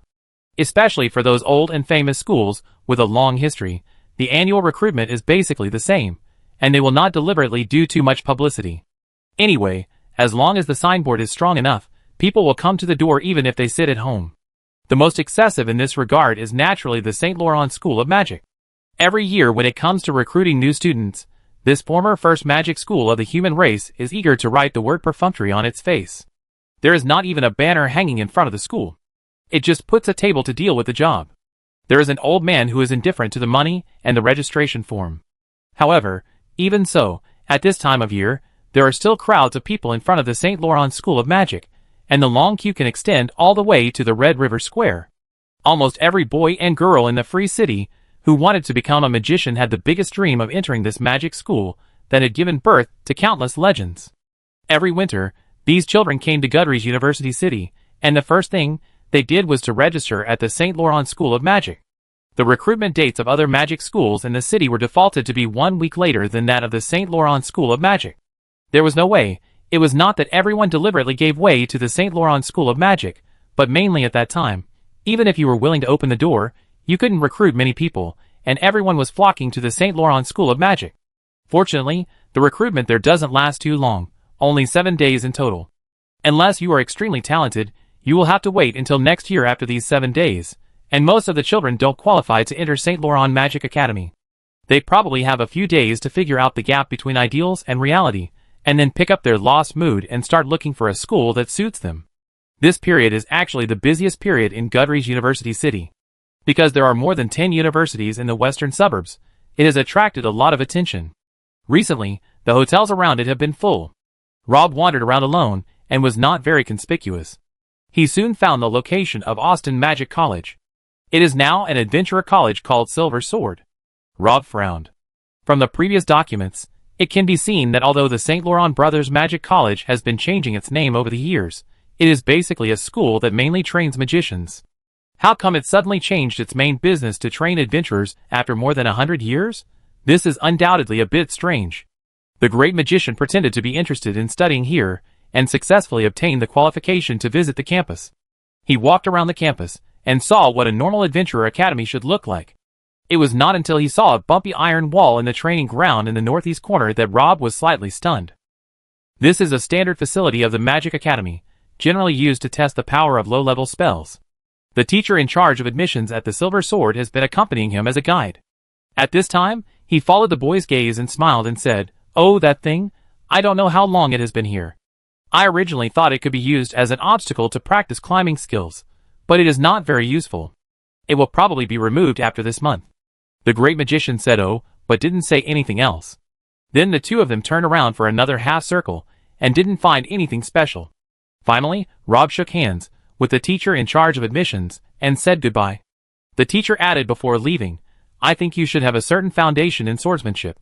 If you want to be an excellent swordsman, you can't do without a good teacher. The Silver Sword is different from those newly established schools outside. We are an old school with a history of nearly 200 years. The teachers and teaching quality are guaranteed, and the tuition is not expensive. You can consider it again when you go back." "Wait, teacher, how many years of history did you say your school has?" Something seemed to flash through the boy's mind. To be exact, it should be 192 years of history. "We won't lie about this.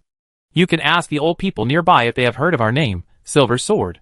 The teacher in charge of admissions seemed very proud when he mentioned the history of the school, and wanted to say a few more words.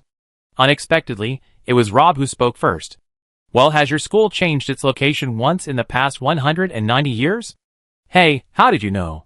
Did you do some homework before and know the history of our Silver Sword?" The teacher in charge of admissions obviously misunderstood something, and was very happy to hear this. "Well, we can discuss this question next time we meet. Now I just want to ask, do you remember where your school's previous address was?"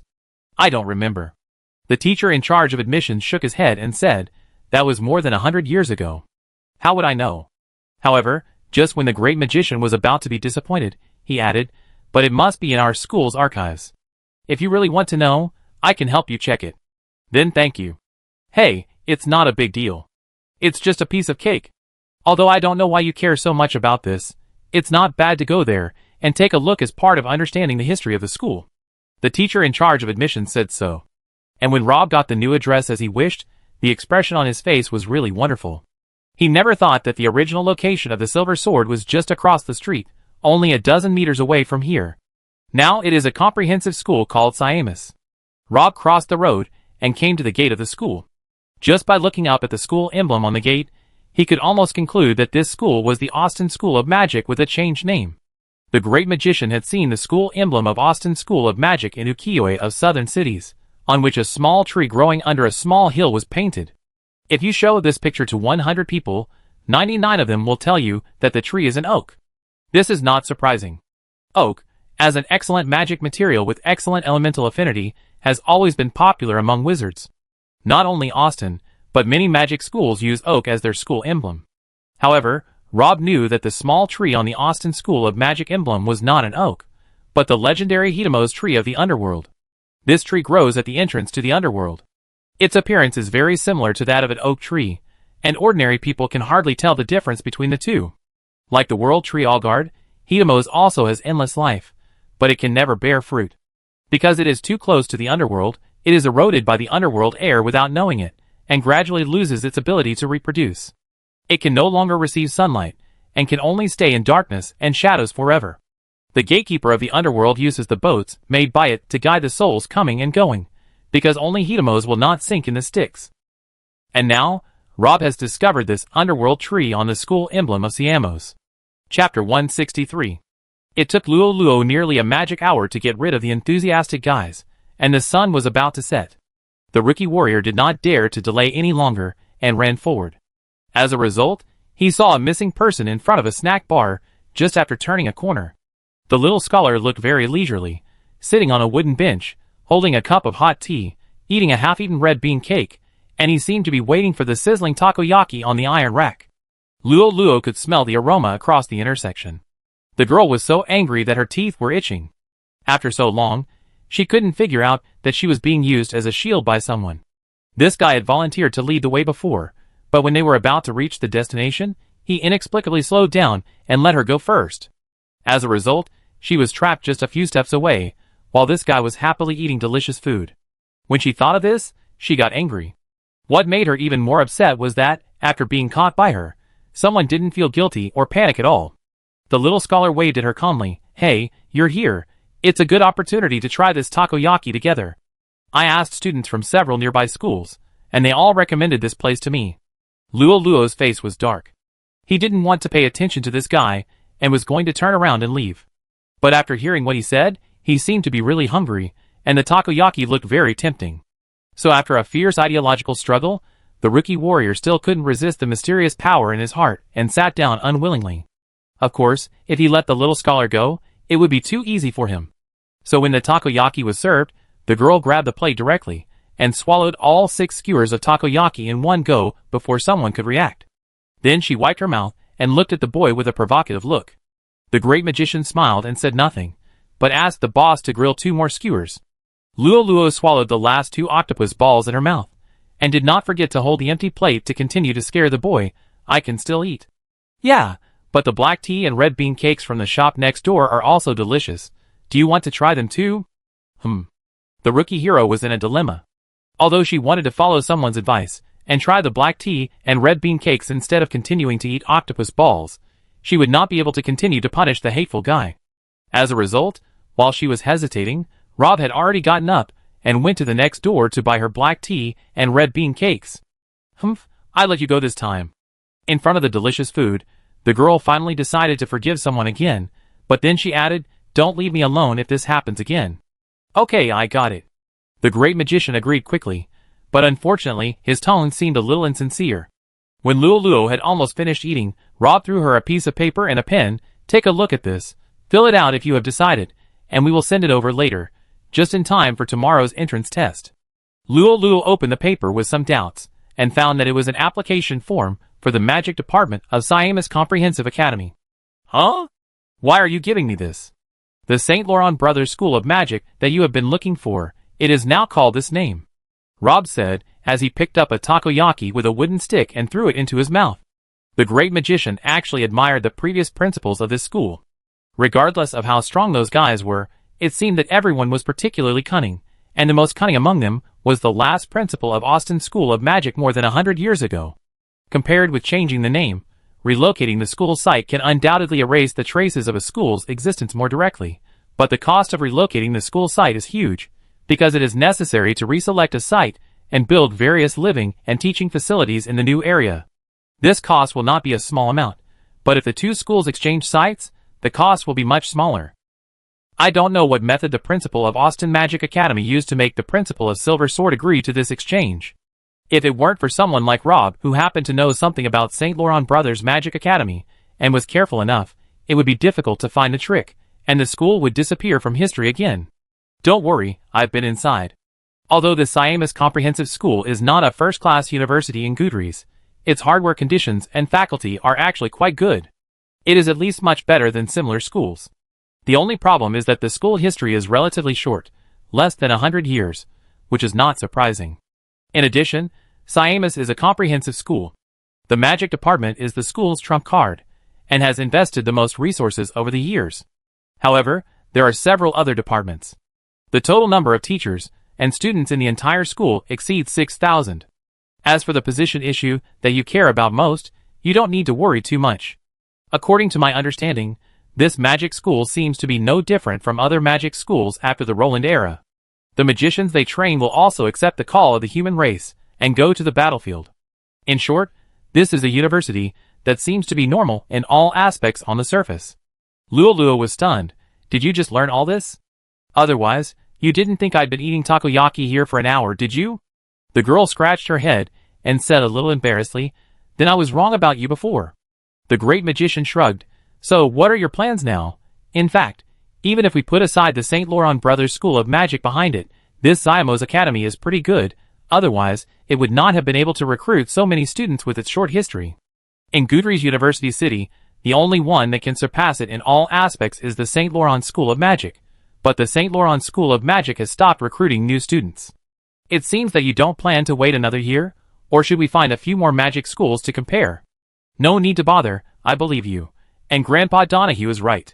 Since the mysterious teacher recommended this school to me, he must have his reasons. He has never lied to me. This West Hammers comprehensive school must have its advantages compared to others. Luo no longer hesitated, picked up the pen, and quickly filled out the application form. Before dark, the two of them sent it to the teacher in charge of recruiting new students in the West Hammers Magic Department, and paid a silver coin for the registration fee. In this way, the application for admission was completed. Chapter 164. After paying the money, the teacher in charge of recruiting new students at Zyamos Academy handed Luo a wooden school badge and reminded her to remember to take the entrance test tomorrow afternoon. It is not just St. Laurent Magic Academy that will hold tests before new students enter the school. In fact, almost all magic academies will conduct qualification tests on new students before enrollment. Of course, the entrance tests of these academies are not as abnormal as St. Laurent Magic Academy.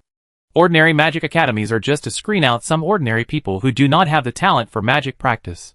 In addition, this test is also used to roughly classify the talents of students and charge different tuition fees according to the quality of their qualifications.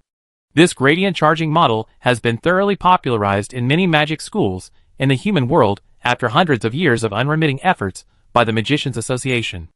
It is not easy to train a magician. Even the daily consumption of the most basic magicians is extremely staggering. Therefore, the tuition fees of magic schools are mostly extremely high. If they are charged according to the normal way, and with a unified standard, it is equivalent to completely excluding children from ordinary families, especially those extremely talented children, who can only let their talents be buried because they cannot afford the astronomical tuition fees.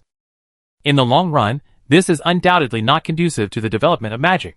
Roland's era was quite special. The human race was in the midst of a war, and urgently needed more magicians to join the war. Therefore, several major forces of the human race at that time decided to directly subsidize the St. Laurent School of Magic. At that time, the tuition fees of freshmen in the school were actually directly sponsored by the state. As long as you have the talent to become a magician, you can go to school without spending a penny. However, as a price, magicians at that time basically had to report to the military as soon as they left the school. If this happened today, it would definitely cause an uproar. Accusations such as tyrannical clauses and deprivation of personal rights would be heard everywhere. However, the magicians at that time generally had no objection to this, because most people chose to become magicians at that time to save the fate of the human race and reverse the human race's disadvantage in high-end combat power. Even if the military did not mention this, they would pack their bags and rush to the battlefield. However, once the war was over, this magician training model would be difficult to maintain. The main reason is that the country is too poor. The damage caused by long-term large-scale war to the economy is difficult to estimate. Because it is a long time ago, many statistics are not accurate. However, even according to the conservative estimates of the historians, during the First Magic War, at least more than half of the human population was displaced. Especially during the most difficult time, nearly 2/3 of the land fell, and the number of people fleeing famine was incalculable. Now that the war has finally ceased, the main thing for all forces is to restore the economy and find ways to resettle the refugees who have returned home. Naturally, there is no extra money to train magicians. Although everyone knows that the current peace is only temporary and understands the importance of magicians to the human race, objectively speaking, the country's demand for magicians is indeed not as urgent as during the war, so all countries have gradually cut this part of the expenditure. The St. Laurent Magic Academy founded by Roland was lucky because of its outstanding contribution in World War I, and it was still able to receive some subsidies after the war. But some other magic academies established later were not so lucky, and could only be self-sufficient. After struggling for a while, most magic schools chose to significantly increase tuition fees to make up for the losses. From then on, children from poor families could only watch the children of noble families, who were far less talented than themselves, become magicians, while they could only quietly farm in the fields and eventually become farmers, like their ancestors. Fortunately, the Magicians Association soon noticed this situation. By reforming the charging system of magic schools and implementing a tiered charging model, on the one hand, the schools can be self-sufficient, and on the other hand, it can also improve the current situation of unfair educational resources to a certain extent. The essence of this charging model is to make children from wealthy families with poor qualifications pay more tuition to study in the academy, and then the school can use this money to subsidize those students with better qualifications.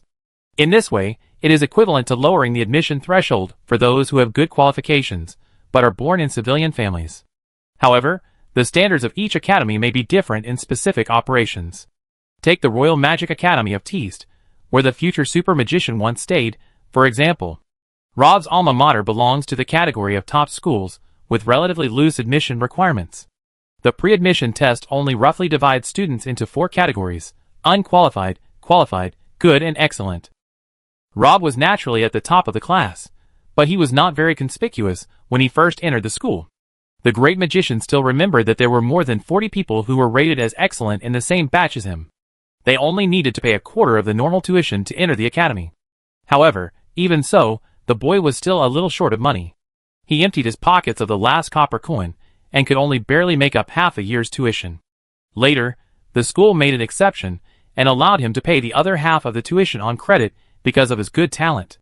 This was why Rob had to work part-time, and desperately in his first year. In fact, from a technical perspective, the Magic Academy can make more detailed divisions of these more than 40 people. St. Laurent Magic Academy is the best representative of this. This former first magic academy of the human race has almost reached a pathological level in its admiration for talent. The academy's admission threshold is frighteningly high.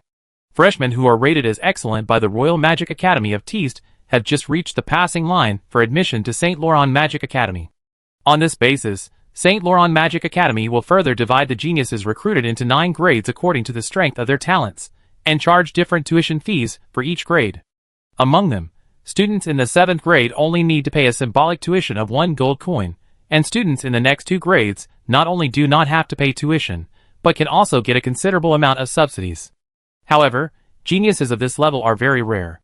There are only 1 or 2 students of the 8th level every 100 years. As for the 9th level genius, there have only been 2 in the history of St. Laurent Magic Academy for more than 900 years.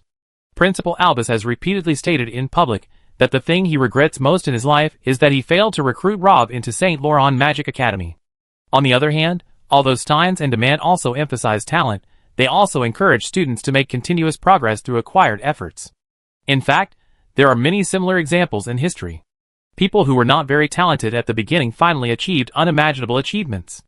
This is why the Royal Magic Academy of Teest is not willing to divide the qualifications of new students too detailed. Steins believes that every student has unlimited possibilities. An overly detailed classification of qualifications can easily lead to a final judgment of a person. Once students realize their limits, they will no longer be able to give their all unreservedly in future studies and life. This is how the 9th rank super magician explains it. It's like when you train for high jump, what matters is not how high you can jump, but how high you believe you can jump. If you believe in your heart that you can only jump 1 meter, then you may never be able to jump above this height in the future. Siamus is definitely not comparable to the 2 top schools mentioned above, and there will not be so many extra ideas in the entrance test. It adopts the most popular 5-level system in the entire magic world. Class A has the best qualifications, Class D has the worst qualifications, and the remaining Class E is the level of ordinary people. The test content is mainly element affinity, followed by mental strength and perception. As for the rest, such as practical level, casting speed, and spell stability, they can only be gradually revealed after a period of systematic learning, so they do not belong to the scope of the entrance test. At the same time, each college also reminds the registered students that the test results may have a certain range of errors. If you are not satisfied with the results, you can pay to take the test again. Chapter 165. Lolo had only taken a magic aptitude test once, when she was just born, and she herself did not know the result. Although the rookie warrior has always been striving to become the strongest magician, he actually does not know his own talent, and soon all this will be revealed in the entrance test of the West Hammers Academy tomorrow.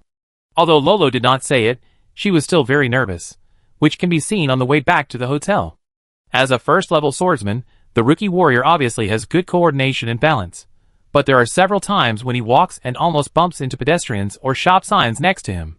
Even if he walks on a flat road, he may trip over his left foot and stumble several times. During this period, he accidentally kicked over a trash can, looking absent-minded. The great magician couldn't bear it any longer and stopped. Do you want to talk to me? Talk. About what? Lolo was obviously absent-minded. You should be very concerned about tomorrow's test. Huh? The rookie warrior shuddered when he heard the word test. Well, I remember you told me before that the most important thing for a magician is talent. Did I say that? Rob was sweating. Although this was true, for Lolo now, such words would undoubtedly further increase her nervousness. The great magician can actually understand the girl's current mood. After all, after so much effort, she finally came to this point. Her weak shoulders have been carrying a weight that others can hardly imagine. The girl is more eager to gain power than ever before, so she is so concerned about the test tomorrow that she can't help but start to worry about gains and losses. The future super magician thought for a while and said, "It is undeniable that talent is important to a magician, but acquired efforts are the key to determining what kind of achievements a person can eventually achieve. I wonder if you have heard the story of the great magician Clark." Clark, who is that? Is he amazing? Lolo was finally interested, and temporarily diverted his attention from tomorrow's entrance exam. Very amazing. Last year, the Magicians Association selected him as the 50 greatest magicians in history. He ranked 16th, higher than the dragon-slaying magician Robinson. But you probably won't believe that he had taken 2 tests before entering the Royal Magic Academy of Teast. The final evaluations were all D without exception, which means that his magic talent is only a little bit better than that of ordinary people. Clark is not a nobleman. His family background is very ordinary. His parents are beekeepers. In order to become a magician, Clark had to work day and night, and work in the town's lumberyard on weekends. Finally, when he was 30 years old, he saved enough tuition. What? You said he started to learn magic when he was 30? The rookie warrior was shocked by the tragic life story of the magician named Clark. This was probably the magician with the lowest starting point she had ever heard of. Yes, and limited by his qualifications and age, his progress in the academy was actually very limited. Even the elementary fireball technique was very difficult for him to master. He needed to spend more time and energy than others. He stayed in the Royal Magic Academy of Teast for a total of 6 years, and was still a first-level magic apprentice when he left. My God, such a guy can be selected as one of the top 50 magicians in history? And he ranks 16th. Is there any of his descendants among the judges? Luo felt incredible. Rob smiled, and did not rush to explain.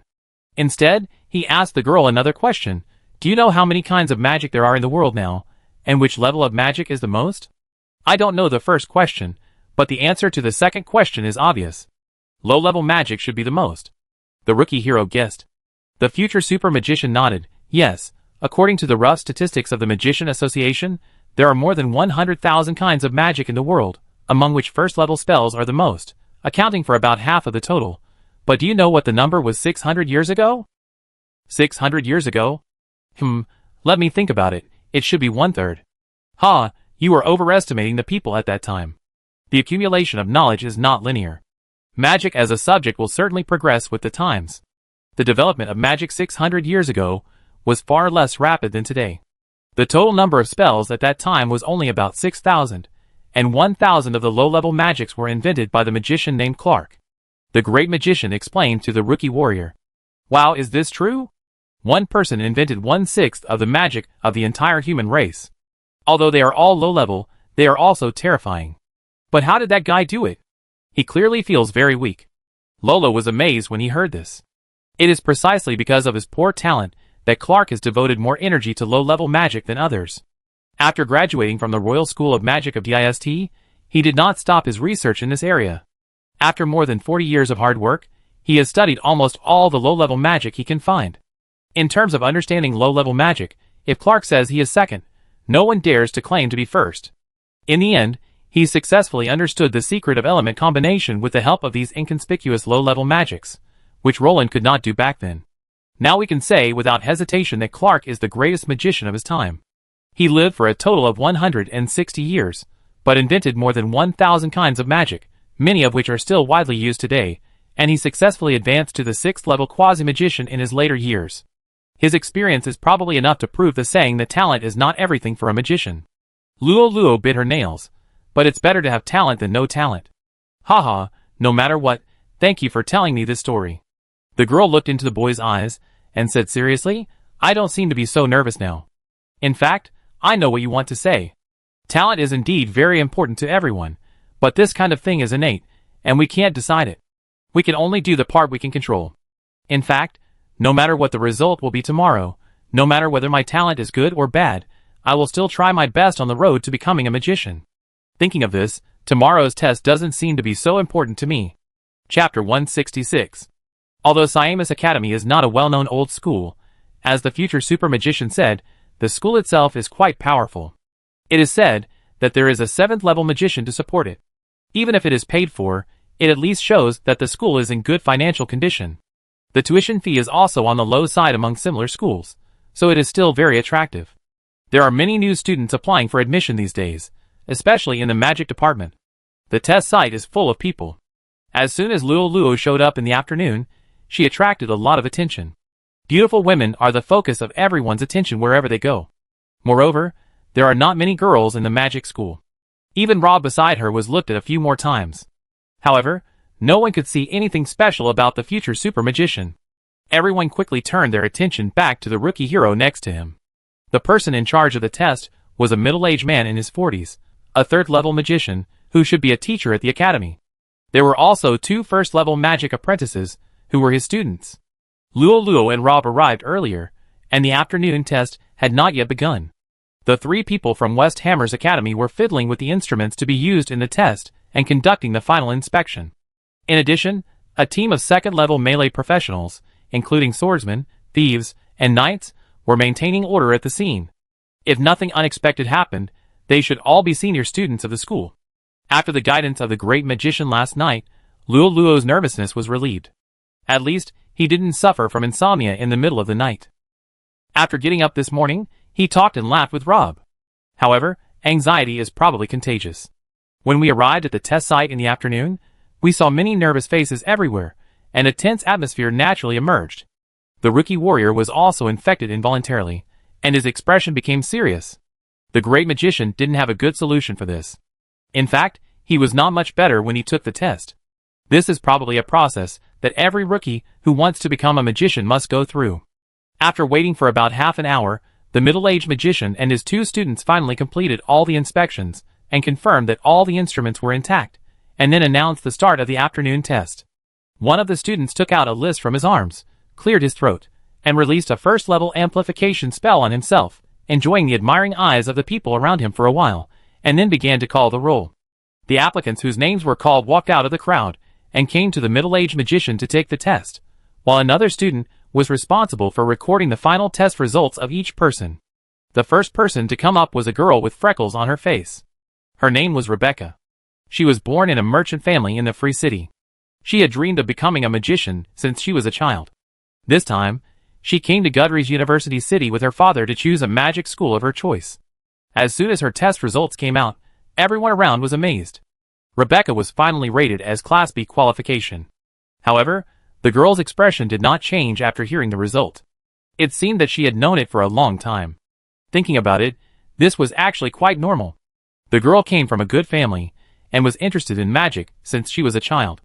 It was very likely that she had done more than one test before. The middle-aged magician showed a touch of approval on his face and nodded to Rebecca. Siamus was not a top-tier magic school in the university town. It was not very attractive to young talents. Few students with Class A qualifications chose it, so basically the best students the school could recruit every year were Class B students. The afternoon test had just begun, and a good seedling worth cultivating was found. This made the middle-aged magician in charge of the test excited and looked forward to the next applicant. In fact, students with B-type qualifications have many choices. In Gudrie's University City, except for St. Laurent Magic College, the doors of basically any college are open to them, including some old and famous schools. However, Rebecca and her father finally chose the unknown Siamus Comprehensive School. Others may not understand the reason, but the great magician can guess it a little. If she goes to a top school, although Rebecca's B-type qualifications are still excellent, they will not be as dazzling as they are now.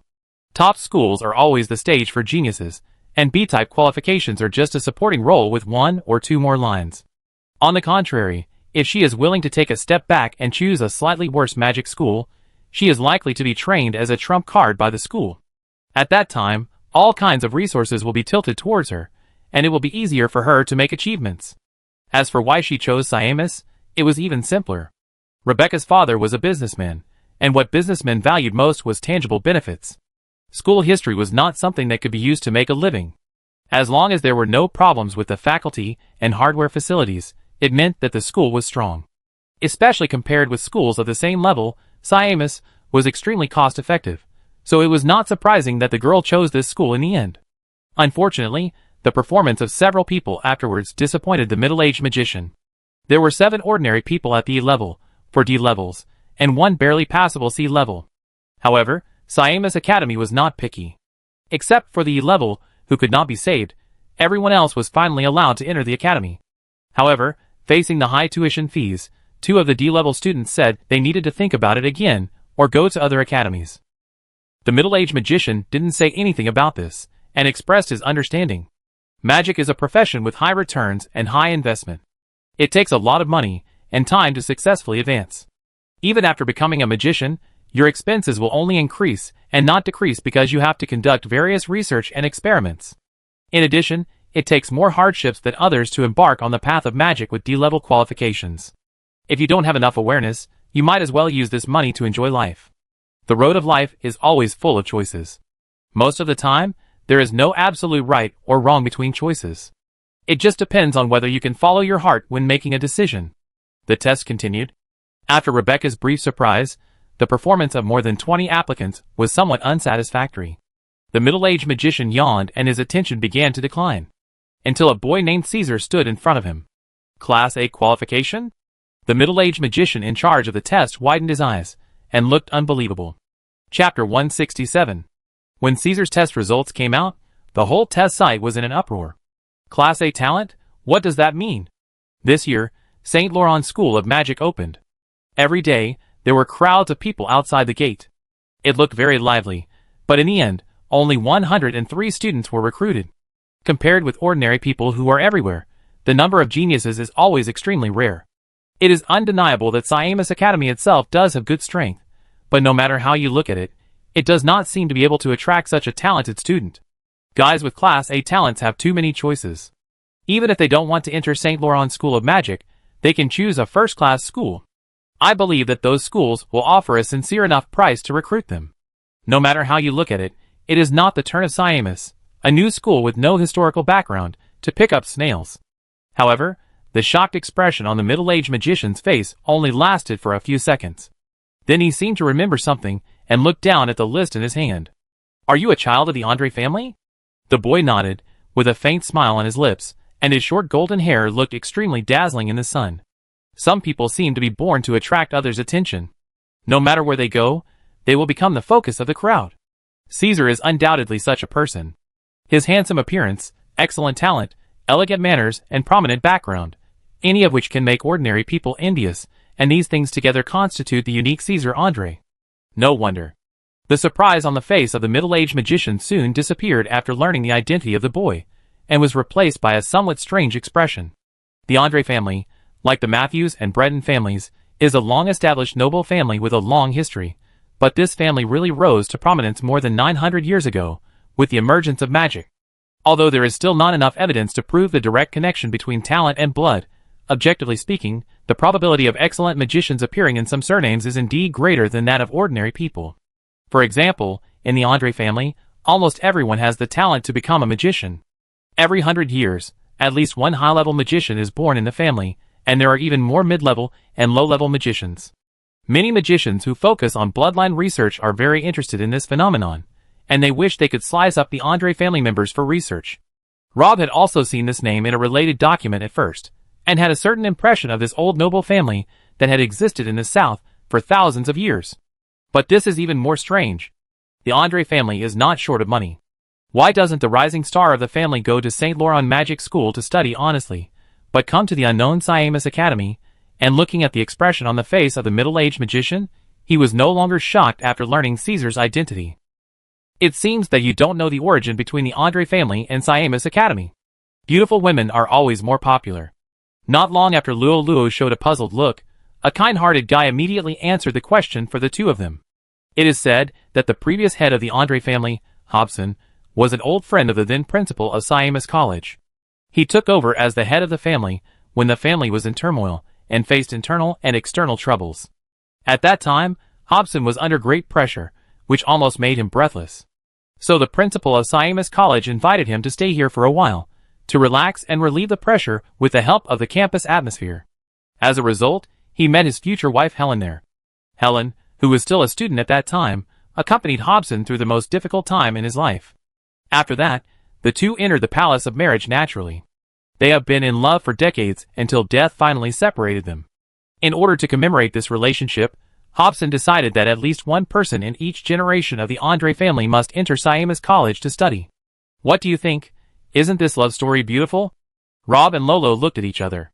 They didn't believe this nonsense at all. Lolo was born in a big family, and knew that the position of the head of the family not only meant power, but also responsibility. Although it seemed to be glorious, in fact, it was often out of one's control. Everything had to be based on the interests of the family. If he ordered the outstanding young people in the family to study at West Hammer's Academy just to commemorate his deceased wife, it would undoubtedly be irrational. Even if Hobson had a brain injury or was really deeply in love, and was determined to squander the talents of his descendants on a whim, it would be unreasonable for the next successor to continue to serve him after he died. Feelings. Pay the bill. Not to mention that Hoblins will only said that at least one person in each generation should enter the Siamus Academy, and did not say that the most talented young people in each generation of the family should be sent here. With Caesar's qualifications, he is definitely one of the top ones even in the Andre family, which is rich in magicians. Letting him study in the Siamus Academy is simply murdering his talent. However, Caesar does not seem to have any resistance, so there is only one answer. The Andre family is obviously also interested in the secrets hidden in the Siamus Academy. However, the great magician still didn't know how much the other party knew about the Siamus Academy. Andre's family was older than the St. Laurent School of Magic. They had experienced the budding era of magic, and had been active in the South. It was not surprising if he had heard something before. If necessary, Rob would not mind getting some information from this kid named Caesar. While everyone was still immersed in envy and jealousy of the A-level qualifications, the middle-aged magician in charge of the test at the Siamus Academy had already started to call the roll. I don't know whether it was intentional or not, but the next person to be tested after Caesar was actually Lolo. Seeing the girl approaching the middle-aged magician, the crowd was in an uproar again. This man and woman were the absolute focus of the test field this afternoon. Caesar, needless to say, had nearly perfect qualities that made him the object of admiration for most girls. It was because there were relatively few female students in the Magic Academy, otherwise they might have formed a fan club and screamed for him. Andre was from a prominent family in the South, and Caesar's identity was not a secret. In fact, someone had already recognized him when he first arrived at the test site, but the middle-aged magician was a little slow to react. In comparison, Lolo's origins were more mysterious. She didn't look like a local, or even a free city. No one had seen her in Gudries before. Everyone present was sure of this, because if they had seen such a beautiful girl, they would definitely not forget her. Moreover, unlike those vases with beautiful appearance, Luo also has an indescribable unique temperament, which was particularly obvious when she passed by Caesar. When the two stood together, everyone was surprised to find that the always confident Caesar was slightly inferior in momentum this time. The great magician on the side thought, "What's the big deal?" On one side is a talented young man from the Andre family, and on the other side is the current head of the Breton family. Isn't it normal for them to lose? Chapter 168. When Luo finally stood on the test field, the number of onlookers around him doubled. I don't know who spread the news. Many of them were senior students from Siamus Academy, and some were on their way here. Campus life can be quite boring sometimes, especially in a campus with fewer girls. When everyone heard that a junior girl from the Department of Magic was taking the entrance exam, a large group of people came to watch. The middle-aged magician in charge of the test was also startled by this scene. His expression became more serious involuntarily. He took out a crystal ball and said to the girl, "Let me tell you the rules first. We are going to test your elemental affinity. Elemental affinity directly determines the speed and effect of your meditation in the future. It will also affect the difficulty of your spell casting and the speed of mana recovery. It is a very important indicator, and it is not an exaggeration to say that it is the most important indicator. Therefore, the elemental affinity test accounts for 60% of the entire qualification test score. After that, we will also conduct tests on mental strength and perception. The scores of these two parts account for 20% each, and your final score will be the sum of these three items.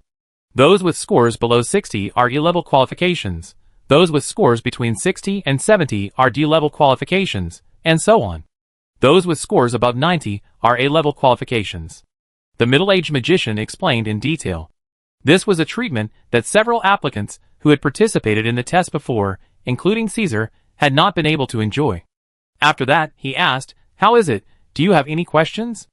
Luo shook his head. "I'm fine." "Well, when you're ready, close your eyes, put your hand on this crystal ball, and imagine the feeling of magic elements flowing from the crystal ball into your body." The middle-aged magician handed the crystal ball to Luo. The early element affinity test was not so rigorous. Basically, it was a magic circle that could gather magic elements.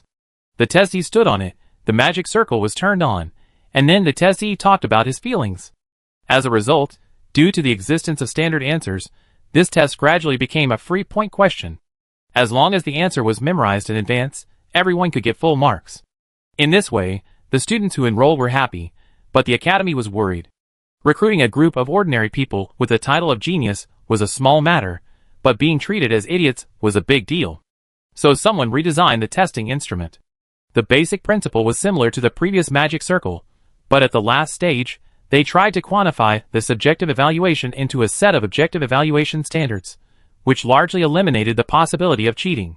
For example, the crystal ball in the middle-aged magician's hand is the most commonly used magic device for detecting elemental affinity. After the test begins, the crystal ball will emit light of different brightness according to the strength of the elemental affinity of the testee, and the middle-aged magician will score the testee according to the brightness of the crystal ball. The girl took a deep breath, slowly closed her eyes under the crowd's gaze, and placed her right hand on the crystal ball. 1 minute passed. 2 minutes passed. 5 minutes passed. But the crystal ball did not change at all. The middle-aged magician frowned. The element affinity test was not complicated. If it was fast, the result would be available in less than 10 seconds. If it was slow, it would only take half a minute, and it would basically not exceed 1 minute. Now that such a long time had passed, the crystal ball still did not respond, so there was almost only one possibility left. If it was an ordinary applicant, the middle-aged magician would have announced that the applicant did not have the talent to become a magician. However, he was impressed by Luo's temperament, so he was particularly patient and said in a gentle tone, "Don't be nervous, relax, open your heart and feel the ubiquitous magic elements in the world." Luo nodded. Although she tried her best to appear calm, her clenched left hand still exposed her deep anxiety. Although she did not open her eyes, she had naturally realized that her test was not going well after such a long time. The whispers of the onlookers gradually sounded around her and entered her ears from all directions. "TSK, what? She's just an ordinary person without any magical talent. No matter how powerful she is, it's useless. TSK, what a pity for that pretty face. I'm beginning to believe that the world is fair. If the gods give you beauty, they won't give you wisdom. Why is she still hanging there? Don't you want to accept the cruel reality? But it will only be more embarrassing if you continue like this. The longer you stay, the more embarrassing it will be. That's right. If I were her, I would definitely end this nightmare as soon as possible. Humans are very interesting creatures.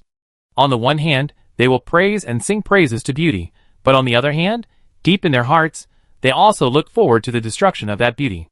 Seeing those once high and mighty beings falling from the sky, watching them struggling in the mud pit, with their dignity gone, most people would be happy to kick them a few more times out of inferiority or some dark psychology. Luo pursed his lips, trying to put away those words full of hostility and ridicule in his mind, concentrating his attention, and following the middle-aged magician's instructions, carefully feeling the invisible and intangible magic elements around him. This time, the hard work paid off. The crystal ball finally responded and lit up a barely detectable light. However, the whole process lasted less than 2 seconds. The girl's body shook slightly, and she seemed to be struggling. The faint light quickly disappeared. If everyone was not staring at the crystal ball at this moment, they might have suspected that there was something wrong with their eyes.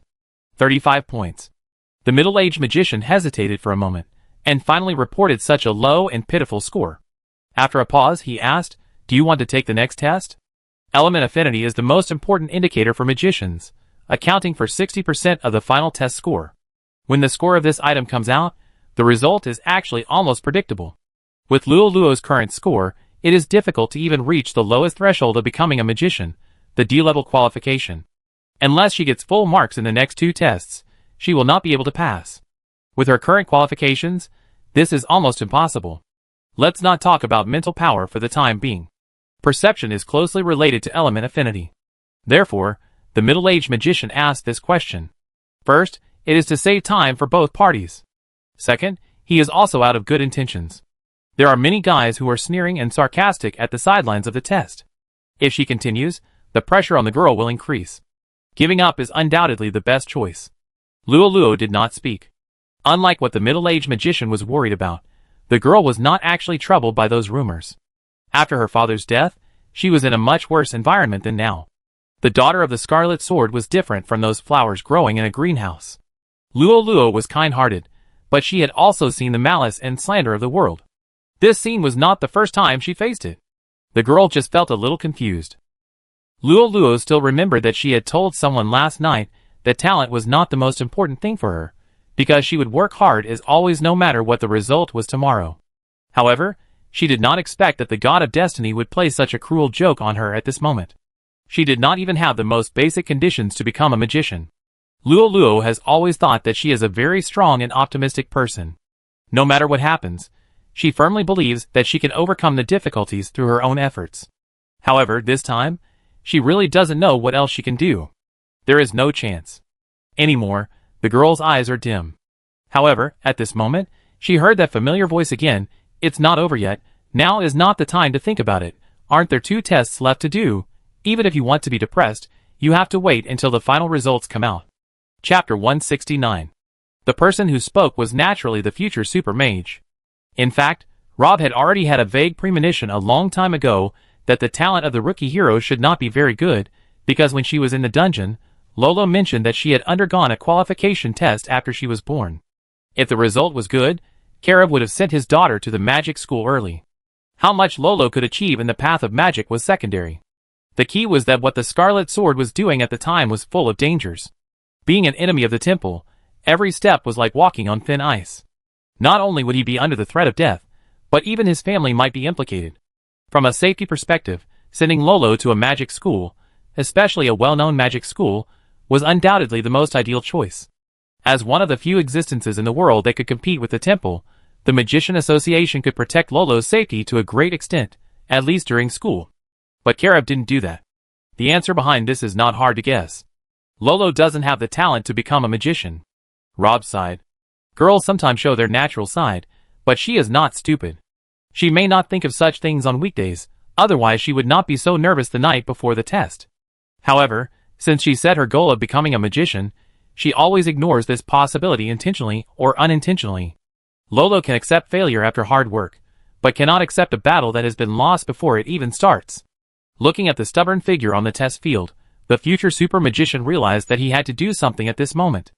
Unlike the general view of the current magic world, Rob actually does not think that E-class qualifications are really hopeless.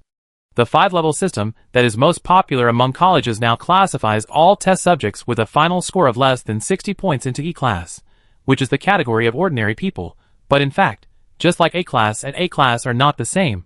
For example, Rob and Caesar both belong to A-class, but anyone with a normal brain would not think that their qualifications are really the same level. The difference in talent between the two sides is more than a Mariana Trench. Caesar can get 100 points because his qualifications are 100 points, and Rob gets 100 points because the full score of the test is only 100 points. Similarly, E-class and E-class are also different. There are a large number of ordinary people in this world who have no magical talent at all. They cannot sense the existence of magic elements. No matter how hard they try, they will always get 0 points in the test of magic affinity. The remaining part is points, but the scores are relatively low. Strictly speaking, they should not be classified as ordinary people, but a kind of existence between ordinary people and magicians. The reason why they are not listed separately is mainly because their magic qualifications are too poor. Compared with ordinary people, although they have a certain affinity for elements, it is also very limited. Although they have the possibility of becoming magicians through acquired efforts, the price paid is far from proportional to the benefits obtained. The growth cycle is too long, and they need to pay much more efforts than ordinary people, but the final results are often not satisfactory. Anyway, they are all unsuitable to pursue the path of magic, so there is no need to distinguish them in detail. However, in the eyes of the future super mage, there is still a big difference between the two. If Luo is really an ordinary person, then even if she wants to become a magician, Rob can't help her. Now, the qualifications of the rookie hero are indeed a bit poor, but it is still possible to become a magician, and what Rob has to do is to turn this possibility into reality step by step. First, he needed to let Luo pass the entrance test of Siamese Academy. In other words, he wanted the girl to get full marks in the next two tests. Then, with the 35 points in the previous element affinity test, Luo's final score should be just over 60 points, reaching the D level, which is the standard for admission. This kind of thing is simple to say, but not easy to do. Unlike 800 or 900 years ago, today's testing methods are actually quite rigorous. At the same time, in order to minimize the possibility of applicants cheating in the test, each Magic Academy will have additional arrangements. For example, the test field of Siamese Academy looks ordinary, but in fact, it also has hidden secrets. Some unnoticed corners around it are actually filled with magic devices specially used to detect magic fluctuations. These magic devices are small in size, and placed in a hidden location. They are also equipped with special magic arrays, to minimize their own magic fluctuations. Even genuine magicians find it difficult to detect their existence. Once there are lucky guys who want to cheat secretly with the help of magicians or use the magic devices they carry with them to get better scores in the test through improper means, they will trigger these alarms. The result is that they will be disqualified from admission at the least, and at the worst, they will leave a bad record in the Magicians Association, and no college will be willing to recruit them. These tricks of Siamese Academy may be able to deal with most magicians, but they can't stop the future super magician. Before the girl made up her mind to prepare for the second test, the great magician shook the number 2 disguised as a cane twice, and then a barely detectable magic wave spread silently with Rob as the center.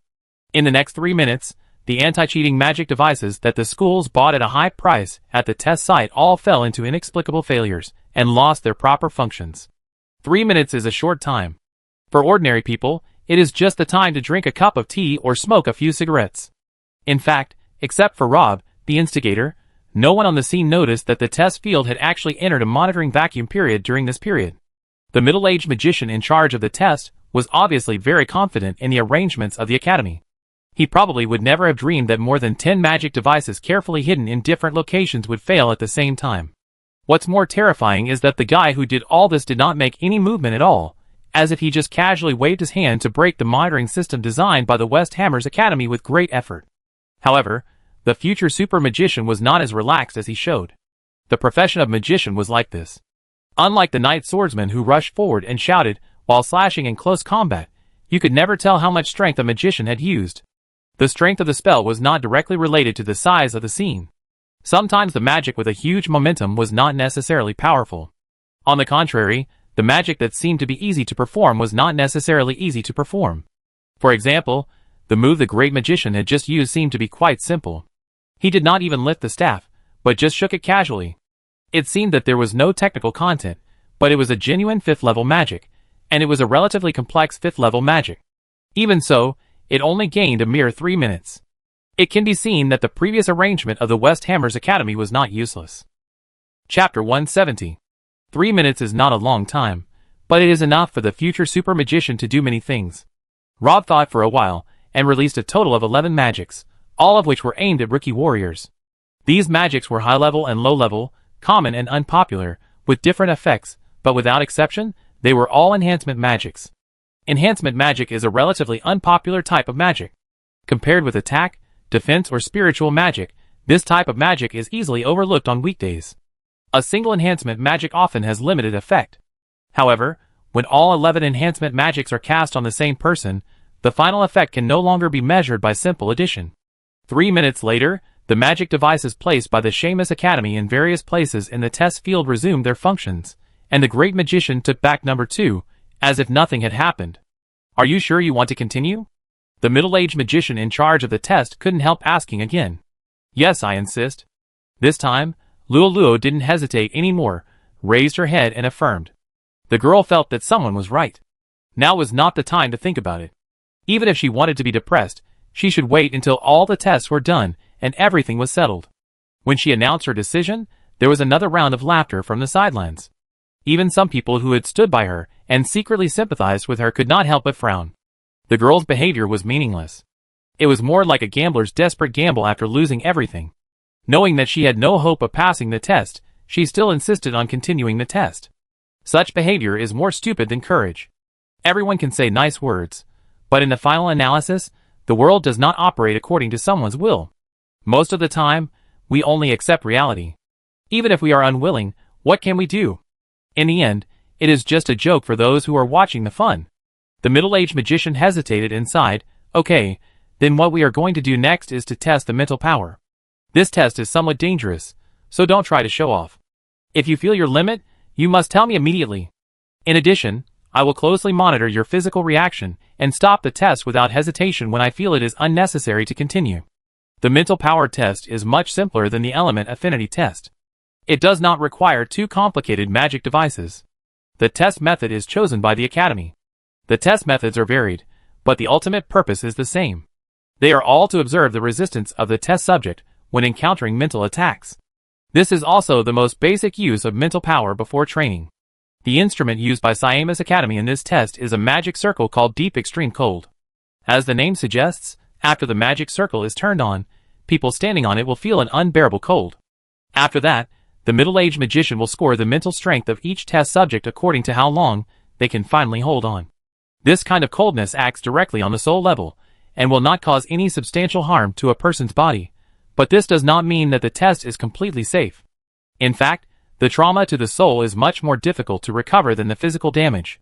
Therefore, the middle-aged magician will monitor the entire test process and terminate it immediately if he finds something wrong. Even so, every year during the test, there are still some guys who like to show off and eventually faint on the ground. Some of them are still shivering after waking up. No matter how many clothes they wear, they will feel cold. These poor guys need to go to the church to find a mid-level or higher priest for spiritual treatment. Privately, the middle-aged magician actually admires Luoluo's character of persistence and not giving up, but he is also more and more worried that she will be injured in the next test. Judging from the talent the girl has shown before, she may not even last 5 seconds in the deep extreme cold. Although the middle-aged magician was not optimistic about Luoluo's performance, he still opened the magic circle according to the rules. However, he had already made up his mind that if Luoluo showed pain on her face or her body began to tremble, he would end the test immediately. This might not be fair to the girl, but the middle-aged magician was completely kind-hearted. In his opinion, the result of the test was not much suspense. It would be better to realize his failure earlier than to hurt himself. But what happened next was completely beyond his imagination. Luoluo stood in the magic circle for 2 minutes, but nothing happened. A look of doubt appeared on the girl's face. At the end, she did not forget to remind the middle-aged magician next to her, "Teacher, we can start." The middle-aged magician looked strange. "It has already started, don't you feel anything?" "Aw, should I feel something?" The girl's heart tightened when she heard this. In the previous element affinity test, she got such a pitiful low score because she could not feel the magic elements around her. Now that the middle-aged magician asked her this, she suddenly became nervous again. "Like cold?" the middle-aged magician asked tentatively. Luoluo looked up at the sun in the sky. Although it was already winter, the temperature in the south was not very low. The afternoon sun was still abundant, and it felt warm on her body. She did not feel cold at all. So the girl shook her head and said honestly, "The weather is good today. I don't feel cold." The middle-aged magician was a little bit unbelievable. While they were talking, another minute had passed, and Luoluo still did not show any signs of being unable to hold on. No, perhaps to be more precise, she seemed to have no feeling at all. Could it be that the magic circle has failed? He was not the only one who had this thought. In fact, many people on the sidelines had similar thoughts at this moment. The student, who was in charge of roll call beside the middle-aged magician, curiously put half of his foot into the magic circle. As a result, half of his body lost consciousness after just one encounter. If he had not experienced it himself, he would never believe that time could be so horribly cold. Even his thoughts seemed to be frozen. By the time he reacted, it was too late. That half of his body was like being frozen into an ice ball. He wanted to retreat, but lost his balance and fell to the ground. Everyone on the sidelines was stunned. This embarrassed guy had just shown off his amplification skills not long ago. He was a genuine magician, even if he was just a beginner. But no one expected him to perform so poorly. He couldn't even last a second in the magic circle. You know, Caesar lasted for 39 seconds before, and he almost got full marks. Of course, this once dazzling result has long been eclipsed by Luo's record of more than 2 minutes, and judging from the girl's appearance, this doesn't seem to be her limit. Chapter 171. When the accident happened, the middle-aged magician reacted quickly, and cut off the magic circle without hesitation to terminate the test. Another student, who was responsible for recording the results, rushed over at the first time, and helped up his companion, who fell to the ground. The poor guy's face was pale, his lips were purple, and he looked like he was frozen unconscious. This did not mean that his mental strength was really that poor, and could not compare to Caesar, who had not yet become a magician. This was actually related to the characteristics of the magic circle under Luo's feet. The feeling of coldness in the deep extreme cold will increase with time, so it is very difficult to persist in this magic circle for a long time. Especially the cold feeling will become stronger as time goes by. Caesar gave up at the 39th second not because his willpower was not strong enough, and he was unwilling to stay for even one more second, but because he knew that the coldness had reached his limit at the 39th second, and he would be very likely to get hurt if he stayed any longer, so he resolutely decided to terminate the test. On the other hand, Luo's side, the time has reached an astonishing 2 minutes. The coldness in the magic circle has accumulated to an extremely terrifying level. The trainee magician in charge of roll call did not know the depth of it, and dared to test the law. It is not surprising that he was directly frozen to his knees. In fact, if his teacher had not reacted quickly enough and turned off the magic circle in time, it is likely that his spirit would be permanently traumatized. After that, the middle-aged magician simply checked the student's injuries and confirmed that there was no serious danger. He asked a senior student, who was responsible for maintaining order, to send him back to the dormitory first, and asked the magic department to send another student to take over his previous job. I am also responsible for this matter. The middle-aged magician then reflected, the test lasted more than 40 seconds, and you got full marks. I should have closed the magic circle in time. As a result, I was too shocked and the test time was extended by another minute and 25 seconds. This was actually unnecessary. But congratulations, your mental power is very strong. No, it should be said that it is simply incredible. I have been in charge of the entrance examination for 6 or 7 years, and have never seen a student with such a good mental power. What a pity. Luo knew what the middle-aged magician meant by what a pity, but this did not hinder her current joy. You said I got full marks in this test? That means I still have a chance to pass, as long as I get full marks in the next test? Theoretically, that's right. The middle-aged magician hesitated for a moment and nodded. He still didn't think the girl could successfully enter school. The strength of mental power has little to do with elemental affinity, but the results of the next perception test are directly linked to the elemental affinity test, and can even be said to be an advanced test of elemental affinity. Because perception is to feel the magic fluctuations around you. If you can't even feel the magic elements between heaven and earth, how can you feel the fluctuations of magic? But this time the middle-aged magician didn't say anything more. No matter how much others persuade him, it is not as convincing as the direct results. Anyway, the perception test is not dangerous. Since the girl insists on it, the middle-aged magician doesn't mind wasting a few more minutes. The last test is easy. Wait, you should close your eyes first, and then just tell me in which directions you feel the magic fluctuations. As the middle-aged magician spoke, he took a small iron box from the table next to him. After the girl closed her eyes, he opened the lid of the box. After a while, 4 small fireballs flew out of the iron box. It was just a magic, but the small fireballs were like living creatures that could think. They paused in the air, and then seemed to gather together to discuss, and then each found a direction to float over. Okay, now you can tell me in which direction you feel the magic fluctuations. The middle-aged magician waited until the small fireballs stopped moving, and said to Luo. The girl pointed out the location of one of the fireballs without even thinking. It was the largest one, and the easiest to sense. Generally speaking, as long as you can sense this fireball, you will pass the perception test, but Luo needs more than just a passing score now. The next 3 fireballs were not so easy to find. Their magic fluctuations weakened one by one, and the last one had only a very weak fluctuation. Even Caesar spent more than 5 minutes looking for this fireball, which shows the difficulty. The middle-aged magician didn't think that Luo could perform as amazingly as in the last test. As a result, the girl didn't pause at all. After pointing out the location of the first fireball, she reported the locations of 2 more fireballs in one breath. Then she tilted her head and thought for half a second before pointing to the last one. Really? The middle-aged magician was so shocked this time that his jaw dropped. It's not like he had never seen someone get full marks in a perception test, but he had never seen anyone get full marks in less than 3 seconds, not to mention that this person had just scored only 35 points in the element affinity test not long ago. This kind of thing directly overturned his cognition for decades, and he probably never dreamed that the shock the girl brought to him had just begun. After finding all 4 fireballs, because the middle-aged magician did not announce the results immediately, Luo did not open her eyes. The girl did not know that the test was over. She had only one belief in her heart. In order to enter the West Hammers Academy and become a magician, she must get full marks in the last test. For this reason, she has been concentrating on sensing the magic fluctuations around her. This time, she was no longer so relaxed. It took her half a minute to point to a place, and from her expression, she was not completely sure. The onlookers were still immersed in the endless shock brought by the girl's 4-second clearance. This time, there was no more ridicule or sarcasm. The reason was simple. Everyone was completely shocked. Due to the girl's amazing performance in the next 2 tests, most people had even forgotten her poor performance in the element affinity test. However, this time, looking in the direction of her finger, everyone only saw an ordinary banyan tree. Is it because even masters can make mistakes? The onlookers were worried, wondering if they were too low level to guess the thoughts of the masters.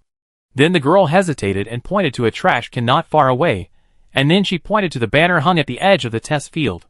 Everyone was still confused, but the middle-aged magician seemed to suddenly remember something. His face changed drastically, his back was instantly soaked with cold sweat, and he hurriedly said, it's okay, the test is over, congratulations on getting full marks again, open your eyes quickly.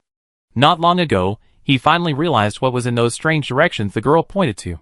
Those were the anti-cheating magic devices hidden in various places in the West Hammers Academy. Each magic device was equipped with a special magic array to minimize the fluctuations. Ordinary magicians could not detect the existence of these things at all. The middle-aged magician took a breath of cold air. Was he mistaken? This perception was too strong, wasn't it? Chapter 172. Wait, so I passed the test? Lolo couldn't believe her ears. Although she didn't give up hope until the end, she was actually prepared to fail the test. Having faith doesn't mean blind optimism. The girl knew how difficult it was to get full marks in the last 2 tests, but the facts were completely different from what she imagined. From the beginning to the end of the mental test, Luo basically stood there stupidly, doing nothing, and then saw a guy suddenly kneeling on the ground with an exaggerated face.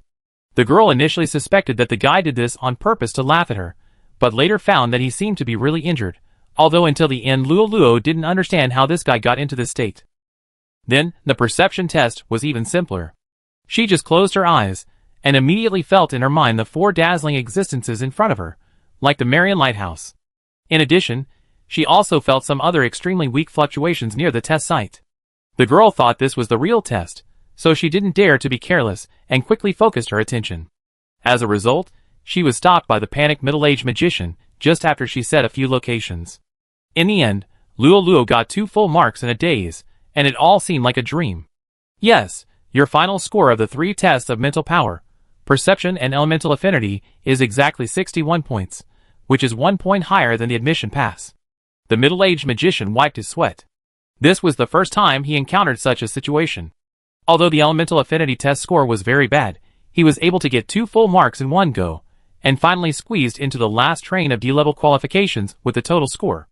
Lolo's performance before and after was completely like 2 different people.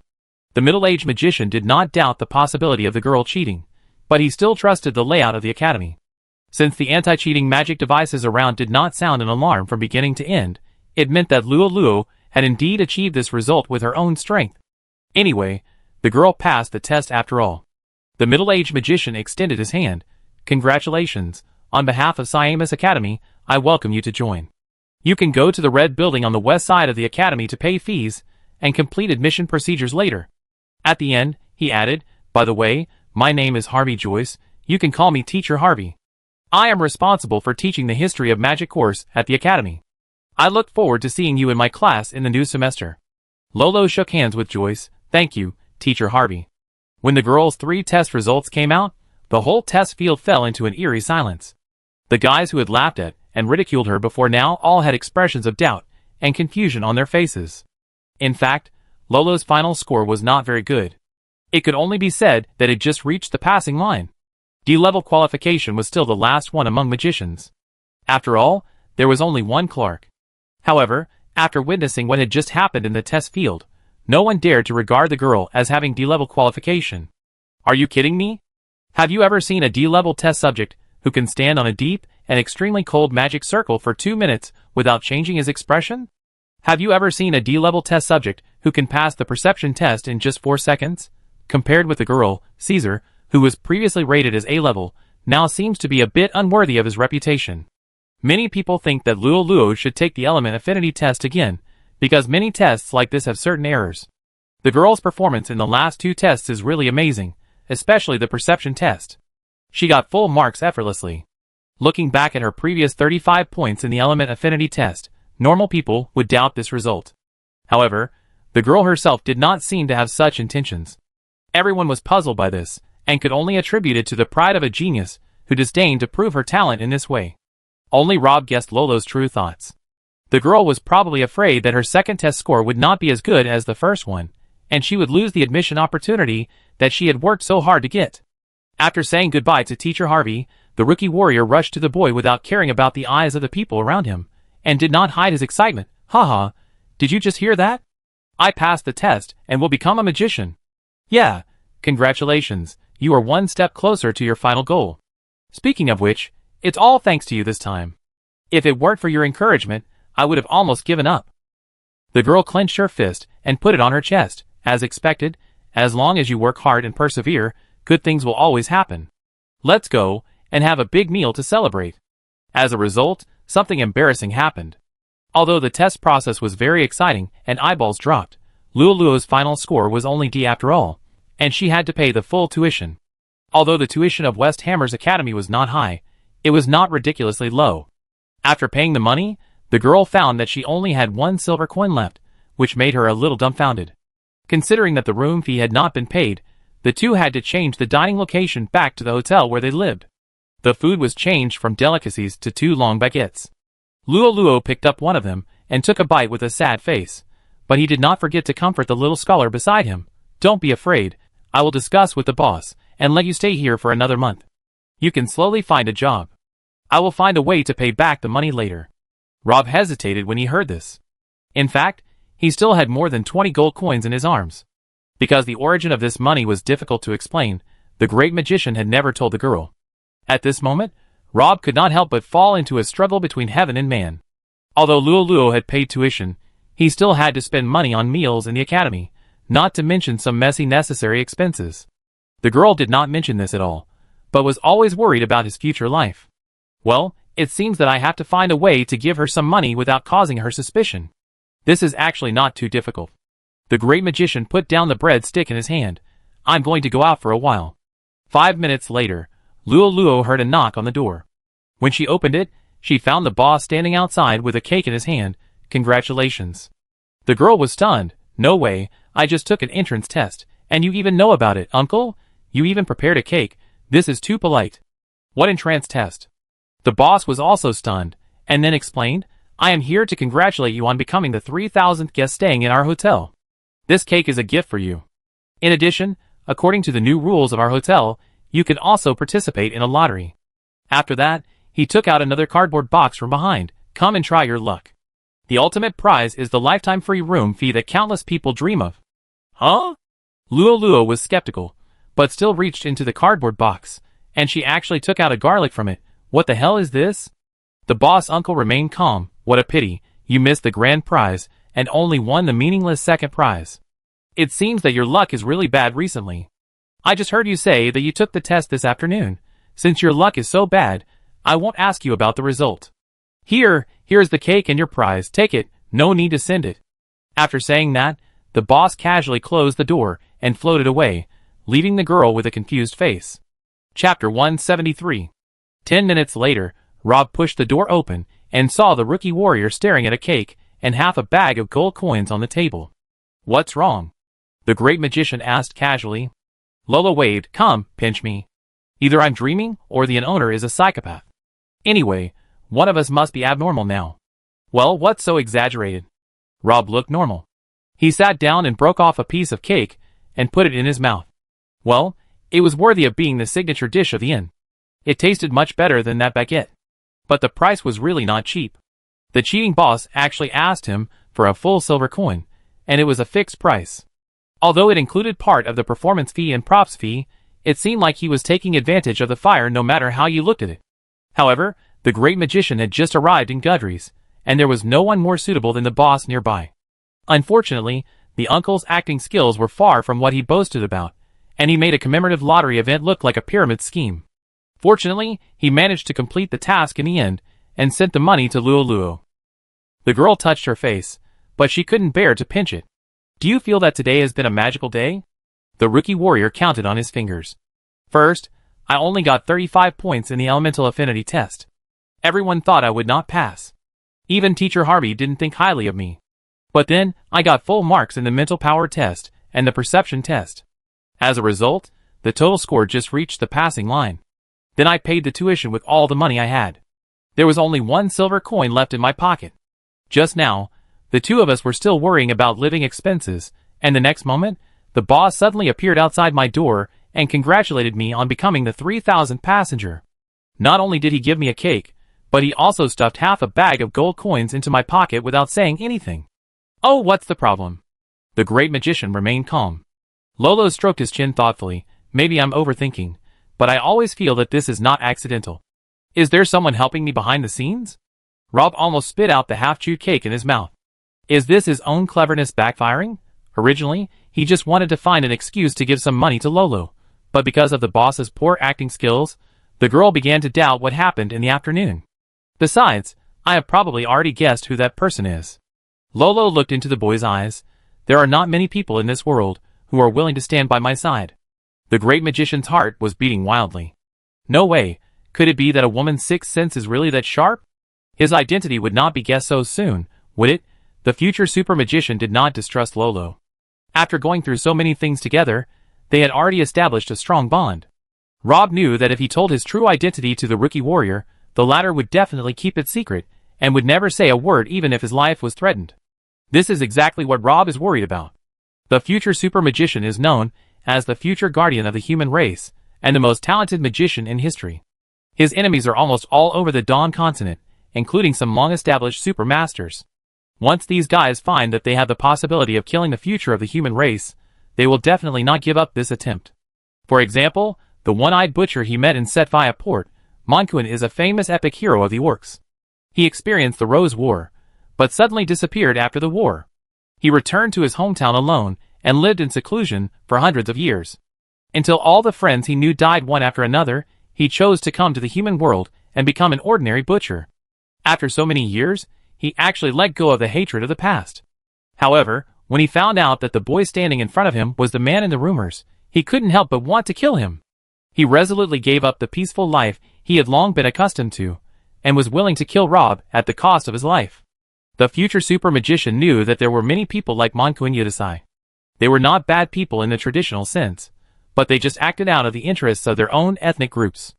This was why Rob didn't want to follow the path paved for him by Steins and Deman.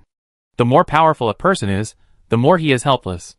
Because when you reach a certain level, every decision you make is no longer just your own decision, but is related to the fate of tens of thousands of people behind you, and even the entire tribe.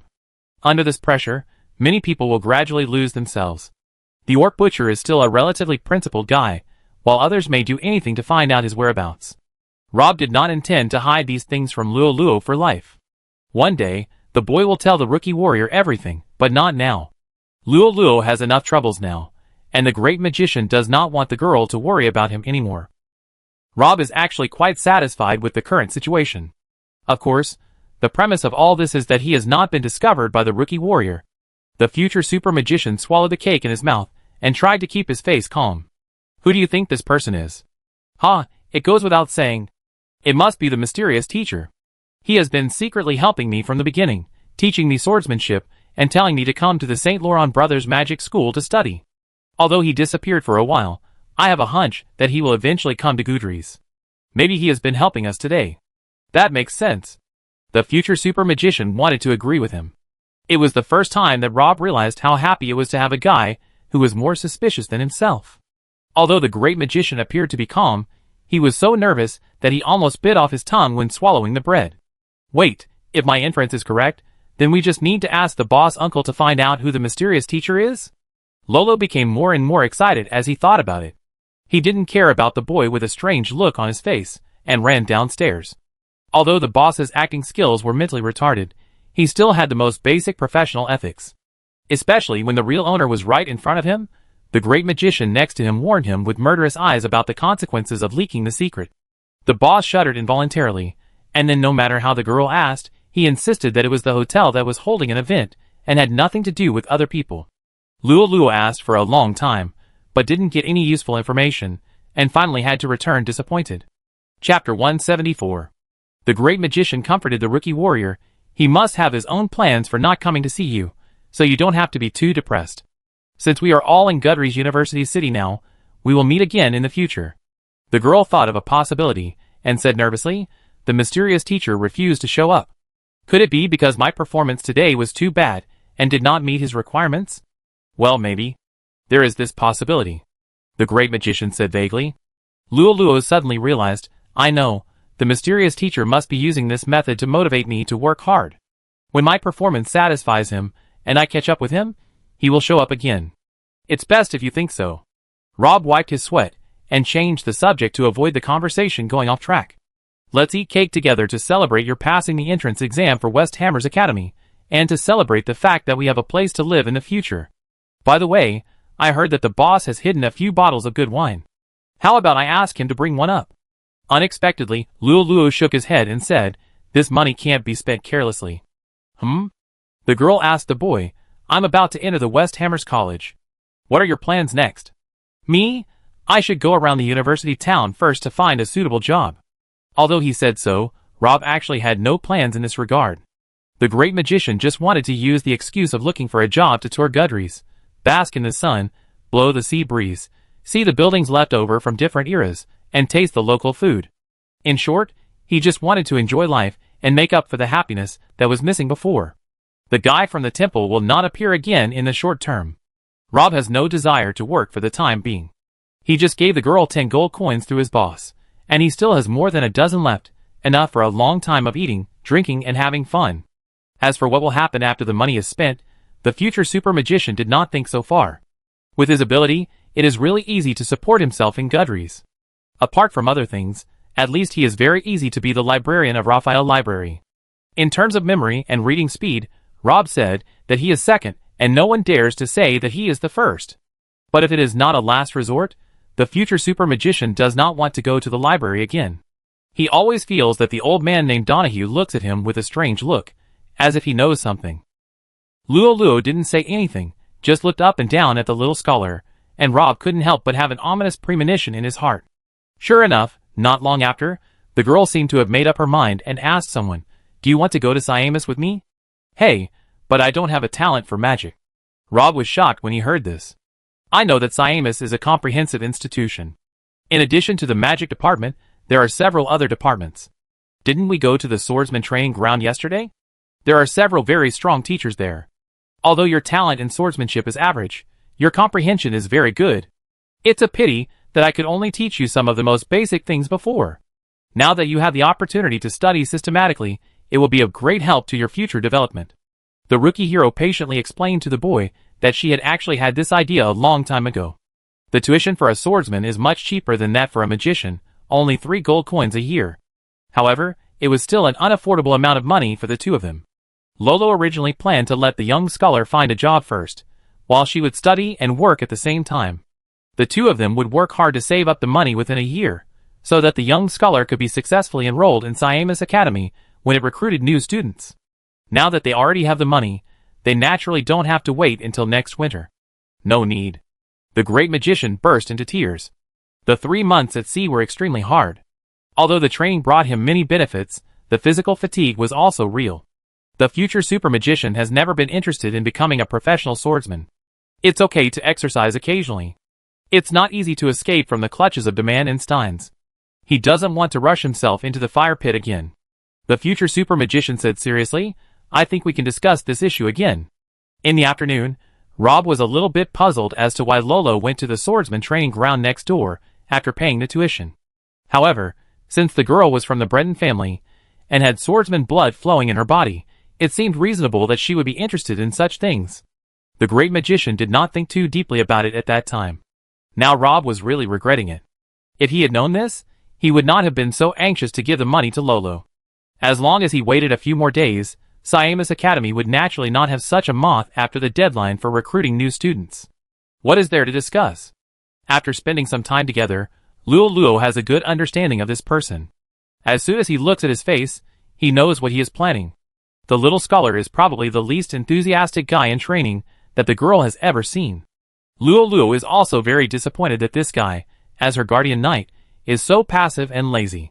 Every time he hears about training, he slips away faster than anyone else. The great magician is still struggling. In fact, I suddenly found that what you taught me before has a hidden meaning. Recently, I plan to retreat for a while and study it alone. Don't give me that. The rookie warrior rolled his eyes. What I taught you before was just the most basic things.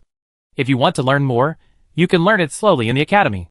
Since you don't have any legitimate reasons, let's just say it's settled. I will handle the enrollment procedures for you tomorrow. The recruitment of new students for the swordsman department is not as troublesome as that for the magic department. There is no need to take an entrance test. As long as you are willing to pay, you can enter. This shattered someone's dream of being expelled from the academy by slacking off in the test.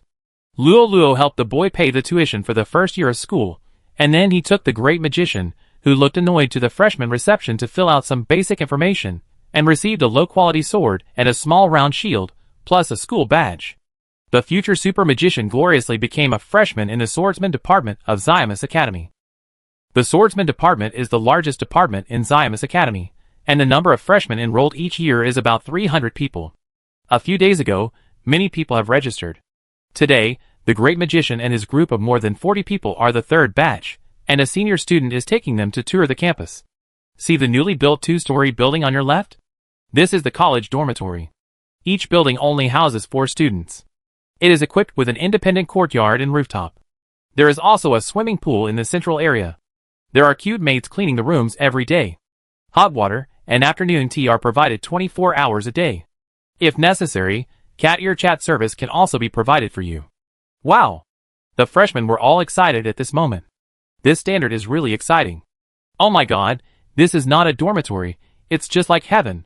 Compared with the low tuition fees of Siamus, is this treatment really okay? People who live here don't want to graduate at all. Well, it's a pity that this is the magic department. The senior then pointed to another dilapidated building opposite that looked extremely dilapidated and had an unknown number of years of history. That's the dormitory of our swordsman department. Chapter 175. No comparison, no harm. After showing the freshmen the dormitories of the magic department and the swordsman department, the senior student slowly concluded. Yes, the reality is so cruel.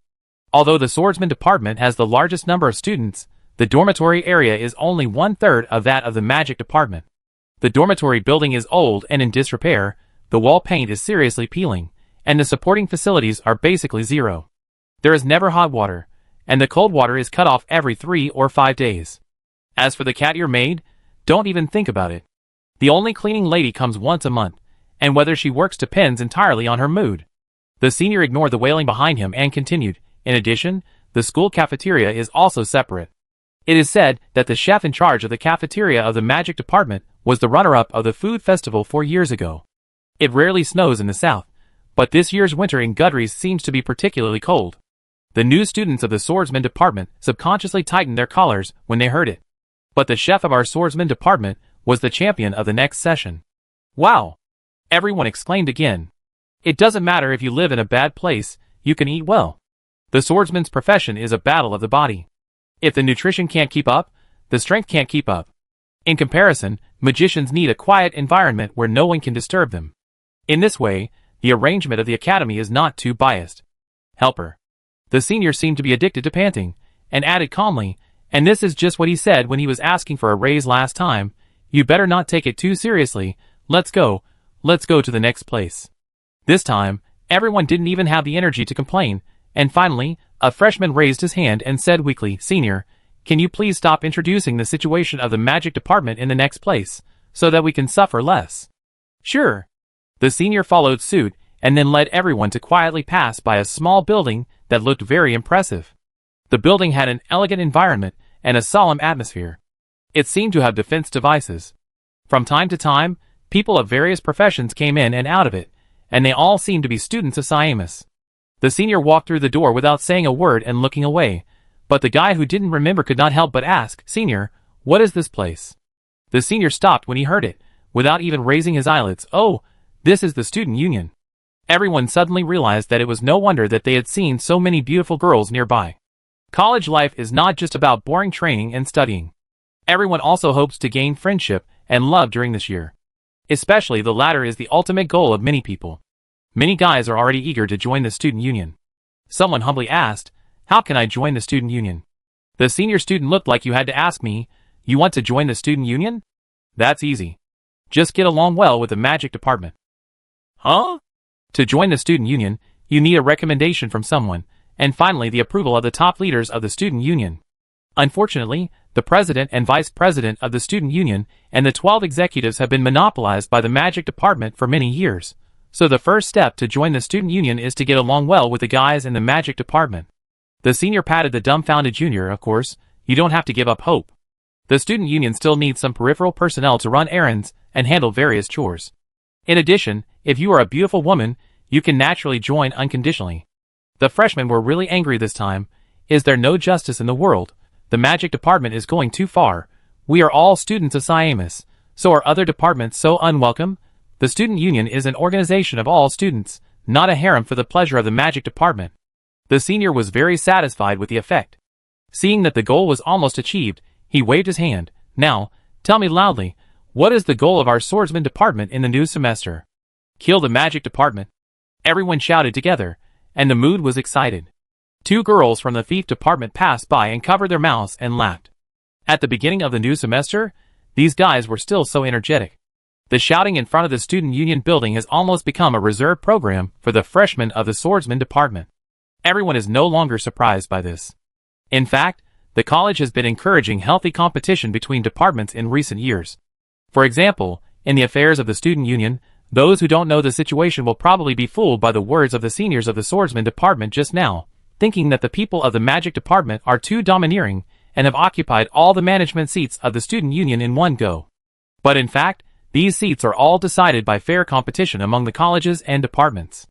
The student union is renewed every 3 years. Each department can nominate 10 students to participate in the assessment. The assessment includes practical combat, reasoning and judgment, cooperation and coordination, etc. Finally, a president, 2 vice presidents and 7 officers are selected according to the performance. After all, the magic department is the trump card of Siamus. Judging from the results of previous assessments, it basically has an overwhelming advantage and finally controls 9 to 10 seats in the management of the student union. The position of student president has never been lost since Siamus was founded, and the position of vice president has only been occupied by other departments 3 times. The most recent one was 8 years ago, when a very powerful guy emerged from the swordsman department. It happened that the magic department did not have many experts at that time, and was in a relatively weak vacuum period. As a result, during the student union election, the guy named Pansy from the swordsman department won all the way, and finally lost to a senior from the magic department, who was 1 year older than him, by a very slight margin, helping the swordsman department to win the vice president of the student union for the first time. During the 3 years in the student union, Pansy used the authority of the vice president to help the swordsman department get a lot of benefits, such as the cafeteria of the swordsman department now. Although it cannot be compared with the one of the magic department, it is also one of the only 2 independent cafeterias in the whole school.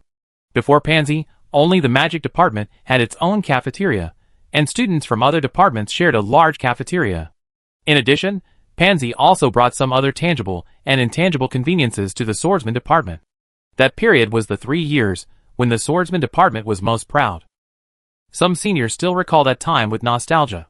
At that time, if you went out to pick up girls, you just had to say that you were from the swordsman department, and the girls would naturally look up to you and walk with their heads held high. Unfortunately, this happiness almost came to an end after Pansy graduated. The swordsman department was soon reduced to its original state, because there was no one in the student union after that. They could only watch the benefits being cancelled one by one. In the end, except for the independent cafeteria that was barely retained, the swordsman department returned to its original state of poverty. However, as one of the few departments besides the magic department in Siamus Academy that has tasted the sweetness, the swordsman department has never given up the fight for a seat on the student union management team.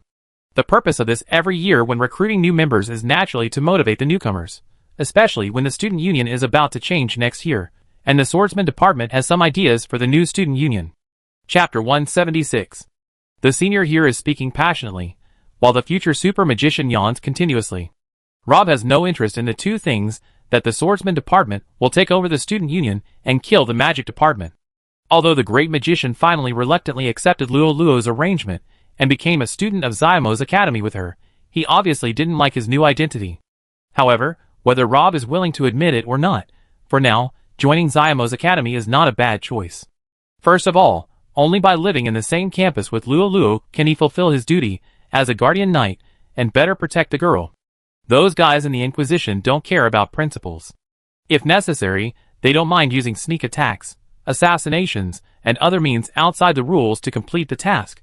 If the future super magician insists on living outside the academy, when something happens, he may not be able to get back in time. Secondly, the girl's qualifications are between D and E. Although she passed the entrance test of Siamus with the help of the great magician, it is still difficult to become a magician under normal circumstances. The situation she faces is actually more severe than expected. When school starts, she will find that she is more difficult than others in the course. No matter how hard she tries, she can't keep up with the average progress of the class. This problem also needs to be solved by the future super magician. In addition, Rob is almost certain that there is a huge secret hidden in Siamus or St. Laurent Brothers Magic Academy, which can make a school constantly change its appearance and carefully hide itself for more than 900 years. The value of this secret is self-evident. The Andre family and the girl's mysterious teacher obviously have mastered something, so they will try every means to send Caesar and Lolo to this academy. So is there anyone else who is secretly planning to get this secret? The great magician was unsure. Rob found that he seemed to have been successfully aroused by this incident. So far, the mysterious teacher has been helping Luoluo, but unlike the rookie hero, the future super magician has always found it difficult to give absolute trust to this secretive guy. Especially when he found out that there was a huge secret behind Siamus, the great magician had more reason to doubt this guy's motives. Was his arrangement purely to help the girl, or did he actually want to use Lolo to get what he wanted? On the other hand, the Andre family was even more eager to find the secret. They even sent the most talented young man in the family. You should know that Caesar's qualifications could have allowed him to enter the St. Laurent School of Magic, but he was willing to come to the unknown second-rate school of Siamus. The price he paid was not small, but Rob did not see any resistance on the face of the boy named Caesar. In other words, his action was probably voluntary, not forced by the elders of the family. Interesting. It seems that both the Andre family and Caesar himself are eager for the secret. Rob also began to be interested in this matter. If he wanted to investigate it all, the best way was to live in the Siamus Academy for a while. There was no need to think about the magic department, as the risk was too great. If he was not careful, his identity would be exposed. Moreover, there was a 9th-level super magician in the Gudries University City. Reappearing as a magician was undoubtedly playing with fire, so Rob did not have many options. Among them, the swordsman department is probably the most suitable one, because compared with the other departments, Rob has at least received swordsman training and has a certain foundation. The great magician sighed. Although he understood the reason, it did not mean that he was satisfied with the final result. Thinking that he would have to receive swordsman training every day in the future super magician felt that life was hopeless. The tour ended quickly. After the senior, who was responsible for welcoming the new students, left, the atmosphere became lively again. The freshmen were busy greeting each other and introducing themselves. Rob did not participate. He carried his luggage and wandered towards the dormitory alone.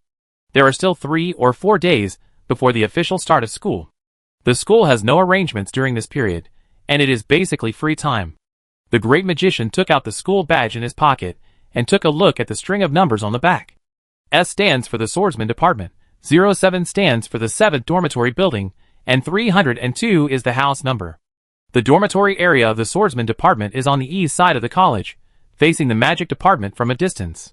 When the senior led everyone to visit, we passed by here. It was more like a vivid portrayal of slums and rich areas. Compared with the scattered gardens and courtyards on the magic department side, the dangerous buildings on the swordsman department side are like a couple in love, wishing they could be tightly together. Some dormitory buildings are even less than half an arm's length apart. The great magician finally found his residence between the 06th and 08th floors, and walked up the creaking stairs to the 3rd floor. When he opened the door, a pungent smell immediately hit him. Something in the room was rotten and moldy. Rob covered his nose and took a rough look around. Well, there was almost no decent furniture, except for 2 beds that could be scrapped at a table with only 2.5 legs left. There was only garbage on the ground, which should have been left by the previous owner of the room. The previous smell was obviously caused by these things. In addition, there were 2 mice walking on the garbage. When they saw someone coming in, they quickly ran into the small hole in the corner. After checking the surrounding environment, Rob gave up the idea of tidying up by himself. He threw his luggage against the wall, turned around and went downstairs, and went straight to the student union. As soon as he entered the reception hall of the student union, a girl came running over. "Classmate, what can I do for you?" "Well, I want to issue a cleaning commission. The reward is 1 silver coin, S07302. Clean it up to a habitable level before sunset tonight. If it's really not possible, tomorrow is also okay." Thinking about the mess on the scene, Rob decided to show his humanitarian spirit and extend the time for 1 more day. The girl tilted her head and thought for a moment. "Classmate, the reward you gave is very generous. In fact, you can recruit 2 people to complete this commission together. In this way, half a day is enough. In addition, you need to pay a 10% handling fee, a total of 10 copper coins." The great magician nodded, and then paid the money very readily. Perhaps many people don't like the student union organization, thinking that they are a cancer in the school, with privileges and serious bureaucracy, but it is undeniable that the student union is indispensable to every college, just like a piece of land must have a ruler. You can dislike him, but you can't do without him, otherwise no one will maintain order, no one will provide public services, and everything will fall into chaos. For example, if the student union does not provide on-campus task delegation and posting services, then Rob would have to go outside the school to find someone to clean his room and ask one by one if anyone is willing to make some money. This would take a long time, and if he is unlucky, he might not find the right person for a day or 2. Once he finds someone, he would have to negotiate the price with him, continuing to waste his time. On the contrary, with the intervention of the student union, on the one hand, the client's worries can be quickly solved, and on the other hand, it also provides a channel for some students from poor families to work and make money. Chapter 177. In the afternoon, most of the freshmen stayed in their dormitories, cleaning up with sad faces. Rob had nothing to do, so he went to the school library and picked up a few books related to the school. As expected, there were only less than 100 years of school history records in the library of Siamus. In the past 100 years, Siamus had 4 principals. The longest one served for more than 40 years, but finally resigned due to old age and poor health. The shortest one served for only 6 years. The records only vaguely mention that he resigned due to poor financial conditions during his tenure. The current principal is Foreman, a 6th-level quasi-magician. He was originally just a little-known lecturer in Siamus, teaching defensive magic. Later, for some unknown reason, he suddenly rose to the position of vice principal in just 3 years. Then, as soon as the previous principal resigned, the 53-year-old Foreman took the position of principal, and he has been in office for 20 years. After reading Foreman's resume, Rob felt that he had grasped something, but when he thought about it carefully, he had no clue. The great magician was not in a hurry. He stretched his body, picked up a novel of the right thickness from the bookshelf, put it under his arm, and walked to the public garden in the center of the college. He found a bench where he could bask in the sun, put the novel under his head and took a nap. When he opened his eyes again, it was already dusk.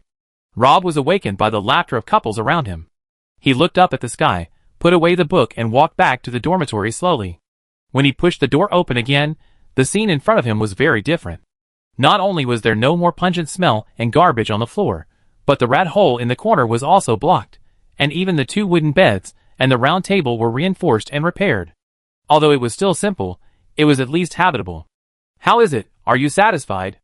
The girl who was in charge of receiving him from the student union was sitting on the only wooden stool in the room and eating an apple. The great magician looked around and nodded. "Very good. Then just sign here."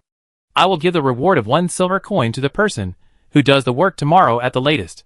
The girl took out a completed commission form from her body and pointed to the blank space below. After the boy signed, the girl did not leave in a hurry. She said generously, "Hey, let's meet. My name is Lois, Archer Department. If you need to issue any commissions in the future, you can come to me directly." Rob, right? You look like a newcomer to the swordsman department this year. Don't think wrongly. I don't have any other ideas about you. I just think you are quite generous.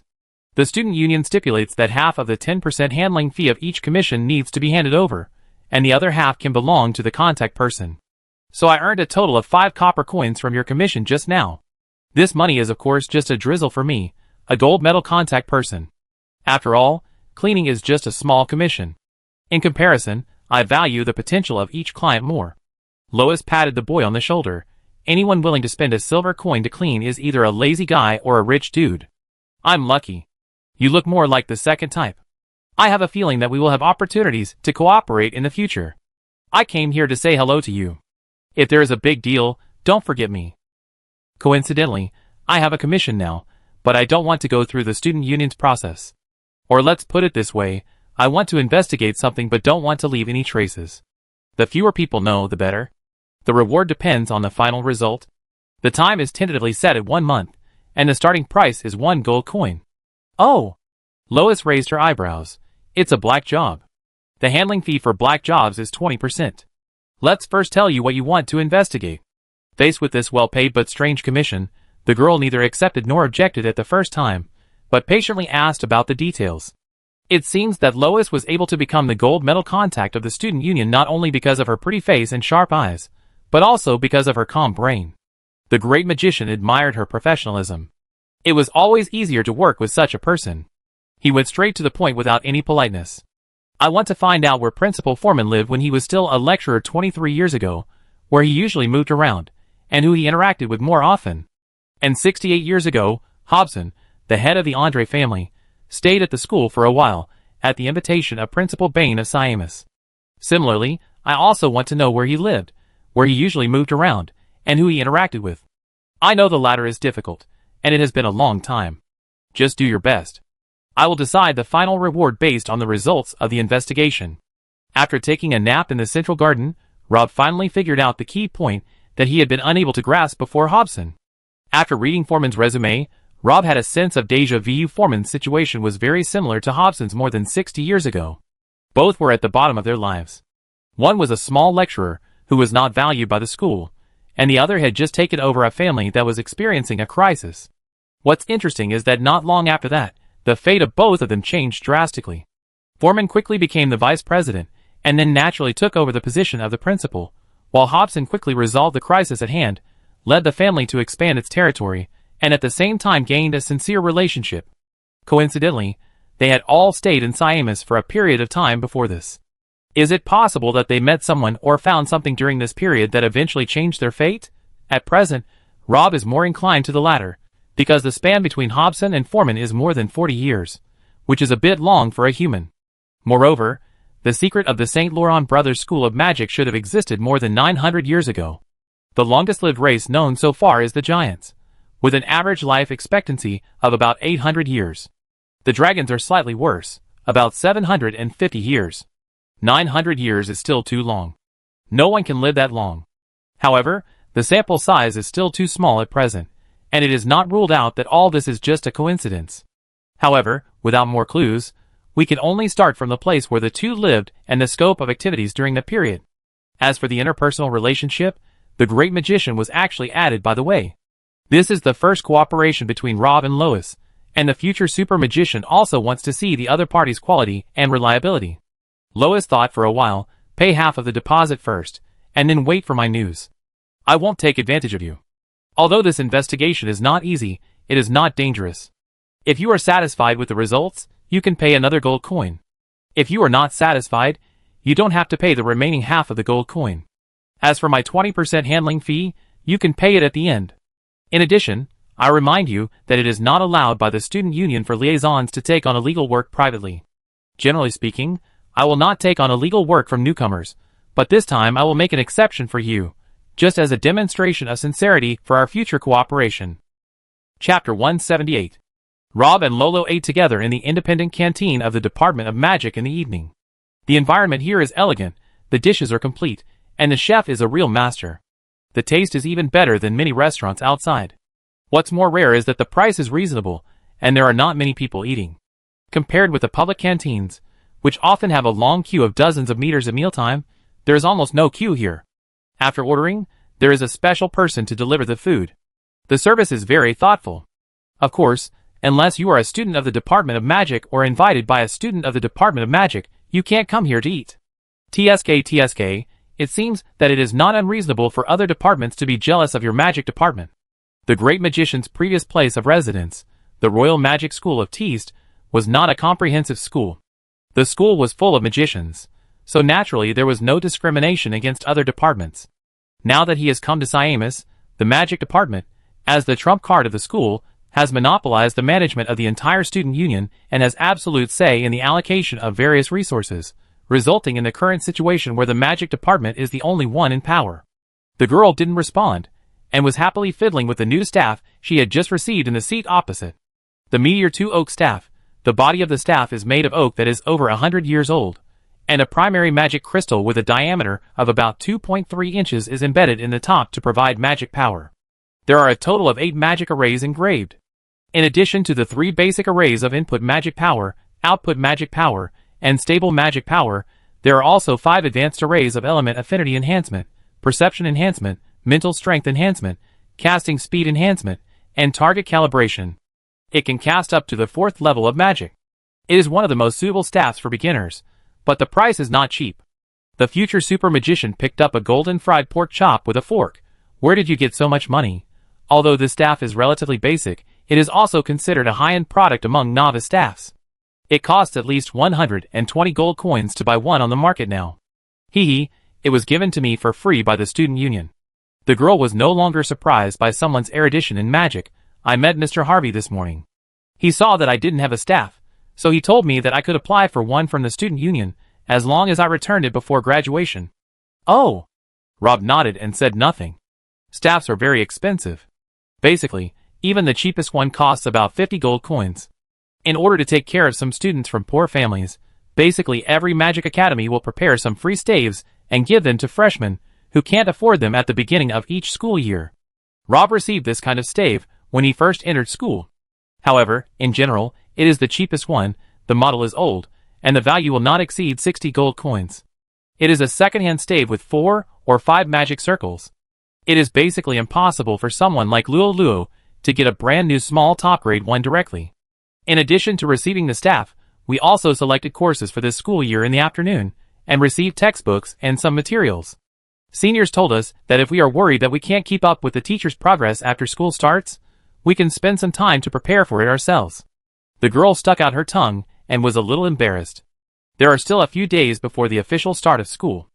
I originally agreed to take a good tour of Gudrie's University City with you, but now I may not be able to go. Well, it doesn't matter. Study is more important. I just have something to deal with here. Let's go next time. The great magician shrugged to show his understanding, paused and said, by the way, which courses have you chosen now? Analysis of magic, introduction to spellcasting, element structure, common magic and experimental specifications. These 5 are required. Lolo counted on his fingers. In addition, I also chose 4 minor courses from Mr. Harvey's History of Magic, detailed explanation of defensive magic, potions and magic circle construction. The future super magician took a breath of cold air. The ignorant are really fearless, let alone Luo's E-level qualifications. Even the quasi-genius B-level qualifications would not dare to play like this. Generally speaking, the first year of study in any magic academy is the most arduous. Most students are already very good if they can honestly complete all the major courses. As for electives, they are generally considered in the second year. C-level and B-level qualifications may be slightly better, and they can have the spare energy to choose 1 or 2 courses of interest. I am afraid that only those A-level and true geniuses dare to choose 3 or 4 courses. For example, Rob only chose 3 elective courses when he entered school. Of course, the future super magician had special reasons at that time. Rob was always worried about the tuition fees he owed. In order to make time for working more jobs, he naturally couldn't choose so many courses. The great magician frowned. Who told you to choose like this? What's wrong? Is there a problem? The girl was stunned. This problem is really big. Zymus Academy has regulations, including electives. If the failure rate exceeds 1/3 in the first academic year, you will be held back. If it exceeds half, you will be advised to drop out. Luo just entered the Magic Academy and doesn't understand the intensity of the first year. This is normal, but the guy in charge of elective course applications cannot be unaware of this. Even according to the girl's D-level qualifications when she entered school, he would not agree to her applying for 4 elective courses at once. Doing so is simply forcing her to drop out next year. I originally only applied for 1 course, History of Magic, but later the senior in charge of statistics in the student union encouraged me to apply for a few more. She said that after seeing my performance in the test field, I was fully capable of learning more than others. The rookie hero said nervously. Luo's performance in the test was different from that of ordinary people. Especially her performance in the last 2 tests was even more amazing. After that, many people believed that her previous test results of elemental affinity were not accurate, and her talent was actually far more than D-level. From this point of view, the senior's statement seemed to be well-intentioned, but if you think about it carefully, you can find that this is not reasonable. There are risks in taking multiple courses. Generally speaking, if 2 people who have never met before ask for your advice on something, you will definitely recommend a plan with less risk, not seeking merit, but avoiding mistakes. Well, coupled with the staff from before, it is strange. Why would the student union be so interested in a freshman, and the attitude shown on 2 things are completely opposite? However, the great magician did not tell the girl these words. The course selection has already happened. The most important thing now is to find a way for Luo to complete all the courses in the first year smoothly. Rob can certainly help Luo continue to cheat during the exam, but this is meaningless. Luo's ultimate goal is to become a magician. Cheating during the test is to allow her to enter the school smoothly. If she continues to cheat after entering the school, it means that she has learned nothing this year. Rob thought for a moment. Nothing, she makes sense. It's good to learn more in the first year. Did she say anything else?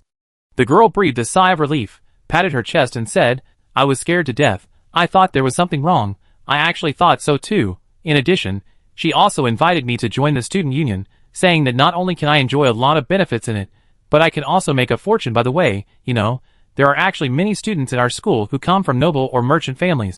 They are used to spending money lavishly, and often post some very stupid commissions. Through the student union, I saw a cleaning commission this afternoon. I don't know which idiot posted it. It only takes 40 copper coins to clean the room, but he directly posted a reward of 1 silver coin. I was about to take it, but it was snatched away by someone who was quick-eyed and quick-handed. Chapter 179. Rob and Lolo were eating when 2 more people came in from outside the cafeteria. One of them was the vice president of the student union, a 3rd-level magician named Leo. He must be quite capable to be the vice president. It was rumored that he had even surpassed some teachers. He was also a high-ranking member of the student union. He was usually admired by everyone no matter where he went on campus. However, this time, he was very humble, deliberately lagging behind by half a body length, and his eyes were clearly respectful when he looked at the boy next to him. Luo was facing the door, and she saw the 2 of them as soon as they entered the cafeteria. She didn't recognize the vice president of the student union on the first day of school, but the person next to Leo looked familiar. As the only A-level genius recruited by West Hammers this year, Caesar became a well-deserved celebrity on campus as soon as he entered school. The girl hesitated. They were both new students in the same batch, and they happened to be arranged together during the test. It was reasonable to say hello at this time. As a result, Caesar seemed to have seen her, and turned his head to say something to Leo beside him. Leo nodded and turned to walk out of the cafeteria, and then Caesar walked over here. Good evening, both of you. The boy greeted the 2 politely, contrary to his strong attitude when he stood with Leo before. The future super magician is always very polite to polite people, and nodded to Caesar. What's the matter? Nothing special, I just happened to see you guys here, so I came to meet you. Caesar smiled, turned to Lolo and said, You must be Lolo, right? I saw your performance during the test. It was really impressive. Don't care about the opinions of those idiots. I think your talent is no worse than mine. Thank you. Lolo was a little surprised, but also a little happy. She was surprised because she thought geniuses were extremely arrogant, especially young people like Caesar who came from big families, most of whom were arrogant and looked down on everything. She didn't expect the real person to be unexpectedly friendly. She was happy because Caesar praised her. Especially the young man's attitude was very sincere, which made people feel that the praise was from the heart, and not just polite. Some people seem to be born with the ability to adjust the atmosphere. After Caesar talked to the girl for a few words, he quickly changed the topic to the great magician next to him. This is also a kind of courtesy. When there are more than 2 people present, don't talk to one of them for too long, otherwise it will make others feel ignored. This classmate should be a freshman who just enrolled this year like us. I saw you came together during the test, but it seems that you are not from our magic department. What's your name? A first-year student of the swordsman department, Rob. The future super magician shook hands with the other party. So you are a student of the swordsman department, welcome, welcome. I heard that your swordsman department has been eyeing the management seat of the next student union. It is estimated that it will not take long to reproduce the glory of the past. Thank you for your good wishes. Caesar seemed to be just passing by as he said, and came to say hello. The conversation between the 3 of them was also very polite. Seeing Luo and Rob picked up the knife and fork again, Caesar also said goodbye and left tactfully. However, he stopped after taking 2 steps, as if he remembered something, turned his head and grinned at the girl again. By the way, I almost forgot to say that the staff is very beautiful, and it suits you very well. Luo was stunned, thank you. What does it mean? Was the last sentence this guy left just a common courtesy like before, or was it meaningful? The great magician put down his knife and fork, looked back, and just in time Leo came back from outside. He looked at Rob expressionlessly, and then he handed a package to Caesar. Caesar opened it, and nodded to Leo. After saying that, he never looked back here again. He packed a cup of milk tea, and the 2 of them left the cafeteria together. This guy is not bad. The rookie warrior picked up the corn soup in front of him and blew twice. It seems that rumors can't be believed completely. Oh! Are there any rumors about him? He is the only A-level in our class. There were so many rumors about him, as soon as he entered school. Haven't you heard them? Well, some say that he is very arrogant, and doesn't respect others at all. Some people say that before he entered Siamus, he relied on his prominent family background, handsome face, and large amount of pocket money to play with many girls. But I also heard that he actually likes men. In short, there are all kinds of rumors. I met him in person today, and I don't think he is as bad as the rumors say. The future super magician was thoughtful. After dinner, Lolo went to the library with a pile of books to prepare for his lessons, while Rob went to the student union again. Lois was stunned when he saw him. Why are you here again? Investigations are not that fast. No, I have 2 new commissions here. The great magician added, private. Do you have too much money to spend? Lois rolled his eyes. This is not a place to talk. Wait outside. I will be off work soon. 5 minutes later, the Archer girl slipped out of the back door of the student union and saw Rob. Is the commission urgent for you? If not, come with me to buy some bread. I haven't had dinner yet after a busy day. The great magician nodded. Lois obviously hated the food in the public cafeteria. He dragged Rob out of the school, turned 3 alleys, and finally found an inconspicuous bakery. The bread baked here is the best in the whole of Gudries. Lois picked a pineapple bun, and then signaled someone with his eyes. Would you like to try one? No, I've already had dinner. What a shame, your loss. Lois paid, and the boss, a grandmother in her 70s, brought the girl a cup of hot tea with a smile. Thank you, Grandma Claire.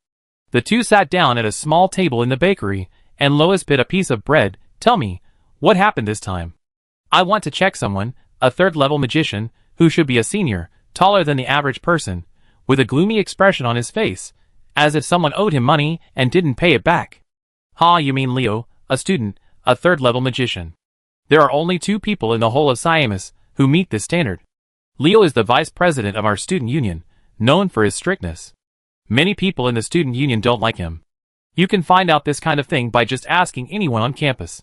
Since you accompany me to eat bread, I won't charge you for this information. Tell me about your other commission. Vice president of the student union? Rob knew that Luo's new staff and the elective course were probably related to this guy. In addition, this vice president now seems to be very close to the young master of the Andre family. In other words, it is very likely that these 2 things were arranged by Caesar for him. However, the great magician does not know what Caesar's intention is for the time being. If giving the staff can show that Caesar has feelings for Luo, then the elective course seems to be unreasonable. Chapter 180. Do you know much about Caesar? Rob decided to ask professionals for their opinions on this issue. Caesar, that guy is not simple. Lois finished his pineapple bun and was sipping black tea. Want to hear some explosive news? 5 silver coins, absolutely worth it. The great magician was surprised. Caesar has only been in school for 1 day, and you can get some explosive news about him? Ha, don't underestimate my ability. The Andre family is well known in the South, and Caesar is the most outstanding young man of this generation of the Andre family. He is a strong contender for the next head of the family. He is going to study in Siamos. I will definitely do my homework in advance. How about it? Now only 5 silver coins. I will share the results of the investigation with you. Rob found that he was spending money too fast, since he met the female archer. He originally thought that the money he earned in the dungeon could support him for a long time, but at the current rate of spending, he would be back to his original state of poverty in a few weeks. The great magician took out the money, and began to think about whether he should find a way to make some extra money. Lois was very satisfied. He took the silver coins, and carefully felt the wonderful sound of them falling into the purse.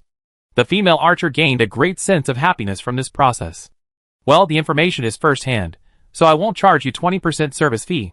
By the way, don't you think it's strange that with Caesar's qualifications, why did he come to our West Hammers to study? Isn't it because of the will left by the previous head of the Andre family? Rob brought up the explanation he heard at the school gate before. Haha, it seems that you have heard that statement, but it is obviously a poor lie made up by the Andre family. Normal people would not believe it. The real purpose of Caesariziamus is to find someone. Lois said seriously. Find someone. This answer was somewhat unexpected by the great magician, who? I don't know. Lois shook his head, and I doubt he doesn't know who he's looking for. Just now, Leo took away all the files of all the students and teachers in the school. If nothing goes wrong, he should have given these things to Caesar. Rob remembered the time when Leo disappeared in the cafeteria, and the bag he held in his hand when he reappeared. He didn't expect that the thing would be a file. So Caesar should be looking for someone. That's interesting. Who is this person? Is it the person who helped Hobson and Foreman in trouble? However, the great magician quickly overturned his own inference. No, it shouldn't be. If such a person really exists, then he is at least 80 years old now. There are only a few old professors over 80 years old in Siamus Academy. This area is too small to hide people. Secret guardian? This is still very likely. After all, valuable things usually have guardians, and guardians are likely to be passed down from generation to generation. This explains why Caesar can't be sure that it is a certain person, because Hobson may have seen the old guardian, and the current guardian has changed. So Caesar can only try his luck, collect information from everyone in the school, and analyze one by one to see who is more suspicious. Lois continued, not only Caesar, the Andre family will arrange 1 or 2 young people to go to school at Siamus every once in a while. Completing their studies is secondary. Their main purpose in school is to find people, and to find people, manpower is indispensable. Do you know that the student union of Siamus has always been secretly controlled by the Andre family? Since Hobson, the position of president of each student union has basically been held by people from the Andre family, or their designated agents. So when the next student union changes, Caesar is bound to get the position of president, and Leo came here to curry favor with him in advance. As for Caesar, Lois stirred the tea with a spoon. He is the most outstanding young man of this generation of the Andre family. He is scheming and ruthless. Don't be fooled by his gentlemanly behavior. He is a popular candidate for the next head of the Andre family. He is a typical utilitarian, arrogant and narcissistic. If he thinks you are useful to him, he will show enough care and patience to you, and even put aside your status and call you a brother. But once you are of no use to him, he will abandon you without hesitation. In addition, I suspect that he did not try his best in the entrance examination. The future super magician said, oh. So this time it was Lois' turn to be surprised. Hey, you don't seem surprised at all to hear this news? Rob was of course not surprised. Caesar's disguise might be able to deceive others, but definitely not the future super magician. Rob knew that this guy had held back on the entrance test. This was not to say that his talent was better than what he showed, but that he was already a magician before joining Siamus, and a third-level magician. The qualification test needs to be conducted before the person being tested becomes a magician to get accurate results, because after becoming a magician, the elemental affinity, mental strength and perception will be improved accordingly. However, even if Caesar's true qualification is not A-level, it should be close to A-level, otherwise, he would not be able to become a third-level magician at such a young age. Lois thought about it, and reluctantly took out 2 more silver coins from his purse, and pushed them in front of Rob. The signboard cannot be destroyed. Since you already knew the last piece of information, I will return part of the money to you. The great magician was not polite, and took the 2 silver coins that were returned. No matter how small a mosquito is, it is still meat. Now that he has not found a way to make money, he can save a little bit. He has already discovered that Lois is very useful, but this girl is also an absolute bottomless pit. No matter how much money you spend, it will never fill it up. But on the other hand, the information and services she provides are indeed worth the money. This girl is simply the incarnation of an angel and a devil, making people love and hate her. Lois touched her belly. It's rare to receive a big order today, and I suddenly have an appetite again. I have another piece of pigeon pie later. You don't have to wait for me. The female archer had already ordered him to leave, so Rob naturally wouldn't bother himself anymore, and got up to say goodbye. This trip was quite rewarding. At least he knew that Caesar was looking for someone, and he seemed to have some ideas about Lolo. For the former, the great magician and the Andre family had no good solution for the time being, and could only try their luck in their own way. Caesar started with a list, and Rob started with the life trajectories of Hobbs and Foreman. Anyway, they were all just guessing. As for the latter, the great magician still couldn't figure out what Caesar was up to, because his attitude towards Lolo was contradictory on the two issues of the staff and electives. Rob was too lazy to guess what this guy was thinking. Anyway, if he always behaved as politely as he did today, the great magician would ignore him. If he dared to cause trouble, Rob wouldn't mind helping him reshape his values.